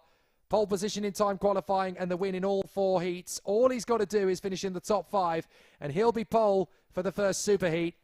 Nathan Ty has exactly the same objective. A top 5 finish will get him pole for the other superheat. So out they come onto the circuit, and it's going to be Dmitry Matviev's to lose, essentially, from the front of the grid. He lines up beside Jan Bezadovsky, then Adam Hideg and Anatoly Kavalkin from Alfie Slater and Nathan Ty. Miguel Costa and Andy Consani from Enea Frey and Jimmy Helias, then Alpak Soy and Len Nice. Tobias Clausen and Arthur Dorisson from Giacomo Pedrini and Jensen Burnett. Marcel Kasprichki is alongside Louis Laveau. And then it is Thomas Kinsey and Gazi Motlakar from Jens Truer, Nicola Nalati, Zoe Florescu and Newman Chi. So the competitors line up in position then for qualifying heat A versus B. And this is the race that will decide which 2 drivers will be starting in pole position for the super heats tomorrow morning. This new format for the 2022 season, I absolutely adore it. I think it actually gives a lot more impetus to the drivers to keep working right until the final. Because even if you haven't made it after the 5 qualifying heats, there is something to race for on Sunday. And it can be one of those races where the weather could change completely. And all of a sudden, all of the hard work from the previous 2 days can be completely unraveled. So you never really know until you get to the final whether you've made it. And that always adds a really exciting air of unpredictability to it. It also keeps the motivation sky high for as long and through the weekend as humanly possible. So the drivers continue to find their feet around the course. 7 laps of this track once again, and they are slowing up now, so Dmitry Matviev is going to slow them up very early as they come into the 3rd sector now. But Dmitry Matviev looks very calm and collected. He looks very motivated and fired up as well. So it'll be interesting to see whether he can finish off this job in perfect fashion. But this is the last race of the weekend before the super heats for the OK Juniors. And it's Matviev and Bezadovsky, Hideg and Kavalkin, Slater and Ty, Costa and Consani, Frey and Helias, Aksoy and Nice, Clausen and Dorisson. Who's going to get the final race win of the weekend for the qualifying heats? We will find out as Groups A and B come off the final turn, and we're racing! Great start from the front of the grid from Matviev. Hideg is going to go with him, as is Alfie Slater. A little bit of a problem for Jan Bezadovsky. Drops into 5th position, trying desperately to hold his mark as they come through. They will skate up to the hairpin. Is everybody going to get through? Just about. There's a few desperate manoeuvres and one or two drivers running wide. So that is Matviev in front of Hideg, and there's a big gap back as Nathan Ty seems to have lost a little bit of ground. His teammate Andy Consani has as well. So Dimitri Matviev going well at the moment as he leads the way, but Nathan Ty finds himself down in 8th position. And that is catastrophic for Nathan Ty, because that will rob him of pole position for the superheat. It's great news for Alexander Bondarev if it stays like this, because that will give the young man from Ukraine pole position for the superheat instead. So it's going to be a really interesting challenge all the way through. Matviev is your leader. Second is Hideg. Third is, I think that's Kavalkin. Yes, it is. Then Pisadovsky, Alfie Slater, Enea Frey, Andy Consani, and Nathan Ty. Miguel Costa is 9th. Len Nyes, the Belgian, doing well in 10th place in front of Helias and Dorisson from Giacomo Pedrini and Alp Aksoy. So that is 4 Tony Kart factory drivers from 11th through to 14th. And Nathan Ty passes his teammate. That's a relatively easy overtake to make from his point of view. Now he's got some tough nuts to crack here. The top 6 are going to be very hard to beat. And that's a spin-up. That's one of the Tony Kart factory drivers desperately trying to restart. That is Arthur Dorisson. So the Frenchman, I'm afraid, has had a problem up at turn 4, and he can't get the kart started again, try as he might. So Arthur Dorisson is out of the final race of the day for the juniors. Dimitri Matviev, 3/10 of a second still in front of the Hungarian Adam Hideg. Then Kavalkin, Pisadovsky, Slater, and Nathan Ty, who comes up to 6th position. He's just 1 place away now from snatching back pole position for the superheat. And ideally, he really does want that, because he doesn't want to start in 2nd place for either of the superheats, because that will be on the wrong side of the starting grid, where all manner of problems can open up. So Nathan Ty could really do with catching and passing Alfie Slater, but Alfie Slater has his own race agenda. He has his own battles to worry about. He wants to break into the top 10 on the starting grid for the superheats himself, so he really doesn't want to have to worry about battling with him. Enea Frey has come through into 7th place as well, by the way, so a good run so far from the Swiss ace. It's been a fantastic challenge from them all. Excellent battles. Dimitri Matviev, Adam Hideg, Anatoly Kavalkin, Jan Pisadovsky, and Alfie Slater. That's your top 5, but Nathan Ty will want to take advantage as soon as is humanly possible. He's got through! He's got through on Alfie Slater, so Nathan Ty is now in P5. Now that is going to match him for points with Bondarev, but he needs to get 1 more ahead. So 5th position is not quite going to be good enough for Nathan Ty. Thomas Kinsey gets the warning flag. On countback, Bondarev is actually going to get the pole position for the superheat tomorrow if Nathan Ty cannot get into the top 4. Now, I knew they'd be matched for points, but I had a feeling that Ty was going to be ahead, but he's not. It's going to be Bondarev, so if Ty cannot get into the top 4, then Bondarev is going to take the pole position for the superheat. That's all he can hope for, watching on the sidelines. As a big move on the inside, that's Kavalkin. He gets the run on Hideg. That's good news for Nathan Ty, because that's going to bunch the drivers up again in front of him. Jan Pisadovsky's trying to make his move on Adam Hideg. So this will help Nathan Ty. All he's got to do is pass one of them, and he will get pole position back. Dimitri Matviev, though, looking comfortable and dead set in the lead. All he needed to do was get a top 5 finish himself, and he will be pole position, but he wants the win. Oh, big mistake from Pisadovsky. Tried to make the move on Hideg, had to bail out of it. Nathan Ty will see that as a big opportunity. He'll come faster out of the sweeper. And now Nathan Ty will get his move on Jan Pisadovsky's set up. All he has to do is get past the Tony Kart, and he will get pole for the superheat. But Pisadovsky is going to make a big lunge on Adam Hideg, and Nathan Ty will get the momentum to squeeze around the outside of Hideg. No, he won't. Oh, big battles, and that is Alfie Slater getting through past both of them. So Slater is through into 4th. Great opportunism from Alfie Slater. So he is now in 4th position. And Nathan Ty comes through into 5th place. So even so, Nathan Ty still needs to get the overtake on Alfie Slater.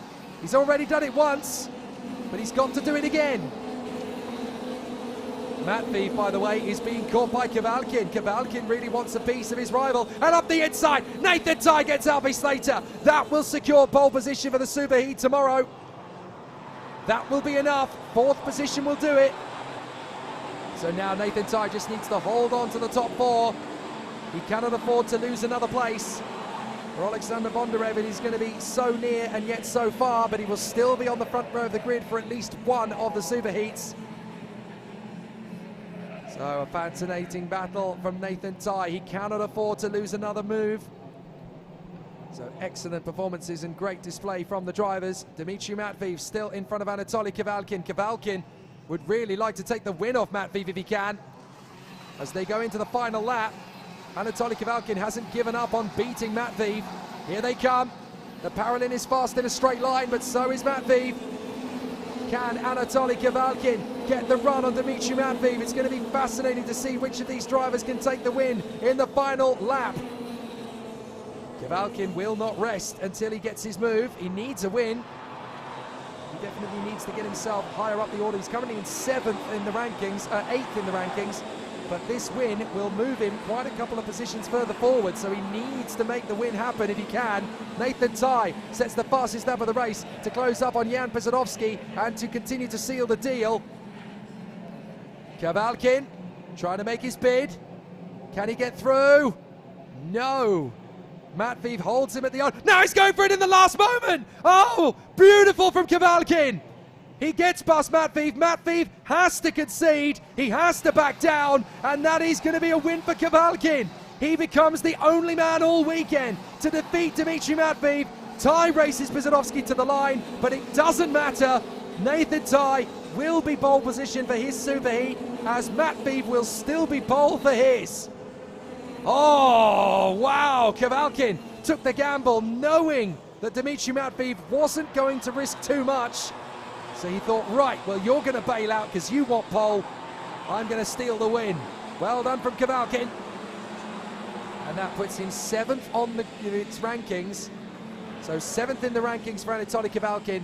That will put him 4th on the grid for the first superheat. So that really puts him right up in the charging positions later on, and he'll go up against, get this, Dmitry Matviev again. So talk about the battle coming into the superheat tomorrow. Anatoly Kavalkin has thrown his hat into the ring. He is the only driver all weekend that has beaten Dmitry Matviev in a straight fight. Amazing from Anatoly Kavalkin. So now the gauntlet is thrown down. Nobody is unbeatable this weekend.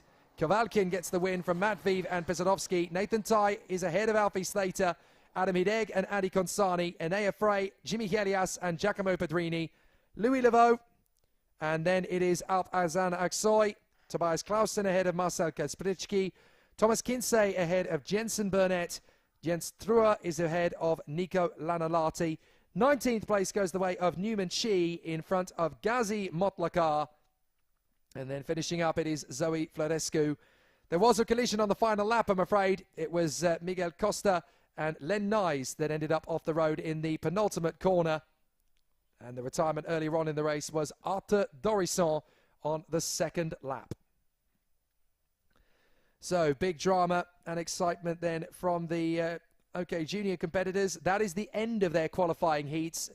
What will happen now is that the rankings from qualifying will be accumulated, and the drivers on the odd positions of the rankings, 1st, 3rd, 5th, 7th, 9th, etc., will go on to the starting grid for the superheat tomorrow morning, and the drivers on the even positions of the rankings, 2nd, 4th, 6th, 8th, 10th, etc., will then go into their superheat tomorrow morning, and that will be the last race before the finals, and that points finish will be added to the accumulated qualifying heats from today, and that will set the grid for the final. Only the top 36 drivers in the rankings will be permitted to start the final. What a battle it's going to be tomorrow, that's for sure.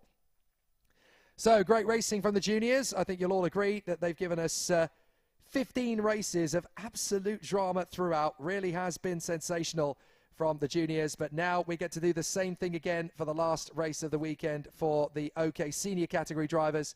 They will battle away as well, and now it is time to greet the drivers in qualifying heat E versus F, and we'll hear from one of the stars of juniors so far last year, and the man, of course, who became the junior world champion.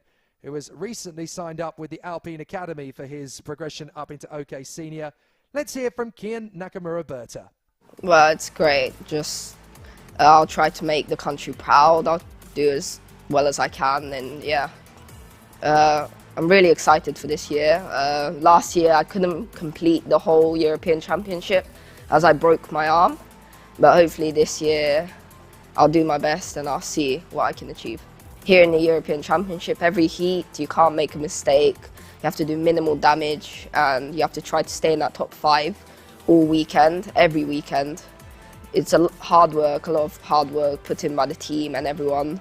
Just try to stay the best. Back at home, we do loads of training to try to stay fit, try to stay the best as we can. Of course, it gives me more confidence that my achievements have been seen.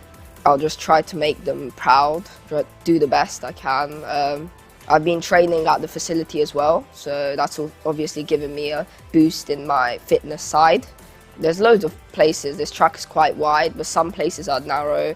The chicane is a massive overtaking sport. It's quite wide going into it, but narrow on the exit. But since it's very wide into the entry, it's easy to overtake.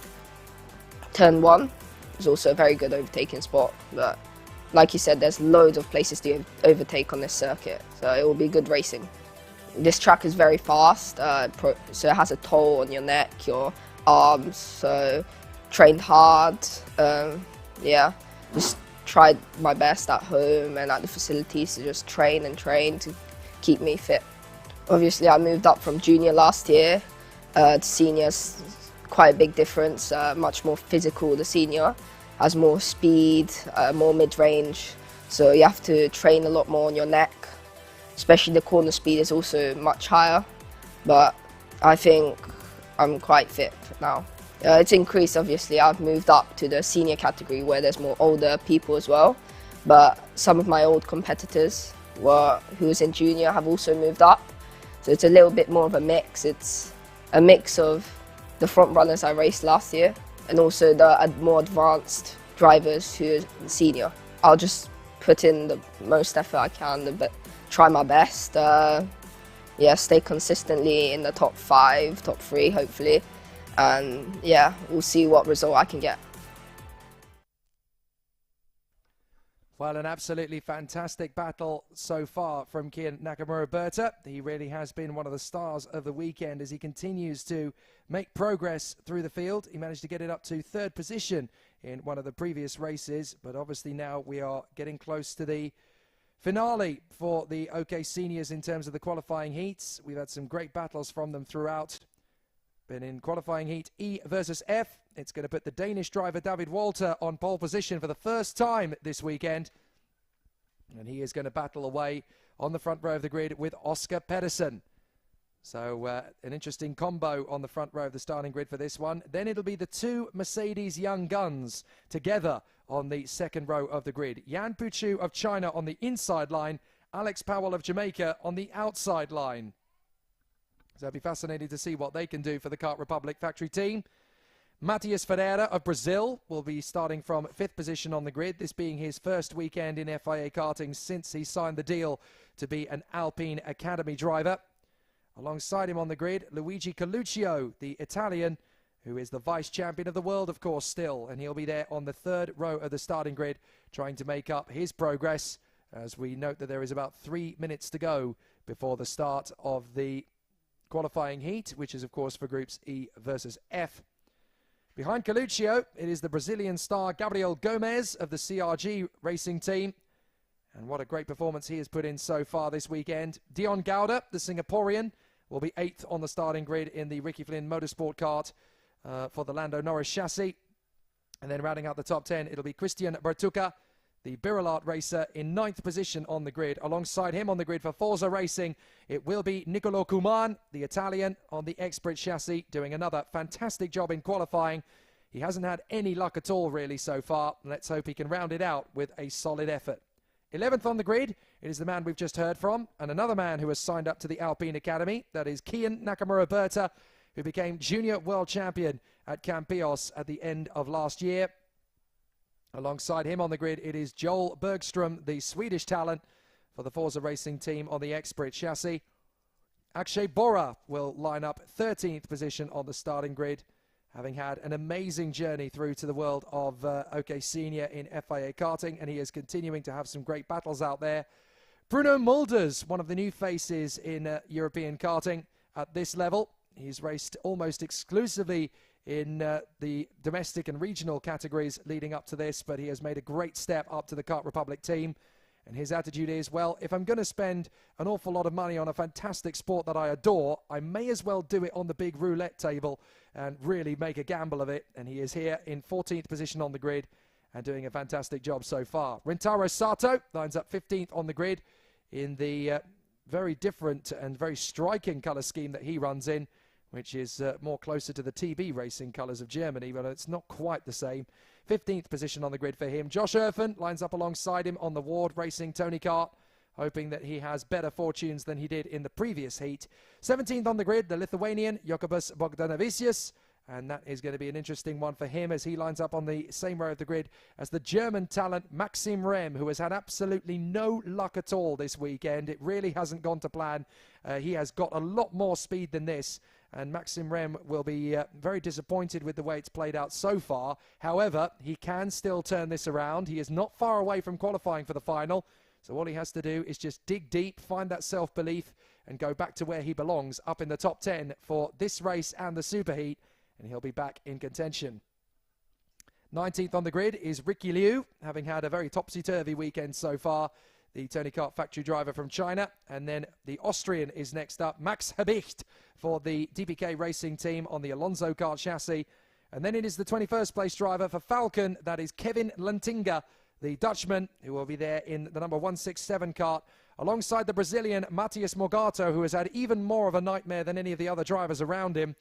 Pole position on this circuit 2 weeks ago in the last CIK class of race, and now at the back of the grid for this one, so more fight backs through the field needed for Matias Morgato. And then at the very back, it is the Portuguese privateer David Sobreiro.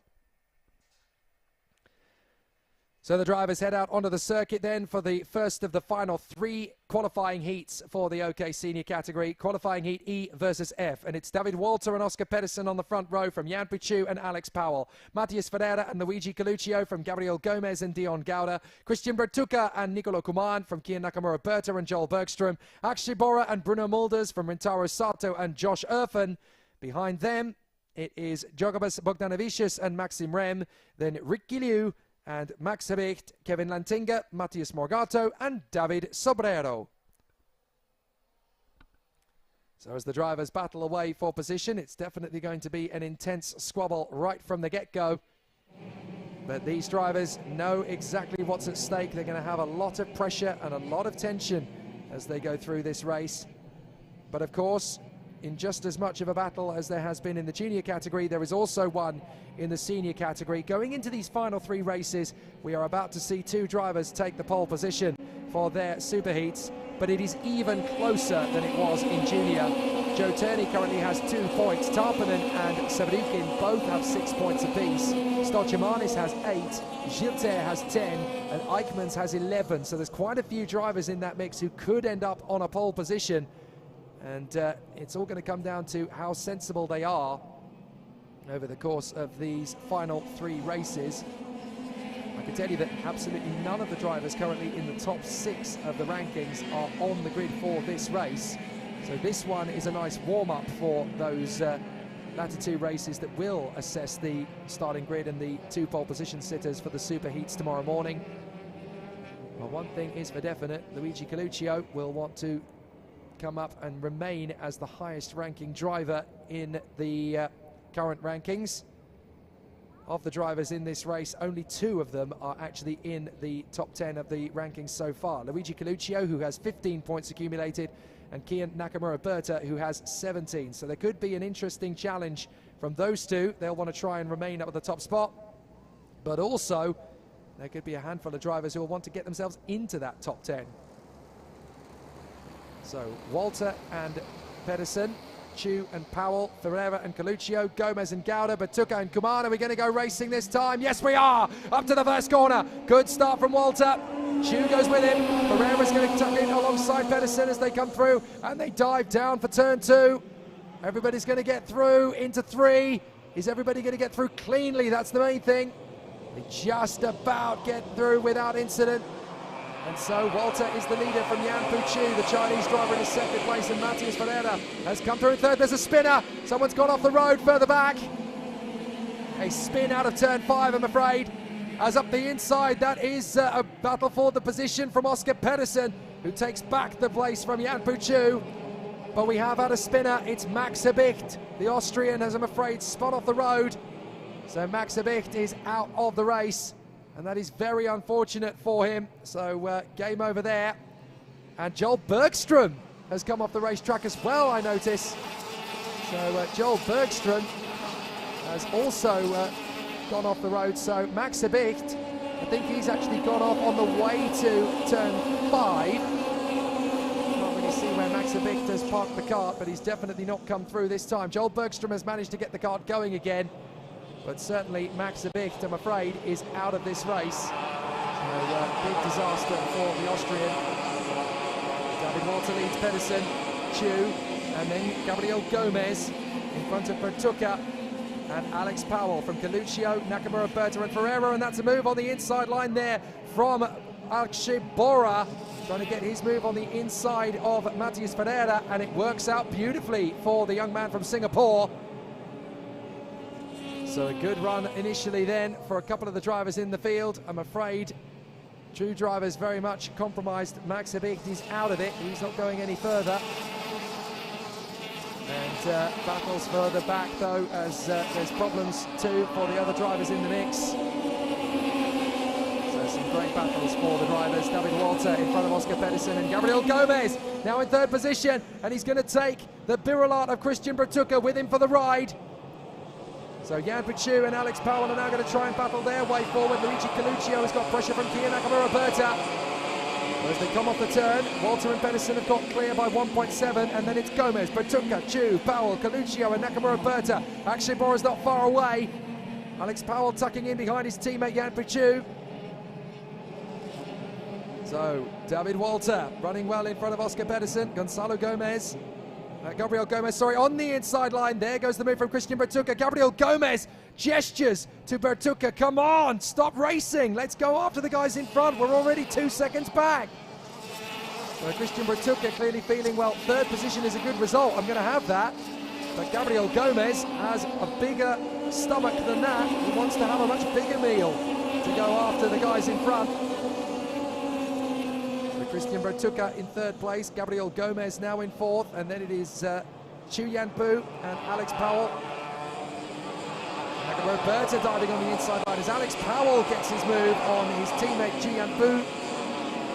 Nakamura Berta in seventh place from Luigi Coluccio. And Akshay Bora running well, then Erfen, then Rem, then Mogato and Ferreira from Gouda, and Bruno Mulders ahead of Nicolo Kuman and Rintaro Sato. Kia Nakamura Berta trying to line up Alex Powell as Coluccio dives on the inside of Chu. So Coluccio gets past Chu, but Chu is coming straight back at him. No chance. And there on the move on the inside is Matthias Ferreira.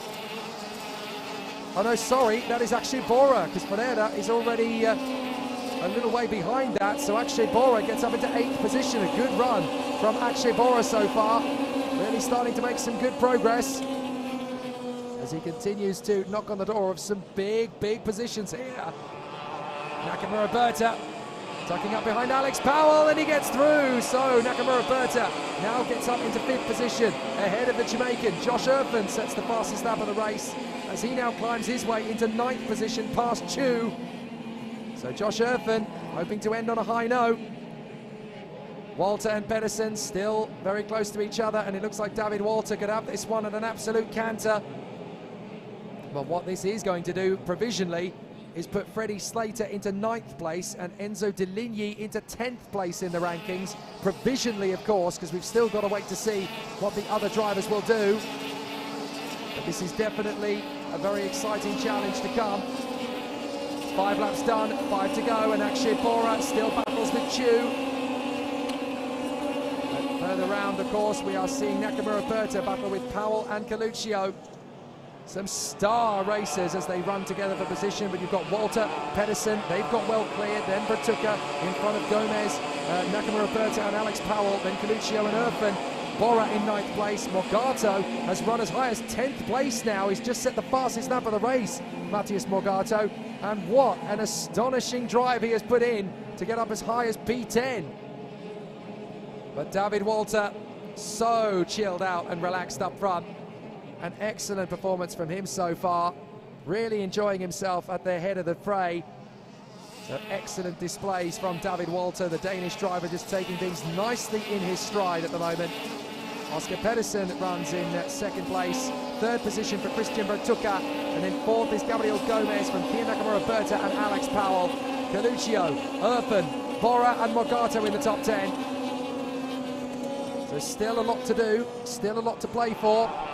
But the battles are definitely going to be very solid. Matthias Morgato has actually been given a warning flag. He's pushing so hard. I'm not sure what it is he's supposed to have done, but certainly the officials have picked up on it. As Josh Erfen now gets right in behind Luigi Coluccio. That's the Vice World Champion you're taking on, Josh. I hope you're ready for it. Luigi Coluccio is going to hold 7th position for a little while longer, but Josh Erfen could go for the move down at the bottom of the hill. He launches on the inside and gets the move in the same breath as Nakamura Berta gets past Gabriel Gomez for P4. So that is Nakamura Berta into 4th, and that is Josh Erfen through into 7th. As Walter and Pedersen continue their run, and David Walter is just stretching away from Oscar Pedersen. Bertucca in 3rd, Nakamura Berta in 4th, but Gabriel Gomez once more. Japan versus Brazil, here they come. 4th and 5th, Nakamura Berta, the reigning junior world champion. Gabriel Gomez, the reigning Ayrton Senna Trophy winner. 6th position, Alex Powell. 7th is Erfen, 8th is Coluccio, 9th is Morgato now, ahead of Akshay Bora and Maxim Rem. What a great drive from the German too. Maxim Rem fighting his way back into contention in P11. And with 3 laps to go, it is all going to come down to how this midfield battle plays out. But as it stands, the drivers in the top 10 are about to fall out of the top 10, with Freddie Slater and Enzo Deligny likely to pick up the pieces, depending, of course, on where they finish in their heat. But David Walter has 2 to go, and he has pulled nearly 2 seconds clear of Oscar Pedersen, as Christian Bertucca charges relentlessly to try and close up on Oscar Pedersen to try and snatch another point away from him. And Nakamura Berta and Gabriel Gomez still very closely knit together. Alex Powell is in 6th place, not for long! A big slide from Josh Erfen as he goes through on the inside of the Jamaican, and Josh Erfen manages to move his way up into 6th position. What a race this is from Josh Erfen. The British driver working hard on the Ward Racing Tony Kart, and he has now got himself into the top 6. He might even have time, the way he's currently going, to start to make inroads into Nakamura Berta. Oh, side by side for 2nd. Pedersen and Bertucca are battling wheel to wheel. Here they are. Bertucca getting alongside Oscar Pedersen. Pedersen trying to sort it out. A bit of a switcheroo from Bertucca on the inside. Nice move from Christian Bertucca. He sets up Pedersen and now gets in a 2nd. Last lap begins. Walter has this race at a canter. Bertucca trying to keep Pedersen at bay. Oh my goodness. Bertucca really leaning on Pedersen on the way to the braking zone. And somehow they managed to avoid contact. So Bertucca in front of Pedersen. And in 4th place, that's Nakamura Berta from Gabriel Gomez and Josh Erfen. This could still go anybody's way. Pedersen trying to hang on in front of Nakamura Berta, but it looks as though his tyres are absolutely screaming at him. Here they come again. And Nakamura Berta is right in behind Oscar Pedersen. Can he go for a big manoeuvre in the final lap? We're not sure if he's going to have the time, but this man doesn't even need to break a sweat. David Walter is going to come through for the victory. He chills out and cruises home. David Walter victorious at a canter to Christian Bertucca, and Pedersen just from Nakamura Berta. Only 0.04 of a second separates them at the flag. Well, that was tight. That was a very close battle there, right to the death. But David Walter managed to finish it off in fantastic fashion. That was what he wanted from the race. That was where he was able to make it work. And after 15.31 kilometers of racing, he gets the victory. at an average speed of, get this, 96.3 kilometres an hour. He's only 14. Absolutely astonishing. I can't do an average speed of 96.3 kilometres on the road, never mind on a racetrack. David Walter, absolutely phenomenal. What a spectacular performance it has been from the Dane in this one. Just got into the lead, checked out Charlie, and he is the only driver other than Jokubas Bogdanovicius to maintain his starting position from the beginning of the race. Terrific drive, excellent run. So David Walter takes the victory in front of Christian Bertucca and Oscar Pedersen. Kia Nakamura Berta is ahead of Gabriel Gomez. Josh Erfen ahead of Matthias Morgato. Alex Powell in 8th from Luigi Coluccio and Maxim Rehm. Matthias Ferreira in 11th position in front of Akshay Bora. Chu Yan Pu is in 13th in front of Nicola Kuman. And then Dion Gauda finishes ahead of Rintaro Sato. Jokubas Bogdanovicius is ahead of Bruno Mulders. 19th place for Kevin Lantinga. And in 20th place, David Sobrero. 3 retirements in the end. Ricky Liu, Joel Bergstrom, and on the very first lap, Max Herbicht. So some very tough races from all of the competitors in the lineup. And some very exciting battles from the get-go. But that is Groups E versus F. They will battle away for supremacy. And then in the next race, we will have more great dramas as the drivers from Groups C versus D go to battle. And we get to see some more standout performers. We've talked to the drivers at the front end of the field. We also get to talk to the drivers in the middle of the field, of course, as well. And one of those drivers who has been trying to fight his way back to supremacy with some very spirited drives is the Swedish talent for Ward Racing, Caspian Hagman.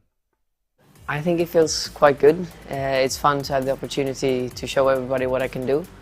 And it's fun to put Sweden on the map a bit more. You have to put all of the hard work and be consistent through all the times. It isn't enough to just win one of the races. You have to be consistent for a long time and work harder than everybody else. I've been working as hard as I can at home off the track, running and going to the gym all the way from Campillos, and just to trying to get the best shape as possible and have the best opportunity to do something great here. Last year we had a lot of good older guys, but some of them have moved up to the Formula cars, for example, Antonelli, Camara. But now we've also seen a lot of great junior drivers coming in to take their places, and I think it's going to be a tough year again. Fantastic race battles so far then from the competitors. In qualifying heat C versus D, we're going to get more exciting drama.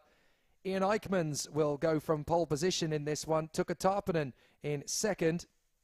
James Zigotsi is going to be there running in 3rd position after what has been a sensational battle for the competitors thus far. Juho Valtonen will line up alongside him on the grid. So, essentially, there's going to be 4 drivers from the same awning on the first 4 positions of the grid. But they do come from 2 different teams. Ian Eichmans from the Eichmans Grand Prix Racing Team on his own at the front of the field, surrounded by the Tony Kart Fighter Squadron. So an absolutely brilliant run from them. Tuukka Tarppanen, James Zigotsi and Juho Valtonen will all come together to battle away for position. Luca Samalisto will be in 5th place on the grid. Freddie Slater will line up in P6. So there's very much going to be some impetus from the British driver as he tries to fight his way further forward. Nacho Tunion in 7th position, the Spanish driver alongside the Emirati Rashid Al-Daheri as he runs in the Forza Racing driver 8th position on the starting grid. The Italian Matteo De Palo will run in 9th position on the starting grid for the Kart Republic factory team. And then the Peruvian Rafael Morenese will be there in position. And then, of course, in 11th place, it will be Keanu Al-Azari, who has had some spectacular races of his own over the course of the weekend. How he keeps finding his way from the 6th row of the grid to 6th position on the first lap is absolutely beyond me, but he keeps doing it, so he's obviously doing something right. Art de Rojon in 12th position on the starting grid from the Belgian talent Nathaniel Den Hont, who will line up in 13th place on the grid for the VDK Racing Team.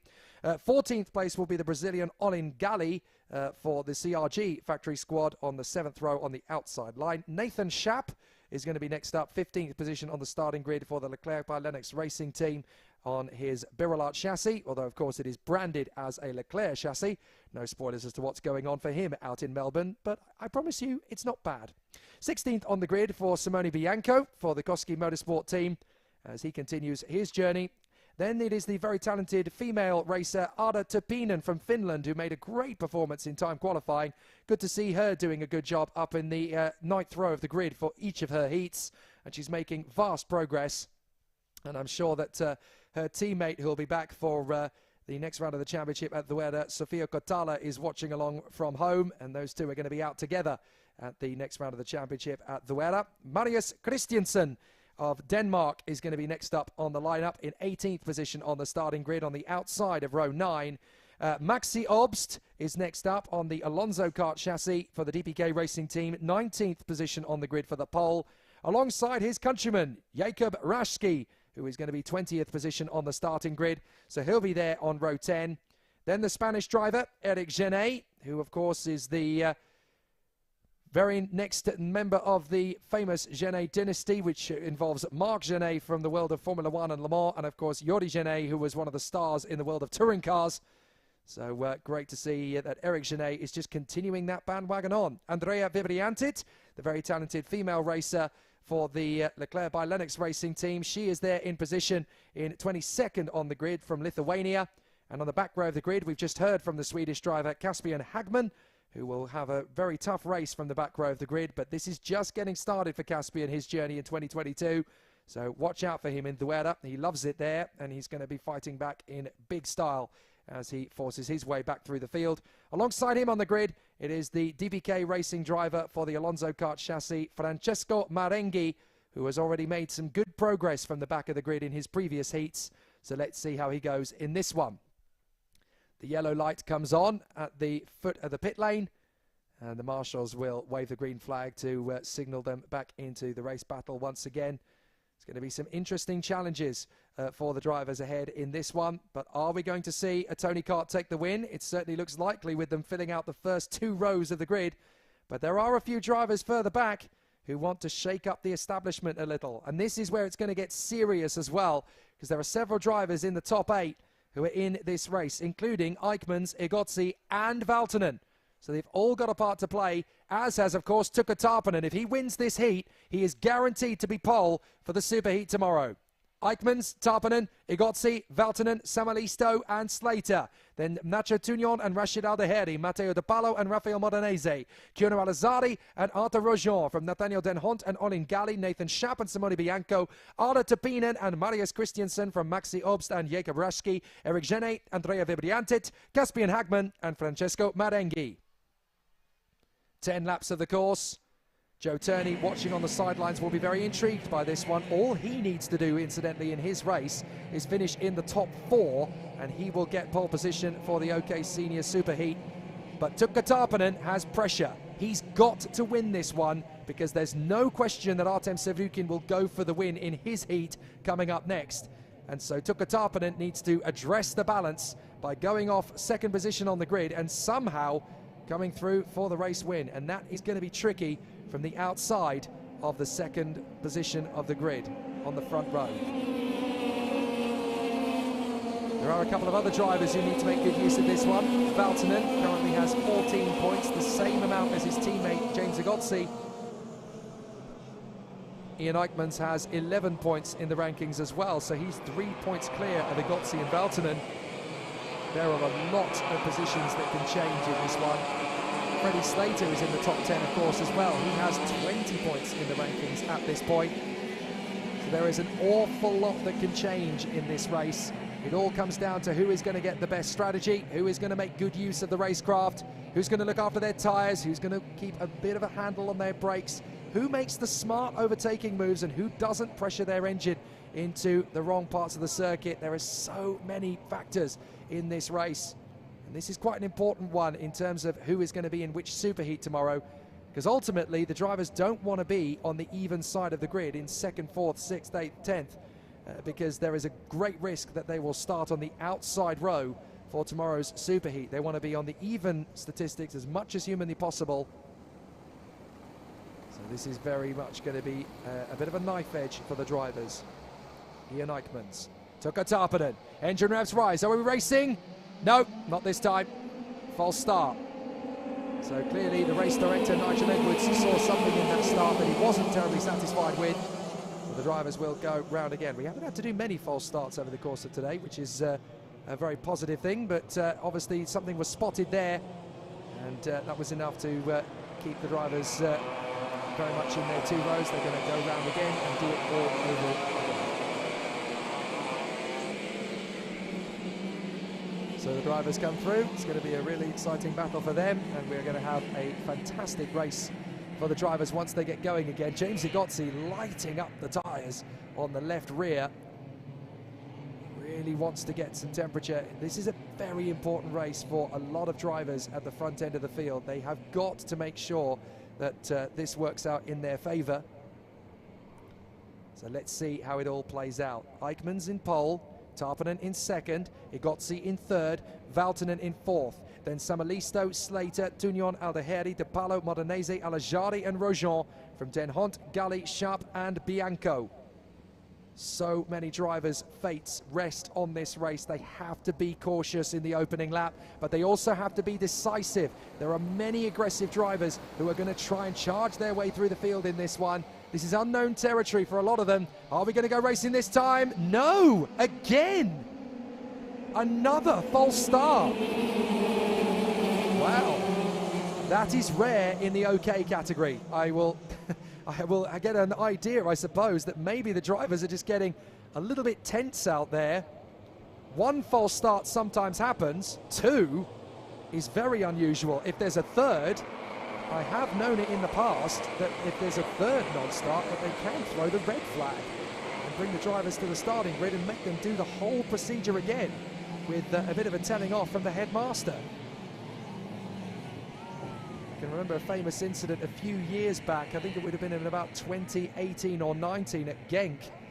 There was a particular driver in the Academy Trophy who was starting from pole position, and they managed to get 3 false starts, and that driver was actually made to come off pole position, and they had to start the race from the back of the grid because they couldn't control the pace. So hopefully that is not going to be the case this time.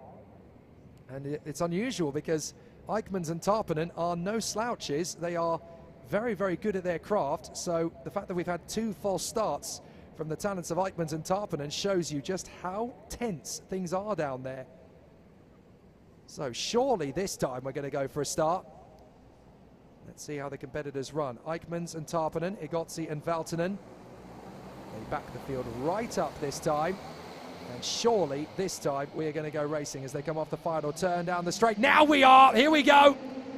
Cracking launch from Eichmann's. Straight in comes Igozzi, and a good launch as well from Samalisto. He's got a good run to the first couple of corners, and as they charge their way through on the inside, that's a good late braking from Nacho Tunion, trying to make up some places in the field there as well. They've just about come through turn 4 without incident. A couple of drivers kicking up some dust, and as they go through the hairpin at 5, they are all facing the right way, although there is a little bit of dust kicked up, and one of the Car Republics going backwards down the field, having lost momentum. But out in front, it is still Eichmann's from Igozzi. Samalisto in third. Up in fourth, that's Valtonen ahead of Tuka Tarpanen. So that is pretty dramatic. If Tarpanen is down in 5th position, he will not be in the pole for the superheats. He's got to make up those places.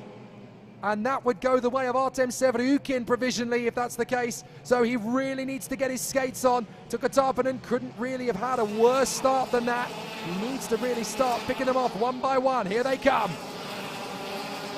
Eichmann's, Igozzi, Valtonen, Samalisto, Tarpanen, Modenese, Tunion, Alazari again making up places. Up to 8th this time from Freddie Slater and Rashid Aldeheri. And there goes Modenese.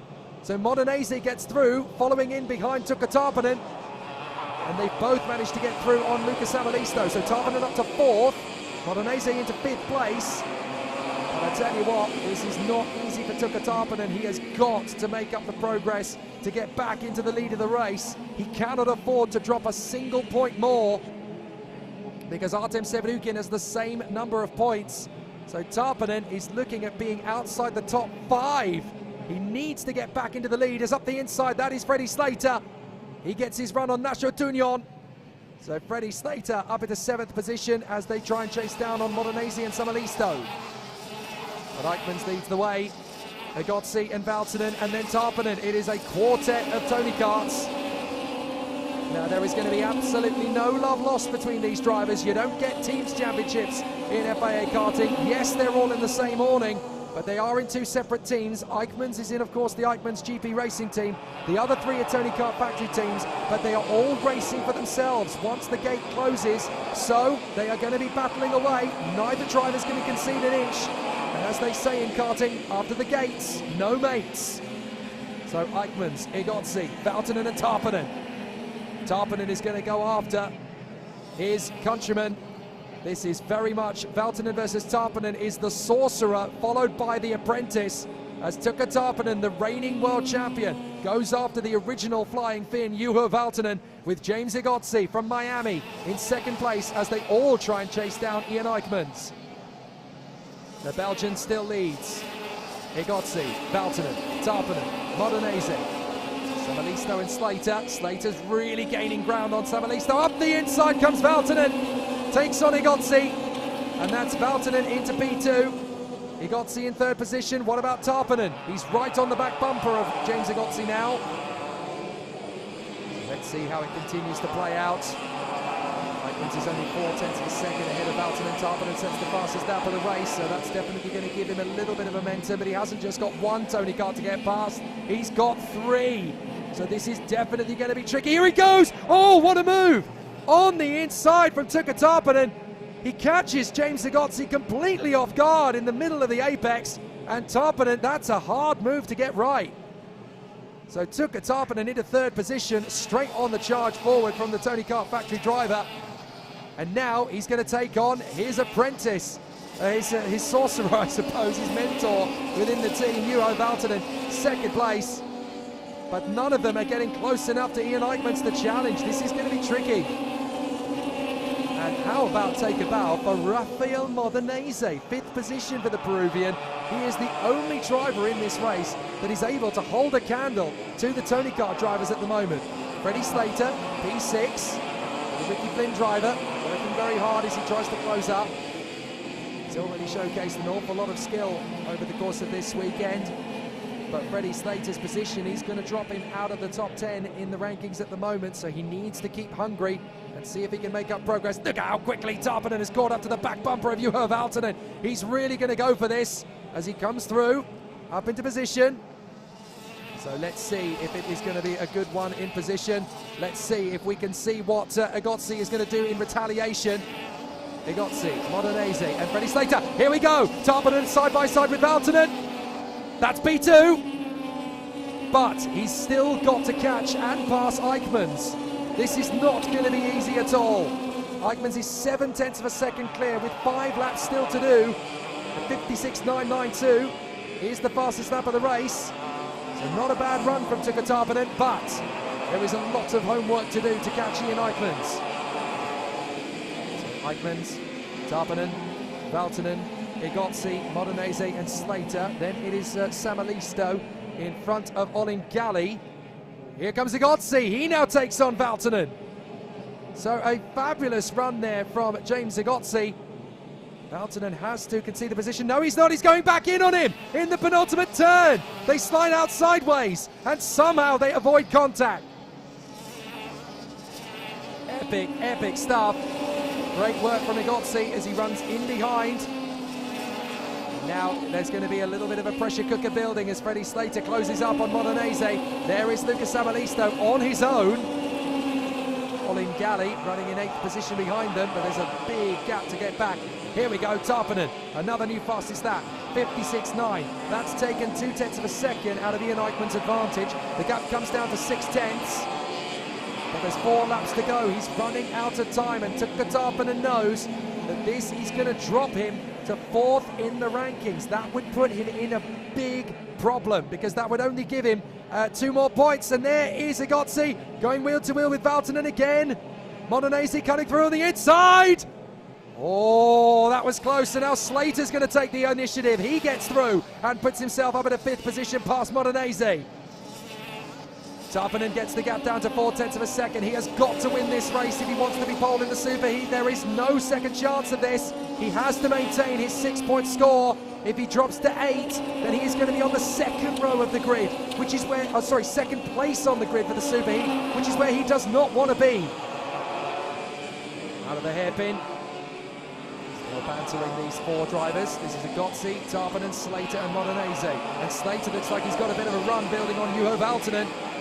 Valtonen is currently holding station behind his teammate James Agotzi, the man from Florida. Here they come, down the drop. Who's going to make the blink first? I think it's going to be Slater. No, it's not, because Valtonen holds the middle of the road. So Slater doesn't want to make a silly risk there. He just holds his position. Maybe on the last lap he would go for that. But for the moment, still a lot to do. Tarpanen gets the gap down to 3/10, and now he gets the gap down to 2/10 of a second. Here we go. This is where Tarpanen has got to pass Ian Eichmans. He has to make this happen. Up to turn 3, not close enough. If I know Tuukka Tarpanen, he's either going to make the slingshot into this next hairpin, which he is too far back to do, or he's going to make the bid into turn 11, down at the bottom of the hill. But the reigning world champion is taking on the Eichmans Grand Prix Racing superstar, Ian Eichmans of Belgium, hanging on in front of Tuukka Tarpanen. Let's see just why Tuukka Tarpanen is the reigning world champion. Can he get on terms with Ian Eichmans? He gets in behind him. It's now or never. He cannot finish second. He knows what's at stake.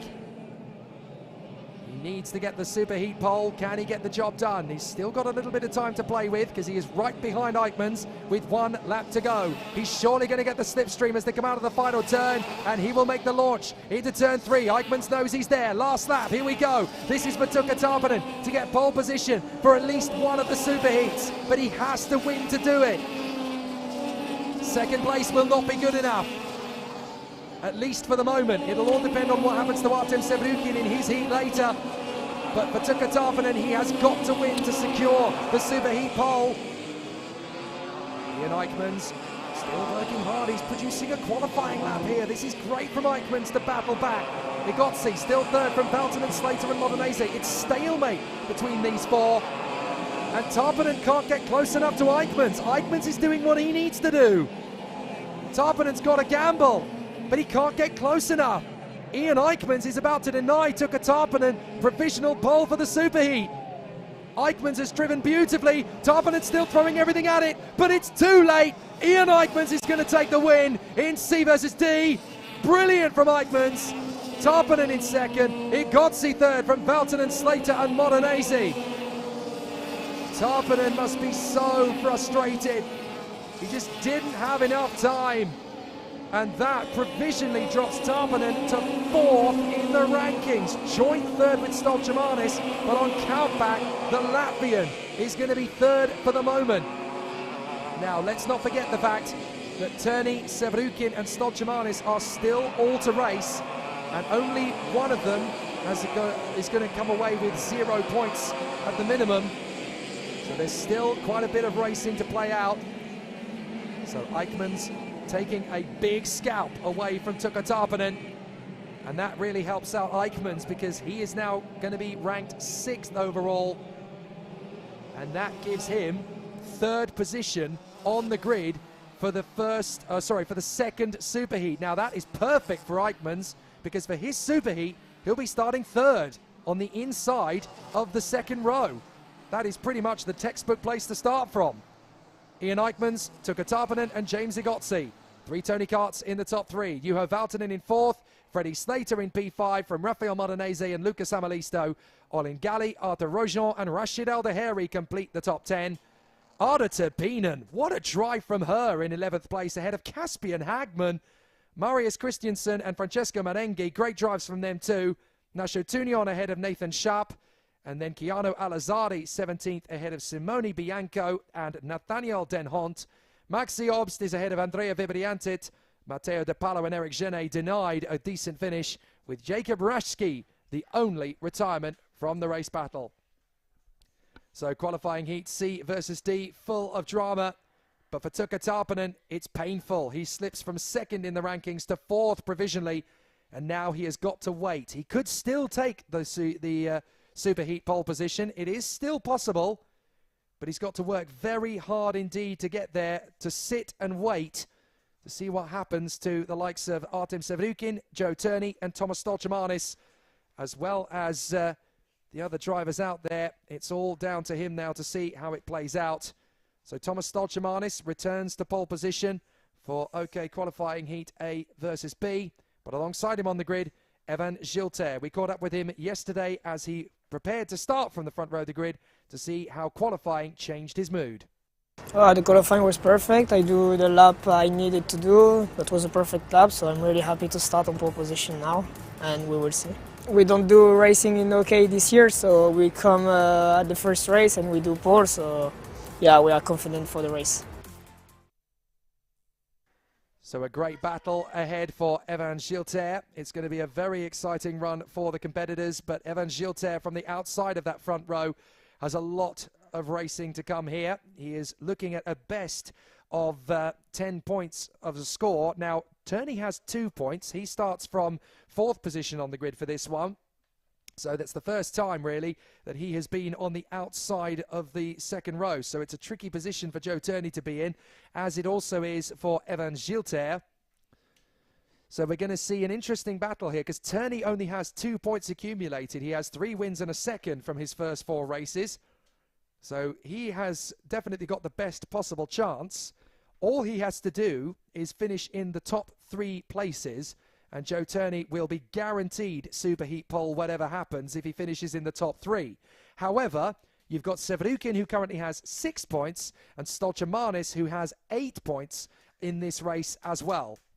And with Tarpanen finishing up on 8 points for a score, it's very tricky to see whether he could potentially get the super pole. Evan Gilter sadly cannot take it now, because he has 10 points, but he could still get himself into 3rd position on the grid for either of the superheats, which would give him an amazing opportunity going into the races tomorrow. He could get himself a pole position for the final from there. So there's still everything to play for at the sharp end of the field. The last race of the day and the last race before the superheats tomorrow morning. Bring it on! A versus B, and Stolchemanis versus Gilter on the front row of the grid. This has all the makings of the toughest, roughest race that we have had so far this weekend in the OK Senior category. The green flag flies. Stolchemanis versus Gilter on the front row. This is going to be a good one. And with the title battle between Artem Sevrukin and Joe Turney going to battle on the same row of the grid on the second row, anything could happen. Stolchemanis and Gilter from Artem Sevrukin and Joe Turney, Hiyu Yamakoshi and Enzo Deligny, Victor Gustafsson and Karol Pazovic from Adrian Maliero and Zachary David, Emily Koivisto and Maxim Orlov, Nico Lemberg and Malo Bollier from Harley Kivel and Max Popov. Then it is Jevan David and Albin Storeysen, Oscar Wirtz and Alva Simasvara from Bernardo Pinheiro, Gustav Wisniewski, Max Angelard and Ella Stevens. The final race of the day, and there are literally 4 drivers that could end up with a super pole at the end of this. One of them is sat on the sidelines watching, having done all he could do. That is Tuukka Tarpanen. But for Joe Turney, Artem Sevrukin and Thomas Stolchemanis, this isn't done yet. If anything, it's only just begun. So what can Stolchemanis in the energy course do from pole position? Effectively, he needs to beat both Turney and Sevrukin and hope that they have poor scores. If he wins the race and they score badly, it could be Thomas Stolchemanis in pole for the superheat. But there's an awful lot that can play out before that point. As the drivers prepare for a little bit of banter out on the circuit, Joe Turney will go off 4th position on the grid. He has the fewest points accumulated, just 2 from the 4 races, 3 wins and a second. If he stays top 3, he is guaranteed pole for the superheat. But it's either going to be Artem Sevrukin, Thomas Stolchemanis or Tuukka Tarpanen.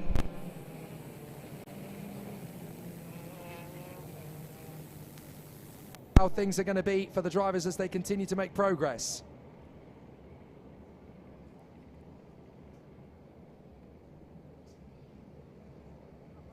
So the battles continue. It is going to be a really exciting battle for the competitors as they run in close proximity and formation. For the drivers as they run together.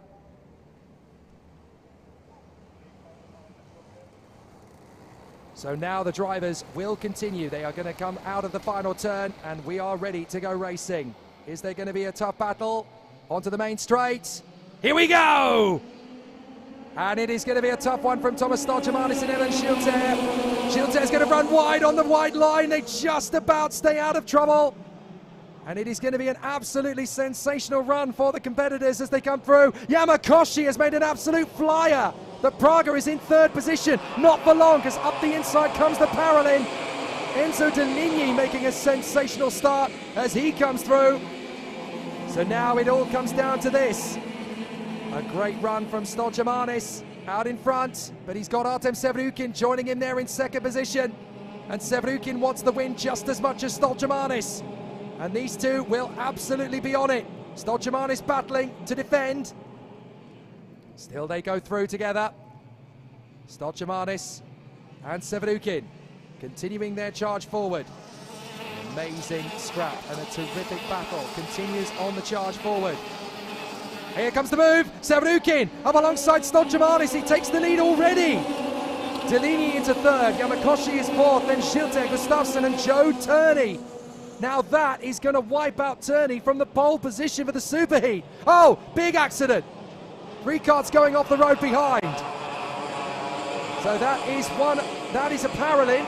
That is Popov, and it looks like Zach David and Max Orlov have gone with them.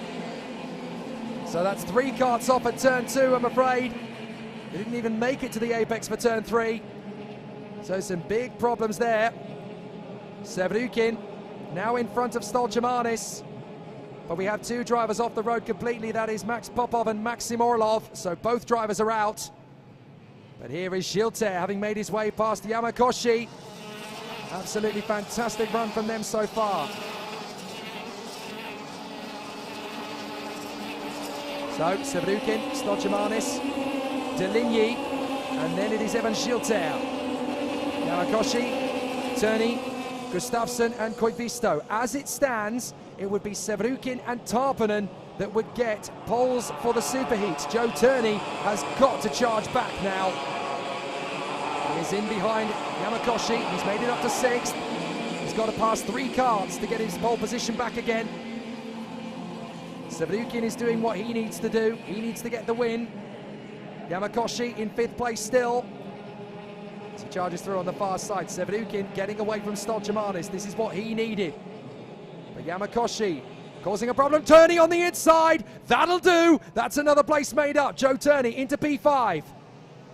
So he's got to make up 2 more places. He's got to pass Schilter. Then he's got to pass Deligny. So the battles continue. Sevrukin, Stoltjemanis, Deligny, Schilter and Turney. Joe Turney has now got himself onto the superheat, pole position for the 2nd. So if he gets 1 more place made up past Evan Schilter, then he can get the job done ultimately. He's got a lot of time to make up. So Joe Turney has saved his bacon by getting past Yamakoshi, because that will put him in pole position, not overall, but for the 2nd superheat at least. So that definitely gives Joe Turney a little bit of position back again. It is definitely tight. Sevrukin, Stoltjemanis, Deligny, Schilter and Turney. And still they battle. A very tough battle as they continue on their way through. So the race is well and truly joined as they continue on their way forward. Sevrukin, Stoltjemanis and Deligny, Schilter, Turney and Yamakoshi. Gustafsson, Koivisto, and there in 9th place is Adrian Malheiro, flying the flag for Portugal. On the inside, that is Koivisto. Koivisto gets his run on Gustafsson. Malheiro is holding back in position. And Evan Schilter gets another fastest. Oh! Big move from Malheiro on the inside there of Gustafsson. So Malheiro makes the move into turn 5. But this is a little further up. Deligny has now been caught by Evan Schilter. Schilter wants as good a position as possible, and we've got a collision further round the course, up at turn 8 and 9. I'm afraid that's one of the Kart Republics and a CRG gone together there. So that is Gustafsson and Bollier. Gustafsson and Bollier have come together at turn 8. And a very frustrated Victor Gustafsson has seen a great weekend blow up around him. He now push starts the car to get going again. but that's his race very much compromised. And Malo Bollier is going no further. 5 laps to go. Joe Turney in 5th position. If he can get past one more kart, then he will be the ultimate pole position. There is Malo Bollier's kart being recovered by the marshals. Obrigado to the Orange Army, by the way. But now Evan Gilter, having got past Enzo Deligny, is pulling clear. And that is going to put Gilter 3rd on the grid for his superheat, which will be the 2nd superheat. So Gilter needs to stay in front of Enzo Deligny to give himself the ultimate starting position for a superheat. Pole position is one thing, 3rd is actually fractionally better because you can charge after the race leader and put him under pressure through to turn 3. So Sevrukin, Stolchamanis, Gilter and Deligny, 5th place for Turney. A fascinating battle. It's really going to be a tough battle from the drivers. Sevrukin, Stolchamanis, Gilter, Deligny, Turney and Yamakoshi. Koivisto in 7th place, Magliero in 8th, Pazovic is 9th, and then in 10th place that is Harley Keeble ahead of Gustav Wisniewski, who has made up 11 places. Alva Simas-Vara's going well from Sturesen, Lemberg and Zach David. But now Stolchamanis is caught back up to Sevrukin. All of a sudden, this battle is going to intensify again. Stolchamanis hunting down Sevrukin. If he makes a bid into the next right-hander, this could all change, but Sevrukin knows he's there. So Sevrukin on lap 7 out of 10 is going defensive. He doesn't feel particularly comfortable about this situation either.